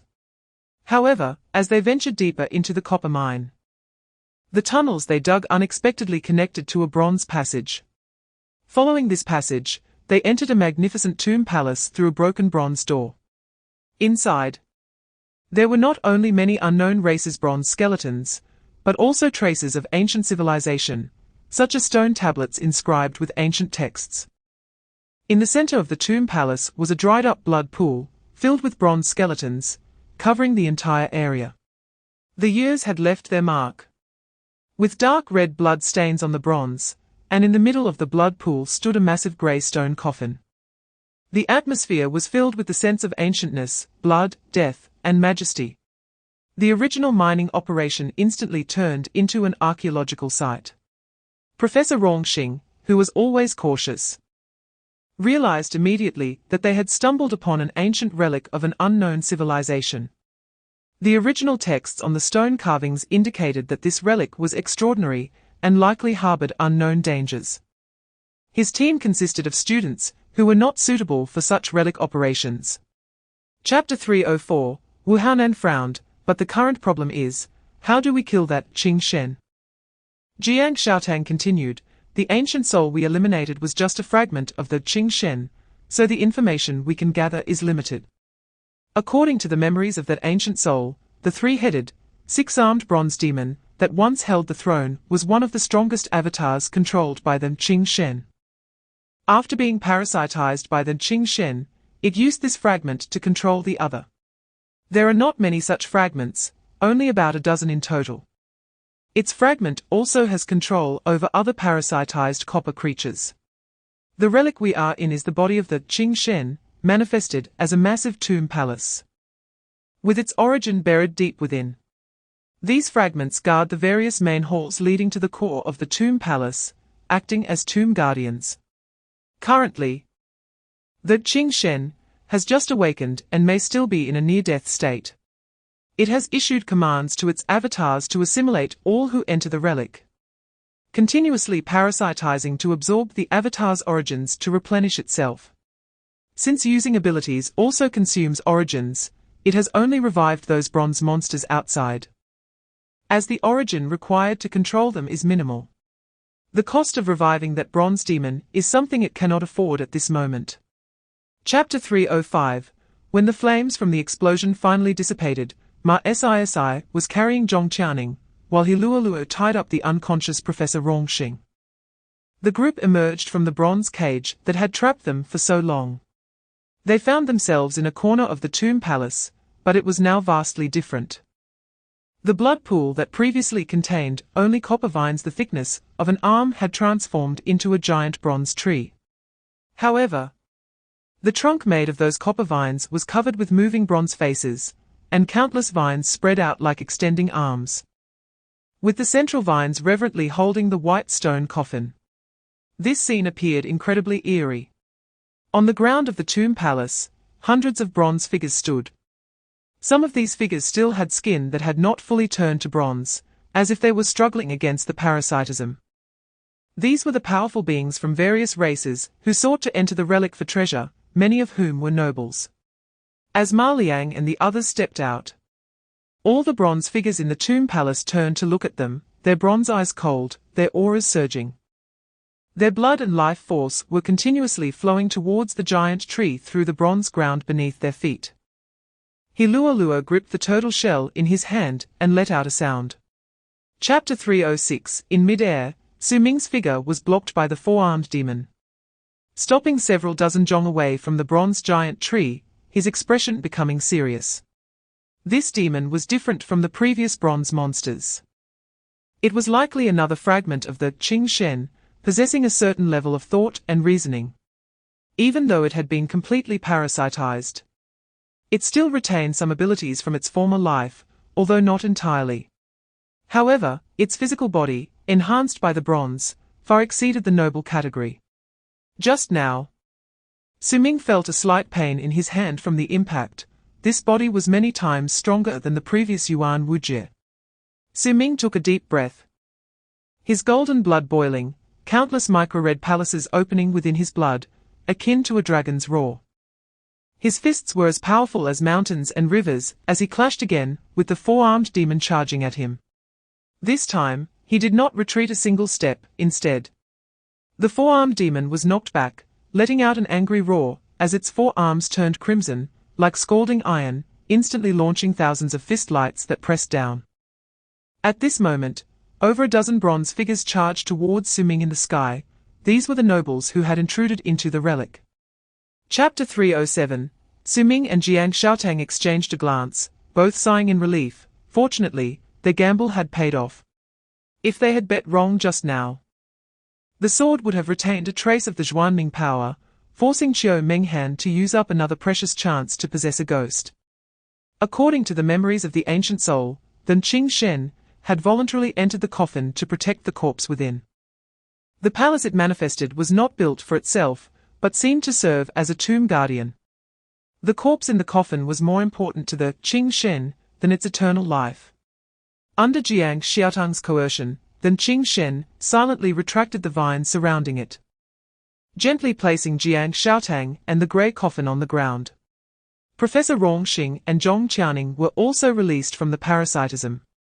In the Grand Tomb Palace, broken limbs and corpses littered the ground, and lifelike bronze statues were scattered everywhere, yet it felt extraordinarily desolate. Su Ming and the others cautiously approached the blood pool, surrounding Jiang Xiaotang and the grey coffin. The bronze giant tree remained silent, resembling a lonely elder. Clearly, it had the power to bury everyone here permanently in this tomb. Yet for the sake of a corpse that had already passed away, it willingly bowed its head in defeat.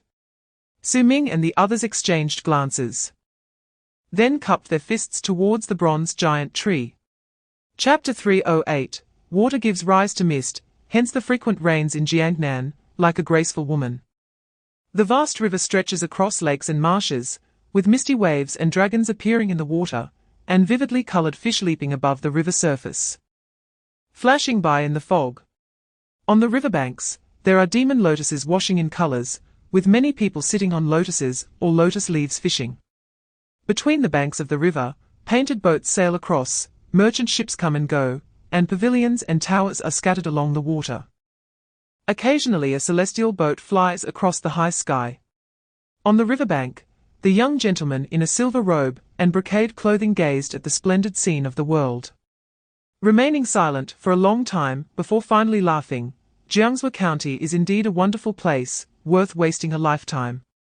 The old servant in grey beside him nodded, saying, "Since ancient times, Wu and Chu have been familiar, the world is prosperous. Jiangzhou was even more prosperous in the past, but now our great Lai is unmatched. Such a flourishing place as Jiangzhou can no longer be found." The young gentleman tapped his thigh with the folding fan in his hand and laughed. "Old Wang, I know what you want to say, there's no need to remind me every day.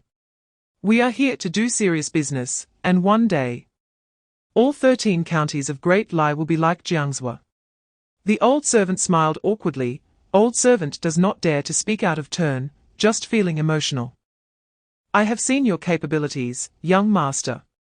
Chapter 309, Jiangcheng building is truly just a small fishing shop. The so-called elegant seats on the third floor are merely large tables by the window, nothing special. This was Baisan's first time eating in such a humble place. And he was quite excited about the meal. The group dining at the table was also peculiar, the young master from the splendid mansion, the taciturn old servant. A bare-bodied strong man, a cold and proud scholar, the innkeeper dressed like a fisherman, and the bright young girl. During the conversation, Baisan learned that they were all orphans from the Jiangcheng in Jiangsu County, having grown up together since childhood. Years ago, when turmoil struck the Central Plains and rebels established themselves as kings, wreaking havoc across the 4 counties, the flames of war made things even worse for Great Lai. Many refugees fled to the wealthy lands of Jiangsu and Jiangnan for shelter, including Chen Xiaoyu and the others. Their parents either died in the chaos or could not endure the long trek of thousands of miles, leaving them as orphans. Thankfully, they were rescued and settled by Jiangcheng, allowing them to grow up. Later on, siblings Chen Shi and Chen Xiaoyu were kindly taken in by the old innkeeper of Jiangcheng building. While Yuan went to apprentice at a blacksmith shop, as he had good innate talent suitable for cultivation, and began his journey in physical training. Chapter 310. After that day, Baisan lived in Jiangsu for 3 years. Regardless of wind or rain, even on New Year's Eve, he almost came to Jiangcheng building daily. The 5 young men and women often gathered together, with the young girl always being the center of attention. No one knew if those youthful times concealed some unspoken feelings. Baisan would accompany the scholar in grand discussions about national policies, practice swordplay with the burly warrior, wreaking havoc in the garden, while the charming girl sang and danced, smiling brightly, and he would play the flute beside her. The taciturn fisherman would just smile, speaking little, occasionally going to the river to catch some fish for everyone to cook. Those 3 years were the happiest time of his life. He never expected that a dirty and treacherous dragon like him would also have friends. At the end of the 3rd year, that once great prince, now a debauched Wang Teng, had been drained by wine and lust, and during the violent assault of a common woman, he was killed in his own chamber, having his life force severed amidst the struggle of several weak women. This tremendous scandal shocked the capital, and brought shame to the royal family and the Empress Dowager's relatives, causing the powerful old national uncle to die of rage in his own home. Chapter 311. In the palace at dusk, the Qing Shen shed its exterior of bronze vines, revealing its true form, a bronze vine over a person tall. It had just awakened not long ago, and consumed a large amount of vitality, leaving it still quite weak. It drooped its body as if gazing at the grey coffin. My existence is an accident of heaven and earth, rooted in a fragment of broken celestial bronze to become spiritual. I, this erroneous species, should not have survived. But it was the master and her friends who searched through ancient texts and visited celestial doctors for me. Because the master possesses a rare Linglong celestial body, though her roots cannot cultivate, her celestial spiritual constitution is exceptionally rare, and it is her daily offering of her life blood that nurtured me to grow. She gave me a name, allowing me to awaken my intelligence and innate talents. I have no kin in the vast world. Among the 10 nations of true immortals and the 8 desolations of gods and demons, perhaps I am the only strange vine.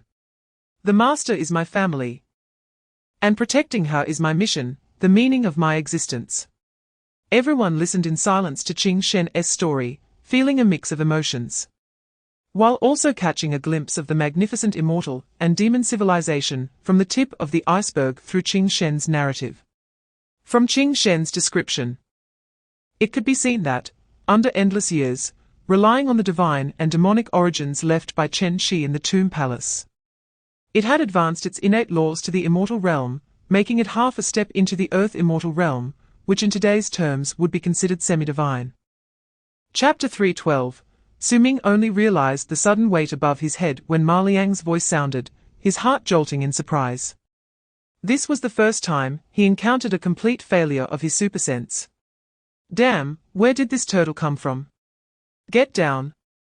Su Ming quickly reached up to grab, but missed. You little brat, what turtle? Do you not understand manners? In the next moment, the owner of that figure appeared on Hiluoluo's chest, sitting cross-legged in a humanized manner, at the center of the abstract school flower senior. It was a turtle with a completely black shell, not large, looking rather ordinary, but its design was quite unusual. Wearing a pair of exquisite little sunglasses, and a small gold necklace. Hiluoluo smiled and playfully poked the turtle's chin with a finger. Little turtle. The little shell piece you gave me is worn out, can you give me another one? The black-shelled turtle enjoyed the gentle scratching on its chin like a small dog or cat, leaning against the soft peak and wriggling. You've only had it for a short while and you've worn it out, you little girl, forget it, who told us we have a good relationship? After all, I really appreciate your news pieces, especially the one from 2 months ago, where my loyal servant Gao Zhao secretly met with the female teacher at night. The wording was quite sharp, not bad. Chapter 313, Ming Ji. Over here.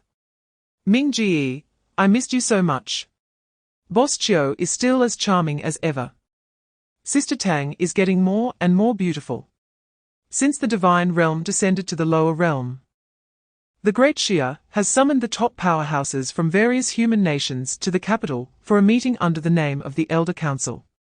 The principal and others had to attend a meeting at the Elder Hall, so they sent Su Ming and others to Jinghua University. On both sides of the grand sculpted gate, there is a couplet written by the first principal of Jinghua: warriors should take the world as their responsibility. I can be a remarkable talent. At the entrance, Liu Zhejian and Wei Wuji waved to everyone. And behind them were many human prodigies who had once fought together in the Law Ruins, coming over to give Su Ming and Wu Haonan a warm hug. Casually patting Luo Ruobai's backside. What the heck, are you Jinghua University or Qianfu University? Where are you patting? Don't be so formal, little Bai. We've all been through childbirth together. That sounds a bit strange. Liu Zhejian couldn't help but sigh. When we parted back then, I invited you all to Jinghua as guests. And I didn't expect that not long after, we would meet again. Shi Qi also bumped fists with a handsome man in a white robe in the crowd. Introducing to Su Ming and the others, Chapter 315. Everyone listened to the narration of Elder Yu. Although they already knew much of the situation beforehand. Hearing that perhaps 3 divine beings had descended to the lower realm still weighed heavily on their hearts. Elder Yu continued. The news released by the divine realm now is that they want to negotiate with our human race. HMPH, they call it a negotiation, but in reality, it is just testing our bottom line. They proposed that we merge our human race into the ranks of the myriad races and share the territories of the human world. Which of course is something we cannot agree to. However, from a significant perspective, the ceasefire in the various battlefields of the myriad races is of great importance. As of now, our human race still has a considerable amount of territory in the hands of the myriad races. And many of our compatriots have even become hostages under the myriad races. Therefore, they proposed a discussion of martial arts. This time, they suggested a bet on martial arts through the 3 realms of myriad lords, princes, and rulers, with each realm allowed to send 10 individuals for a wheel battle. Deciding the outcome of the martial arts based on the results of the 3 realms. If our human race wins, the divine realm promises that aside from the 9 provinces and the myriad rivers battlefield, all other myriad race forces will withdraw from human territory and release the human compatriots who were enslaved before. If the divine realm wins, they demand to take the 9 provinces or the myriad rivers land without bloodshed, as well as to take away 18 small and large secret realms currently controlled by our human race to settle the various clans of Mount Wu. If we do not agree to this martial arts discussion, they threaten to first slaughter 1 million of our compatriots who are enslaved in the myriad races world. Chapter 316. At Starry Sky University, beneath the Mirror Lake, another empty Grand Lake is reflected. The sunlight in this secret realm is brilliant. And a completely black giant tortoise is comfortably lying by the lake basking in the sun. A bronze figure is applying essential oil to its shell, while another bronze figure respectfully holds a plate of grapes to serve it. The black tortoise makes a comfortable humming sound and speaks in an elderly tone, "So, little Ching, how is the cultivation of the technique I taught you going?" In the sky above the mirror lake, a bronze vine is growing at a visible speed, radiating divine light. It drops a main vine and speaks respectfully, "Thank you, Senior, for bestowing the technique. My origin is recovering quickly. It shouldn't be long before I can recover to a half-step level, or in the terms of this era, to a half-divine cultivation level." The black tortoise speaks with pride. "No need to be polite. Given that we are both exotic beings from the primordial era, I will take you as my little brother. Don't worry, following Grandpa Turtle. I will teach you how to break that layer of shackles." The bronze vine responds respectfully, "I will listen to the senior in everything." The black tortoise comfortably flips over, sitting on the beach like a human and stretching lazily, then chuckles. Chapter 3:17 The Undying and Unbreakable Body. Su Ming feels the inheritance pouring into his mind from that ancient saint statue, every drop of blood in his body boiling with heat. That aura resonates with the crimson golden scripture that suddenly appeared in his blood during his transformation.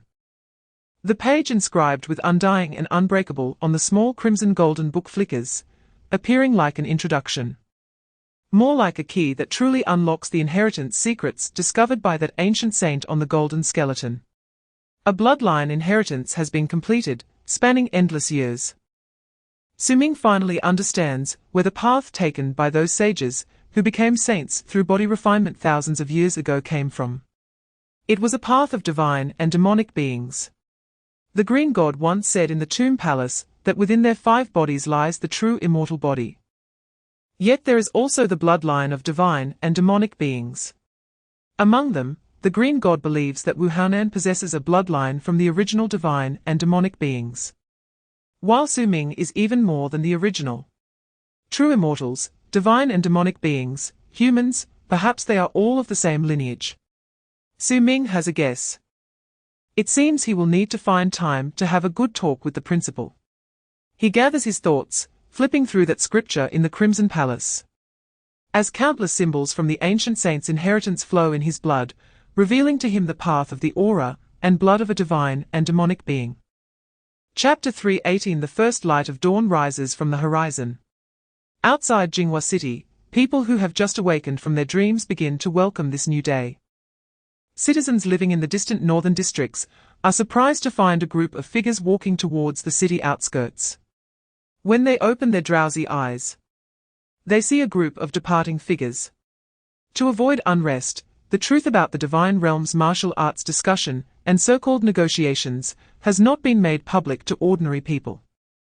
They only know that there are martial gods guarding the human realm, that prodigies have competed in foreign lands, that the battlefields are initially calm. And even the divine realm has come to seek peace. Humanity's future should be bright and peaceful, like the hope of dawn. In the sky outside the city, Principal Luo steers the starship through the void.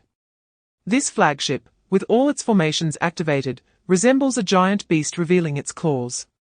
In other directions, various hidden war weapons emerge, including technologically advanced interstellar warships, lifelike puppet giant eagles, and mountain-like rock giants, all displaying a murderous intent in the formation of a sword array.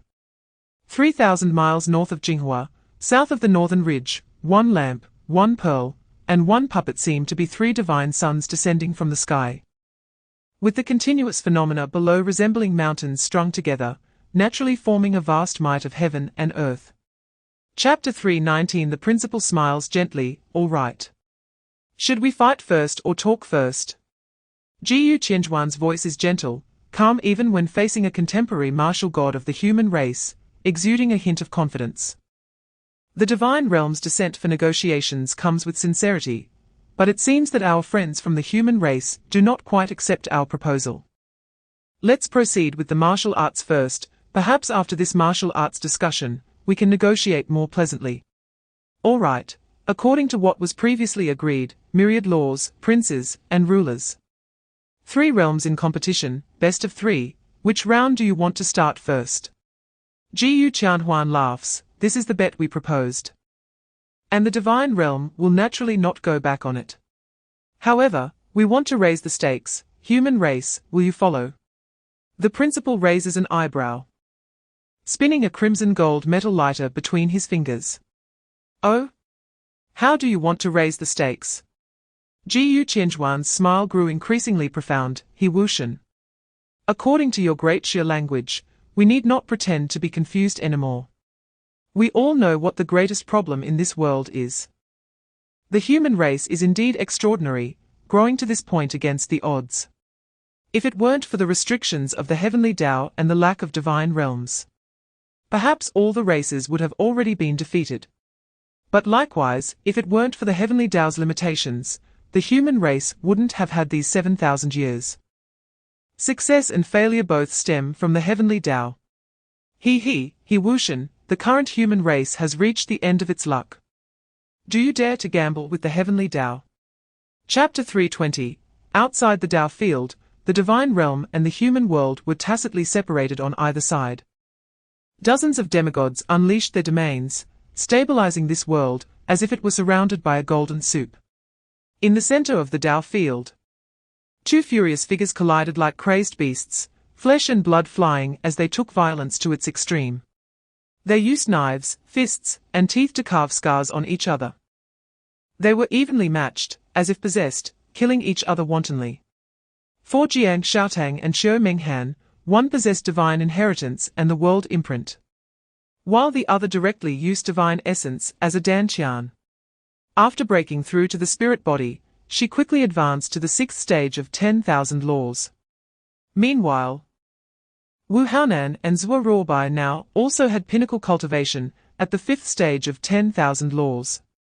Given their age and experience, they could be considered extraordinary geniuses. But among all the strong candidates from the 10,000 laws realm, they were the 2 with the weakest cultivation.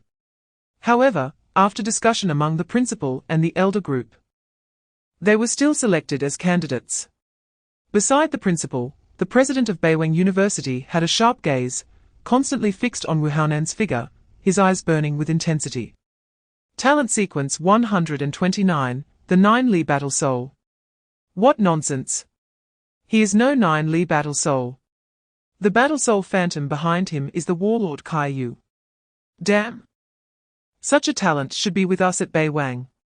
Chapter 321. The principal looked at Jiu Qianhuan across from him and smiled. This round can be declared concluded.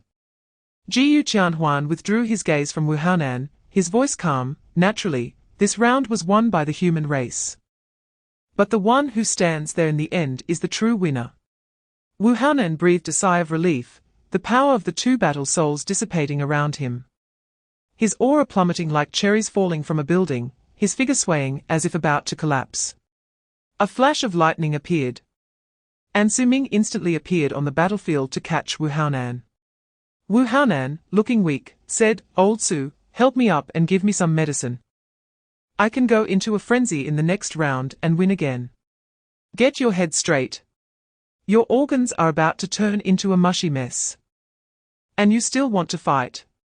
You'll explode halfway through, and then what?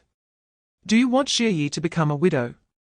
Su Ming retorted angrily, shoving a pill into Wu Haonan's mouth. After propping him up, he flickered away, immediately returning to the human race's camp, where a demigod skilled in healing began to treat Wu Haonan's injuries. Jiu Qianhuan's gaze lingered on Su Ming for a long time, his expression unchanged, as he transmitted a message to a demigod of the ancient god race behind him. That human is Su Ming, who has entered the ranks of the kings with his spirit body. Chapter 322. A male of the ghost clan revealed a cruel smile. Another one here to die. Perhaps you can live longer than this waste, but before you die, remember my name. I am anew. But in an instant, the ghost clan man's figure transformed into a shadow, appearing in another position, his expression slightly changing. Originally, where he stood, a radiant gun shadow flashed by, and the light's aura could even scorch his shadowy body. The handsome knight's face was solemn as the gorgeous holy spear returned to his side. He walked into the battlefield, picked up the broken corpse of old Ku, solemnly handing it to others, and then turned again, gripping that holy spear. Holy Hall Knight Savik. He pointed his spear forward. A chilling killing intent on his face. I will send you to hell. And you sneered, arrogant. Do you think that spear can hurt me? My shadow is everywhere. You will die in the illusion, Ghost Shadow Knight kill. A news figure suddenly turned to nothingness and vanished. Heavy black mist descended upon this world, and in an instant, countless ghostly shadows rushed in, wielding deadly ghost claws. Savik's spear shone, the spear shadows cutting through the black mist like brilliant light. But what he struck was still phantom clones. Chapter 323. Regarding Jiang Xiaotang's request to fight, the principal and the old white-robed mage exchanged glances and nodded. For this dream clan goddess, she was indeed the most suitable candidate. Su Ming released the hand that had been holding Jiang Xiaotang. Be careful, after all. You are a divine offspring. Don't worry. Dream Trace frowned as she looked at Jiang Xiaotang, who was walking toward the battlefield. Bitch. What does bitch mean? The higher-ups of the Myriad Races and the Divine Realm took the secrets of the human world very seriously, and while not unfamiliar with the Great Xia language, it was clear this word was not in this goddess's knowledge base. Zhou Ruobai sneered, Heh, my sugar sister is complimenting you on your beauty. Oh? Dream Trace noted this new vocabulary, her gaze lingering on Zhou Ruobai's face for a moment. I see, it seems you humans, though barbaric, still have an aesthetic sense. From my Divine Realm's perspective, you are quite a bitch too. If you go on stage later, I can spare you. Zhou Ruobai was taken aback, then immediately burst into a foul-mouthed tirade. Damn! I fuck your sister. You're the bitch, your whole family is.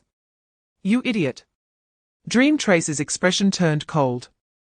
Even if she were foolish, she understood the meaning of that word this time, looking at Jiang Xiaotang and Zhou Ruobai with murderous intent. Chapter 324, In the Same Realm. Killing a Divine Offspring.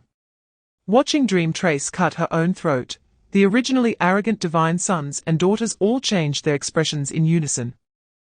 They possessed the most primal divine bloodline, the world's top talents, and the most powerful inheritances, on the battlefield. A blooded young man with red hair struggled to get up from the ground, but was harshly pinned down by a foot on his back, while a hand grabbed his hair and slammed his head back to the ground repeatedly. It was like hitting a struggling pig, but the hand that did it was delicate, and its owner was mumbling something. Transform. Quickly turn into a lion, just like you did earlier, hurry up, and then eat this pill. Qiu Minghan was somewhat dissatisfied. If she had known earlier, she wouldn't have shattered that big lion. In her right hand, she held a red pill that resembled a basketball. The principal sat silently for a moment, wanting to speak, but hesitating, ultimately unable to hold back, and turned to ask Su Ming and the others. When did Qiu Minghan start refining pills? And ones I've never seen before.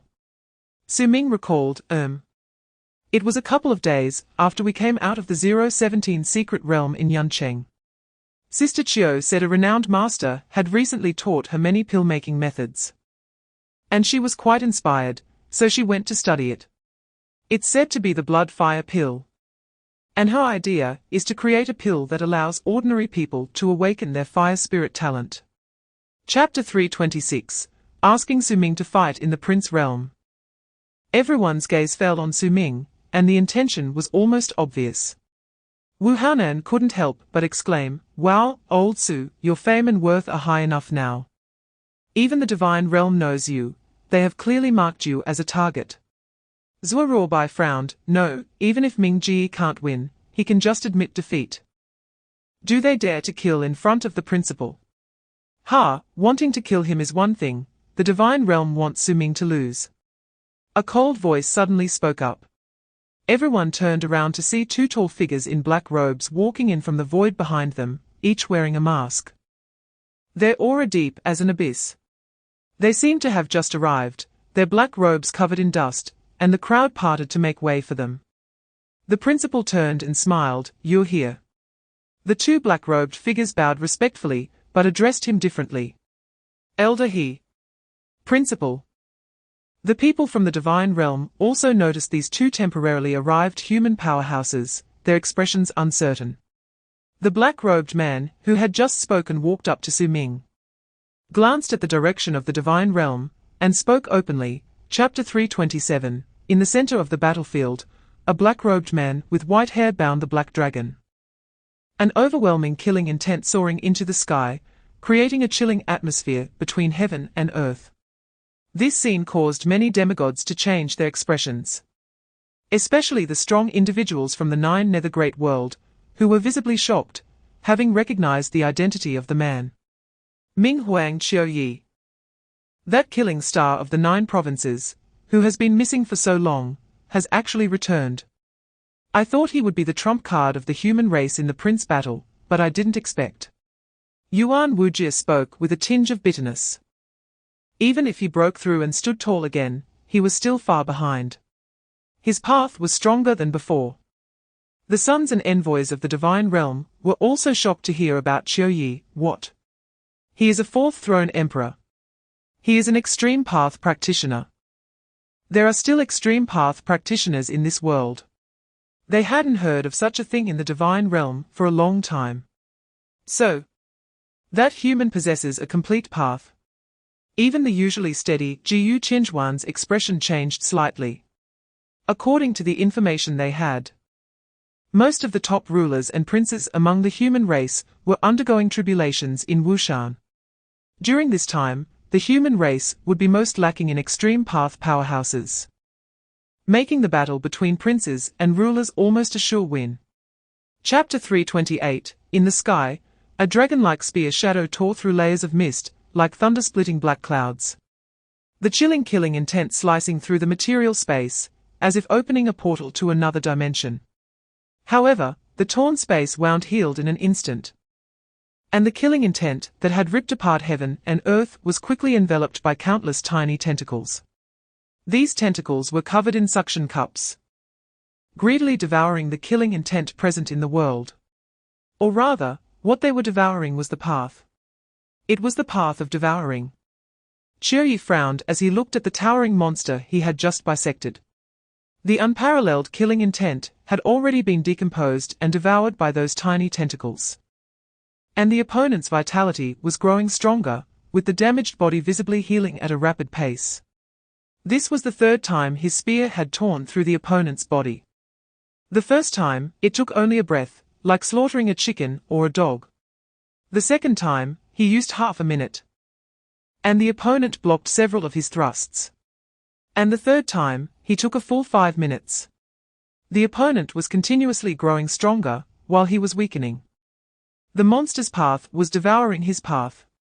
Mr. Baiwu licked his lips with a crimson tongue, his demeanor unrestrained.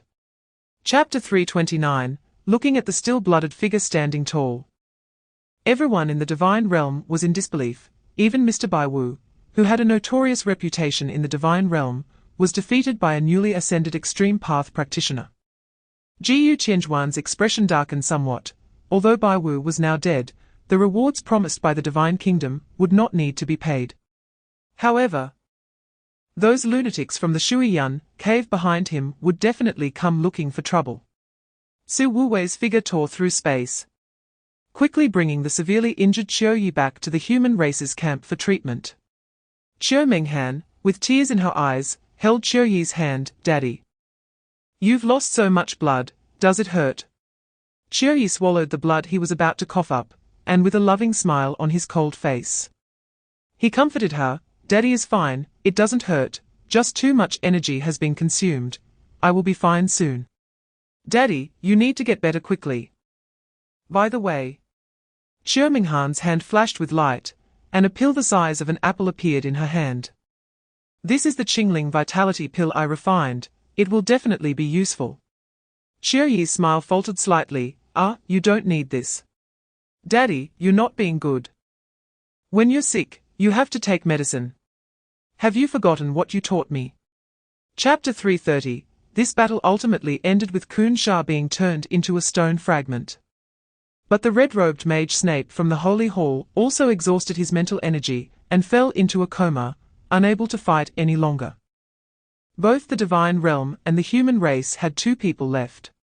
Whether in the 10,000 laws realm or the ruler realm, almost every match was exceptionally difficult. After all, the stakes for both sides were too high.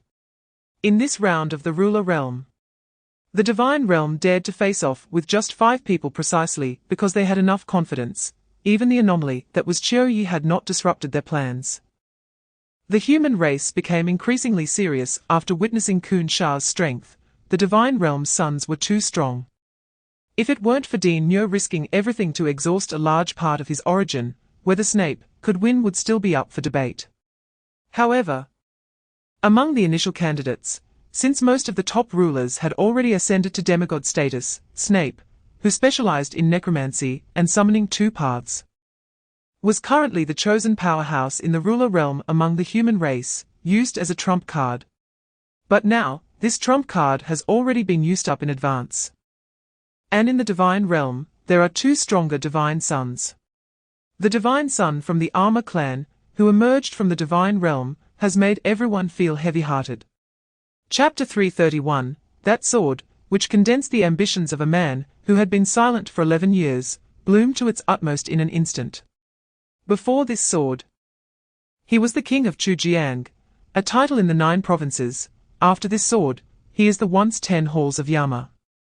The chief of the Starry Sky University Class 9802, Su Wei. He was already a peerless genius of that generation. In the sky, the Armor clan, proud of their defensive power, was now pierced through the most solid source by a single sword. Blood rain fell, and the divine sun fell. Jiu Qianhuan squinted. Human clan. Another talent has emerged. After the sword light, Su Wei breathed a sigh of relief, retracting the rusty sword into the spatial gap beside him. His aura instantly diminished by more than half, and he fell like a bird with broken wings. In the next moment, Su Wei looked up and saw his nephew's face, which had grown a lot, still shimmering with lightning, and he chuckled. "You little brat. At least you have a bit of conscience, knowing to come and pick me up, saving my tailbone." Su Ming shrugged. "I know you too well. Just looking at your posture, I can tell you'll be very weak later. You're full of crap. You brat." "I'm not weak. I'm fighting across levels. Do you know how many layers higher their principles are than mine?" Chapter 332, In the end, Jiu Qianhuan stood up again to apologize, signaling the Yaksha war god and several divine weapons in the sky to retract their auras, bowing respectfully. The war god he calmed down, saying his younger brother was young and had spoken rashly, asking for forgiveness. This was a discussion of martial arts for the peace talks between the divine realm and the human realm. We have no intention of becoming enemies. So let us continue the discussion. He Xiaoqian chuckled and released his grip, lifting the restraints on the tiger head war god, ignoring the hatred in the other's eyes. Then let us begin. After the final victory or defeat of the dominator realm, this martial discussion should also be coming to an end. The tense atmosphere in the arena eased a lot, but the experts from the divine realm and the various clans were still somewhat apprehensive. They even began to doubt their own side. Can the divine weapons and trump cards prepared by the divine realm truly withstand He Xiaoqian? The young man in black wiped the divine blood off his face. The blood felt scorching, but he showed no other expression, only casting a deep glance at the principal. Jiu Qianhuan smiled and nodded, signaling to one of the divine sons beside him. "The war god, he is right, Luo Tuo, it's your turn to take the stage." As the divine son covered in blades took 2 steps forward, he was interrupted by the young man in black. Chapter 333, On the Battlefield. The golden-haired elder in a suit, holding the unruly and carefree cowboy, returned to the human clan's ranks. His sharp face, however, wore an exceptionally gentle expression. Reminiscent of decades ago, beside the operating room in a hospital, holding that crying child. All the elders stood up. Some removed their hats, some observed a moment of silence. Some paid their respects.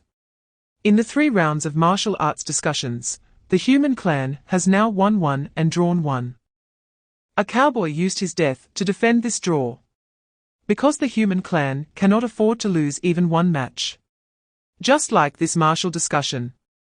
Facing the bet proposed by the divine realm, the human clan had no right to refuse. The divine realm can afford to lose, but the human clan cannot.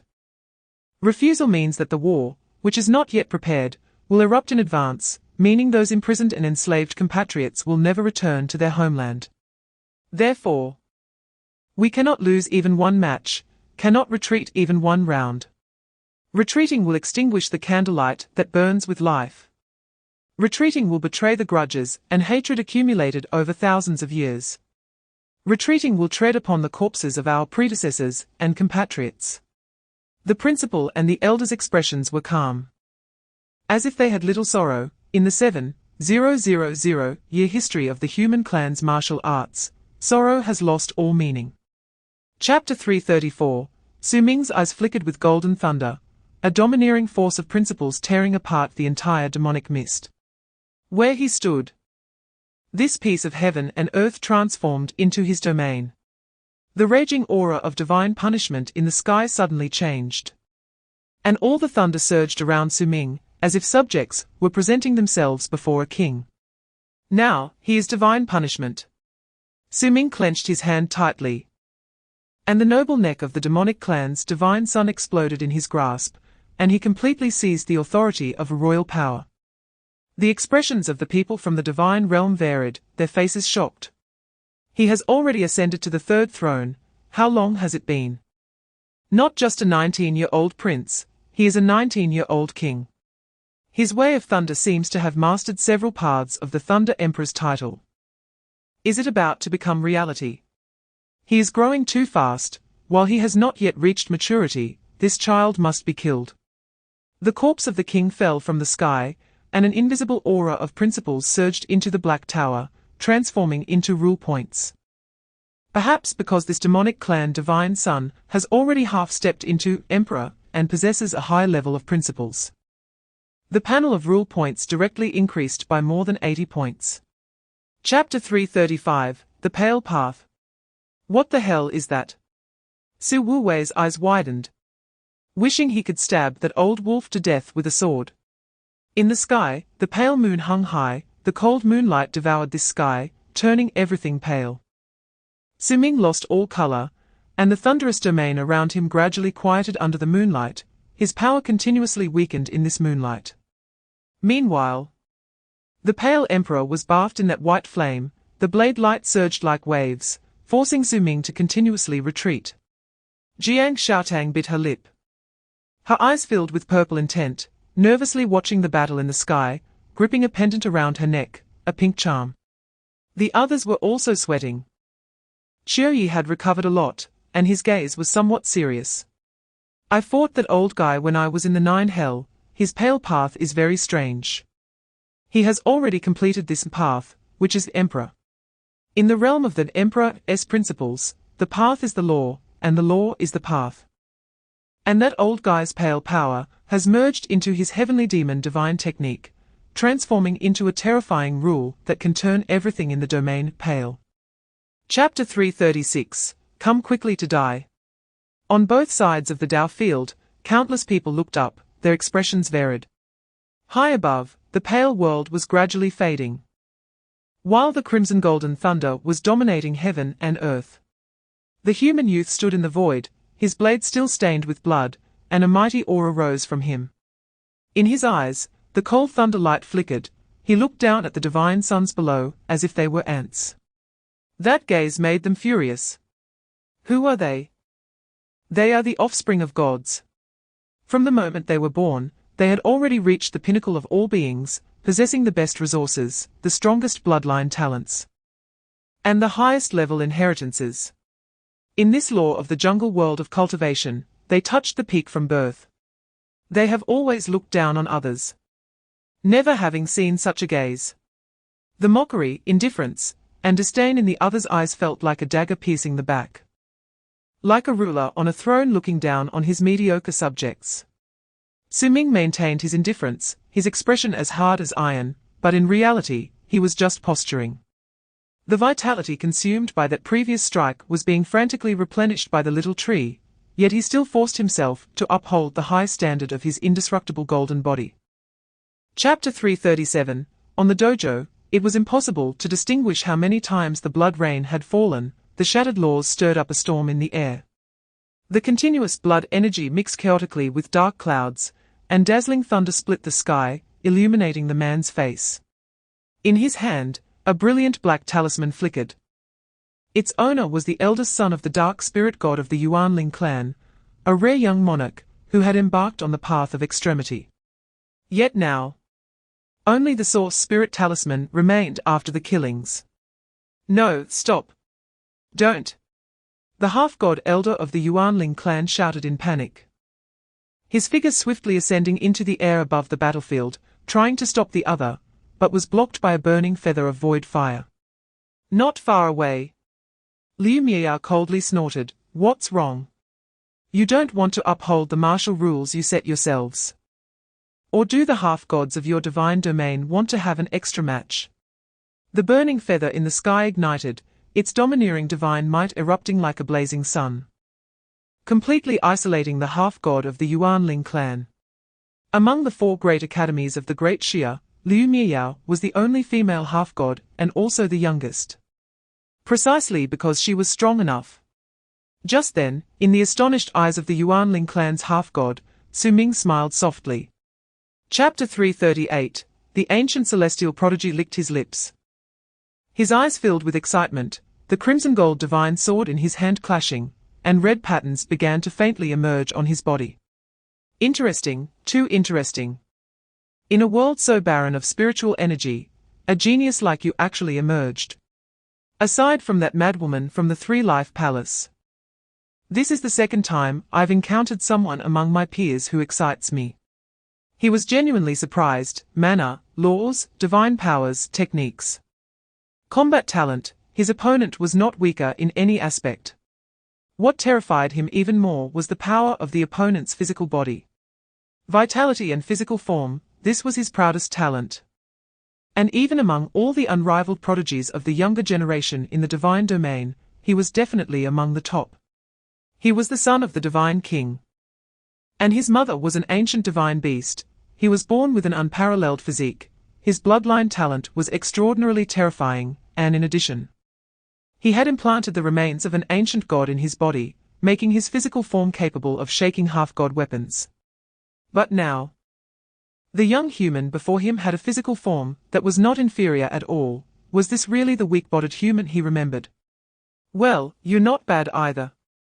Su Ming replied calmly, the black horizontal knife in his hand trembling slightly, its blade shimmering with interwoven inscriptions of principles and reasoning.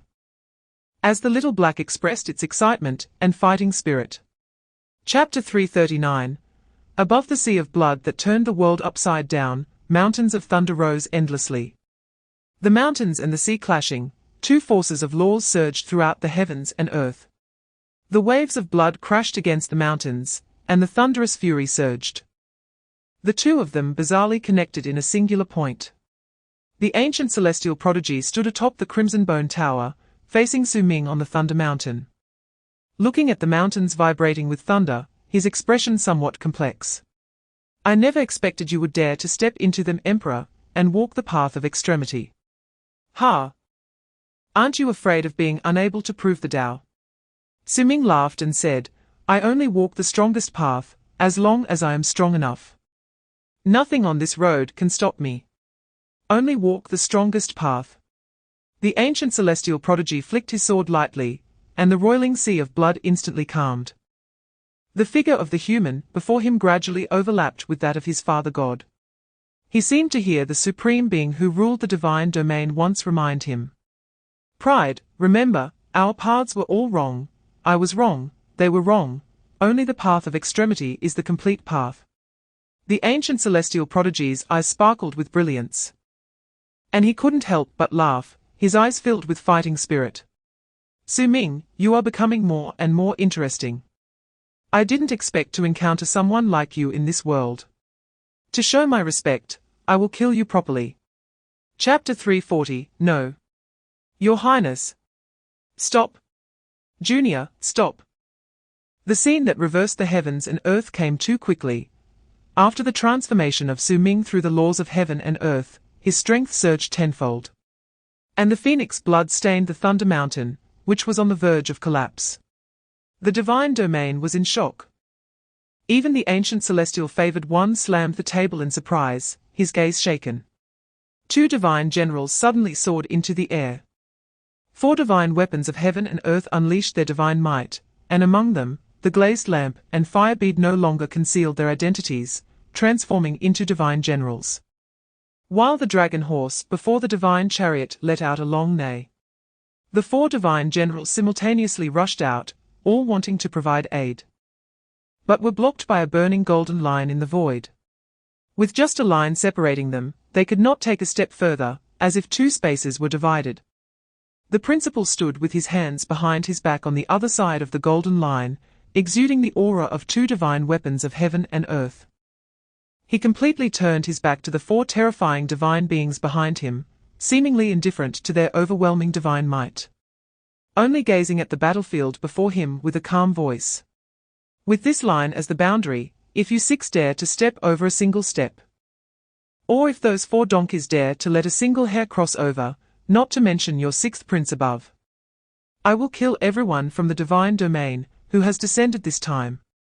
Remember one thing, I mean everyone. Chapter 341, Kill. The 2 shouted in unison. And with their first clash, a spatial shockwave erupted, the sounds of the Tao bursting forth, the laws of heaven and earth flickering. They each wielded unmatched power.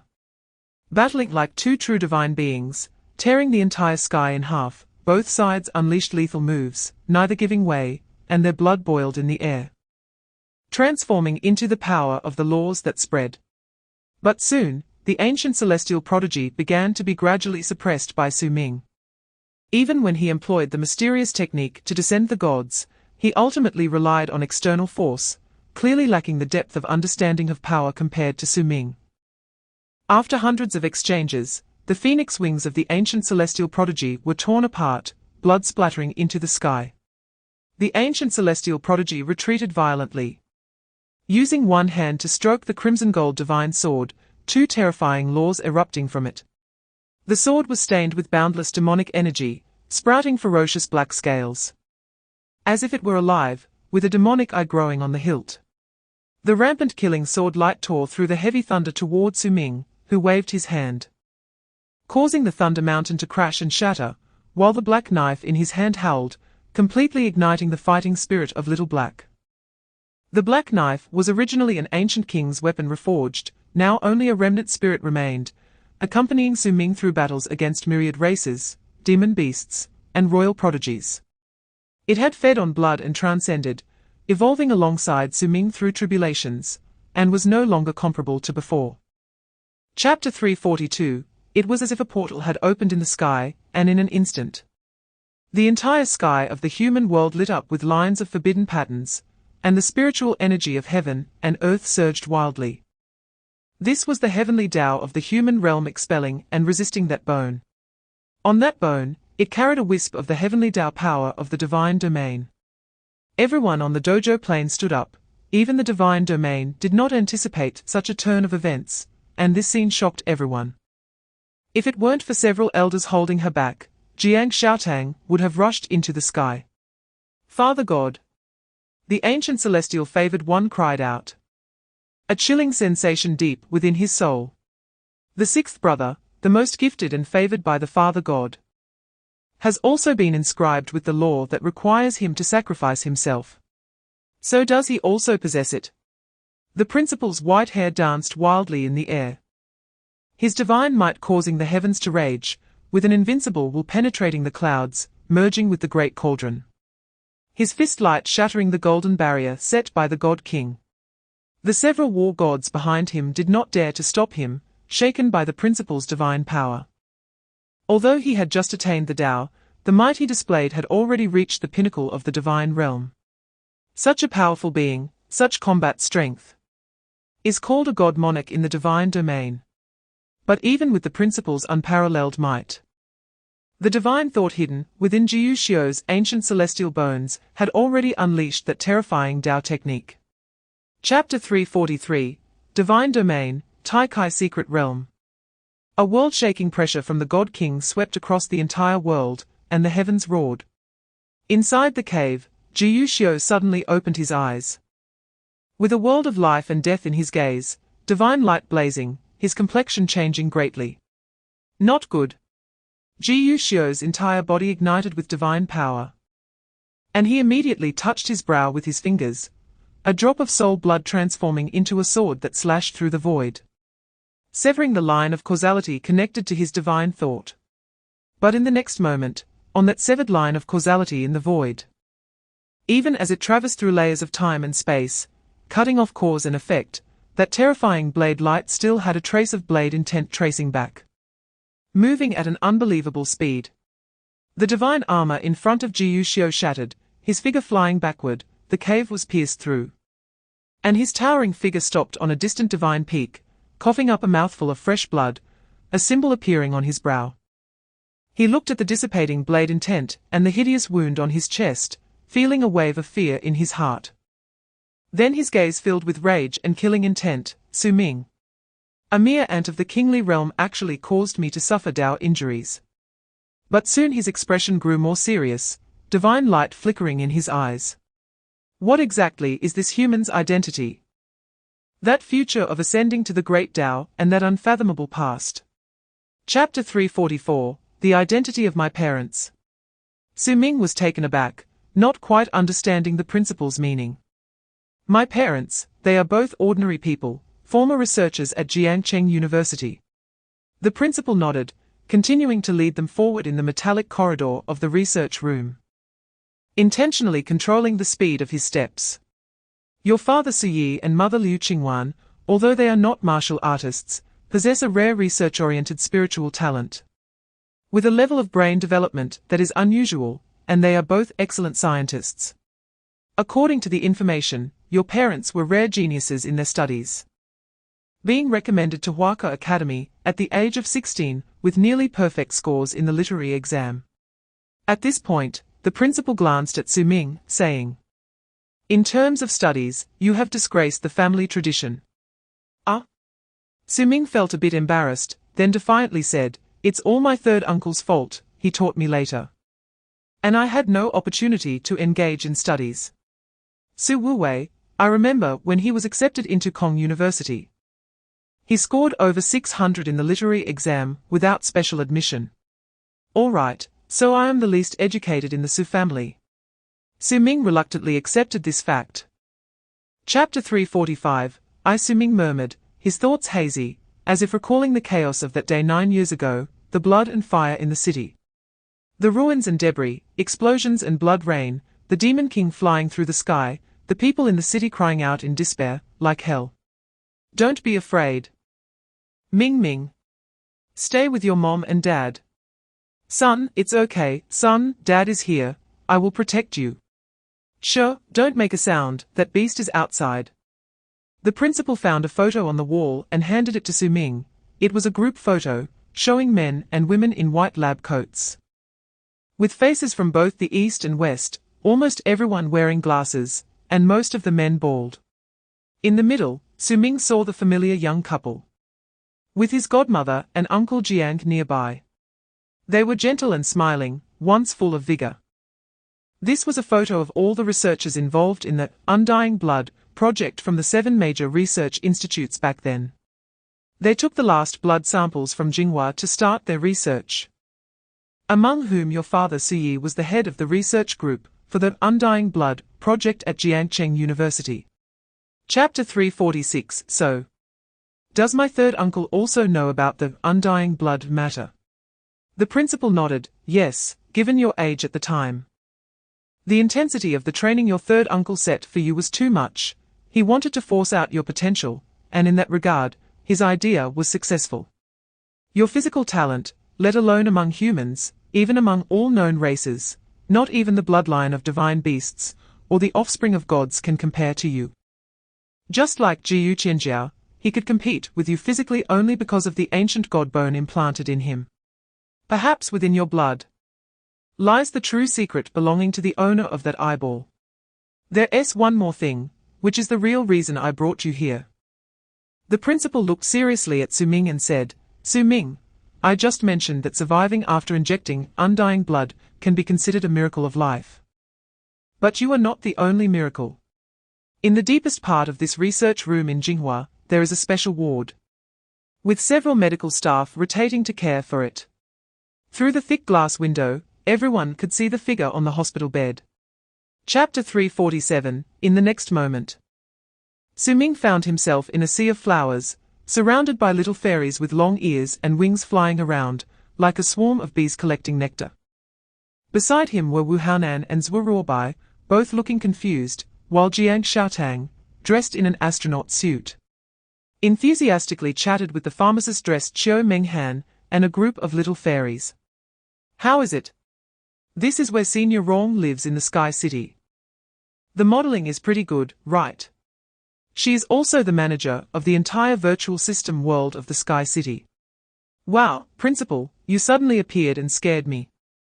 What else with your outfit? Just a father figure, it fits my temperament better. In the center of the flower sea, there was an unimaginably large giant tree, standing alone among the forest, with exquisite and lovely tree houses all over it. In the most magnificent tree fortress, Luo Yi flew out with her small wings, hands on her hips, shouting, Grandma is here, I want to talk to them alone. The little fairies flapped their wings, nimbly transforming into streams of light and dispersing, leaving only Luo Yi still in the flower sea. From the tree fortress, a beautiful woman in a white dress emerged, holding a staff, also with a pair of fairy ears and transparent wings, gently looking at Su Ming and the others, then smiling at the principal. Chapter 348, Divine Demons. Su Ming was astonished. His first reaction was disbelief, but then he recalled the memories he had read from the soul fragment of Jiangcheng, along with his question. Why do you clearly have true immortal status, yet possess the blood of divine demons within you? Su Ming couldn't help but ask. Are you saying that I have the bloodline of divine demons in me? Or that humanity evolved from the divine demons of ancient times? Rong Qingqiu once again set down her teacup, smiled faintly, and then shook her head. Your answer is very close, but still a bit off. For example, we human race are, in essence, divine and demonic beings. Divine and demonic beings. Everyone was somewhat shocked, while the principal remained calm and nodded.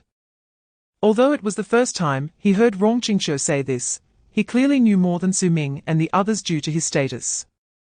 And her words further confirmed his suspicions. Zhuo Ruobai frowned and said, That can't be, we have seen divine and demonic beings in the ruins.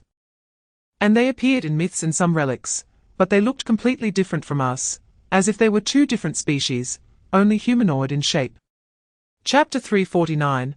After a lengthy discussion, the 5 young boys and girls had complex expressions. Today they had learned too many secrets, uncovering a truth that was far more urgent and cruel than they had anticipated, along with an immense burden of responsibility. Rong Qingqiu stood up and gazed at the distant sky, where the clouds were dreamy and the snow-capped mountains glowed with gold. It was a breathtaking scene. Yet she could only sigh, for it was not her world. Her world would never be so perfect, and reality was always flawed. She then looked at everyone. All right. Our time is limited. Fate has already begun, little ones, you should be on your way. The principal stood up with everyone to bid her farewell. Before leaving, Su Ming glanced at Luo Yi beside Rong Qingqiu, hesitating, as if he wanted to say something. He had sensed that this little sprite of his was somewhat different. And after realizing that the elders of the human race had already begun to pay attention to him, he felt even more that this exclusive little sprite was somewhat peculiar. Rong Qingqiu noticed his thoughts and smiled gently. I know what you want to ask. Yes, Luo Yi is special, but you don't need to know that yet. One day, she will succeed me and become the manager of the Sky City. Luo Yi remained cheerful, fluttering her little wings and waving at Su Ming. Chapter 350, Thunder Mountain. 1,000-fold. Su Ming had long since activated his thunder god form, merging his body and Fa Xiang into one, pushing his state to the peak. Surrounding him, a platinum-colored thunder mountain rose in waves, struggling to block that golden handprint, as mountains and rivers shattered, and Su Ming bled in the air. Just as he relaxed for a moment, the expanding golden handprint actually intertwined with his shattered Thunder Mountain, unleashing an even more magnificent wave of magical power. The void beneath his feet became like a quagmire, imprisoning him. The golden magical power condensed from the Fa Xiang engulfed his Thunder Mountain, like a surging river transforming into a terrifying heavenly knife. The blade's coldness froze him in place, and the spiritual power from all directions surged and gathered. Like a decree of judgment, merely approaching, Su Ming's body began to crack. The immortal power within him surged wildly, wounds continuously healing and then splitting open again. A line of blood appearing on his forehead. He wanted to break free from the restraints, but in this void, he sank deeper and deeper. The heavenly knife hovering above him, as if the very laws of the world were suppressing him. Heaven and earth guillotine. The void howled, like the sound of a decree. The heavenly knife fell mercilessly, not carrying vast magical power, but the great momentum of heaven and earth. Chapter 351, No one answered in the void, inside the heavenly gate. Only pairs of cold eyes were watching, and the hearts were growing increasingly restless. The white robe fluttered in the wind, the old man's face was hard and solemn. As he gazed at the heavenly gate for a long time, like a lion king surveying his territory. Though the lion king was old, no one dared to recklessly invade his territory before he fell. At this juncture, no one wanted to take that risk, it was not worth it. The old man finally withdrew his gaze and disappeared with his sword. Outside the heavenly gate, within the chaotic stream of space, the barrier belonging to the two realms, like a mountain, moved. Inside the heavenly gate, someone let out a cruel laugh, like hyenas sharpening their teeth and talking. How many years has it been? He ultimately could no longer hold on. The dying man is the most terrifying, should he be stopped. There are still many young men fighting in the mortal world. No need, they are just ants, irrelevant to the bigger picture. Everything can begin now. I have waited for thousands of years. Quickly report to the God King. Ha ha. I have already heard the echo of the death knell. The old man stepped down from the heights of heaven to the human world, his figure accompanied by auspicious signs. The laws of heaven and earth paving the divine path for him, the splendid mountains and rivers retreating around him, as if a celestial being were on the move. With all directions bowing in submission. Chapter 352, In the autumn of 9825, the fifth human emperor, Xia Wu, of the human race, burned out his last lifespan. And with that half of the heavenly heart mark, he vanished, thus falling. In the sky, those hidden heavenly prohibition patterns manifested throughout the human realm. This magnificent and supreme picture of the Tao was now full of cracks, extremely fragile. The laws of heaven and earth were in disorder and chaos. Natural disasters and earthly fury roared, a storm of destruction howled, dark clouds gathered, and the human realm suddenly fell into darkness, a scene of apocalypse. In the Sky City, Rong Qingxue closed her eyes and sighed. She could not see the outside scene, but sensed the passing of the human emperor. Finally, this day had come. In Jinghua City, a white-haired old man stood atop the city tower looking at the sky, his face tough and dignified. He was the head of the law enforcement elders of the human race, minister of the demon-slaying department, Pang Zhengguo. He held the mountain and river seal, the most important divine weapon of the human race, perhaps even unrivaled. Its origin may be even older than this history. The old man closed his eyes, as countless divine thoughts communicated with him through the mountain and river seal, sighing, worrying, and full of fighting spirit, in the end. They only had one phrase, Destiny bless our race. Chapter 353, The principal shook his sleeves, walked with hands behind his back, and suddenly asked, Su Ming, do you believe in fate? Su Ming hesitated for a moment, then seriously replied, I didn't believe in it at all before, but now, how should I put it? Whether I want to accept it or not, I feel the presence of fate. The principal laughed heartily, with a hint of poignant sentiment in his laughter, then slowly spoke. I have always believed in fate. As the old saying goes, a person's fate is determined by life, luck, feng shui, accumulation of virtue, studying, fame, appearance, and respect for the gods. There is some truth to it. His steps were steady, his robe fluttering, his white hair tied up with a delicate jade hairpin. I believe in fate, but I don't necessarily trust it.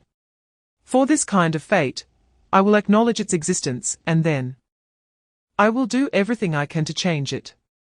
The principal suddenly laughed, spirited, as if somehow ignited by the topic. Su Ming, do you know what my dream was when I was a child? Su Ming was taken aback, then cooperatively shook his head. I don't know, what was it?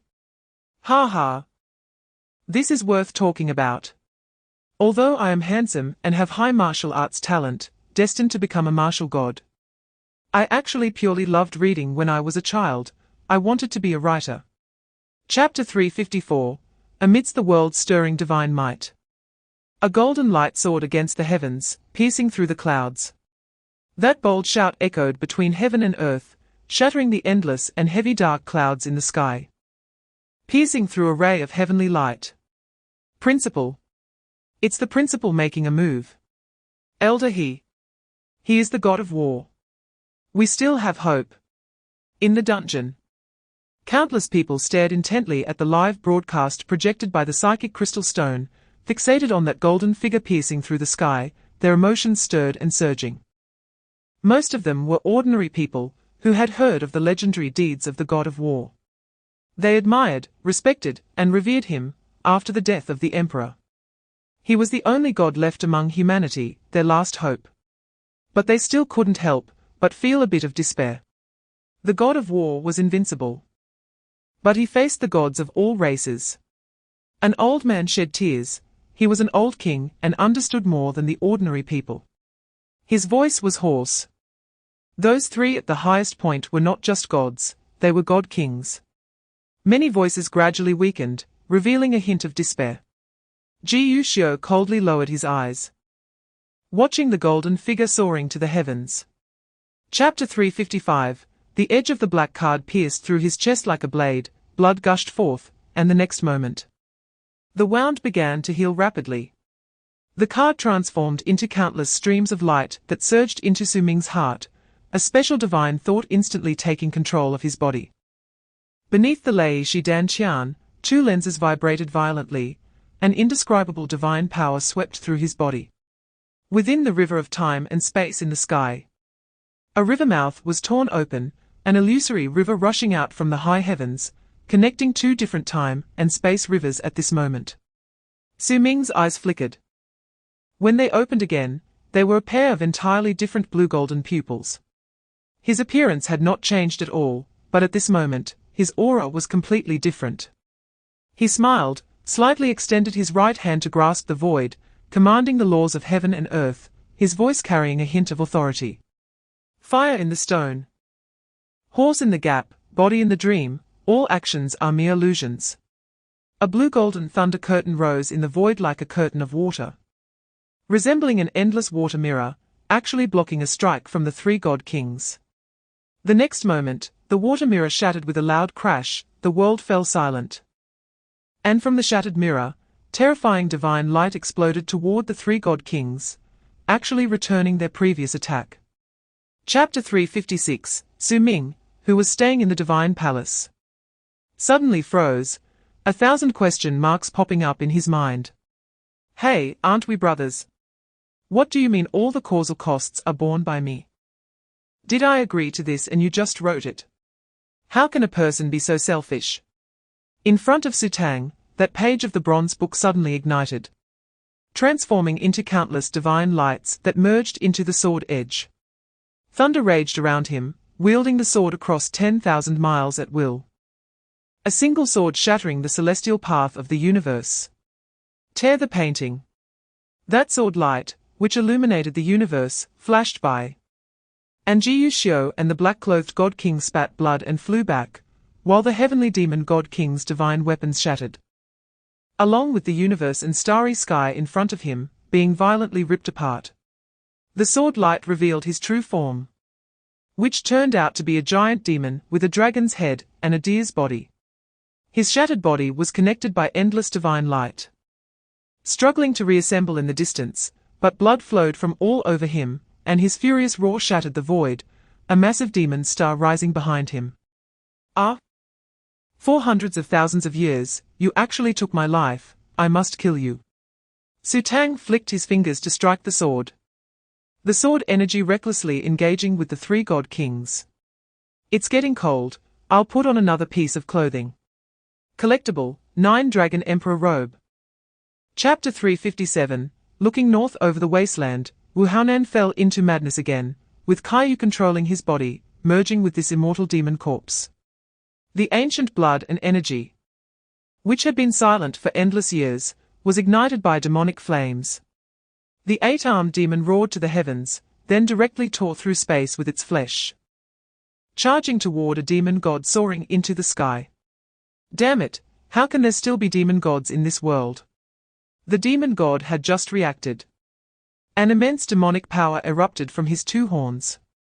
But the next moment, the figure of the 8-armed demon appeared as if it had teleported, grabbing a demon god's foot and smashing it hard into the ground. Following this, a barrage of punches like mountains came.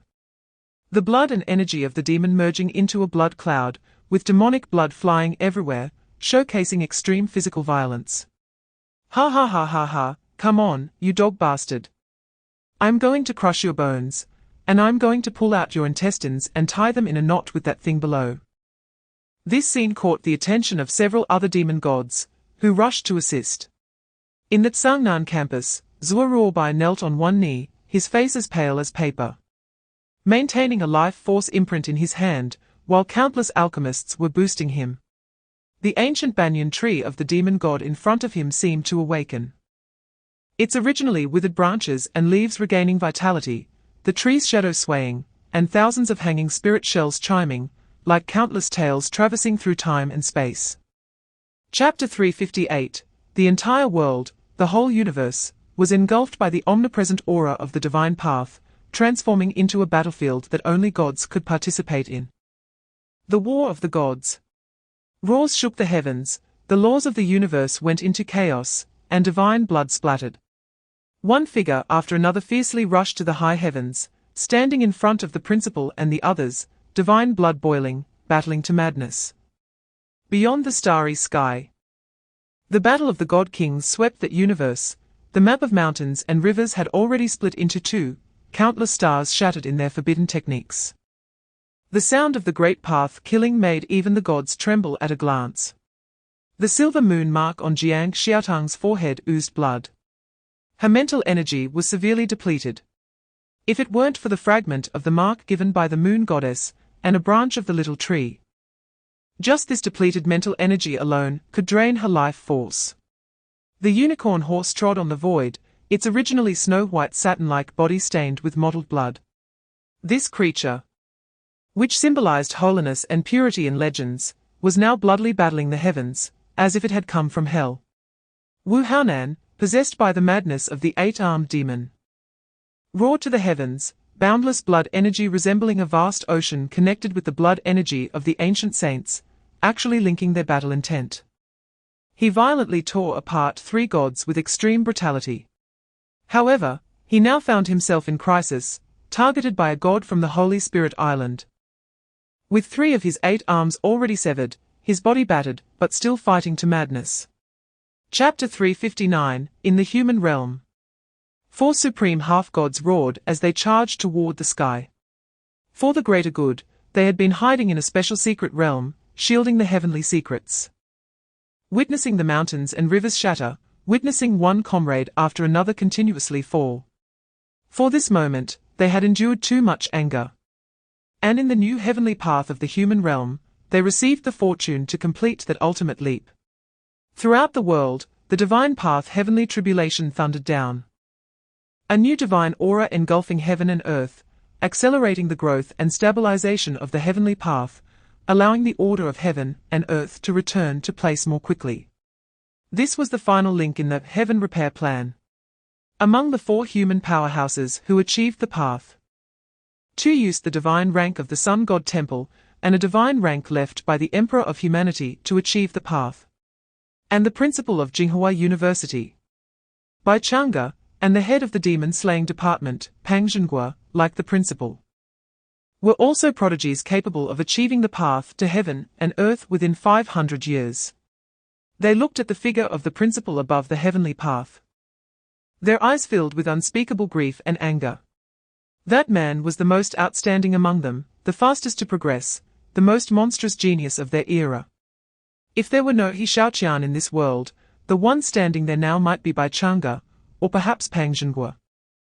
Chapter 360. When people emerged from the underground city, many cities had already suffered varying degrees of destruction due to the divine war. The streets were in disarray, as if they had just experienced a terrifying natural disaster. However, people embraced each other wholeheartedly, some shouting loudly, others with tears of joy and laughter, as a brand new sun dispelled the dark clouds, shining upon the newly reborn world. On the battlefields of Jiuzhou and Wanhe, the seal of the human emperor still remained, and all races had retreated. At the city borders, many curious and brave citizens stepped out of the steel jungle for the first time, witnessing another world with their own eyes and footsteps. The war that had been recorded in history for 7,000 years finally turned a page at this moment. The dawn had arrived, and this world was to prosper. With the new heavenly path taking shape, the fortunes of humanity rose significantly. And at the end of the year 9825, humanity entered a new era, the new heavenly calendar year 001. The four new gods of humanity guarded the four corners of the world, and the Elder Council of Humanity patrolled the world, intimidating the other races. This period was later referred to as the era of the four emperors. The new heavenly calendar had just begun, and within the four realms of humanity, there was no war, naturally taking control of many secret realms. Everything was being rebuilt in a new order. Chapter 361. If we are to speak of the most concerning figure among the myriad races in the divine realm after the war of the heavenly path, it is neither the sun goddess who emerged from the law ruins, nor the ancient reincarnated Su Ming, nor the mysteriously origin of Jiangcheng, nor the four gods of humanity, who were newly recognized in the divine path. It is Su Ming, the biggest winner of the law ruins battle, who ascended as a noble in a day, was titled Thunder Emperor at the age of 19, and in the divine realm martial arts, he single-handedly defeated 7 opponents, killing the first prodigy of the ancient god race, the future extreme path cultivator. More importantly, during the battle of the heavenly path, he somehow displayed the battle power of a divine king, fighting alone against 3 divine kings. All of this was simply too unbelievable. And the name Su Ming stirred up a storm in the divine realm. Many compared Su Ming with several unparalleled prodigies in the divine realm, and some speculated that he might be the illegitimate son of He Shaoqian. There were also significant figures in the divine realm willing to pay a price of divine weapons to seek the Ming clan for divination, but all were refused. Meanwhile, neutral factions were also descending to probe into Su Ming's whereabouts, wanting to visit and befriend him, among which were spies planted by powerful factions in the divine realm. But for several months they could not find Su Ming's location in the human realm, and Kong Da also refused almost all visitors. Chapter 362. Bang! Bang! 2 figures were sent flying, crashing heavily against the spatial wall of the small world. Elder Bai. Elder Pang. Are you all right? Cough cough, we are fine. Just broke a couple of bones. We were just testing the strength of the bronze man. Damn, they can actually draw upon the power of the heavenly path. Fighting them here can only lead to suppression by the Grand Tao. If old He was still around, I wonder if we could fight through. Bai Chang'e shook his head, saying that for extreme cultivators to enter, old He should meet the conditions, and there was no need to force their way in. Moreover, with his temperament, he might even be able to take those 2 divine puppets away. The 2 martial gods brushed off the dust from their bodies and stood up. Fortunately, they had no intention of forcing their way in, merely testing the bronze man's strength. After being knocked back, the other side fell silent again, not pursuing them. Bai Chang'e sighed, confirming that Jiuzhou indeed had secrets, and that the 2 ruins discovered by the myriad races were merely the tip of the iceberg. However, just these 2 puppets, capable of wielding the power of the heavenly path for their own use, perhaps truly were the handiwork of the Tao Master. Pang Zhenguo pondered for a moment, stating that since it was about extreme cultivators entering, then Qiuyi must definitely meet the conditions. If I remember correctly, Su Wuwei had reached a level in swordsmanship close to the Tao. I wonder if that counts as extreme. Additionally, Su Ming definitely qualifies as well. Chapter 363. Do you mean to say that Keigu cannot represent the divine realm, and that there are other powerful beings from different world planes within the divine realm? Wu Yi nodded. Yes, that's right. My previous understanding of the divine realm was all taught by the elders in the clan, but in reality, they had never been to the divine realm. Later, I realized that my previous knowledge of the divine realm was actually limited to the Keigu domain. In fact, the myriad races do not only exist within the Keigu world. For instance, in our Ming clan, I have met clansmen from other planes in the divine realm. However, the strength between planes varies, and the heavenly path also has its strengths and weaknesses. The heavenly path planes that can give birth to powerful divine beings are among the strongest in the myriad planes. In many smaller planes, as long as one enters the realm of rules, they can access the divine realm. According to the current division of forces in the divine realm, the Keigu world is also one of the most powerful planes in the entire universe. Even within the divine realm, a strong being like a divine king is the highest existence, and there are 3 divine kings openly recognized from the Keigu world alone. The divine realm they inhabit is also referred to as the Keigu domain, one of the 8 desolations of the divine realm. One of the 8 desolations. So there are 7 other realms similar to the Keigu world. Jiangcheng frowned and asked, her expression somewhat grave. According to Bu Yi's account, the divine realm is far more powerful than they had imagined. Chapter 364. Gabba Gabba, who studied this thing called potato chips? Old kin, move over a bit. You're crowding me. Luo Ge, this one is your disciple, and this one can be considered your grand student. Who do you bet will win between the two? We'll find out after the match. It should still be Su Wuwei. After all, Su Ming is still in the noble realm. While Wu Wei's Tao principles should have entered the later stages by now, and he has also received a strand of sword energy from the Summer Emperor, making him stronger than during the martial arts discussions in the divine realm. At the peak of the White Tower, Jiangcheng was squeezed together with a dog, a turtle, and a vine alongside 3 vice principals. There was almost no space left at the tower's peak to stand. She generously shared today's snacks, and everyone watched intently as the battle unfolded in the sky. Above the sky, Su Wuwei shook his hand and laughed. This little brat really has a strong grip. I really can't fight you up close. I need to get serious. He reached into the air, his expression gradually becoming serious, pulling out a segment of a sword handle. But there was already a sharp sword energy faintly visible. Look at the sword. Purple Ming poisonous mist. Su Wuwei grinned mischievously, suddenly launching a sword handle-shaped iron box that exploded in the air, and the purple mist danced wildly like countless threads. Chapter 365. Extreme Cultivators Entering. In the hidden small world within the scarlet peak of the Jiuzhou wasteland, Su Ming stared curiously at the 2 majestic bronze figures beside the spatial passage. His super perception had already concentrated his eyes, yet he couldn't see through that spatial door. Instead, he sensed that the bronze figures seemed to contain a special ancient spiritual power. Everyone looked in surprise at the ruins before them. They had heard by Chang'e and Pang Zhenguo say that these 2 peculiar bronze puppets had repelled them both. The ability to repel 2 contemporary martial gods shows the extraordinary nature of these bronze figures, and these 2 bronze figures were merely the gatekeepers. Extreme realm. That is to say, extreme path cultivators, right? Then only Uncle Chiu and Su Ming meet the conditions. Do we need to come too? Wu Haonan asked in confusion, still looking bewildered after being dragged out by Su Wuwei from the Starry Sky Hotel today. In Jiangcheng University, Su Ming was not the only one summoned here. There were also Jiangcheng, Xiu Minghan, Zhou Ruobai, and Zhao Ruofeng.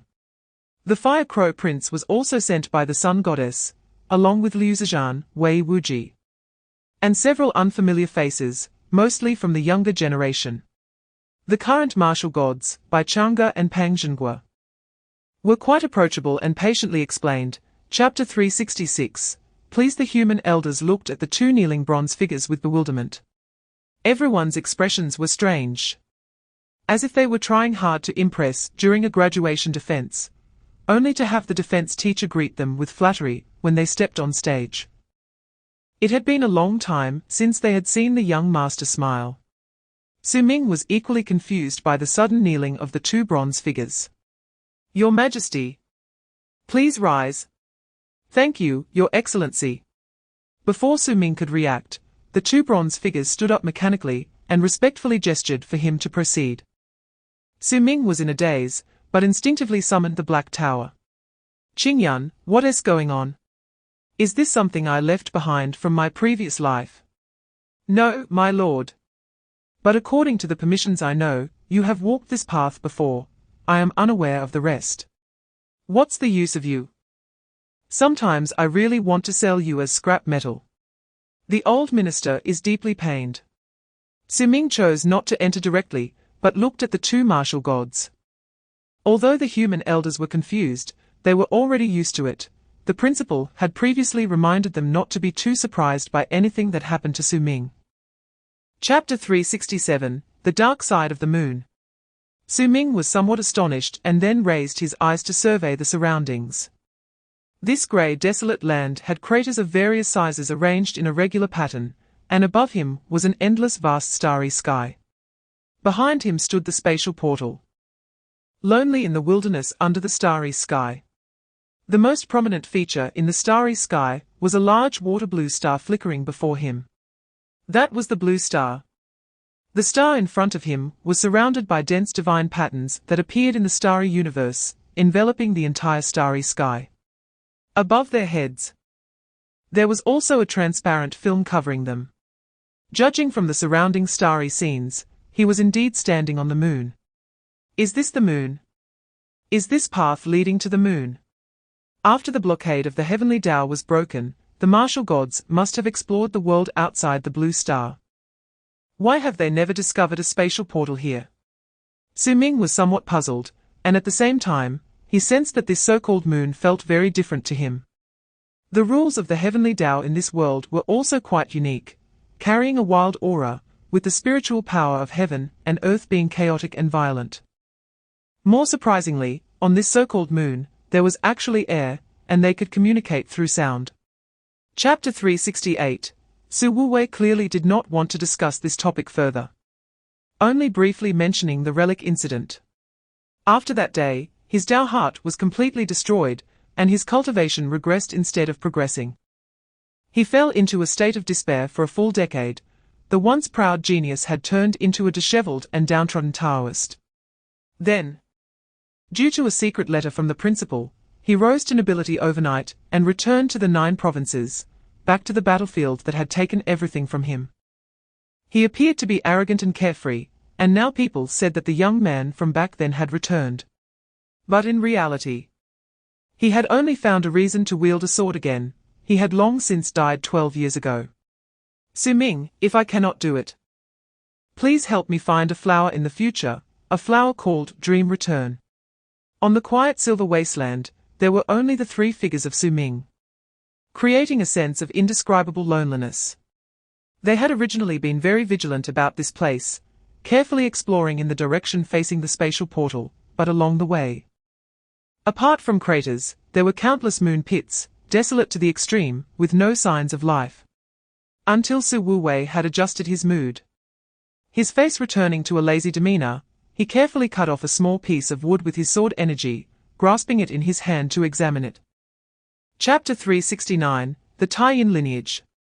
The 3 exchanged wary glances. As Qiuyi and Su Wuwei had not met the predecessor Rong Qingqiu, and were unaware of the secrets regarding the undying blood, and the ancient gods and demons' history, they looked puzzled at the mention of pure-blooded human beings by the woman in white. Seeing that the 3 remained silent, The woman in white slightly furrowed her brows and spoke again. Did your envoy come this time, because the Lord of Gods and Demons has given orders regarding my Taiyin lineage? Why do you not speak?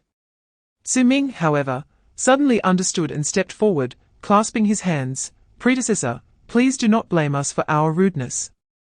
May I ask? Is this not your true form, but merely a remnant thought? As soon as these words were spoken, the air fell silent for a moment. And then the fairies present became angry, pointing at Su Ming and shouting. Impudent! The palace master is the Lord of Taiyin, even if you are a pure-blooded human. You cannot be so presumptuous. Arrogant! The innate gods and demons are undying. How dare you speak so recklessly? You are rude. Su Wuwei quickly covered his mouth and transmitted sound. My little ancestor, please don't speak carelessly, we still don't know what the situation is. Do you really want to fight with a bunch of women later? Chapter 370, So Cowardly. Su Ming and the two exchanged glances. Looking at the trembling monsters prostrated throughout the grand hall, suppressing the turmoil of the thunder seal mark, retracting the mark projection, but the destructive aura in his heart remained. And thunder surged around him. I ask, you answer. Dare to speak carelessly, and I will roast you with lightning. What are you, and why did you attack us? In the grand hall, a thin monster trembled as it raised its head. It bore the strongest aura of the heavenly Tao among those present. We are all failures on the path of the ultimate Tao. The Taiyin Tao scriptures did not choose us, and we can only sink in the Taiyin, becoming walking corpses and Tao slaves. As long as this path does not dissipate, we will be eternally enslaved, relying on the Taiyin power within the stone tablet to maintain our remnants. You possess the growing Tao and flesh. If we devour you, we can gain more reason and freedom, resisting the influence of the Taiyin. Tao slaves, what is your name, what is your origin, and from which era do you come? The master controlling the heavenly thunder, my name is Labu, from the Brahma era, after the celestial and demonic age. I am a descendant of the primordial gods and demons, and the chieftain of the Boruo tribe. Chapter 371. Su Ming and the others were also very interested in the inheritance on the 3 stone tablets of the Guanghan Palace. But on one hand, these 3 Tao scriptures were not suitable for them, and on the other hand, their main purpose this time was still to scout for other ultimate Tao practitioners of the human race. Su Ming had already confirmed from Labu and others that as long as they met the conditions, any ultimate Tao practitioner could freely travel through these ancient spatial portals. However, once they chose to comprehend a certain Tao scripture, they would either succeed, die in the trial of the Tao scripture, or become Tao slaves. Su Ming planted a thunder seal mark in the souls of these Tao slaves. He did not need their superficial submission, but rather wanted to truly control their lives and deaths. After passing through the stone tablet, the portal indeed led them to the next Taoist scripture site, the Martian Firefly, which was a legacy left by the innate divine demons of the Qiandi Emai. Here stood the Li Huqian Palace, with 2 stone tablets inscribed with Taoist scriptures, Zuyang and Du Qian. The Tao slaves here were far fewer than those in the Guanghan Palace, and were subdued by Su Ming in the same manner. Following this were the Taoist scripture sites of the 6 great innate divine demons, Taibai, Chenxing, Zhenshu, Shiti, Qianbing, and Zhuqi. Chapter 372. These shamans combined the 2 major systems of divine demons and true immortals, creating a shamanic cultivation civilization that revitalized this unique and magical human world. It is said that they are descendants of divine demons and true immortals. In that era, the 12 ancestor shamans shone like the sun in the sky, making that era once again splendid. However, unfortunately, no powerful beings at the Tao master level appeared again in this great era. It is said that among the 12 ancestor shamans, more or less, they all had connections to the former 10 great innate divine demons. For instance, Zhu Rong, known as the ancestor shaman of the Southern Fire, was one of the few who successfully comprehended the Tao master level Taoist scripture on the extreme path, obtaining the scripture Du Qian from the Firefly.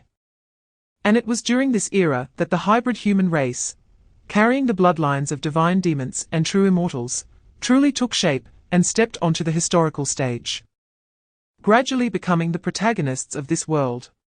With the changes of epochs, the era of shamans declined along with the changes in the spiritual power of the world and the passing of the ancestor shamans. Subsequently, the human civilization experienced several new minor epochs, during which the heavenly Tao's fortunes waned again, and the hidden dangers that had once been severed by the heavenly abyss began to intensify. To protect itself, the heavenly Tao entered an age devoid of spirits, which is the present time. Chapter 373. Where exactly is that so-called door?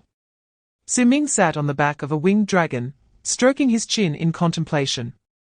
The Hutu Temple on Blue Star is the terminus of the 9 great Taoist scripture sites.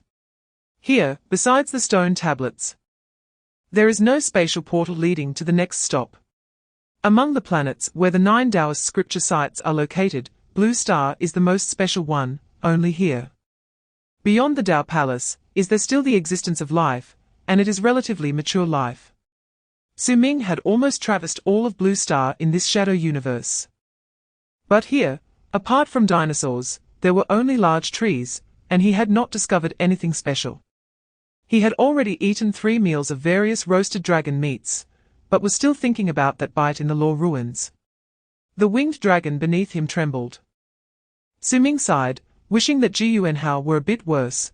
That big silly dragon was so honest that he felt embarrassed to eat dragon meat in the future. Well, what I ate back then was the golden dragon, which shouldn't be in the same lineage as old Ji, so it shouldn't count as an offense, right? In fact, it really doesn't count. Among the divine beast races led by dragons, fighting and competition are commonplace, which is no wonder their kind is so rare. In the ancient dragon race, there were constant battles among the various lineages, with the victors devouring the defeated, absorbing their bloodline power, ultimately resulting in the strongest monarch and the most noble bloodline. Chapter 374. Seeing that strange carriage and the armored ghost soldiers behind it. Bai Chang'e and the recently arrived Pang Zhenguo both changed their expressions drastically. Again, ghost soldiers borrowing the way, just like 12 years ago. What on earth are these things? And where did they come from? In the distance, Wu Haonan, who was undergoing tribulation in the sky, was momentarily stunned, then suddenly struck by a bolt of blood lightning, waking up in an instant. The carriage's owner was a middle-aged man with a black crown and a goat beard, his body resembling a mass of black mist, existing between the illusory and the real. After cursing loudly, he didn't linger, and instructed the armored coachman driving the carriage ahead. What bad luck, continue on the road. Borrowing the coordinates of the ancient road to the underworld. I've been asleep for too long, this time, I absolutely cannot miss the opportunity. Yes, my lord. The coachman raised the black long whip towards the sky, projecting a complex black symbol, and a dark portal suddenly opened in the distance, the destination unknown. Among the bewildered human prodigies, Jiangcheng's eyes behind her sunglasses suddenly brightened. In the sea of consciousness, the red small cauldron shouted excitedly. Host, that's a real ghost. A living ghost, no, it's a yin soul, and it's already at the level of a yin god. A great supplement. With your talent and my soul-refining ability, we can completely devour it. This is a tremendous opportunity. Chapter 375. Spare me, my lord. I am just a small boatman, Please don't touch me, Not that kind of thing. If you make that noise again, I'll chop you down with one knife. Inside the stone palace, Su Ming expressionlessly stepped on a toothless old ghost dressed in rough grey robes, the blade resting against the ghost's neck, the blade shimmering with thunder. The ghost looked obviously quite fearful. Su Ming reached out and touched a few times. This old ghost, as black as coal, turned out to be a physical entity. But its skin and bones were as soft as a snake. Even more bizarre, there was no aura of any living being coming from it. What are you? What is your name?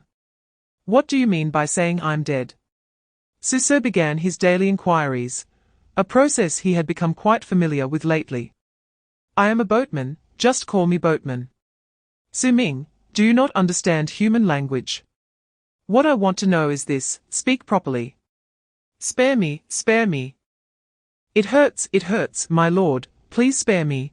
I beg you to take back this lightning. I am the boatman of this underworld, responsible for ferrying the living spirits borrowing the way from here, but it has been endless years without any living spirits arriving. My eyes are old and dim. I thought you were a yin soul and made a mistake, my lord, spare me. Chapter 376. After learning from the boatman that the rivers of the underworld in various realms could connect with each other, Su Ming's mind immediately became active. If it were possible to secretly borrow the way through the underworld river of the cosmic graveyard to sneak into the divine realm, then in such a vast divine realm, with so many myriad races, and those factions under the three divine kings, how many rulers and demigods would there be? These are all rule points. Currently, the human realm has been firmly controlled by the human race, with almost all enemy races retreating into the major surrounding worlds. And top combat powers and prodigies have basically been drawn to the divine realm. This situation is certainly good, but Su Ming feels lonely. He hasn't earned any rule points for a long time, with no lottery, no real combat, and no marketplace. The human realm is initially stable, but it is still precarious. The current heavenly Tao is evolving and growing too quickly. What if one day the heavenly Tao can support the divine kings descending? Would the ancient Xiao and others return? The human race must quickly possess its own high-end combat power. The current four great war gods are far from enough. Now, the apparent calmness is partly due to the new heavenly Tao's overwhelming suppression of the divine realm and myriad divine beings, and on the other hand, it is due to the combat power displayed by the human realm in the heavenly Tao war, which makes the divine realm wary. Chapter 377. Su Ming stepped through the air, overlooking this endless expanse of black earth, where the spiritual power was dead and heavy, difficult to absorb and refine. And the heavens were filled with various negative laws. All around were lonely souls and wild ghosts, most of whom wandered aimlessly like brainless fish. While some evil spirits would attack passing living beings, and yin souls would even devour each other. Su Ming caught a few large evil spirits and felt them. He discovered that the stronger the yin spirits, the higher their intelligence would be, and their bodies would gradually become more solid. Their attack methods were all aimed at the soul, and they had a certain immunity to most physical attacks. However, through his experiments, he found that his lightning was extremely effective against these yin beings. With a snap of his fingers, he could probably wipe out a large area. Along the way, Su Ming encountered many different races of beings rushing in the same direction. They were all very vigilant towards each other and did not communicate much. But the same tribe from different planes naturally gathered together. After observing for a while, Su Ming decided to gather more information, whether about the divine realm or other planes. His understanding was too limited, and he was completely in the dark about the cosmic graveyard. Chapter 378. This cosmic graveyard world is incredibly vast. With Su Ming's current speed, if he were on Earth, he could reach from the Great Shia to the Western Holy Hall in just a few hours. However, here, following the map in the Jade Slip, Su Ming galloped across this black land for several days before finally seeing the distant Tai city in the mountains. During this time, because he was acting alone, he encountered several waves of cosmic black bandits, who provided him with some rule points and further collected information about this place. The closer he got to the ghost city, the more powerful yin spirits appeared.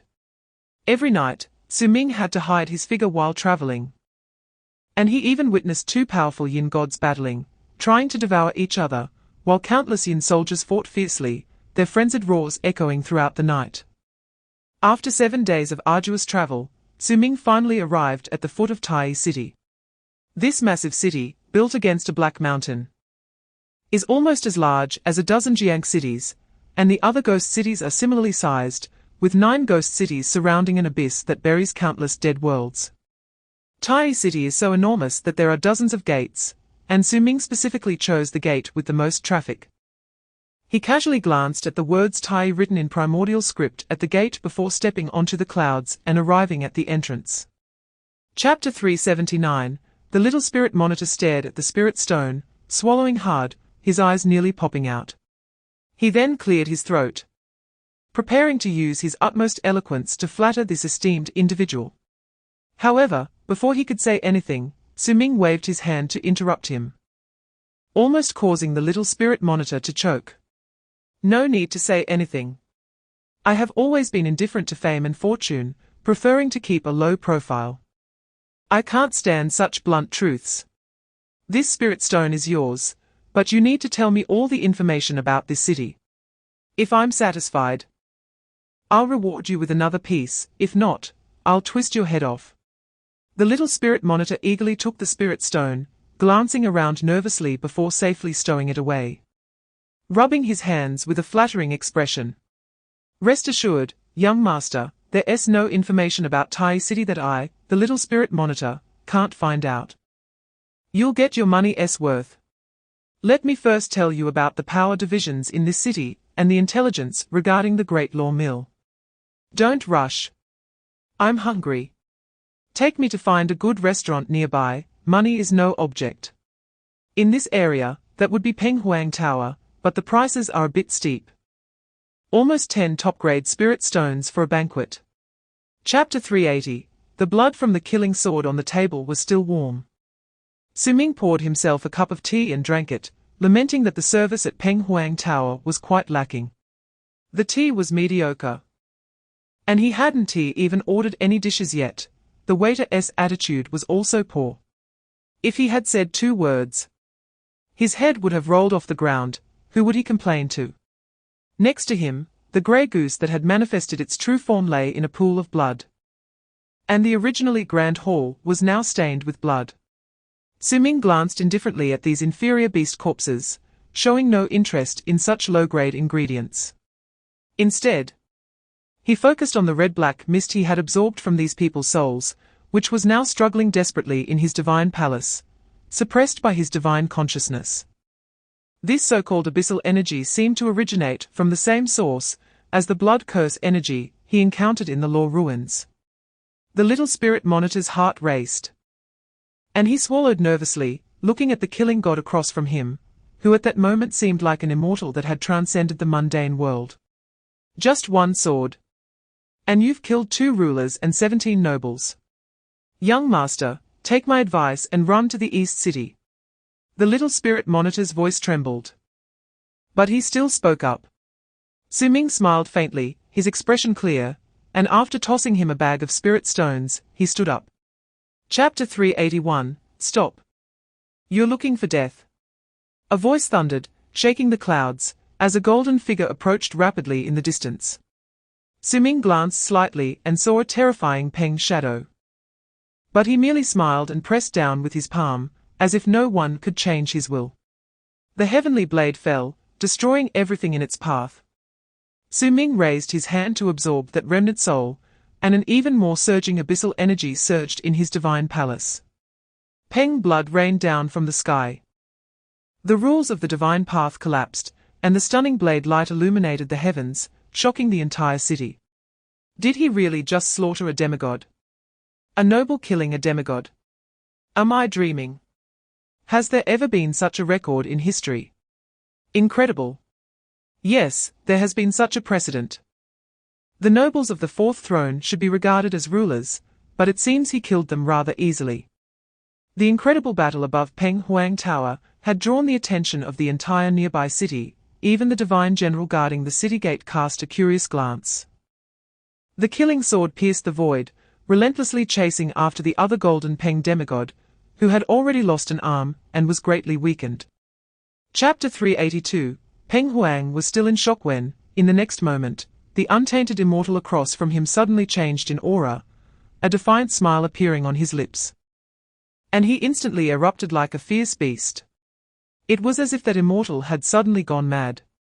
The heavens shattered, and a fist crushed the void, carrying a torrent of power and blood to collide with him, filled with wild strength.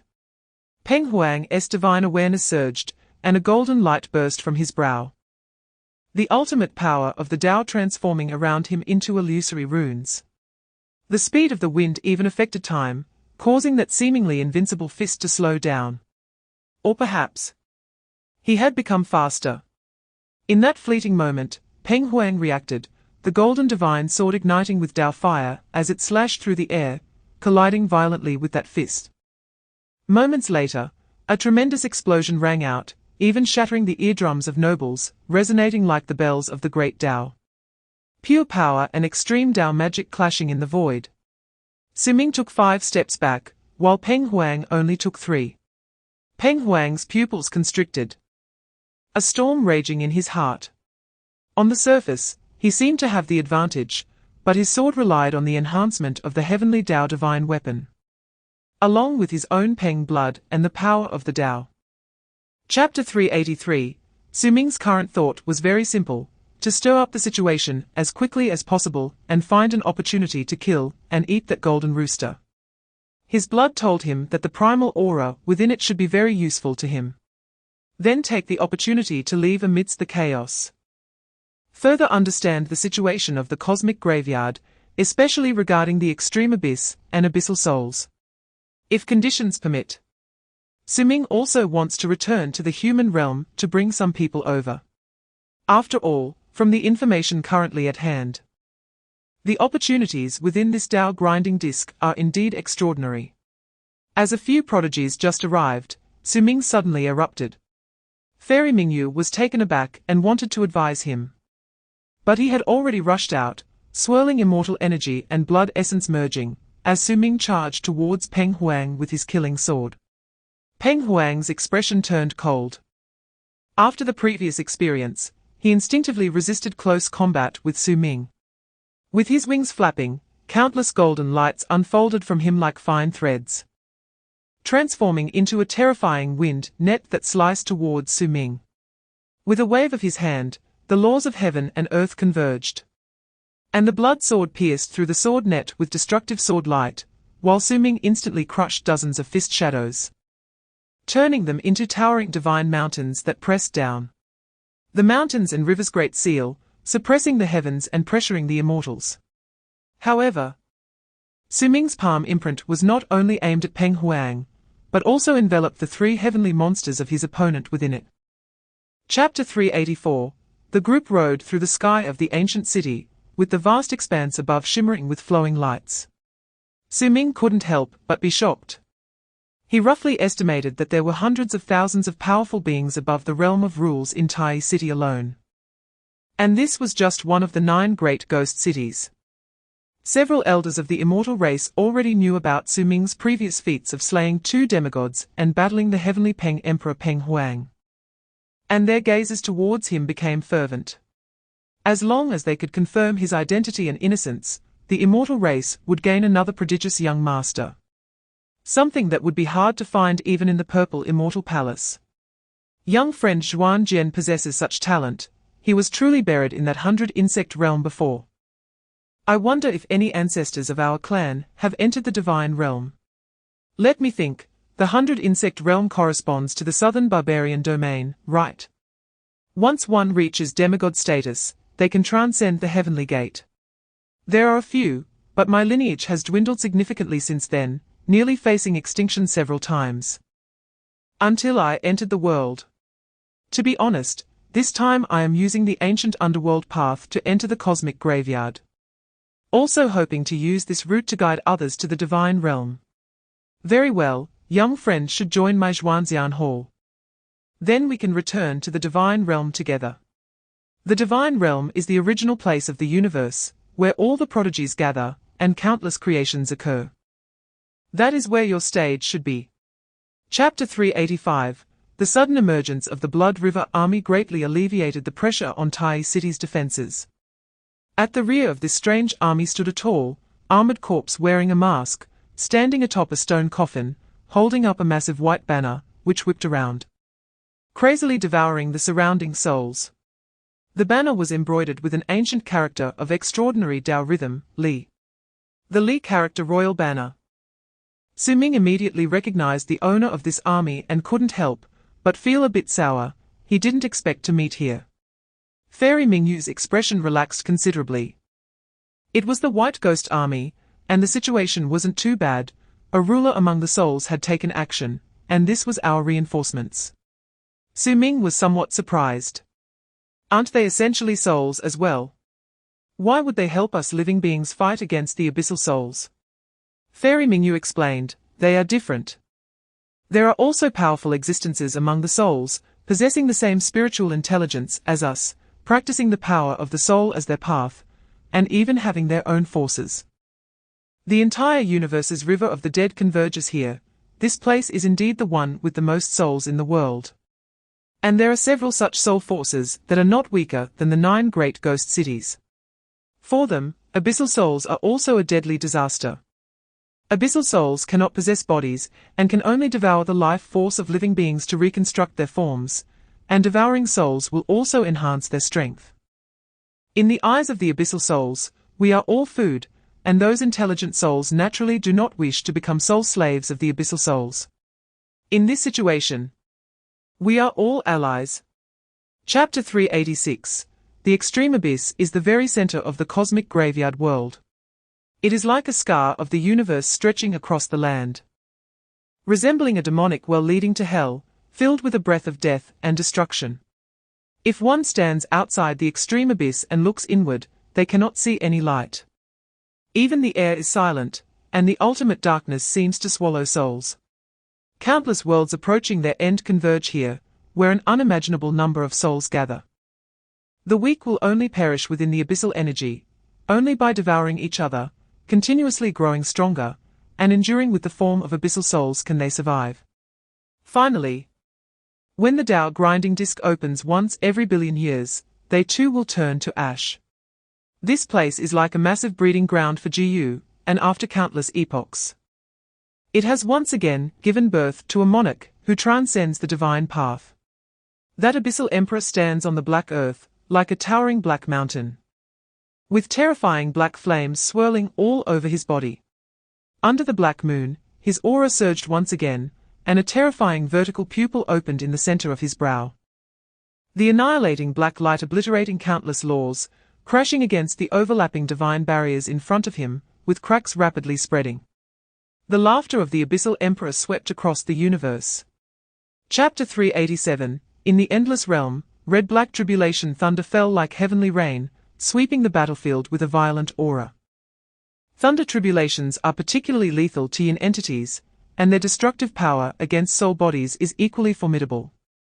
Especially since there are several top prodigies on the battlefield undergoing heavenly tribulations, such as Fairy Mingyu and Dao Ran, among other extreme beings. Their tribulations even more magnificent and astonishing. The previously frenzied abyssal soul army was forcibly held back. Even the powerful abyssal gods had to retreat in the face of the heavenly tribulations. Many powerful beings intentionally sought to soak in the heavenly tribulation aura of those crossing tribulations to draw new punishments, thereby extending the heavenly tribulations and expanding the coverage of the tribulation sea.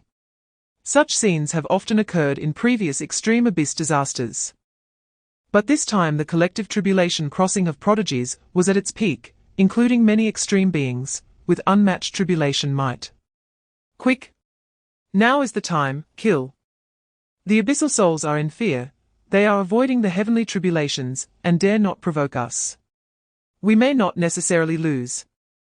Block them and drive these monsters back to the extreme abyss. Who is that demon race individual, to be able to give birth to divine vision amidst the tribulation sea? Remarkable. It's just a demigod tribulation, yet even abyssal gods are wary of him. The reputation of the barbarian god clans Tai Shan is well deserved. It is said that this clan has produced a war god in every generation, with bodies that can rival the original divine demons.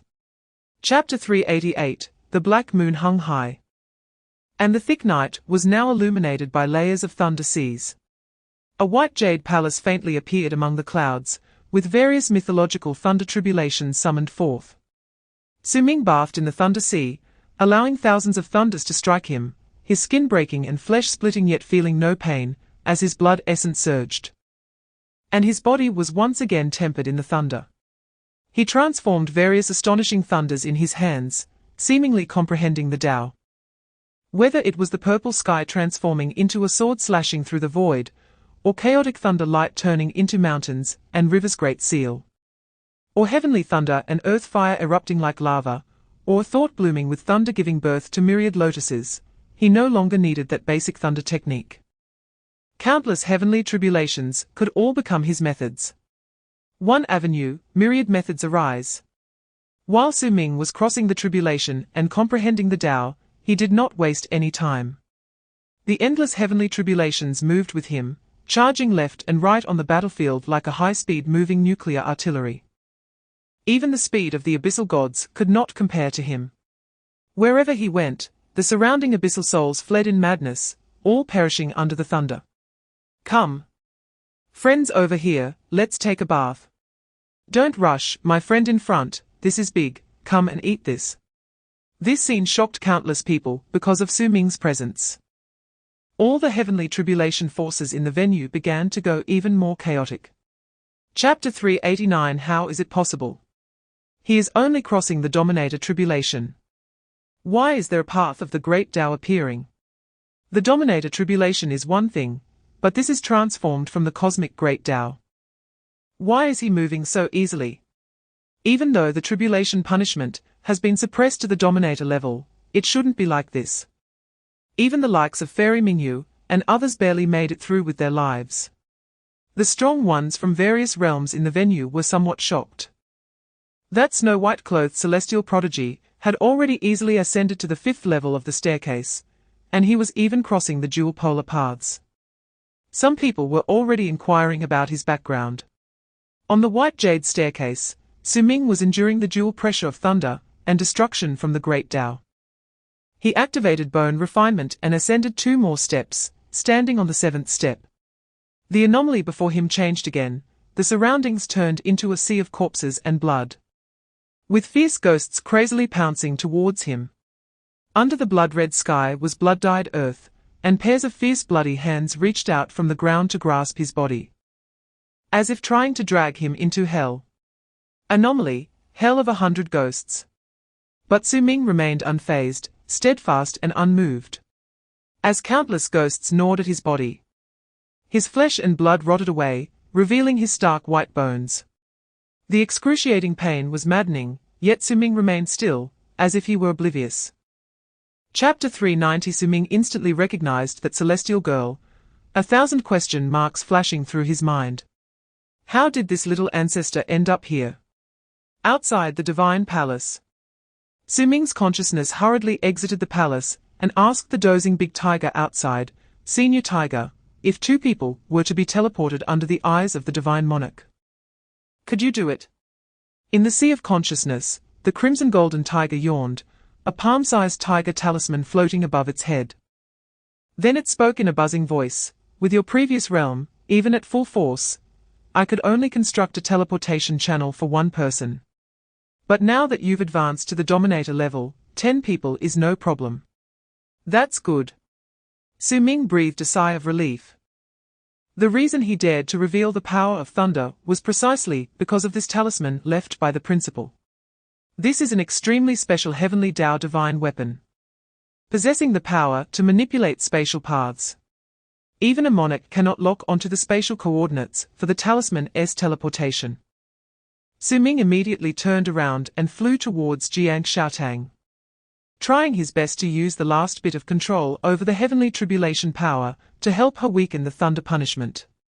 Amidst the shocked gazes of everyone, Jiangcheng's spiritual body had already broken through the 9 layers of thunder punishment, becoming increasingly resilient under the heavenly tribulation, with 9-colored radiance flowing from her soul body. Golden clouds of auspiciousness, she was ascending to the realm of sacred demon guidance. Chapter 391 Su Ming. Stop messing around, little ancestor. Time is running out. I'll take you away. Behind them, the red-black abyss aura surged like a tsunami, galloping across the black wasteland, mixed with a large amount of blood-evil power, causing the abyss souls to go into a frenzy. The balance of the battle between the monarchs and the abyss emperor had been broken. The defeat of the monarchs was only a matter of time. After endless years, perhaps another great abyss calamity would sweep through the realms. Su Ming had already grasped the tiger talisman in his hand, ready to take Jiangcheng quickly retreat to the Extreme Realm Road, where the Lord of Gods and Demons had left a virtual universe, containing the heavenly Tao power he created, which might be able to isolate the Abyss Soul's entry. Xiaotang. Retract your soul, let us go. Su Ming was surrounded by rampant thunder, raising his hand to summon the thunder prison to block the Abyss Souls coming at them. Wrapping his arms around Jiangxiaotang's waist and preparing to leave, but the girl tugged at his sleeve.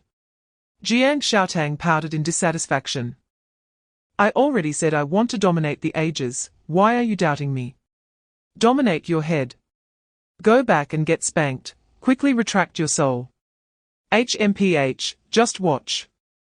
Jiangxiaotang, whose spiritual body was enveloped in white light, pulled out a black token from her hand and commanded in a stern tone. Chapter 392. Su Ming curiously looked around. In the cosmic graveyard, there was actually a folded space. Is this where the Undying Palace is? He stood in front of the Black Temple, surrounded by a vast water-like world, boundless and immeasurable. Occasionally several black stone islands appeared, with many ghostly souls wandering about. The reflection of the water seemed to contain endless star rivers, filled with a rich cold aura. The black-robed monarch spoke. To be precise, this is not a folded space, but a world left behind by a certain god-king, stored within the Undying Palace. In the absence of living beings, this dead star sea can be moved freely. The other three old ghosts also possess such spaces. The great Tao grinding disk will open in due time. Within this world, you can hide and cultivate here. As long as I don't release this space, even the monarchs cannot find you. Su Ming bowed to the black-robed monarch. Thank you, senior. No need to be so polite, we are all family. Su Ming's mouth twitched. Senior, please don't joke with me anymore. The black-robed monarch's expression was serious. He had a stern middle-aged face with dark eyes. Just a little humor. Ah? Su Ming felt awkward, then asked, Chapter 393. What? Su Ming's mind shook, anxiously asking, Senior Lan Yu. What do you mean her soul lifespan is only half of what it should be under normal circumstances? Is there some injury? Is there any way to heal her? Xiaotang's origin is perfectly intact. Her lifespan is very normal. This is impossible. Lan Yu's expression was serious. I need to correct your concept. The origin and soul cannot be equated. The so-called lifespan is the duration of one's own Tao power's continuation of the origin. But the soul is different. It is a condensed form of spiritual power, often referred to as the spirit, the young spirit. The strengthening of the soul is the cultivation of spiritual power. And the lifespan of the soul body is often much longer than that of the physical origin. For example, the Illusion Spirit Clan, the Dream Clan, the Void God Clan, and other races specialized in soul cultivation go without saying. Historically, extreme soul practitioners often come from these races. Spirit, in a sense, is nearly eternal. For instance, I, as a ghost, have already experienced 2 cosmic cleansing periods. It seems very long, right? But the actual time I remained conscious is only a few million years. Most of that time I was in a secret method of slumber. Otherwise, the weight of those memories would have long since broken me down, and the longer I sleep, the greater the risk, and the easier it is to forget my true self. Chapter 394. If you had a second chance, would you still make the same choice? I will always have only one choice. Jiangxiaotang groggily opened her eyes, her soul feeling weak. The forbidden spell cast using such powerful spiritual power, through soul control, nearly exhausted her origin completely, fortunately nourished by the silver moon mark. You awake. My lord of the palace, you've been asleep for 3 whole days. Jiangxiaotang rubbed her eyes and saw Su Ming's smiling face sitting on the bed. Her mood brightened instantly. Suddenly getting up and moving closer, she lifted Su Ming's chin with her finger, laughing like a little rogue. He. Did I keep the young lady waiting? You still dare to smile? You're the one in charge, okay? Not only did you come to such a dangerous place alone, but you also dared to forcibly cast that kind of large-scale forbidden spell.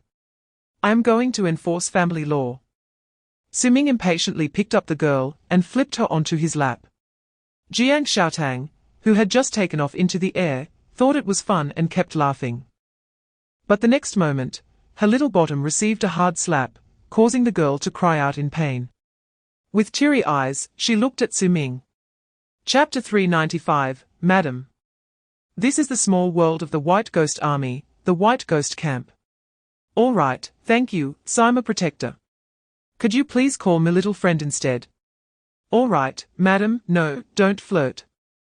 Little friend. The Cosmic Graveyard, 30,000 miles southwest of the Purple Immortal Ghost City, 800 miles underground, is exactly where the White Ghost Camp is located. This place is vastly different from the Undying Hall. The White Ghost Camp is a red land similar to the Ghost Shah Wilderness, with a blood river flowing recklessly. Filled with ghostly energy, resembling a dense web. Among the red earth, stone coffins are placed, serving as their marching tents, with white flags fluttering. Su Ming is no stranger to these White Ghost Army corpses, compared to the purely ethereal souls of the Undying Hall. The souls of the White Ghost Army are re-embodied on their own corpses, similar to a corpse clan, refining the body into a vessel that can contain the soul. But still, like the soul, the flesh is merely an in while the soul is the foundation. The stone coffins are special, solidifying the connection between the body and soul, allowing the soul to exist in a physical form for a long time. As Su Ming and Protector Sima walked through the White Ghost Camp, they were surrounded by many white ghost corpses, some of whom recognized Su Ming's identity, including that brother who had lost his coffin lid, who had been following Su Ming with a mournful look for a long time. Chapter 396, The Breath of Reincarnation. Su Ming was shocked. Li He spoke seriously. I sensed that aura when I first saw you. It relates to my cultivation of the small reincarnation path. I have a deep impression of that aura. But now that you have become the master, the power of that aura is well hidden, and I can hardly sense it anymore. As far as I know, there is only one place in the universe with true reincarnation power. Mo Yuan has also been influenced by the reincarnation cause and effect there, but logically speaking, you shouldn't have been to that place. What place? Li He stood up, her expression nostalgic. The divine domain is divided into the 8 desolations, where nearly all the powerful forces of the divine domain are gathered, but beyond the 8 desolations, at the center of the divine domain, there exists the original realm. An existence independent of the 8 desolations, which even the divine kings cannot forcibly enter. If the cosmic graveyard is the end of the universe, then that place is the birthplace of the universe, where all heavenly paths of every world in the universe originate. And all great paths of the heavens are carried in that world, including the legendary reincarnation path. The only entrance to the original realm is located in the Source Sea, which has existed for countless ages, saturated with various original energies, thus gathering many powerful loose cultivators and various ethnic forces. Although the Source Sea is the least populated area in the divine domain, the proportion of strong individuals is certainly the highest. Chapter 397. Su Ming discussed specific cooperation matters with Lord Lan Yu and Li He. Previously, the numerous yin gods of the Undying Hall had launched a joint soul technique to assist Jiangcheng, and in the eyes of the monarch, they had already become open allies with the human race. However, apart from the Purple Immortal Palace, not many in the divine domain know about Li He's background. So she can provide assistance in secret, and does not need to intervene unless necessary. Li He also told Su Ming that the silver hairpin she gifted him contains a strand of her soul blood essence, which can withstand a strike from the monarch when activated, but it can only be used once. According to the information gathered by the yin souls under the Undying Hall, after that battle, various forces in the divine domain have been probing for news about Su Ming and Jiangcheng, likely under the orders of some monarchs. Some forces may be hostile to the human race, while others likely wish to recruit them. The ancient array of the 9 great ghost cities that defends against yin souls has been compromised, and many strong individuals died or fled during the upheaval in the extreme abyss. Now, they have become increasingly low-key. However, as the great path grinding wheel is about to open, more and more people from the divine domain and various realms are coming to join the excitement. After half a month of seclusion in the Undying Hall, Su Ming and Jiangcheng concealed their identities and left for the underworld sea, preparing to return to the human world. During this time, they used the influence of the Undying Hall to obtain several underworld tokens leading to the southern barbarian domain. Chapter 398 Is the river of the underworld a poison? Everyone was a bit shocked, and their own laws were suppressed by the heavenly path of this place, making it impossible to use even by Chang'e's divine power, but Zhuo Ruobai could still wield a hint of the death law. Zhuo Ruobai nodded, holding the black droplet that floated in her hand. I speculate that the so-called river of the underworld water is also a product of the underworld's heavenly path.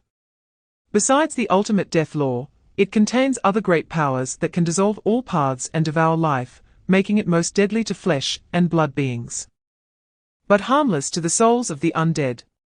The efficacy of the river of the underworld water is somewhat similar to my divine curse, so I couldn't help but take a closer look. Unfortunately, my current realm and understanding of the death law are too low, and I can only roughly imitate a trace of its aura. Su Ming couldn't help but feel a stir in his heart. He had once considered the river of the underworld when he first saw it. This river water can drown all paths, and if it could be collected, it could be useful against deities. However, the laws here prohibit it, and despite trying many methods, he couldn't shake the river of the underworld water.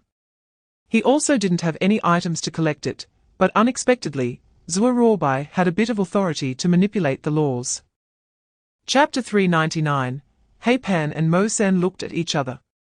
Brother Mo Yang, I'll take my leave first. Mo Sen shrugged, don't worry. I'll be hiding in the shadows waiting for the right moment. Then, Lord He Pan gathered the remaining divine realm powerhouses in Tai City and flew away from the Lord's Hall, rushing towards the extreme abyss at high speed. Above the sky, the rusty sun and black moon appeared simultaneously, each occupying half of the sky, and a dead silence enveloped the world, resembling hell. Above the 9 great ghost cities, countless light points shot towards the wasteland before the extreme abyss like shooting stars, as powerful auras descended, and everyone looked excited. This is a rare opportunity that comes once every billion years. Besides those major clan forces, many loose cultivators from various races also want to get a share. The enormous fissure across the land unleashed surging abyssal energy, connecting heaven and earth, like black pillars supporting the sky. On the black wasteland, the whirlwind formed by the abyssal energy was fierce, creating terrifying tornadoes, and even divine powerhouses were cautiously avoiding them. Occasionally, light points appeared in the black abyssal energy, as some people were already using various means to attempt to approach the extreme abyss to collect items inside. The monarchs from the 9 great ghost cities arrived one after another. Their strength was formidable, standing high in the sky, the closest to the extreme abyss, watching the erupting abyssal energy. Chapter 400 According to the rules, the extreme abyss will erupt 9 times in succession. After the 3rd eruption, the great Dao mill will open, truly commencing the garbage cleanup. In the world, that great Dao mill becomes the only center. The moment it begins to operate, ripples spread throughout the entire world. Sacred, chaotic, ancient, and utterly silent. Yet, countless abyss souls living in the extreme abyss are now engulfed by the abyss chi and sucked into the mill. As ghostly fog swirls like a storm, accompanied by piercing howls, some powerful abyss gods and abyss lords, unwilling to be extinguished, attempt to escape the extreme abyss. But they cannot contend with the power of the heavenly Tao, or they are ruthlessly erased by the lords. Fragments of Tao maps and dying star cores rise amidst the towering abyss chi, all of them pouring into the mill. Each piece represents a world of a deceased being. A once glorious civilization, now mercilessly ground to dust by the mill, returning to the final void. Subsequently, wisps of pure white vapor overflow from the mill, soaring into the sky like a milky stream, merging into the white fissure in the heavens, heading who knows where. Chapter 401 In an instant, Su Ming noticed the terrifying strike from the God Lord even before the Lord of Blue Rain, shouting, "Go!" Everyone had already prepared various contingency plans. The Tiger Talisman required time to activate the teleportation. Bai Changa reacted the fastest, slamming his right hand down on the formation plate, his eyes flashing with silver light. The stars shift. Before that mountain god could tear apart the virtual realm, the group's figures vanished in an instant and reappeared in another virtual realm. Before the next moment could pass, the formation's light in that realm lit up, and everyone leapt several times in the space before exposing themselves to the air, attracting attention. The Arm Mountain God Lord, having missed 3 consecutive strikes, roared and charged again, but was blocked by the Sima protector of the Undying Hall, who cast a black virtual net. The Arm Mountain God Lord was forced to halt, his expression shifting, immediately retracting his divine thoughts. Yet still had part of his divine soul force captured by that black net, causing a sharp pain in his spiritual sea. Sima protector swung the black net, surrounded by ghostly energy, with a cold smile. He, I've caught a big fat fish. The Arm Mountain God Lord was furious, his divine might overwhelming, stirring the breath of heaven and earth.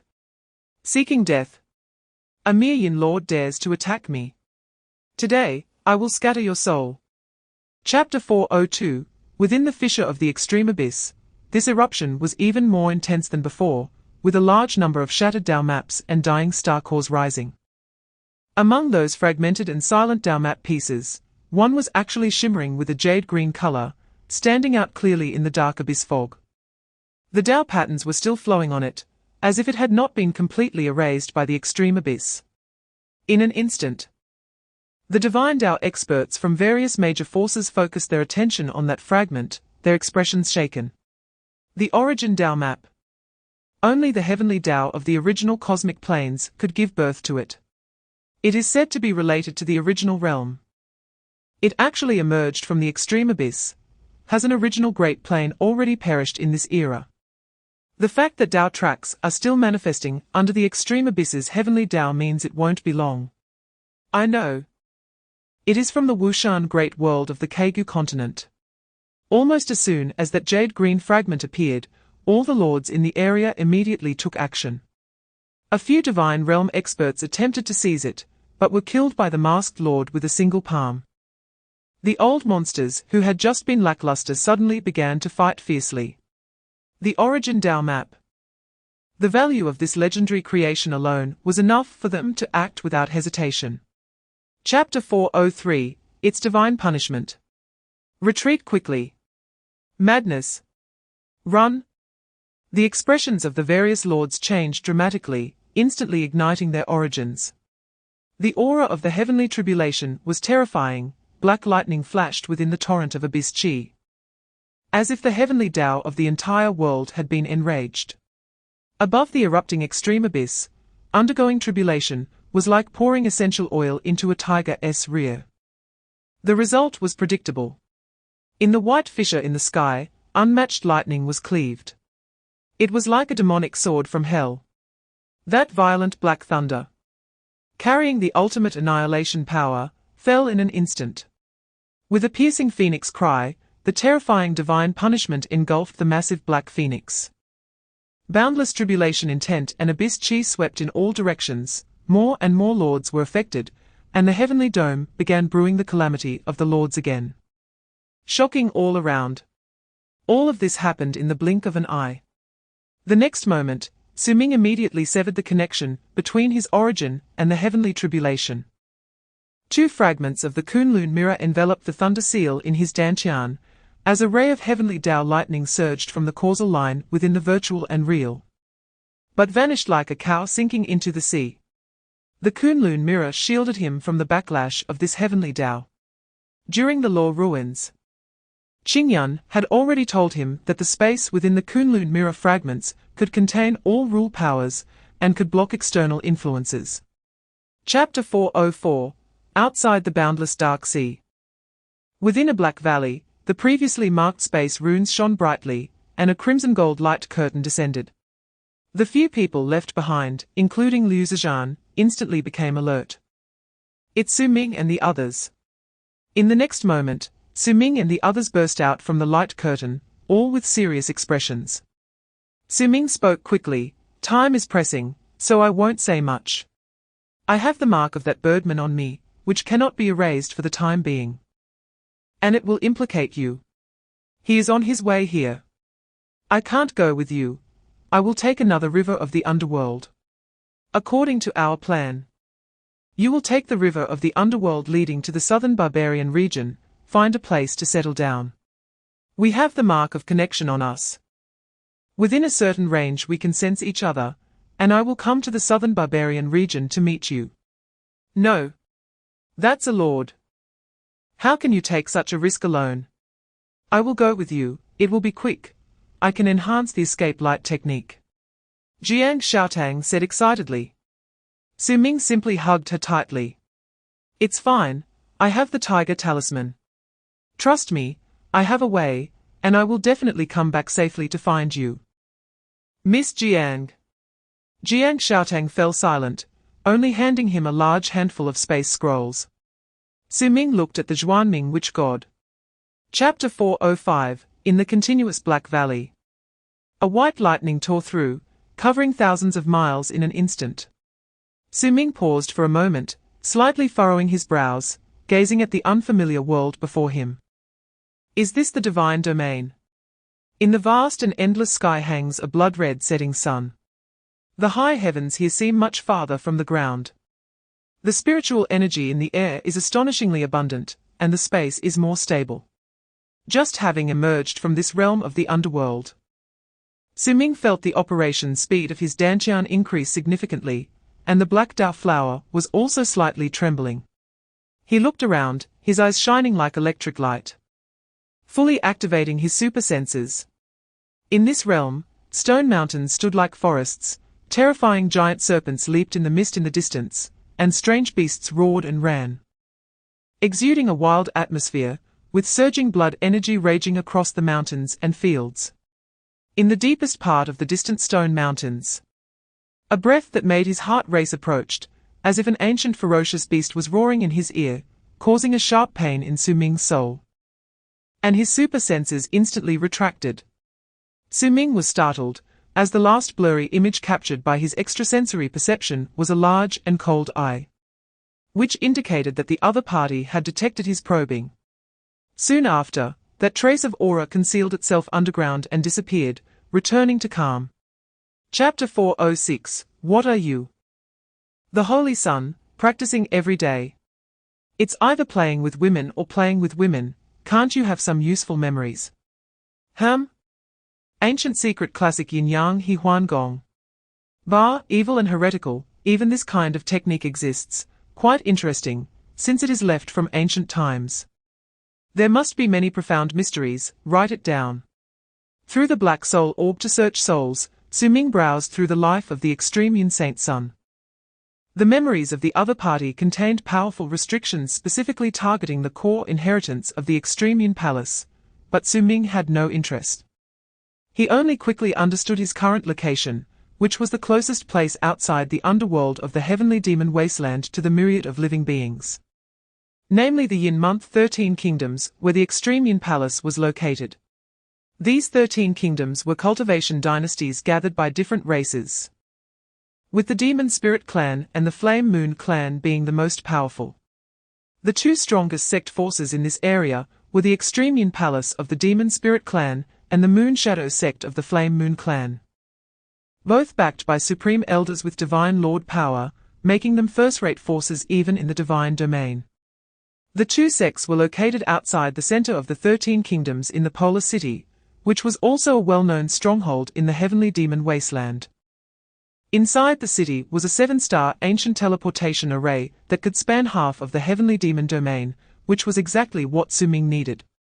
Chapter 407, Su Ming raced at full speed without considering the cost, combining his essence, qi, and spirit. He did not interrupt his qi flow along the way, purely relying on burning his origin and taking medicine to explode his potential. Lightning tore through the void in the sky and shot out from the other end in an instant, covering 1,000 miles as if shrinking the distance. In this life-and-death escape, Su Ming coincidentally integrated the spatial rule power he had mastered into the lightning path, resulting in unexpected effects. After several adjustments and experiments, his self-created escape technique became increasingly faster. Along the way, a Divine Realm expert, curious, tried to stop him. But he escaped the other party's domain with this fusion of thunder and space, causing the other party to lose the desire to pursue. Long-distance flight allowed him to control the spatial power around the lightning to create a vacuum zone to accelerate speed, while for short-distance evasion, he could integrate spatial rules into the thunderous instant steps, allowing the thunder to traverse through space. The more perilous the situation, the more potential living beings often exhibit. Su Ming gained many insights into the spatial rules at this moment. The modified thunderous steps he developed did not traverse through space, instead, they directly utilized the violent destruction of thunder to collapse the spatial path, effectively smoothing the distance between points and achieving a teleportation effect. Chapter 408. The moment Master Mo discovered Su Ming's true identity, he became furious, and a colossal hand descended from the sky. The majesty of the monarch instantly descended from heaven and earth, and such an aggressive strike also passively activated the ancient defense array of Polar City at that moment. This ancient array had been inherited for tens of millions of years by Polar City, and had been regularly maintained by the two major sects, making it extraordinary. The statues of demon gods surrounding the ancient city flickered with light, and a massive phantom of a demon god clad in armor and wielding a spear surged into the sky, actually blocking Master Mo's fierce palm. However, the next moment, that demon god phantom shattered, and the ancient array's light dimmed as it lacked energy infusion. This brief moment bought precious time for Su Ming. His gaze sharpened as the top-grade spirit stones he had just thrown exploded in the lightning, unleashing a massive amount of pure spiritual energy. At this moment, the domain gate of the teleportation array was also completed, and blue flames soared into the sky, enveloping him.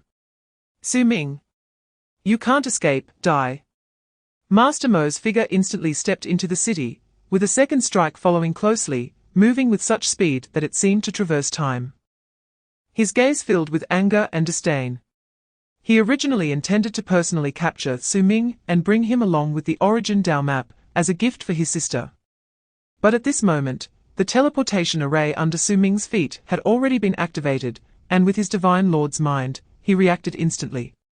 Chapter 409, Lanju. Qianlan City.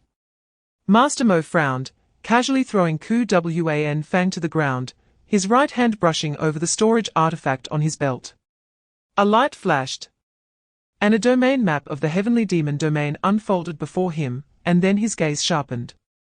This little beast is quite clever, trying to avoid disaster by going to the Forbidden Sea. Upon seeing the location of Lanju, Master Mo immediately deduced Su Ming's purpose. Lanju was far from Polar State, located in the northwest of the heavenly demon domain, and there, only 10 states away from the Forbidden Sea. Another 7-star teleportation array could reach Yuju, which was closest to the Forbidden Sea. Within the 8 desolations of the divine domain, there were boundary barriers, and various forbidden lands separated them. Moreover, the range of each desolate area was vast, making it difficult for even Divine Realm experts to cross without relying on continuous teleportation arrays. The Forbidden Sea was a forbidden land located between the Heavenly Demon Domain and the Southern Barbarian Domain.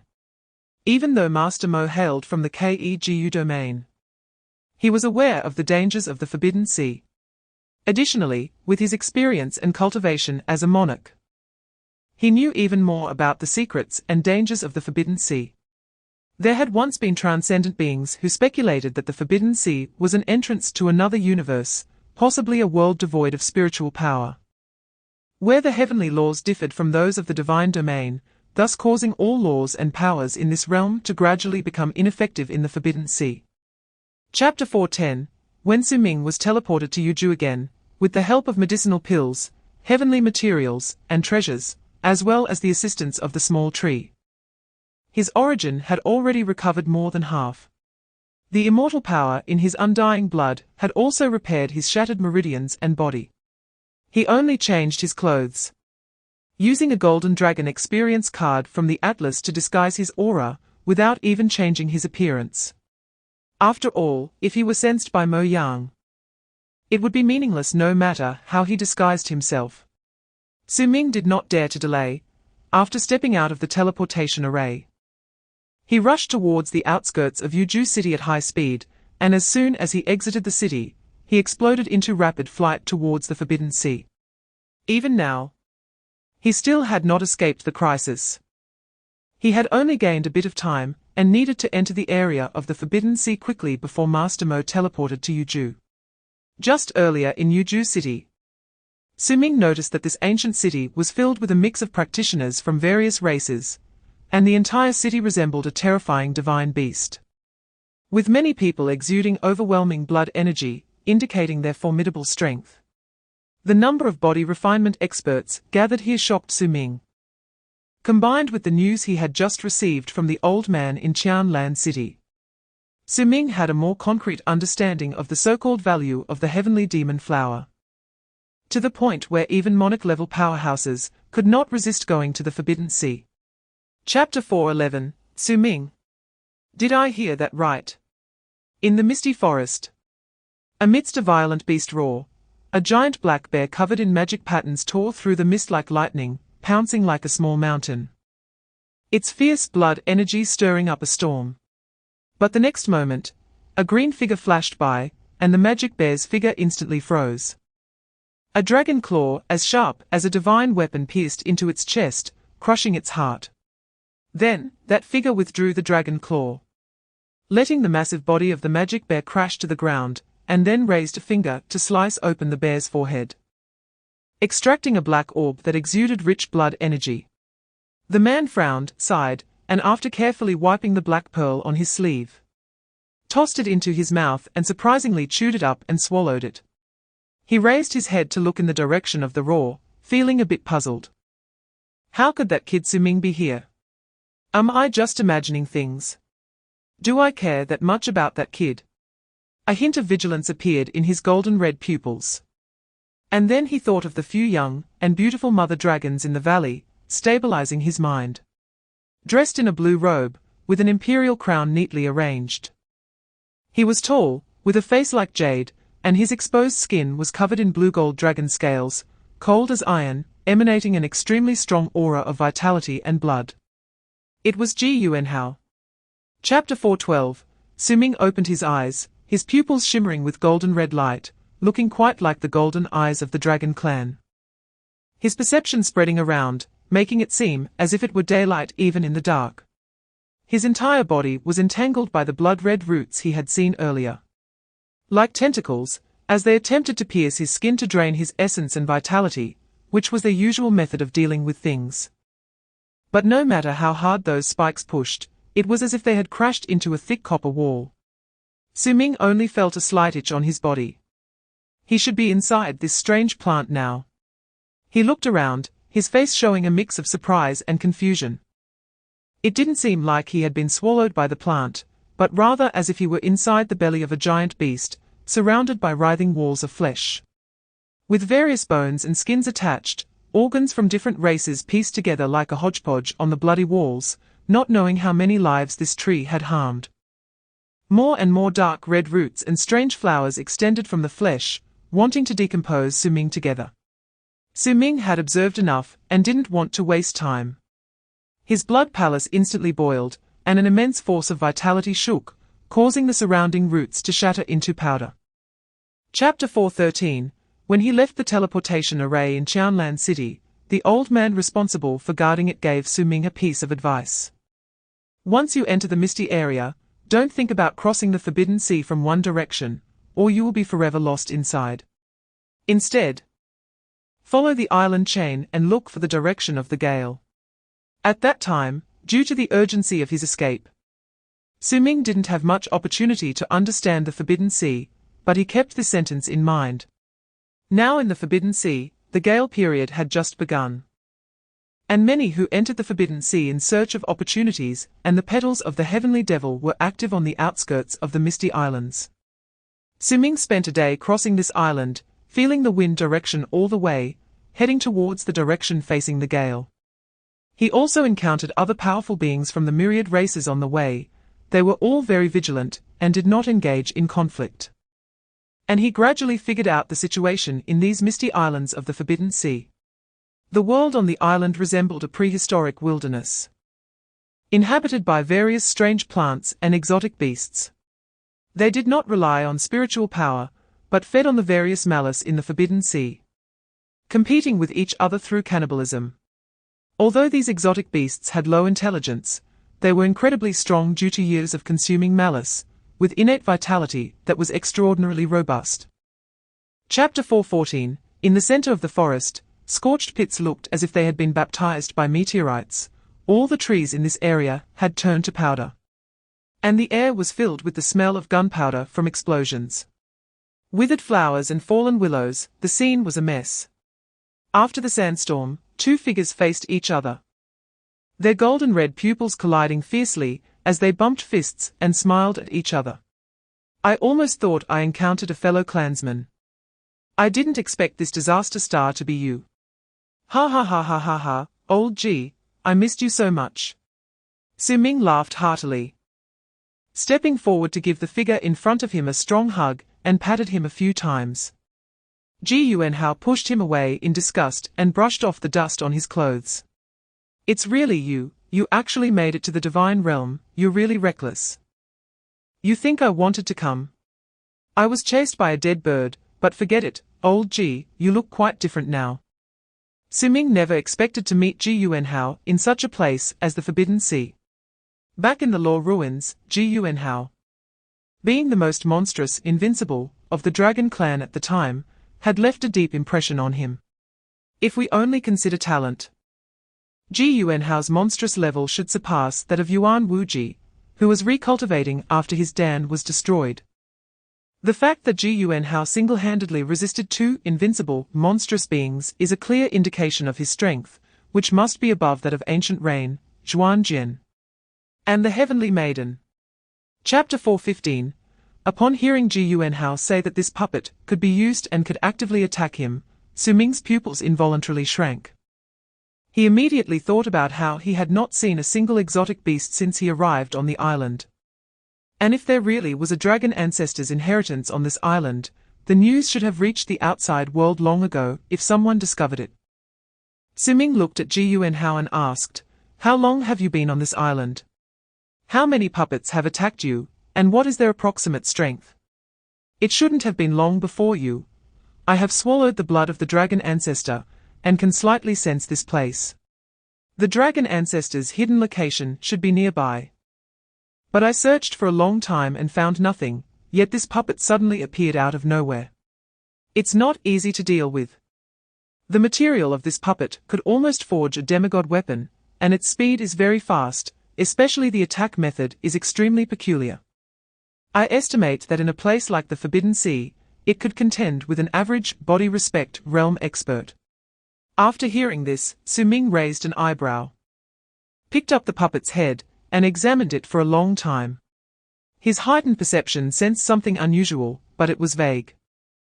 The material of this puppet seemed somewhat similar to Qing Shen, capable of blocking divine sense exploration. The golden red light flickered in his eyes as a beam of blood light shot out, a power of vision granted to him by the two-headed python, Huang Dan. Chapter 4:16. Is that all? Yes, that's all. Su Ming carefully read through the dragon texts, most of which were personal musings of the dragon ancestor Meng Zhong. But the effective content regarding the Forbidden Sea abruptly stopped after mentioning the disappearance of the Demon Lord. There should have been more content afterward, but the wall was mottled, as if this section of the record had been intentionally erased. Su Ming felt a bit helpless. These notes from the dragon ancestor were very valuable, as they contained many intriguing pieces of information. For example, the dragon ancestor referred to himself as a congenital god-demon. So did he also come from the era of human gods and demons? What was his relationship with that god-demon lord? The battles he mentioned, that missing memory. Was it related to the collective disappearance of the congenital god demons back then? Moreover, if the dragon ancestor truly existed in the era of gods and demons. His lifespan seemed a bit too long. He must have experienced several epochs. And what exactly happened during the time he lost that memory? Su Ming looked at Ji Yuanhao and asked, what realm was the dragon ancestor, and when did he eventually pass away? Ji Yuanhao thought for a moment. There are very few records of the dragon ancestor's actions in history, but the clan believes he should have reached that level, ascending to the legendary Tao Master. Historically, after the dragon ancestor left the Forbidden Sea, he went to the southern barbarian domain once, and the last time he appeared was in the Source Sea, where it was rumored he entered the primordial realm, but this news is unverified. Chapter 4:17, Devouring God Insect. The blood can be infused into the carapace to control it. Which means that by controlling this thing, one can manipulate the puppets that are controlled by the corpse spirit insects. Su Ming's heart stirred as he looked at the small white beetle at his fingertips. Ji Yuanhao, on the other hand, had his gaze fixed on the ancestral dragon Steely, completely absorbed and lost in it, forgetting everything else, including the insect demon. However, he did not dare to comprehend it further. His realm was insufficient, and it would only lead him to sink into the primordial path left by the ancestral dragon, and become a slave of the path. He urged Su Ming, Su Ming, stop fiddling with that bug, just crush it, and come help me pull this out. It's stuck in too deep and too tight. Old G, your words are quite ambiguous. Wait a moment, this insect is useful to me, and I've collected the relics of the insect demon. This Steely is left for you. Is that okay? Ji Yuanhao waved his hand dismissively, looking unconcerned. He was here solely for the ancestral dragon's inheritance, and was already satisfied. Take it, take it. What use is there for those things? Of course, the inheritance Steely is more important. Besides, you've already consumed dragon blood.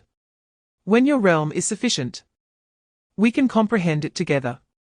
Consider this a huge favor owed to you. Hurry up, once you've collected the things, come help me. Chapter 4:18, Su Ming. Put in some effort. Let us pull it out together. Damn, I'm already trying my best. How is it stuck in so deep? Okay, it's coming out. Put in more strength. Huff. Finally, it's out. That was way too hard to pull out. Your ancestor is too fierce, sticking it in so deep. Su Ming and Ji Yuanhao collapsed to the ground, gasping for breath. The two physically strong men were now drenched in sweat, having expended a tremendous amount of effort to pull out that ancestral dragon Steely. Master, run! This cave world is going to collapse. That Steely is used to stabilize the boundary. Damn it, old G, run. Before the two could catch their breath, the entire cave world began to shake violently, and the ground started to crack. Su Ming commanded the little white insect to lead all the corpse puppets to evacuate quickly. Ji Yuanhao hurriedly carried the Steely on his back and followed Su Ming, ultimately escaping through the thin membrane of space just before the cave world completely collapsed. Ji Yuanhao set the Steely down on the ground, producing a loud rumble as it created a deep pit, showcasing its weight. This Steely is too heavy. Let me see if I can store it like a magical artifact in the Divine Palace. Su Ming also tried to lift the Steely, and it felt as if he was carrying a massive mountain, indeed heavy to an unbelievable degree. Chapter 4:19, the Lord of Moyang suppressed the outward flow of his vital blood to avoid alarming the snake too early. Even though the divine path and the source were sealed, with his innate talent as a black phoenix, he almost instantaneously arrived at the misty island. In an instant, he transformed into a shadow, tearing through the mist and void, and the resonance of the black phoenix mark grew stronger. The Lord of Moyang's expression was excited, and in just a few breaths, he caught up to the figure ahead. A pale and delicate arm reached out, exuding a violent aura of blood, pressing down like a mountain, the immense power constricting the space, ready to grab the opponent's shoulder. Little beast. Got you. The figure in black suddenly halted, looking back. But it was not Su Ming. Instead, it was a puppet with a surer face. The Lord of Moyang was startled. He distinctly sensed his source mark on the opponent, yet the next moment, the black-clad puppet did not flee, but instead darted toward his right wing with incredible speed. At that instant, the metallic-bodied puppet self-destructed, and black-grey mist erupted from the explosion. Poison! The Lord of Moyang immediately moved thousands of meters away. His expression filled with shock and anger. The black-grey poison clung to the wing on his right side, able to corrode his flesh and blood, causing a turmoil in his vital blood. The toxin seemed alive, continuously expanding and attempting to spread throughout his body, which he immediately burned with phoenix blood to contain. Chapter 420. Huh? Where did you pull out that fruit? Don't talk, just eat seriously. Su Ming took out the red spirit snake fruits he had accumulated when he was still a small karami from the storage compartment of the Black Tower, and divided half with Ji Yuanhao. This was the only thing he had on hand to restore his vital blood, otherwise he would have liked to share with Ji Yuanhao the latest research by Sister Chiu on the fiery luxurious blood recovery pill. But that thing was too potent and could easily cause problems. The two quickly devoured a dozen fruits, and their nearly depleted vital blood began to recover slowly. This was the first time they had experienced such a drain on their physical bodies. The body of a Lord-level divine beast was indeed formidable. Even after suffering such heavy injuries and poison, it almost drained the two young men to death. Once they regained some strength, they began excitedly dividing the spoils, with Ji Yuanhao even forgetting to put on his semi-permanent imperial crown. This was a lord. There were treasures everywhere, even hair could be used as refining material. Unfortunately, in the Forbidden Sea, the source was sealed, and even if they killed Mo Yang, the Black Tower could not absorb the power of the rules that dissipated at the moment of his death. Otherwise, the rule points gained would have been a huge profit. Chapter 421. In the secret realm of the Heaven Fire Palace, a blood-colored ocean roiled with brilliant flames, reddening the clouds at the horizon. In the center of the Sea of Fire, a massive crimson-golden phoenix tree stood like a divine pillar, constructing a peculiar palace in the air. In the dark palace, the air exuded a terrifying divine might. A giant sun burned in the palace, as if a world was being nurtured, opened, and evolved within it. Flame creatures chanted scriptures in the sun, their sounds transforming into intricate runes that depicted a path on the sun's surface, profoundly mysterious. Suddenly, the nearly perfect sun abruptly collapsed, and boundless fire rain swept through the hall, causing the black-robed woman sitting in mid-air to open her eyes. The moment her phoenix eyes opened, the entire world's sea of fire churned, red flames turning into black flames, engulfing the entire realm in flames. A flash of shock, anger, and sorrow crossed the black-clad woman's face, and a tear involuntarily fell from the corner of her eye. A blood relative had fallen. It was a Yang. She stood up, and her overwhelming divine might instantly shattered the entire palace. The sea of fire rolling, even the space of this secret realm began to disappear, almost collapsing. Chapter 422. In the southern barbarian region, Haizhou. This place is also adjacent to the Forbidden Sea. This infamous ancient forbidden ground is the natural boundary between the southern barbarian region and the heavenly demon region, but historically, apart from the ancestral dragon, no one has crossed the Forbidden Sea in such a manner. Generally speaking, communication between cultivators of the two regions can only be done through the land route of the immortal spirit domain. Above the Forbidden Sea, located in the direction of Haizhou, two tall old men draped in black beast cloaks stood in mid-air, gazing into the distant mist. One elder slightly lowered his gaze, and a faint pressure emanated from his single eye, startling a massive sea beast lurking beneath the surface, which immediately turned and fled. The one-eyed elder then withdrew his gaze and shook his head, sighing. It seems the rules have not changed. This time, the wind direction during the gale period is still toward the heavenly demon region. To obtain the heavenly demon flower, we'll have to wait at least another 1,000 years. Once in a millennium, the winds of the gang's wind period do not always blow towards the demon domain in the mist, every few thousand years. There are times when the winds blow towards the southern barbarian domain as well. Now, with the cycles repeating, the cultivators from both domains have summarized the patterns. Another old man, with a red beard, cursed the barbarian god clan. Chapter 423, Is this the demon martial hall? It's not quite what I imagined. Jiangcheng furrowed his brows, looking around. After being drawn into the Black Palace by a force that felt like the Tao of heaven, the two found themselves in this peculiar space. This place still imprisoned myriad paths, and even the suppression of divine consciousness was stronger than that of the mysterious sea mist. Fortunately, they could still utilize their blood energy. The surroundings were completely dark, with each person being teleported onto a black stone pillar, about the size of a table. Each stone pillar varied in length, and the number of people teleported onto the pillars also differed, ranging from 1 to a maximum of 4. There were over 10,000 stone pillars in this space, and about 1/10 had people standing on them. Nearly 2,000 cultivators from both domains had been drawn into the Black Palace, and they were all in a state of panic, discussing amongst themselves. Su Ming nodded in agreement, stating that it indeed felt less like a palace and more like a prison. Moreover, now that they had arrived, he could let go. They looked a bit ambiguous together. Oh, I momentarily overlooked that. Jiangcheng quickly released his grip, his expression slightly awkward. Su Ming frowned, looking down at the stone pillar, which resembled an endless abyss. Chapter 424, In an instant, several figures ignited their blood energy and rushed towards the direction of the 7 precious herbs, disregarding everything. They were the first to react, realizing that enduring half an hour under the scorching 7 treasures true fire of this pill chamber was nearly impossible.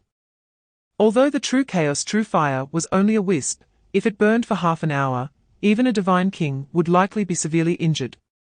However, true divine kings have their methods to counteract.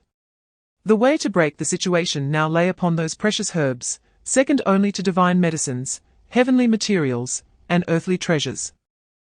By relying on the medicinal power to resist and trying to occupy the highest stone pillar, perhaps there would be a glimmer of hope. Su Ming immediately activated the demon transformation, growing a pair of black wings from his back, instantly tearing through the void at an incredible speed.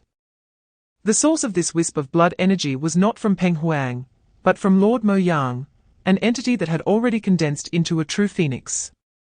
After slaying Mo Yang, the true phoenix flesh had greatly benefited both Su Ming and Jiangcheng's blood energy realms. Using the black phoenix power in the demon transformation consumed more blood energy than the Jiangcheng, but in this state, Su Ming's physical speed was unparalleled. Chapter 425, The long-bearded old man's face turned ashen, as he watched the 2 terrifying young men swallow hard and cough a couple of times. HMPH. Today's younger generation is truly arrogant. I can just change to another stone pillar.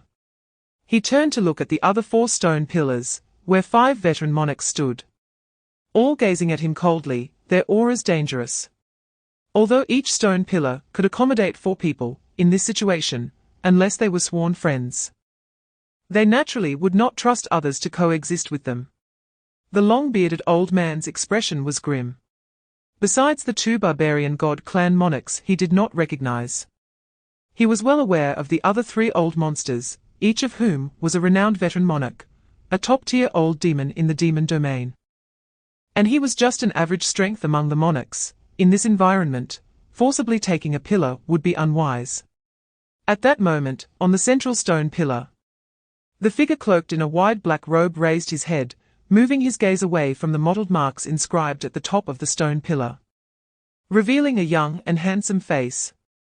Speaking gently with a smile, he said, "Friend Yuan Chun, if there's south really no place to go, you can squeeze in with me here, but the condition is that I want half of the earth immortal fruit. Don't worry. I will definitely protect you through this tribulation. I believe my reputation carries some weight." Chapter 426, Fire. The fire is coming. I won't accept this, I want tea. Ha ha ha. No one can escape, let us all die together, we'll return to chaos. In the abyss, the boiling sea of fire erupted for the 3rd time. And at this moment, the flames turned purple, engulfing more than half of the world. The speed at which the sea of fire spread intensified. quickly consuming all the stone pillars. In the pill chamber world, cries of despair echoed everywhere. The temperature in this space had reached a shocking level, surpassing that of the sun. The runes on the metallic walls lit up, indicating that a certain alchemical formation had been activated. Figures were burned to ash in the raging fire, transforming into streams of blood light and pure energy flowing into the abyss, extracted by the chaos true fire. Under the scorching flames, even the essence of divine sources was dissolving, and some who were robust in blood energy turned directly into blood pills consumed by the fierce fire. After this eruption and transformation of the seven treasures true fire, nearly 2,000 cultivators drawn into the demon martial hall were reduced to just over 20. On the second tier of stone pillars, only a few remained struggling to hold on. They were either powerful body cultivators or bloodline physique practitioners. But their situation was also dire. Chapter 427, In the War of Heavenly Tao, all human trump cards were revealed. The fallen corpses of the gods from the KEGU domain in that battle became precious research materials. And the resources and heavenly materials in their storage artifacts made significant contributions to the development of alchemy, weapon forging, pill refining, and inscriptions in various academies. Now COMDA has adopted an encouraging attitude toward Su Ming's alchemy career. The Elder Council of the human race even specially approved a dedicated resource library for her independent research and development. The 4 major academies, as well as the Holy Hall, the Federation, and the Winter Forces, were all developing alchemy techniques for Su Ming. The Huaca Institute established a separate team to provide her with specialized alchemical furnaces in bulk. The human race has high hopes for Boss Chio's alchemy career. However, no one expected Boss Chio to refine any unprecedented miraculous pills. The main focus was on her deterrent capabilities in nuclear weapons regarding furnace explosions. Even if she really refined something, very few would dare to consume it. Among the human race, currently, only Su Ming's physique was worthy of her great works, while Wu Haonan, after 2 episodes of going mad, could already control the power of the Kaiyu bloodline and had cultivated the Sha body, comparable to the first generation of gods and demons, making him a test subject for Su Ming. But this red pill, the supreme blood pill of the 9 heavens and 10 earths, was a collaborative work of the 3 alchemy masters, enhanced by Ziquang's dark alchemy. And they even went to Tongqian Island to invite the sun goddess to refine a few fragments of divine source. Chapter 428. The night was so oppressive that it made breathing feel tight, and the view in front was hazy and unclear, surrounded by unfamiliar surroundings. Where is this? Suddenly, a familiar figure appeared in her sight, a tall man dressed in black, with sharp and refreshing features, a smile on his lips. Everything felt so familiar. It was Su Ming. She wanted to call out his name, but no sound came from her throat. It was as if Su Ming couldn't see her. His gaze overlooked her. Then, a man dressed in blue emerged from the darkness, somewhat blurry, unable to make out his face. Smiling as he put his arm around Su Ming's shoulder, chatting and laughing, leading him into the darkness with a warm demeanor. She wanted to stop them, to catch up with them, but her body had no strength, and she couldn't make a sound. In the darkness, the man in green turned his head, as if he saw her, and smugly said to her, "Your man belongs to me now." Her pupils widened in disbelief, as she reached out towards the shadow in the darkness. "No. Don't." Jiangcheng woke up from the dream, sitting up abruptly. Drenched in cold sweat, her purple eyes filled with terror, gasping for breath while holding her forehead. Chapter 429. Are you crazy? Quickly use your blood energy. Ji Yuanhao and Bai Yang looked at Su Ming in shock.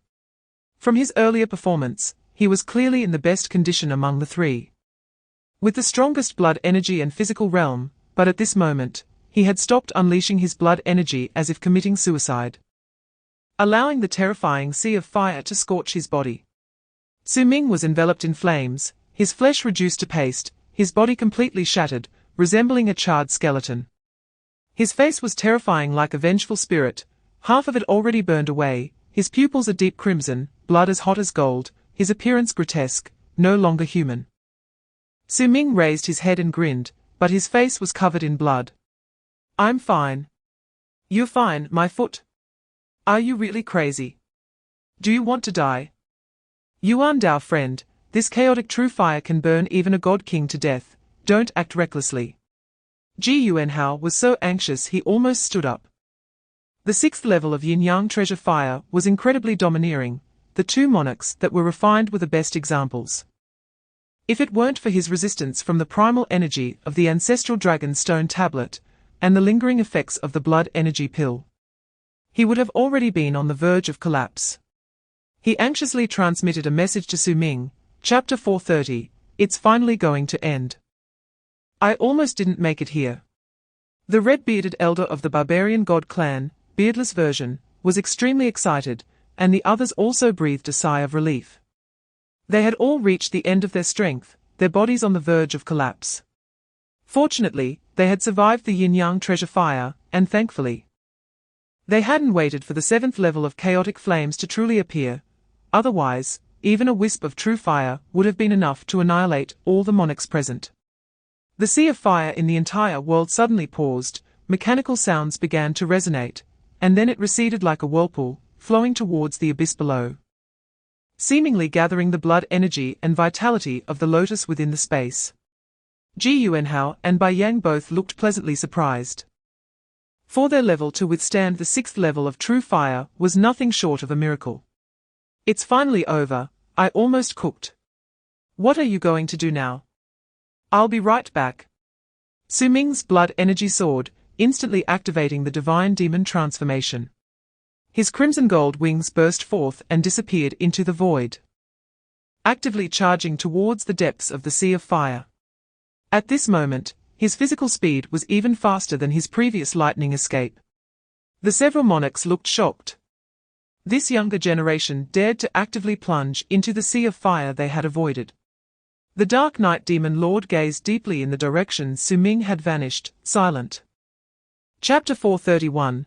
Su Ming was curious about the 7-star and 8-star secret techniques mentioned by the weapon spirit. Judging by the reactions of others, it seemed that the 8-star secret techniques were quite rare. He recalled when the principal attained the Tao in the Wushan world. A semi-divine being from the Myriad Races had died, attracting a mysterious deity in a white jade carriage to descend and leave a phantom. That mysterious deity had glanced at Su Ming after witnessing the principal's tribulation and commented on his 9-star talent before disappearing into the divine realm. The principal had also been very cautious about this person's appearance. Back then, Su Ming's perspective was limited, but now he thought about it. The sense of oppression brought by that mysterious deity was no less than that of Jiu Xiu. When he was parkering in the heavenly demon domain, the Myriad race cultivators had categorized the teleportation arrays in the main city by star levels, but at that time, he was too busy to think about it. And while extracting useful information from the extreme Yin Holy Sun, he had only gathered necessary details. Su Ming couldn't help but secretly transmit a message to Ji Yuanhao. Old Ji, how are the 7-star and 8-star classifications determined? Are 8-star secret techniques really rare? You don't even know this. Oh, I forgot, your human race has no contact with the divine realm. This is the terminology used in the divine realm since ancient times. Only applicable within the divine domain, and tends to circulate among deities. Chapter 432, Su Ming's heart stirred. They originally planned to imprint and learn those secret techniques, but unexpectedly, they could still exchange for some benefits. He then showed a hesitant expression. Senior, this isn't very good, is it? This book is something I obtained after going through life and death with my friends, after experiencing countless hardships. If it's just a jade tablet, it might be difficult to divide. The blood-robed weapon spirit revealed an impatient expression. All right, you can choose another secret technique, and I'll unlock the restrictions for you. Senior, there are 3 of us here. Aren't you done yet? At this moment, Bai Yang cupped her fists towards Su Ming and said, Yuan Dao friend. Both my Bai Fang and the Phoenix clan are of the feathered type. The secret technique you obtained from that ancient book interests me as well. I am willing to share the secret technique I obtained with both of you. What do you think? Being able to exchange for a jade tablet and a secret technique made Su Ming very satisfied. And the opportunity to share Bai Yang's secret technique was already a pleasant surprise. Moreover, Su Ming understood her intention. Not only would the Phoenix clan's secret technique be of great use to Bai Yang, but her actions also implied she would keep the secret of possessing the Phoenix clan's secret technique for both of them, essentially putting them on the same boat. Chapter 433. After Su Ming had swallowed the wild pill from the two-headed python, his supersensory power allowed him to develop a martial arts heavenly eye. As his realm improved, he could now clearly sense Bai Yang's realm, which should have already stepped into the divine realm, currently at the third stage of the divine realm. Bai Yang was somewhat astonished. She hadn't expected the other party's divine perception to be so keen. She shook her head. Yuan Dao friend, you flatter me.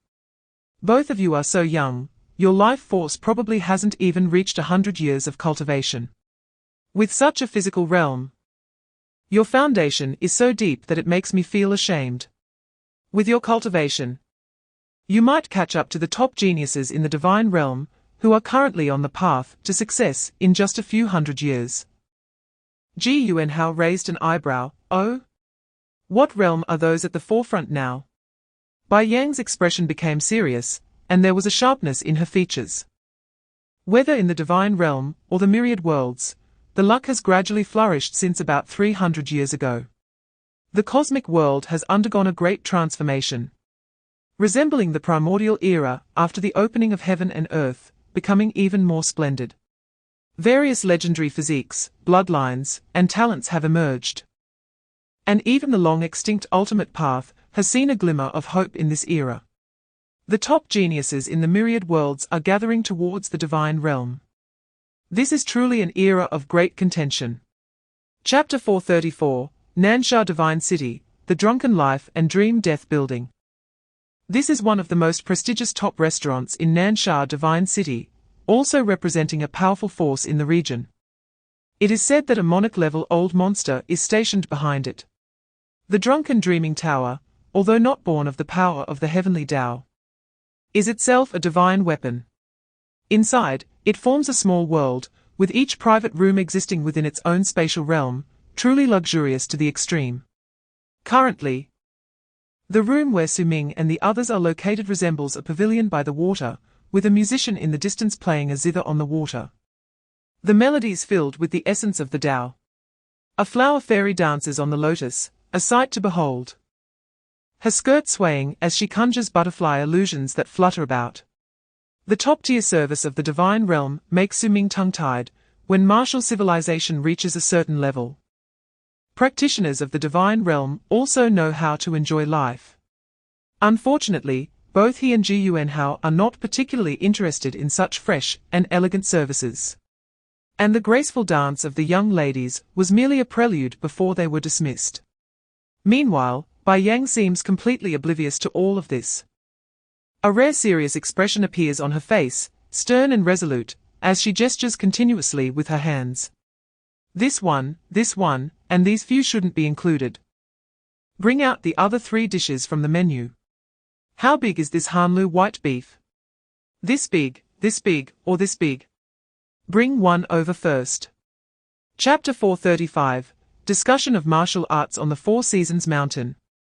A flicker of unusual expression crossed Bai Yang's face, and she dismissed the proud shop assistant with an exquisite spirit stone, raising her hand to cover this small world with divine rules. I've heard of the Four Seasons Mountain discussion of martial arts. The South Summer State in the immortal spirit domain is quite a unique place. This state is long and vast, bordering the southern barbarian domain to the east and the heavenly demon domain to the west. The southern coast is close to the Forbidden Sea, a gathering place for the 3 great barren domains, with countless practitioners from various races coming and going, thriving immensely. The Four Seasons Mountain discussion of martial arts is very famous in South Summer State, and is a well-known martial arts event in the divine realm. Jointly organized by the major holy lands and sects of South Summer State, held once every 20 years. Participants are all young prodigies below the divine realm from the southern regions of the three domains, making it highly prestigious. Almost every session sees the emergence of exceptional talents, holding significant influence within the three domains. Ji Yuanhao asked curiously, "No wonder it was so lively when we entered the city. Are the rewards for the 4 seasons mountain discussion of martial arts very generous?" Bai Yang shook her head, "Not really. This discussion of martial arts is more like a tea gathering for the younger generation. The hosts of the discussion are all seasoned prodigies already within the divine Tao in South Summer State. It's a social occasion, with no real rewards. The competitions are merely friendly sparring, stopping short of life and death confrontations." Chapter 436. 3 days later, 3,000 miles southwest of South Summer Divine City, on 4 majestic divine peaks. Brilliant array lights soared into the clouds, a spectacular sight. In the sky, powerful light shadows strode through the air, some were flying boats crossing over.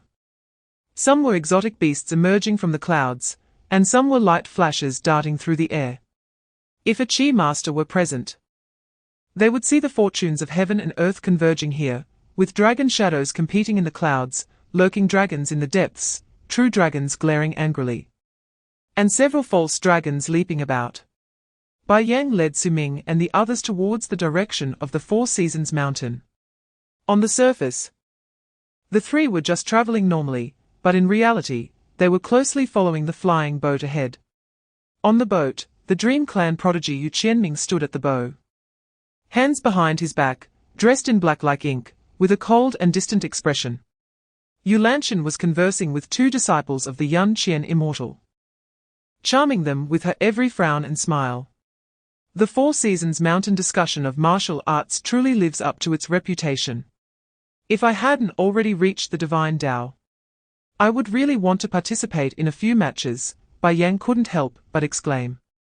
Along the way, they had seen at least 100 young prodigies from various races heading here, all outstanding disciples from the major holy lands of the 3 domains, each with extraordinary presence. There was even a prodigy who was crossing tribulations while on the move, acting wildly and forcing others to give way, making Ji Yuanhao nearly go up and pull that person down. Chapter 437. On the way up the mountain, the holy son of Yusha couldn't help but look back at Su Ming and the others several times.